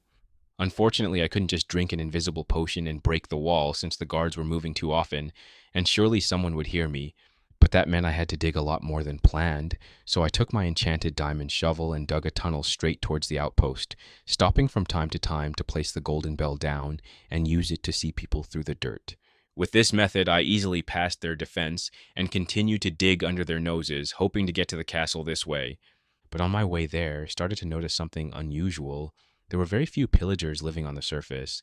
I could only see roughly 3 people per mansion that is supposed to hold a few dozen. Where was everyone, especially the citizens? Are they truly all patrolling the walls? From time to time, I poked out my head to see if I was going in the right direction, since it was hard to see underground and there weren't a lot of people that I could see to guide myself. But finally, after hours of shoveling away, I arrived at the castle where finally I could see some activity, which meant that I now had to start the second part of the plan. I put all the armor back into my inventory and drank a few potions. Some of them were the classic ones, such as invisibility, night vision, speed, and jump boost, but also some that were not that well known, such as silent step and rabbit ear. To have a maximum efficiency for this heist, I decided to start the looting at night, where there's a high chance that everyone would be asleep or too tired to pay attention to the little details. So, with everything prepared, I got out of my hiding hole and moved at great speeds between the semi busy hallways with sleepy guards. The room that I wanted to get in the most was Solomon's lab, since I've seen a few bookshelves in there that I suspect holds all the information I want to know. The first floor was easy to pass, so was the second floor, but when I arrived at the third floor, I had to stop, since in front of me was a hallway dirty with some substances that I don't know, and the normal door was replaced with an iron one, so no matter what I did, it would make a lot of noise. Violet, is anyone nearby? I whispered at the air and waited a few seconds in silence, and then a floating hand appeared moving from side to side. That was a good thing to know, since breaking the door wasn't an option. I could only do the second best thing. Break the wood block right beside the door, since it would make less noise than the iron door, even if I open it with a button. So that's what I did, and to my relief, the lab rooms were empty and mostly dark, which meant that everyone was asleep and I could loot whatever I want. I distinctively remember where Solemn's lab was, and once again the door was switched to an iron one. They really did upgrade the security here. It's a shame that it's so easy to bypass it as well. With the same solution as the last door, I got inside the lab, who was in a bigger mess than last time I saw it. Since I had night vision on, I could see all clearly like it was in broad daylight, so I picked up a few papers from the ground to see what was written on them. But just as I was about to read it, suddenly I heard a splash potion hit the ground, making me lose my vision. Before I could understand what was going on, I hear a dispenser going, and then my feet were wet. Violet started to scream in pain, but for some reason she didn't teleport away. Then I heard another potion getting splashed, and then one last cry from Violet that was slowly dying down. I was still confused about what was going on and slowly panicking before I hear a voice. "You finally came. I thought you'd chicken out for a moment. Welcome back." Then I heard a splash and my conciseness was lost. Chapter 1, 145. Prisoner once again. I felt water splashing on my face, which quickly made me open my eyes. Who's there? Oh, you finally woke up. I thought you would be sleeping the whole night away. Solomon? I remember now. I was in your lab when all of a sudden I couldn't see anymore. Then Violet screamed and then I got knocked out. Where were you? Violet didn't see you at all. Glad to see that the potion didn't wipe out your memories as well. I have to say, traitor, you have quite the reputation from what I gathered. Not a lot of people know about you, but a lot of powerful people are scared of you. You came here almost 2 years ago with nobody knowing your name or what you were capable of. You befriended a man who is now the right hand of the future queen, and you somehow managed to find a cure for infected people, which was thought impossible, captured together with a witch to be trained as a worthy teammate for the upcoming hero. Got blamed by the price for killing the Sultan, faked your death somehow, even leaving behind a corpse, trained the hero as a hidden master, and when the Stone Kingdom failed to kill the zombie lord, you budged in, took control of everything, and killed it with only you and the hero. And that's what I managed to piece together from what my spy network managed to gather. And that's not talking about how you have some connections with the Witches clan and a monster following you. I have to say, traitor, this was truly fascinating to hear. Are you sure you're not from the future or something similar? Because you seem to always be where the problem is. I looked around the room that I was in and realized that I was in one of the prison cells that I broke into a few months ago. Not only that, but I was lying on my back, chained down in an X shape, not being able to move an inch. If I was from the future, I wouldn't make this dumb mistake. What even happened? The mad scientist started to laugh before remembering something. Oh, right. Give me all your diamond tools and armor so you won't try to escape or something stupid like that. I don't see why I should listen to you. While it's true that I won't kill you, and I'm sure you'll eventually cave in after torture, I don't have to do that since I have something else to use against you. I'm listening. I said that as I magically equipped the armor to tank anything that he'll throw at me. Well, that's one way for me to get it, but do you remember that you didn't come alone in here? Violet. Yes, your friend is truly a fascinating monster who has a strong soul that originates from the Enderman species. She is now locked in a room that I made sure she couldn't teleport out of, and I only need a bucket of water to make her experience agonizing pain without killing her. How did he do that? I didn't know it was even possible to stop an Enderman from teleporting. But I don't think this was a bluff. Otherwise, Violet would teleport and take me with her, no matter how painful it was. So I took off my armor and diamond tools and placed them down beside me. That was a wise decision. As for how I did capture you, it wasn't easy, unfortunately. I know you have some special abilities beyond what I could see, so I had to use some of the ancient ways to capture you. As he talked, he slowly walked around me before stopping at an obsidian wall. On the other side of the wall is your Enderman friend. She is now chained up in an obsidian room which their species can't normally teleport out of. But since she's also a special specimen, I placed a ritual in the room that also has the same properties. That's how I caught you two. I wrote down a ritual at the entrance of the 3rd floor to detect any monsters that passed through there. I then wore a robe that should stop any kind of detection on me. I only had to send a few of my vexes to splash you with some potions, and here we are. So he was really prepared for us. I'm also curious about those rituals that he was talking about since I never heard about them. Maybe that's how they keep stuff hidden from the system. Why did you expect us to come back? You heard about our plan and escaped. Of course, you'll want to get more information. Also, you killed a lot of soldiers with that attack and made the general very angry. He was so angry that he almost executed me, but the fact that I'm too important and that we now have a new weapon helped me live another day. So, what do you intend to do with me? What kind of information are you searching for? For now, I'll do a few experiments on my own, so don't try to scream too much. Then he took out some dirt combined with blue powder from his inventory and made a circle around me. Afterwards, he took out a bowl with a red liquid and dipped the pen in before writing something in the circle and then on me. I didn't know if it was blood or regular redstone ink, and I was too afraid to ask. I did have a plan that could help me get out, but it was a gamble to use, to say the least, so I'll stay for a while and see what he was looking for. If it got too painful, I'll use the self-destruction option. After I was filled with some unknown letters all over my body, the mad scientist went outside the cell and came back with a screaming pig in his arms. Quickly kill it! From behind him, a small ghost appeared with an iron sword in his hands and quickly slashed the neck of the pig that was roughly the same size as it. As I looked closer at it, I could see more features that I recognized. It had a mean-looking face with small demon wings coming from its back, and I could feel its desire to kill everything in sight. It was a Vex. Good. No, go check on the Enderwoman. I don't want to hear banging when she's going to wake up. The Vex nodded its head and phases through the obsidian wall like it was nothing. The mad scientist instead placed the carcass of the pig down on the dirt line he made, and I could see how slowly the pig got mummified right in front of my eyes, and then only his skeleton remained. This seemed to activate the circle and the inscription on me, and I could feel like something was being pulled out of me, and then I was on top of my body in a ghost form.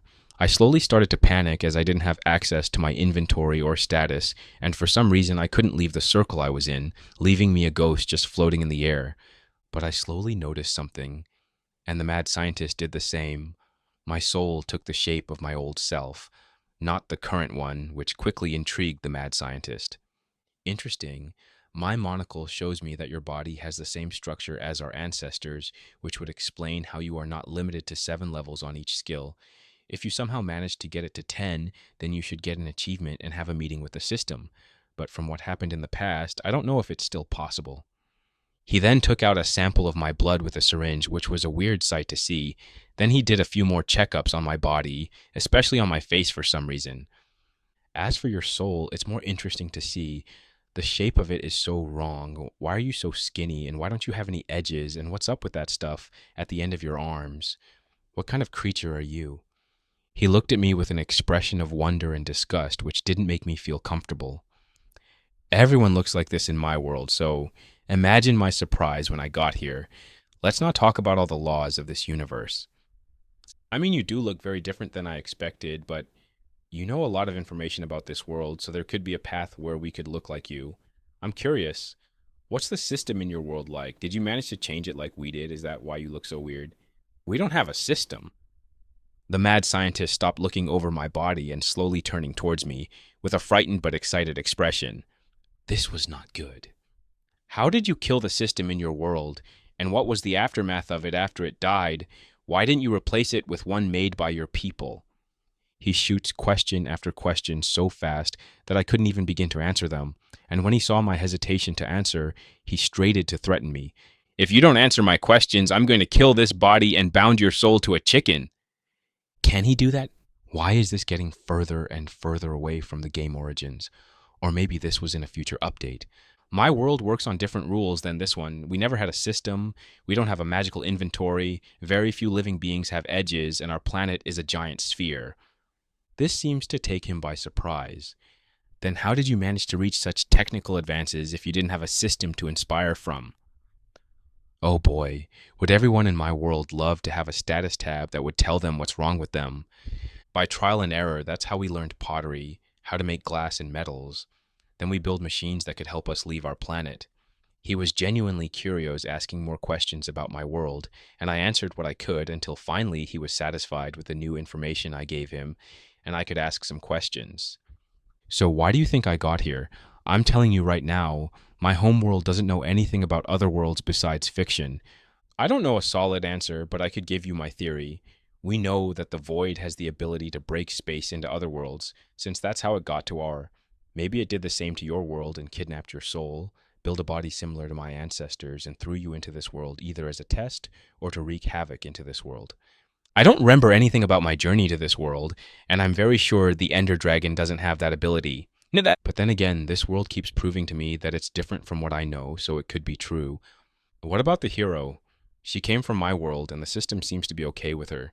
He seemed satisfied with all the data he got and started to collect all of his instruments as the magic circle slowly lose its power, and I felt myself being pulled back into my body. So the hero is similar to you, but different. Maybe the system knew about you, so it made an avatar to fight against the zombie lord. I don't know how it could predict the future, but this leaves me with another question. What's stopping the void from sending another monster lord, and what's stopping the system bringing more heroes? With those final words, he left the obsidian cell, leaving me alone with my thoughts on that he said. Chapter 146, Viligers POV unknown. Viligers, the moon was high among the clouds, the animals were sleeping comfortably in their barns, and the humans did the same in their warm beds, but the only ones still awake were guards around the castle. Tired from all the training they did in all day, they were so tired that they couldn't see how floating particles passed beside them like the wind. We walked along the tall hallways with silent steps, soon arriving at our target. Two guards with enchanted diamond armor stood at a wall of iron with stoic expressions, ready to defend the royal vault with their lives. We didn't pass the corner since they were trained to see any abnormalities on sight, and while we outnumbered them with ease, we weren't strong enough to defeat them without alerting the whole palace. But there was a solution for this problem, one that no guard would expect to see. Time to start the plan, summon the demons. I spoke in a low voice, but everyone could hear me. Right as I said that, one of the evokers that was with us started to chant something in a language that I couldn't understand. It was a short chant, and I could feel my skin trembling as a ghostly form came into being. It was one of the mad scientist pets that was lent to us, I could feel. Its malice in its dark eyes, ready to take a life, and the invisible potion didn't seem to work on it. It was a Vex, so I took out 2 dark potions from my inventory and handed them to the Vex. Order it to go through the walls and splash them on the guards. I couldn't see or hear when the evoker did the command, but I saw how the little demon walked through the walls like they weren't even there. A few seconds later, I heard glass breaking and the 2 guards fell down. Before we could arrive at the sleeping guards, the Vex took an iron sword out of nowhere and decapitated the 2 sleeping men. This wasn't part of the plan, but I wasn't against it since nobody was alerted. I ordered the evoker to send the demon away, otherwise it would alert the whole castle about our presence. He did as I asked, and I looked over the 2 guards' inventory.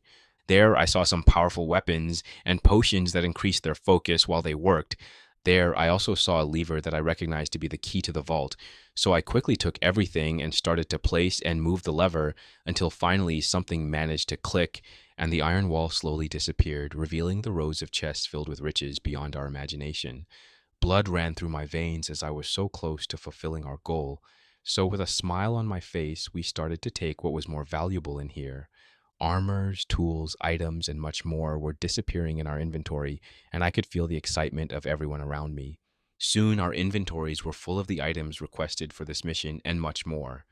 I took some redstone dust and placed it on the ground, making a huge line that was getting away from the vault. The others broke the window and threw in ender pearls as far as they could, quickly disappearing.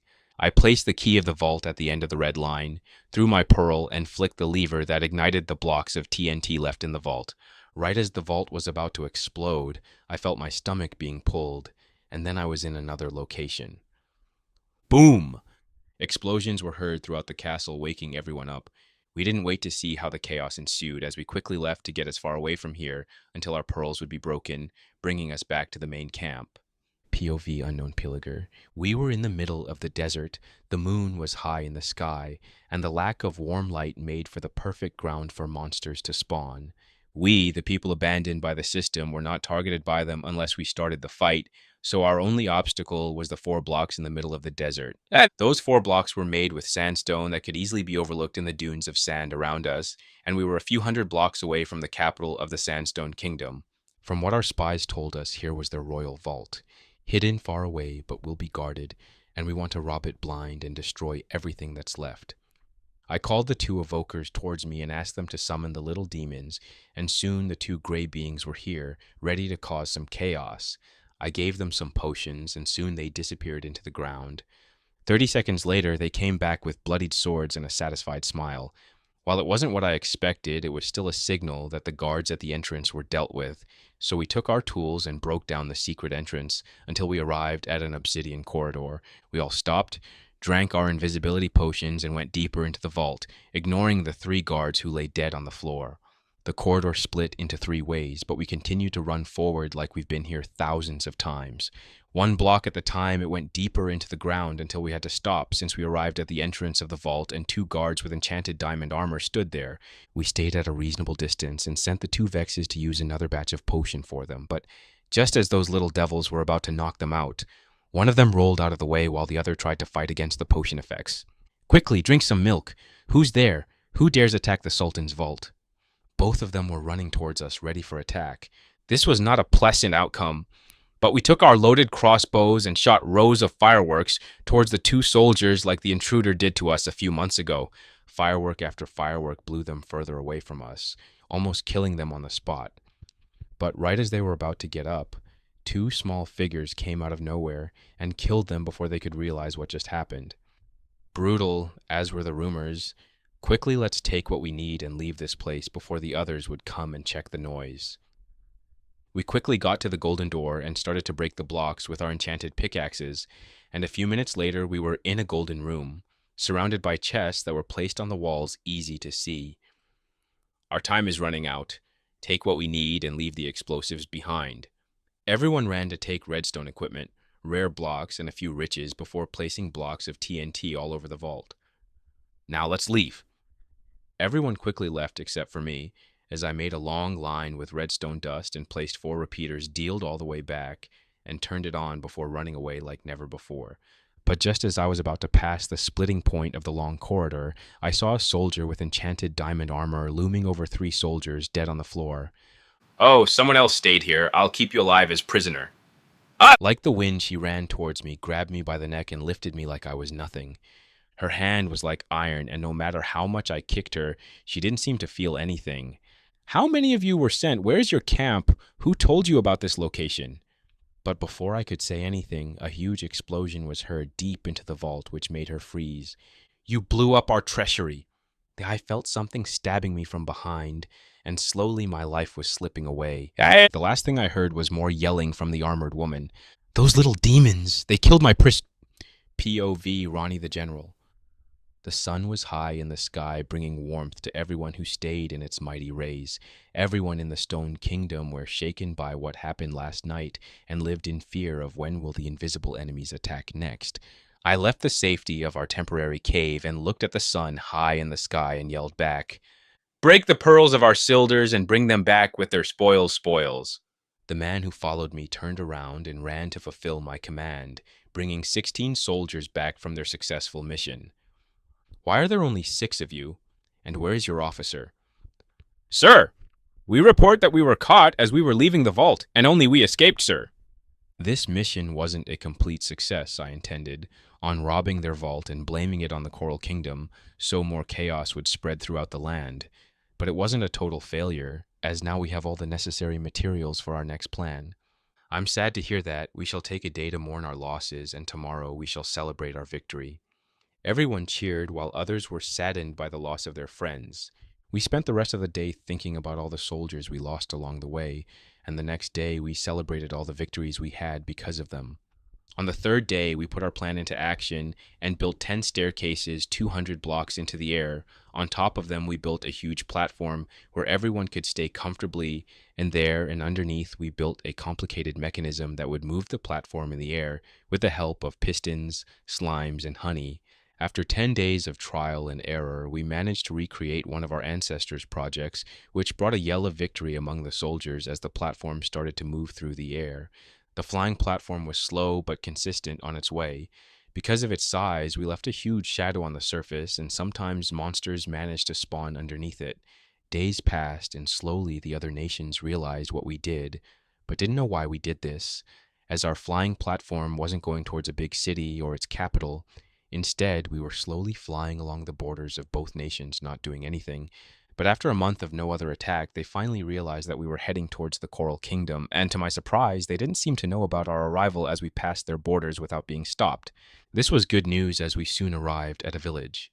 Everyone, I know you're getting bored after spending so much time in the air, but no more. Since today we shall let our frustration loose. Look at the village below us. I don't want to see it anymore. The soldiers looked with confusion at me before smiling, realizing what I ordered. I stopped the flying platform, and everyone moved on the edge where they placed blocks of TNT before lighting them up. Soon the village was blown up, and nothing remained there, only a huge crater where the village stood previously. The soldiers cheered at their victory and let out their frustrations that accumulated over the past few months. After everyone was done, we continued our journey through the air and destroyed every village that had the misfortune to appear on our way. But after 2 weeks, we had to stop and get off our platform since we could see the army of the Coral Kingdom waiting for us. They made a huge platform in the air with cannons pointing at us, ready to take us down. But with the help of our spyglass, we managed to see the disaster before it could hit us. So with the help of water, we all safely landed on the ground and moved, preparing for the next step of my plan. The Coral Kingdom will soon be under my hand. Chapter 147. Break Free. A few days have passed since I've been captured, and the mad scientist made sure to visit me every day to gather more data on me. We slowly started to build respect for each other as we exchanged information on what we knew. So you're saying that the nether dimension is smaller than the overworld, and one block there is equivalent to 8 in our world. How does that work? I don't know. But there was a theory in my world that said the nether was actually beneath the layer of bedrock of the overworld, but was dismissed after further investigations. Yes, that would make sense, but the system made a separate dimension and threw it as far away as possible to not corrupt anymore. True, it's different than what I expected as well, but probably the people that live in the nether know a lot more. Ah, yes, the piglings or the brutes, as you said. Are you sure you don't want to tell me how to make a portal there in exchange for a better room?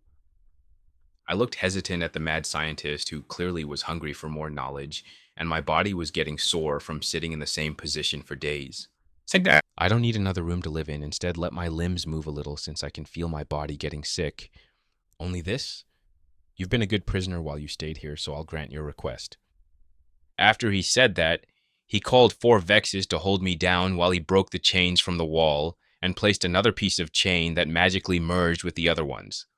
I tried to move around and try to escape, but my arms were too weak from lack of movement, and the floating ghosts were surprisingly strong. Soon my chains were longer, and I could lift my torso but couldn't stand on my feet, since the chains were not long enough. Finally, I can feel my blood running through my veins. You're pretty brutal with your prisoners, just so you know. Glad to see you enjoying the upgrades. So, how do I open the portal to the nether? I did a few exercises to feel my limbs once again, even though I couldn't do much, but Solomon was patiently waiting for my response. I'm going to open a portal in front of you, as long as you bring me to Violet to see if she's okay. Solomon's eyes started to narrow in displeasure at my request. I don't trust you enough to let you out of those chains. Request for something more reasonable, or you won't get anything at all. How rude. Why would it be unreasonable to see my friend that you're threatening me with? What if you brought her here instead? I'm sure you can put her to sleep and carry her here for me to see that she's unharmed. The man looked at me with suspicion, but accepted the deal. You're lucky that I keep your monster friend constantly asleep, otherwise I wouldn't accept this deal. With that, The man left the room together with his 4 floating servants, leaving me alone to study the cell I was in more closely. There was nothing here except for a lamp on the ceiling. I looked through my inventory and started to think of a way out. Unfortunately, without my tools or armor, I had limited options to use. So I took a wooden block from my inventory and placed it beside me to lay my back on it. A few minutes later, the iron door was opened, and Solomon, together with his floating servants, were bringing my friend inside with great effort. Since she was quite big and heavy, they didn't bring her close to me. Instead, they placed her base the door and sat down to recuperate their breath. "Here, huff she is, huff. Now it's time for your part of the deal, and don't you dare make any more requests, otherwise I would let my Vexes kill her to vent their frustrations." I looked at the floating Vexes, who were more than eager to slice my friend with their iron swords.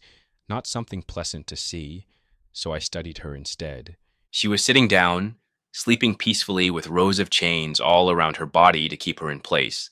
She didn't have any injuries, which greatly calmed my conciseness. "Let's not do anything rush. I made a deal, and I intend to keep it." Then I placed the crystal that I had with me on my left side beside the wooden block, so Solomon couldn't see it that well. This is a crystal. It's a tool placed in the obsidian frame, and select the dimension you want to go with, in this case, the nether. Solomon took out his enchanted monocle and looked at the floating crystal with fascination, careful not to get too close to it. This is truly something made by my ancestors.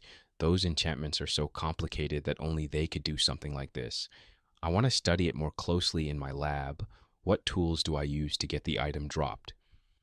It's best if you use a diamond pickaxe with silk touch on it, and you can only place it on an obsidian block.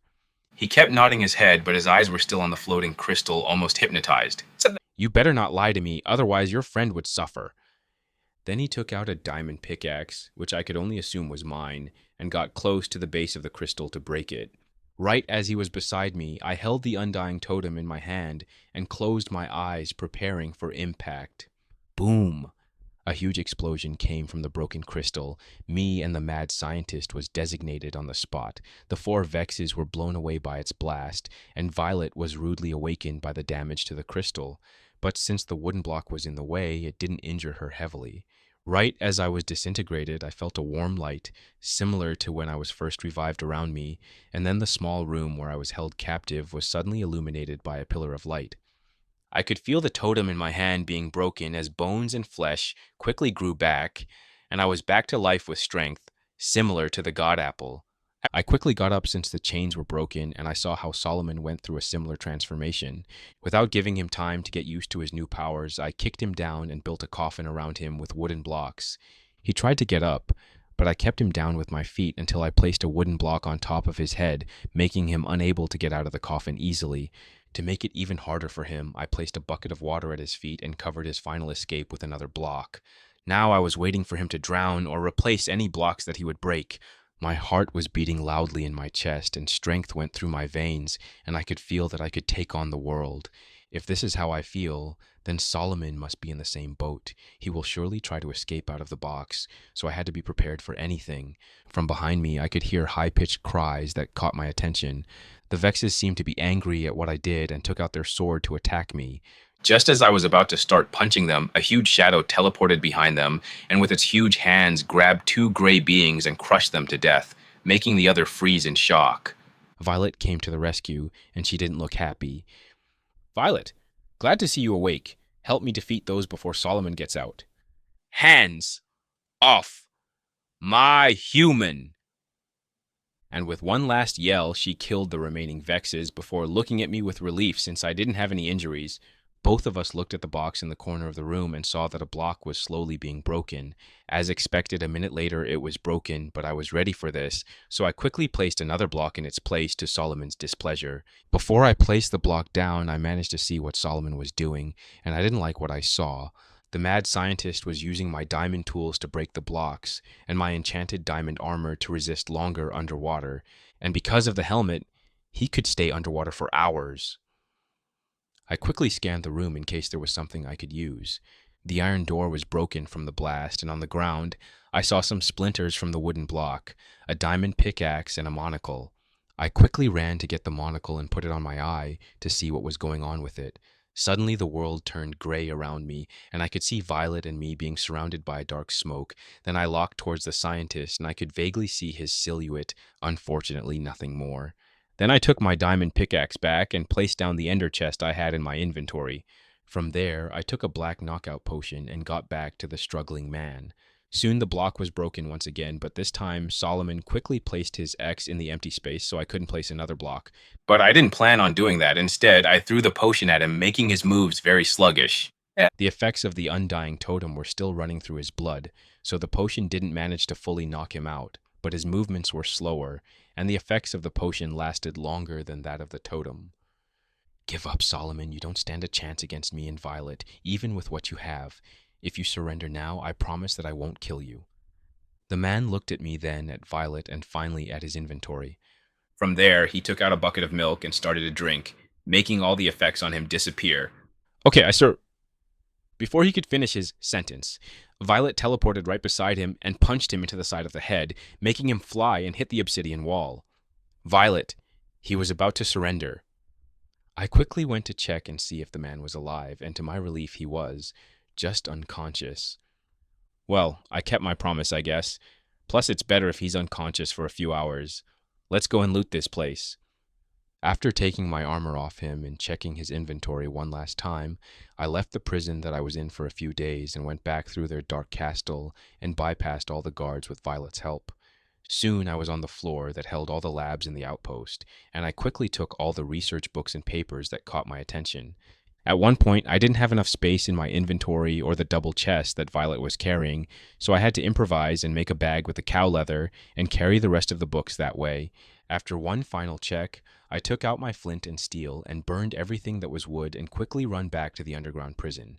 There, Solomon was still unconscious, so I tied him up with the chains from the other cells and placed him on top of the chest that Violet was carrying. I know you don't like him for what he did, but we still need to get all the information out of him. After that, you can kill or torture him all you like. I only got a low grunt from her, which was enough for me. Then I took out the flint and steel one more time and used its last durability to open a portal in the middle of prison. The irony of how many times I had to escape through another dimension didn't escape me. On the other side of the portal, there was a safe space for me to start our journey home, so I passed the obsidian frame and took out my loaded crossbow and shoot the portal. Boom! The space started to tear itself apart, and the connection between the two worlds was broken. I took out an enchanted compass and followed the way it guided me. Violet, let's go home. I really need some sleep.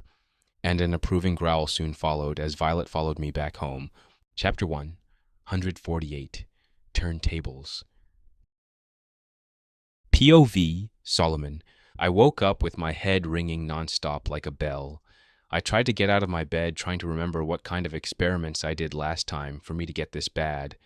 But something was wrong, as I couldn't move my arms at my command. Instead, I could feel cold iron keeping me in one place. Suddenly, a wave of memories washed over me, how I was with my favorite subject, talking about a way to the nether, and he showed me one of the most amazing items that I ever seen. Every pixel was enchanted with high language that made my monocle look like a toy in comparison. But just as I was about to take it with me, it exploded, killing me on the spot. And then one of the totems was used, and I was back with the living. But before I could be angry about what just happened, I was kicked down and placed in a box with running water so I would drown. After some struggling, I managed to get out, only to face the two most dangerous prisoners I had.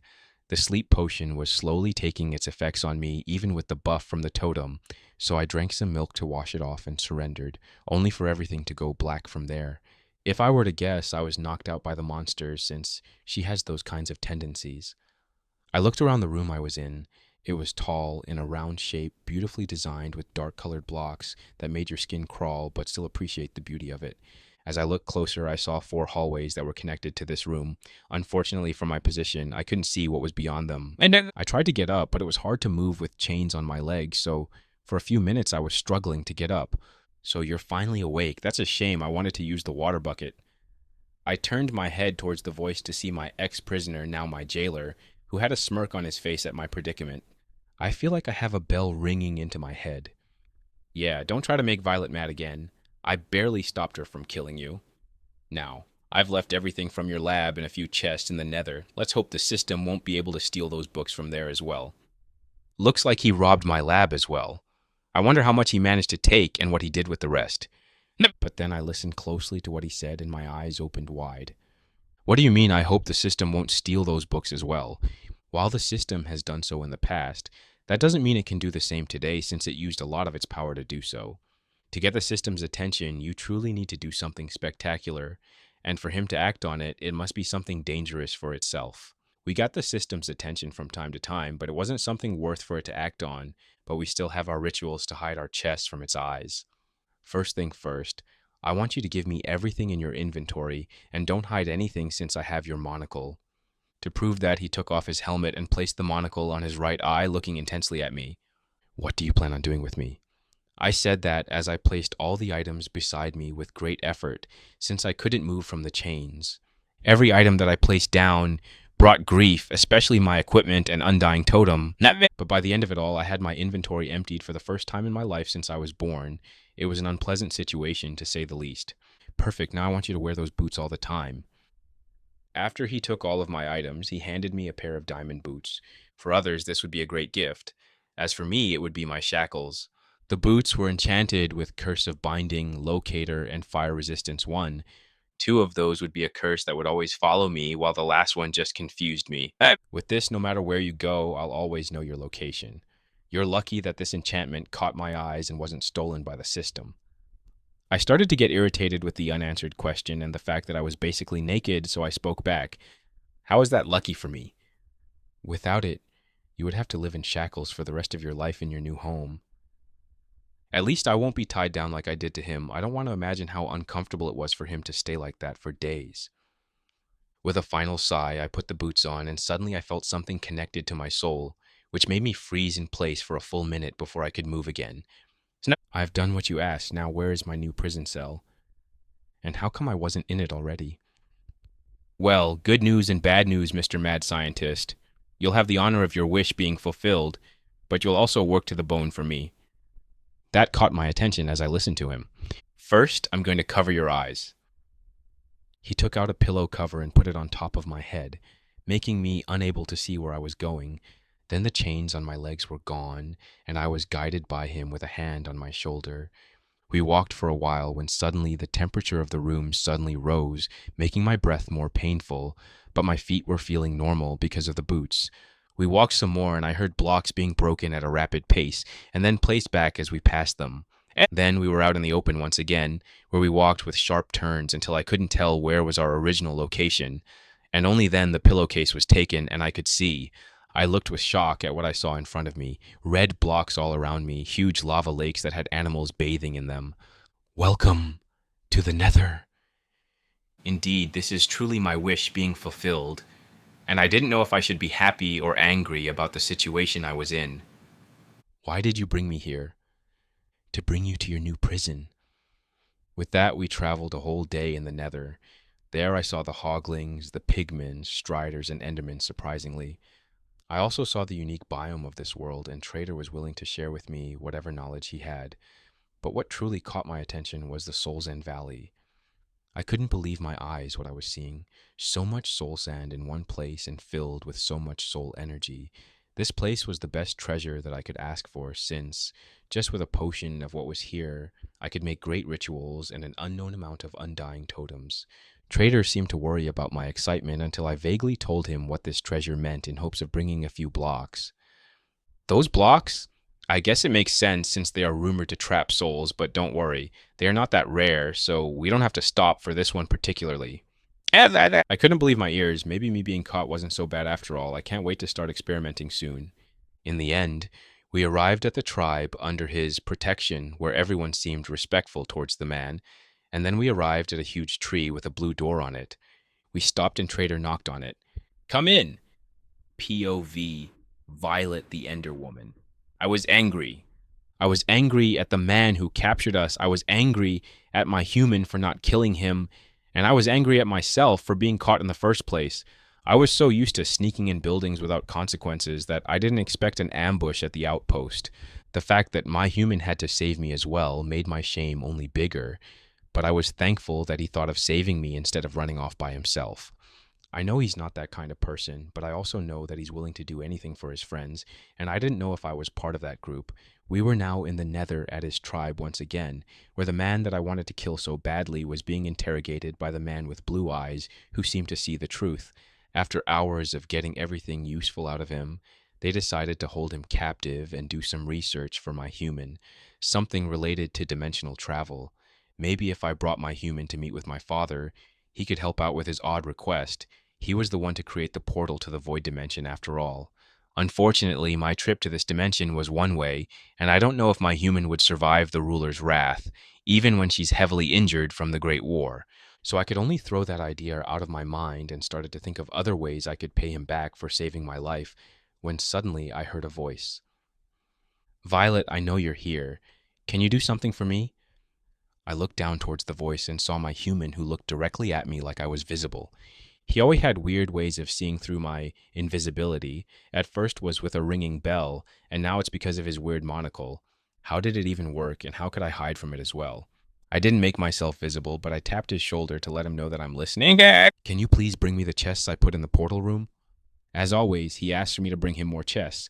At first it was fun to steal so much, then it got annoying after 3 days of constant teleporting, and now I just accepted this as being part of myself interacting and observing him closer. At least his requests are simple to fulfill, and if I can't do something big for him, I'll do small requests until I feel the debt paid off.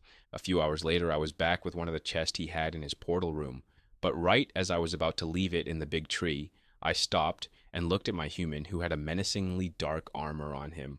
I could feel great power from it, and my pearl started to beat heavily as I felt what was in front of me to be so wrong but so right in the same time. I opened my third eye and didn't even see my human in front of me. It was like he wasn't even there. None. If I couldn't see him, maybe the system won't be able to see him as well, which would bring a layer of protection over him, especially after he caught the system's eyes a few weeks ago. I stared at him for a while longer before putting the chest down and teleported away to get the others. My pearl started to beat wildly as I felt something big coming soon, something that would take the world by storm. Chapter 1, 149, New Upgrades. I was in the same room with Undying, and my hands were trembling with the items that I had in my arms. What I was holding in my hands was my new set of netherite armor and tools. It was a gamble, but I asked Undying if she could make the tools for me since there was a high chance the system wouldn't be able to see what I was doing in the nether. And I was right. While Undying was confused at what she just created from my exaggerated reaction, she was still happy to help. Snap! So what's this, and why does it have the same name as the netherite scrap I have framed on my walls? This, my dear Undying, is something very hard to find, and it's stronger than the diamond tools. She raised an eyebrow in surprise. Then how come the people from the other world don't come flocking to search for this ore?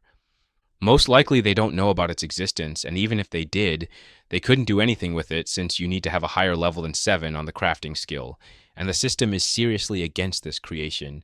For now, only the people in the nether seem to be able to make them without the system interfering. Maybe I could also, just in this dimension, once I level up my crafting skill. Interesting, so there won't be any royal orders to craft some more. Don't think they would, and I'll appreciate it if you don't tell anyone about it. My lips are sealed. Also, you should check on Bobby, since he seemed very stressed last time he visited us, and his orders got significantly bigger than before. This made me stop and look at Undying with a confused look. Do you know what happened? No, he didn't tell me anything, but I have a hunch that something big happened in his kingdom. Maybe I should visit him before I start my journey towards the Coral Kingdom. With this occasion, I'll also gift him an enchanted compass for my home. With this done, I equipped the new armor, which was cold to the touch. When I had the full set on, I felt everything click together like a mech suit instead of armor. Not only that, but it had a passive cooling ability, making fire resistance unnecessary. That looks menacing. I can't even see your face in the open slots of your armor, and your presence feels much weaker. I can barely sense you, even if you're in front of me. Fascinating! I walked a few steps to feel the movement of my armor, and observed that I couldn't hear my steps. I was the perfect assassin. Undying, can you hit me with your weapon? Without any question, she took out her enchanted golden axe and swung at my stomach with force, taking me by surprise. She did that without hesitation, but that hit was enough to get all the data I needed. First thing first, I didn't take any damage. This was impressive since even if I had a fully enchanted diamond armor, when I was hit with a lot of force, I would take some damage. Not because it passed my defense, but the vibrations of the attack would transfer through the armor, which was enough to hurt me for half a heart. But not with this armor, since it seems to have the ability to absorb vibration. And with all the enchantments on it, I didn't see a way for me to get damaged. No, but there's a way to damage me, mostly through a splash potion. I already have blast resistance on this, so explosives aren't a danger anymore. But I have to find or make a costume enchant against magic. It's going to be annoying, but I'll ask Solomon if he has something for it. With that, I went inside the big three and tested my new tools on different blocks, feeling like a child who just got new toys. When suddenly I heard something being placed down, which made me quickly turn around. It was a double chest that previously wasn't there. I got closer and opened it to see all the research books from the outpost. Violet must have dropped it here, that's good. I can start putting Solomon to work.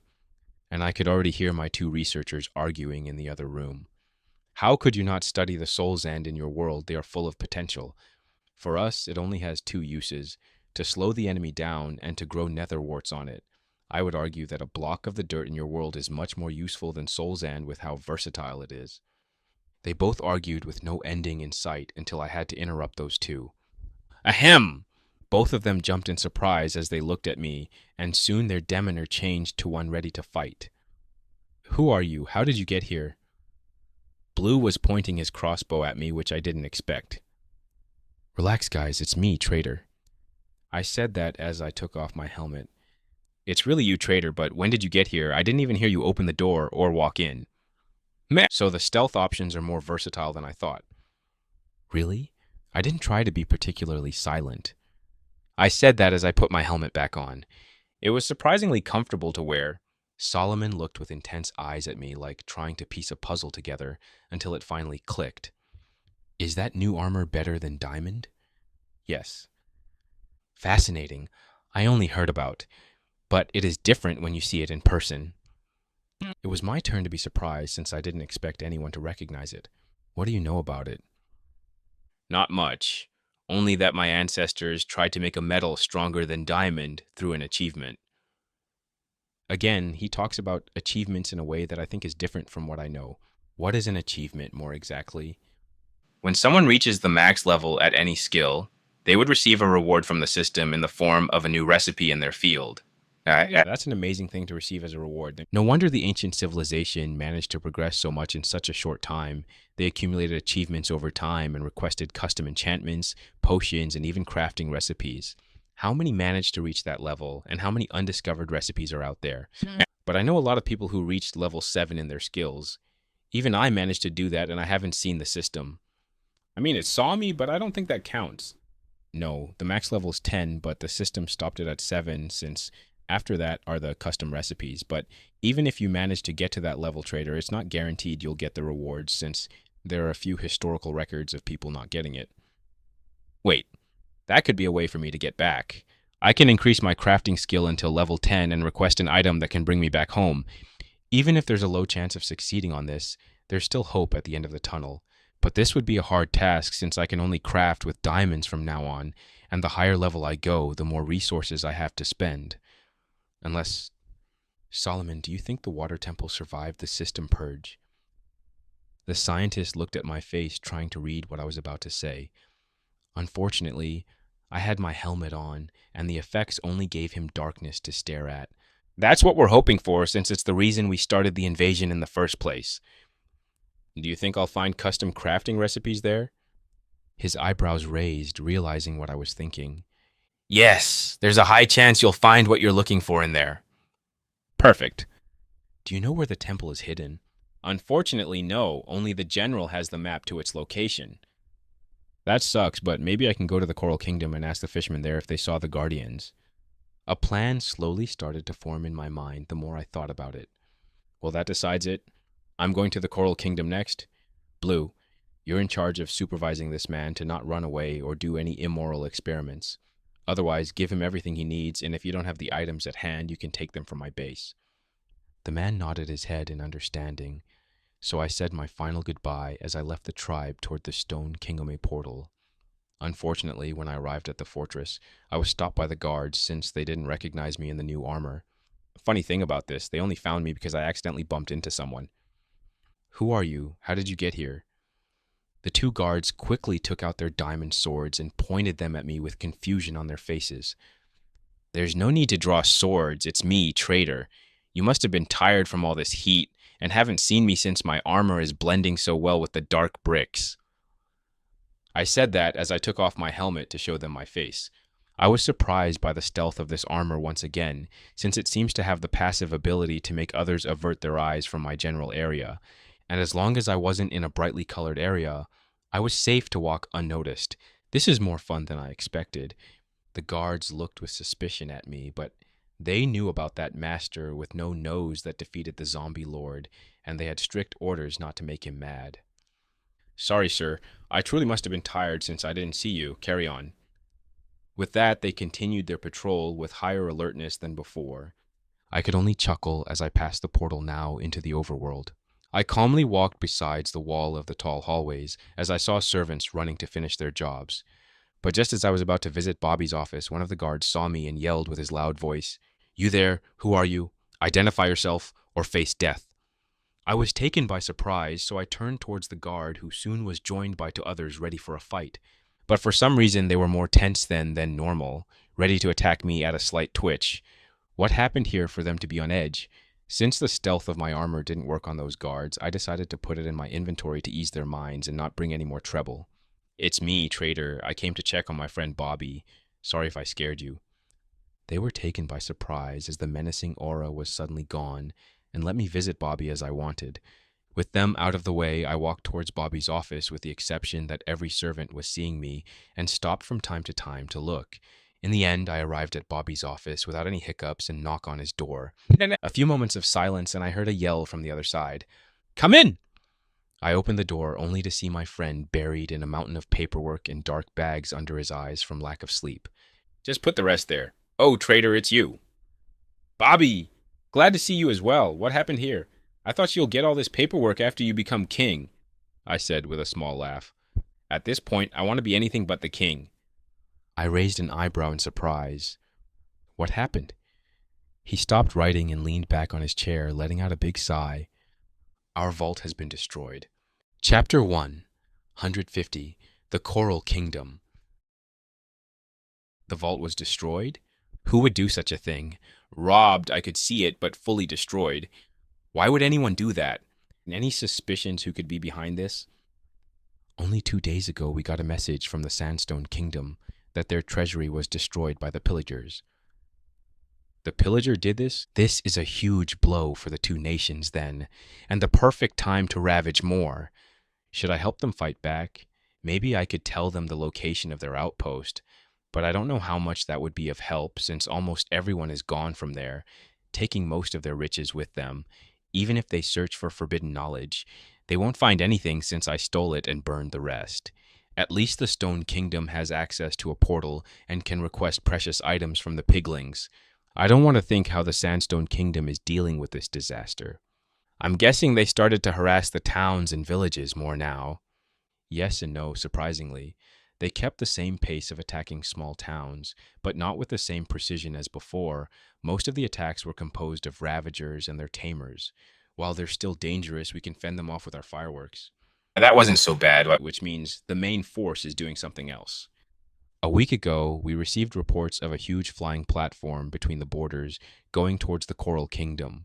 So the general decided to not fight on two fronts and concentrate on getting their target. What do you plan to do against this? Nothing. Nothing? I think I'm hearing things. Did Bobby just say they're going to ignore a flying platform filled with enemies besides their kingdom? Exactly. It's not worth attacking them now, since it's clear they switched their target towards the Coral Kingdom. We plan on attacking them from behind when the Coral Army would retaliate. And between you and me, we're going to wait a while to send help since they weren't willing to do the same when we were attacked by the Zombie Lord. Looks like they're salty about that, which seems fair in my opinion. From what Bobby told me, when they heard they're in need of help, they increased the prices of their items, which now backfired on them since they lost almost a whole kingdom as customers. We don't need their craftsmen when we have our own in another dimension. What about the Sandstone Kingdom? Would they also stay out of this conflict or destroy them while vulnerable? From what we talked with them, we would concentrate on recuperating our losses before attacking the Viligers. So they are waiting on the sidelines as well. But enough about all this depressive stuff. How have you been doing? What can I help you with today? Oh, the funny thing about the Villager outpost. Bobby only rolled his eyes as he expected another crazy story to follow. I didn't tell him everything, but I told him the new state of the outpost. I also told him that I have a prisoner in the Nether to do certain research for me. At least they suffered with their houses and castle burned. Sure, I'll try not to kill the Villager next time I visit the tribe. I don't even want to know what kind of experiments you put that man to do. It's better if you don't. While they're not immoral, they can bring unwanted attention to you. The man let out a tired sigh. Figures. How's Froggy doing, or my village? Both of them are doing well, and Froggy now is an elder, but he promised he would come to your wedding. That's good to hear. I only hope nothing major would happen that would postpone it further away. I wished for the same, but ever since I came to this world, trouble seems to come out of every corner. I hope for peaceful times as well. Do you know anything about the Coral Kingdom by any chance? His eyebrows raised, not believing what he just heard. Did you not hear me when I said that's the place where chaos would ensue? True, but I don't plan on getting into that. I have some other business there. After a few moments of silence, he let out a defeated sigh and told me whatever he knew about the place, which wasn't a lot, unfortunately. They have a different ruling system than others. It's similar to democracy, with the exception that everyone who can vote has to have a profitable business. And most of the time, the leader ends up being the richest person in the kingdom. That's why for the past 10 years, there was the same ruler, who has a few famous businesses under his name. Also, the common people live differently than in its sister kingdoms. They have a small number of villages who concentrate on farming, and the majority live in tall buildings in the city. Not only that, but the Coral Kingdom seems to concentrate a lot on craftsmen, and they don't use the system recipes as expected, or at least not as much as the other nations. Instead, they handmade furniture and other commodities. The more I listened, the more I wanted to be there. So I gave Bobby the new compass and told him how it worked, took a horse and galloped towards the Coral Kingdom. It took me 2 weeks with a speed-drugged horse to arrive at one of their cities, and I was taken by surprise, to say the least. The city was huge and had a lot of tall buildings similar to apartments in my old world. The city didn't have a wall. Instead, it was surrounded by a deep valley, 10 blocks wide and 50 blocks deep. On top of the valley was a huge bridge guarded by 5 strong men with iron armor, checking every person that passed with a llama or donkey. It was the first time I'd seen someone use the chest feature on animals as a way to transport goods, since most of the time the inventory was spacious enough. But here in the land of business, there's no such thing as free inventory, only more space to carry. I got off my horse and wondered if I should put on my armor now or after I passed the guards. In the end, I decided to put it on after I got inside, since I didn't know if my stealth would work on the horse as well. So I waited in line until it was my turn. Any active identification? I don't have one, sir. The guard let out a tired sigh and took out a notebook. Name and reason for your visit. My name is Trader, and I want to stay the night here to get some rest with my horse. He raised his eyes from the notebook and looked at my horse. Any explosions or dangerous items in your inventory, sir? I took a quick look at the fireworks and netherite sword I had in my inventory. No, sir, I wouldn't dare. The entrance fee is 6 emeralds. I gave the man the emeralds. Good. Now take this. Since it would be your temporary ID, it only lasts for 2 days before you have to buy the next one. I suggest you take the main road until you see a tall building with blue terracotta at the entrance. There you can apply for an ID. Thank you, sir. I will do this as soon as possible. Good. Next. I passed the guard and looked at the piece of paper that I held in my hand. Name, Trader. Characteristics, brown hair, brown eyes, no nose. Signed by Yusabar the guard. That was a short but accurate way to describe me, especially the lack of a nose that I completely forgot. I held my horse close to me as I walked along the busy streets. The buildings were tall and beautifully colored, and on the outer parts of the city I could see a railway system to travel more conveniently at high speeds. After half an hour of looking all over the place, I arrived at a 2-story building with blue terracotta and huge windows. The iron doors were already open, so I left my horse tied to a pole and walked inside. There I saw 3 lines waiting for 3 lovely ladies to finish their paperwork. I chose one and waited until it was my turn. After an hour of waiting, my turn finally came. Good afternoon. What can I help you with today? I want to make an ID card. Of course, a new one or replacing one lost? A new one, please. Sure, fill out this form and we'll do some tests after this. Business registration. Name, skill levels, job, citizen, business model, signature. Sorry, lady, I think you gave me the wrong paper. I don't want to start a business. I only want to make ID papers. You're not from here, are you? We don't have something like this. Everyone that lives here has a business and moves from city to city like that. If you don't want to open a business, put one of your skills at the business model. That's an interesting way to document everything. This truly is a country run by business. I wonder how it all works behind the scenes. I looked at my paper once again and thought how truthful I should be about it. Are there any benefits if I have a high level of a certain skill? Yes, but mostly if you are a master or grandmaster. So levels 5, 6, and 7. What would those benefits be? If you're a master, you can enter for free in any city. If you're a grandmaster, you can stay for free in certain hotels in each city. That was pretty good. Since I don't have a job like the other villagers, I'll write mine to be a wandering trader and hope for the best. With that, I quickly wrote everything down and gave it back to the woman. She took it and looked at the paper with surprise. I would say you'll be very unlucky to have that job if it wasn't for you crafting level. Unfortunately, we only have the necessary items up to level 6. You'll have to go to the capital to get your Grandmaster card. Come with me. I follow her beyond the counter in a small room with a brewing stand, crafting table, and 2 chests. I want you to craft me a dropper and a speed potion. After we're done, your paper would be complete. I felt that this was a fair test, as only at crafting level 6 you can do a dropper, and at brewing level 3 someone can brew a speed potion. I didn't want to get too much attention, so I put a lower level at my brewing skill. I took the necessary items from the chest she showed me and finished everything she requested in 15 minutes. She took the items, nodded her head, and told me to wait outside. I got out. Waited for another 10 minutes when the lady came back with a book for me. I expected a card, but this makes more sense since the signature can't be forged. I'm lucky that I didn't have to sign it, otherwise I'll have an awkward conversation about the system not knowing my name. I opened the book, and the first page was exactly as the form I completed earlier. That would be 20 emeralds. This made my smile freeze, since the price was way higher than expected. With 1 emerald, I can buy 1 bread, and this mandatory paper is equivalent to 20 loaves of bread. But I didn't lack emeralds to pay for it, so I gave her the emeralds and left the building afraid that I'll have to do something extra. POV, a certain office worker. I looked at the weird man without a nose leaving the building with quick steps. The price for a new document must have scared him a little. I went back to my desk and helped the rest of the people with their problems until my shift ended. When a colleague of mine took my place, I stealthily took a piece of paper with me. Possible crafting grandmaster with no known backing. Since he came from the Stone Kingdom, that means he's either running from someone or hasn't been discovered yet. I'm sure there would be a few businessmen willing to buy this information for a good price. I put the piece of paper back in my inventory and went home to get some rest.